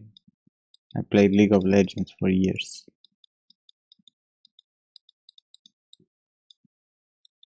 I'm playing FIFA every year. Sadly. Oh, FIFA. Since fucking 1996. Was that on the computer or on like a Nintendo? PC. Well, PC. from 97 to PC. 96 was fucking arcade. Shit. Does Jamie Lee Lloyd use Top Gun? I have no fucking clue. I should ask him.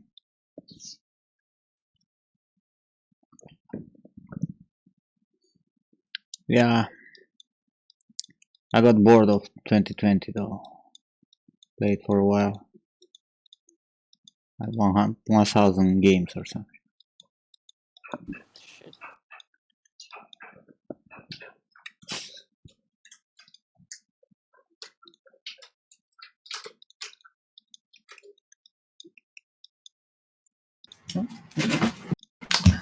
Oh.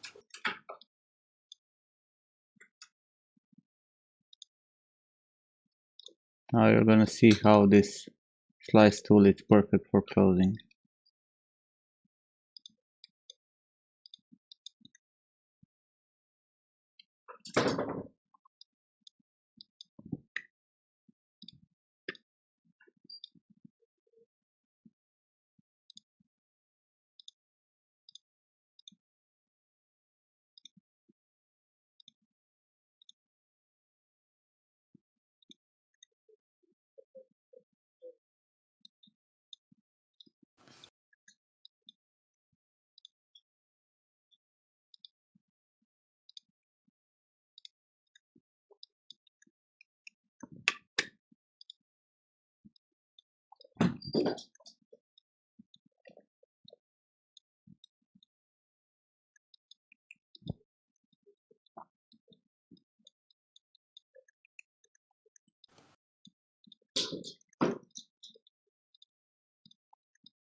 What game came out 2020?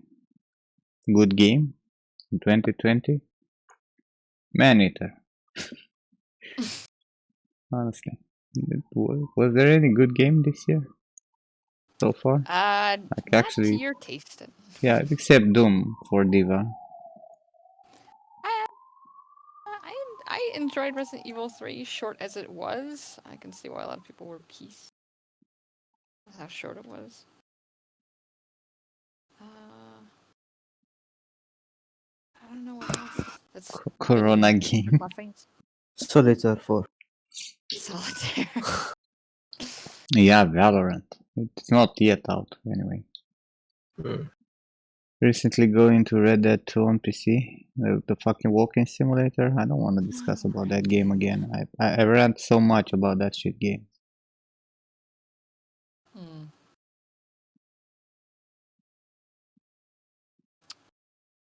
No more dead. Half-Life Alex. Oh, I forgot that came out. I haven't plugged my VR headset like since a year ago, I think. Hmm. Animal Crossing. Animal Crossing on Warhammer. Switch, yeah. One more cigarette and I'm done for today, guys. Just so you know. It's fucking 10 p.m. Congratulations.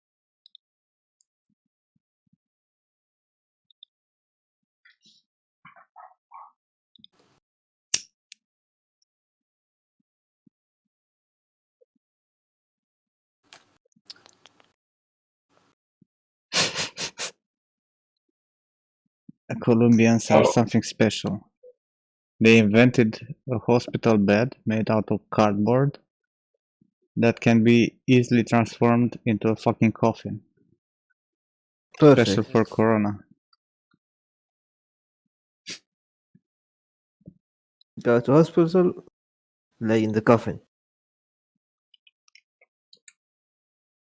It's fucking grim. What the fuck? Like, honestly, what the fuck? Yeesh.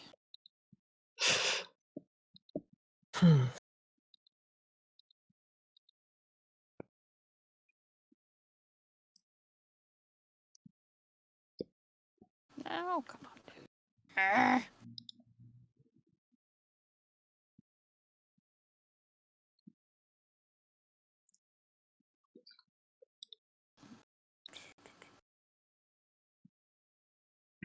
They're leading the recycling movement.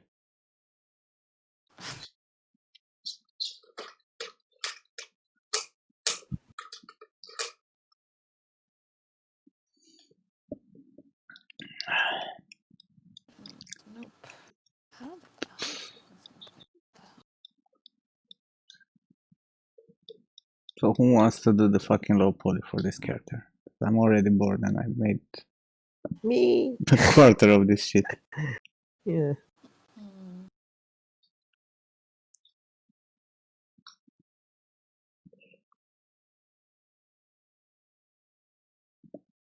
Yeah. You can upload it on like Dropbox or something. It's And gonna, let people take whatever parts. it's gonna be a long week. Gonna be a long fucking week. Bakey, bakey.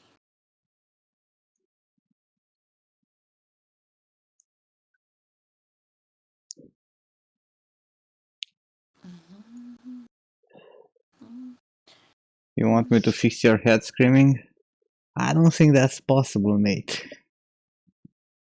Lucky. It's gonna be a retopo week.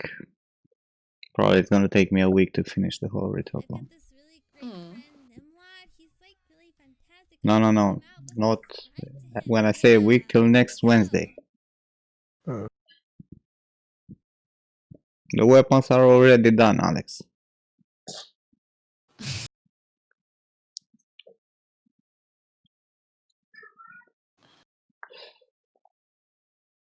They're already halfway through the texture process. What do you want me to do?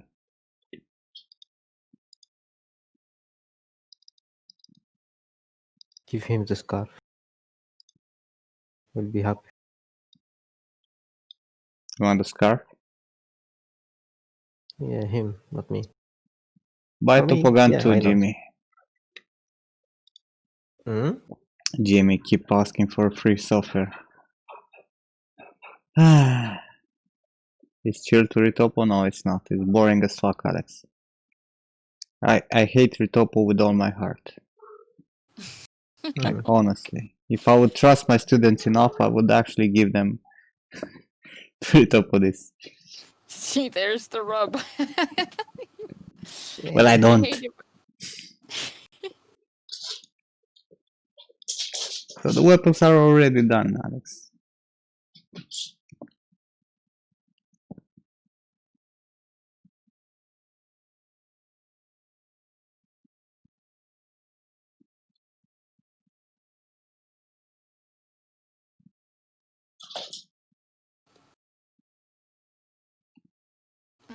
What's going on? Oh, You already won a fucking $150 software.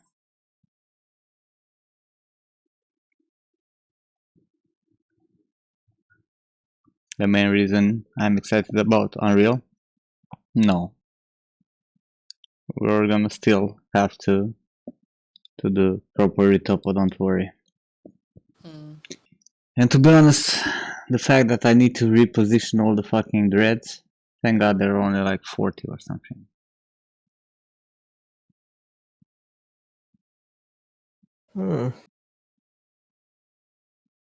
But I'll have to do that after I do the whole low poly NDVs.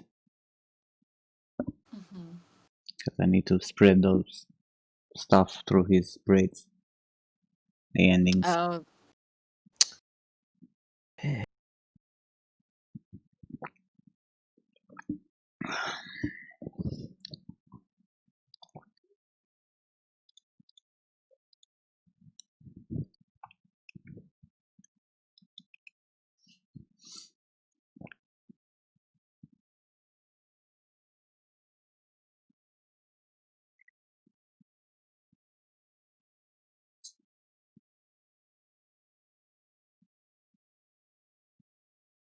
Can you rig the dreads on same splines?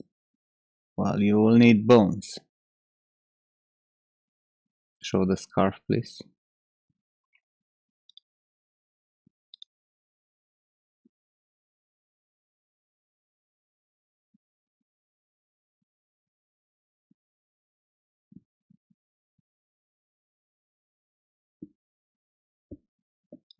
Here's the scarf. I want it solo, like this.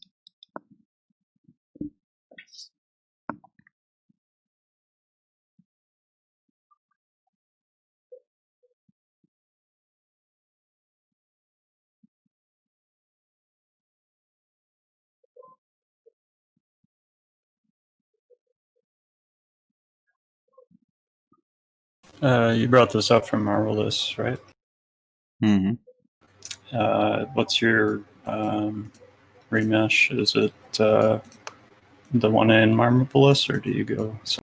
Well, normally I would have went with the goddamn Marvelous one, right? But since the last two updates of Marvelous, which is 9.5 and 9.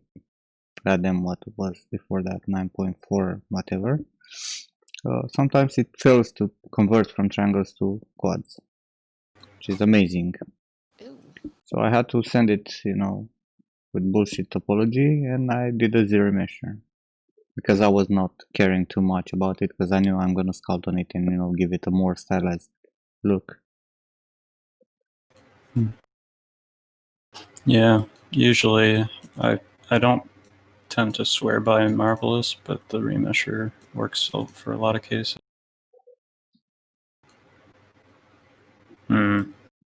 But you can press escape screaming when you're exporting. It's actually canceling. Have you tried?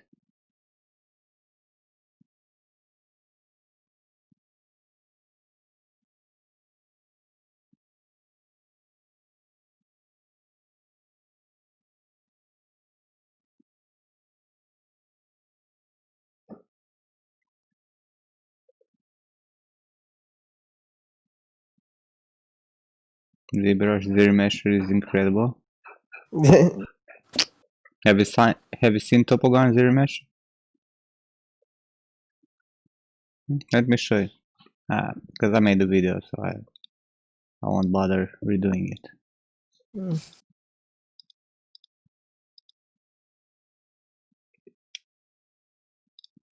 me show you magic.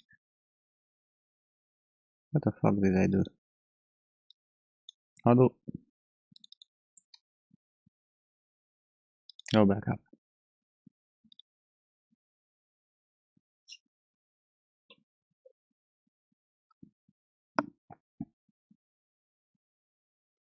No tolerance in alpha. It needs to have thickness. We're not in 1995 anymore, Jimmy.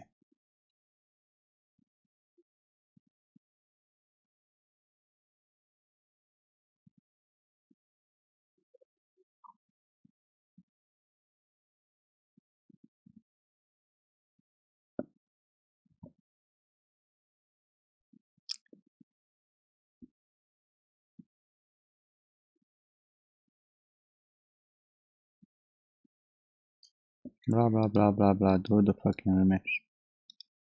Oh, tell me if ZRemesher can do such a good job.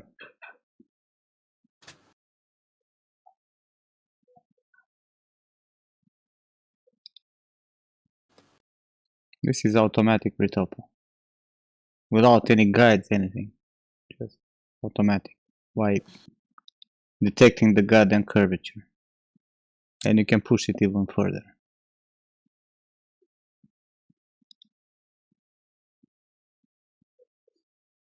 This is almost as good as a fucking manual retopo for a goddamn year.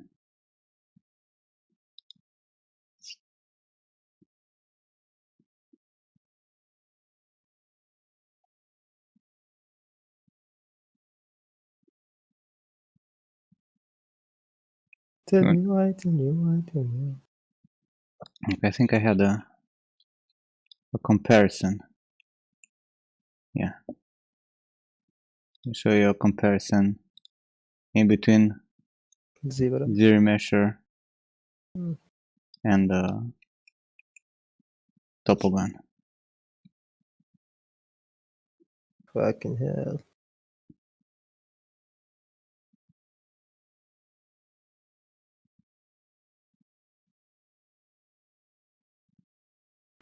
All right, brace.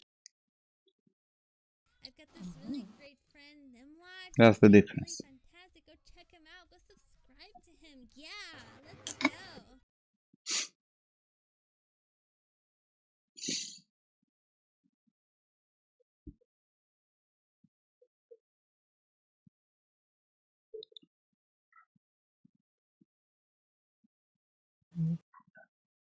Anyhow, guys.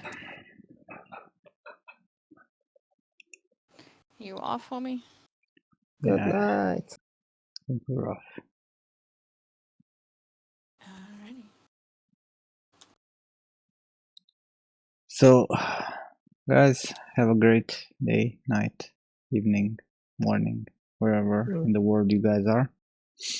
I'll see you next time. Yeah, take care. Have a good one. Yeah. Take it easy, man. Bye.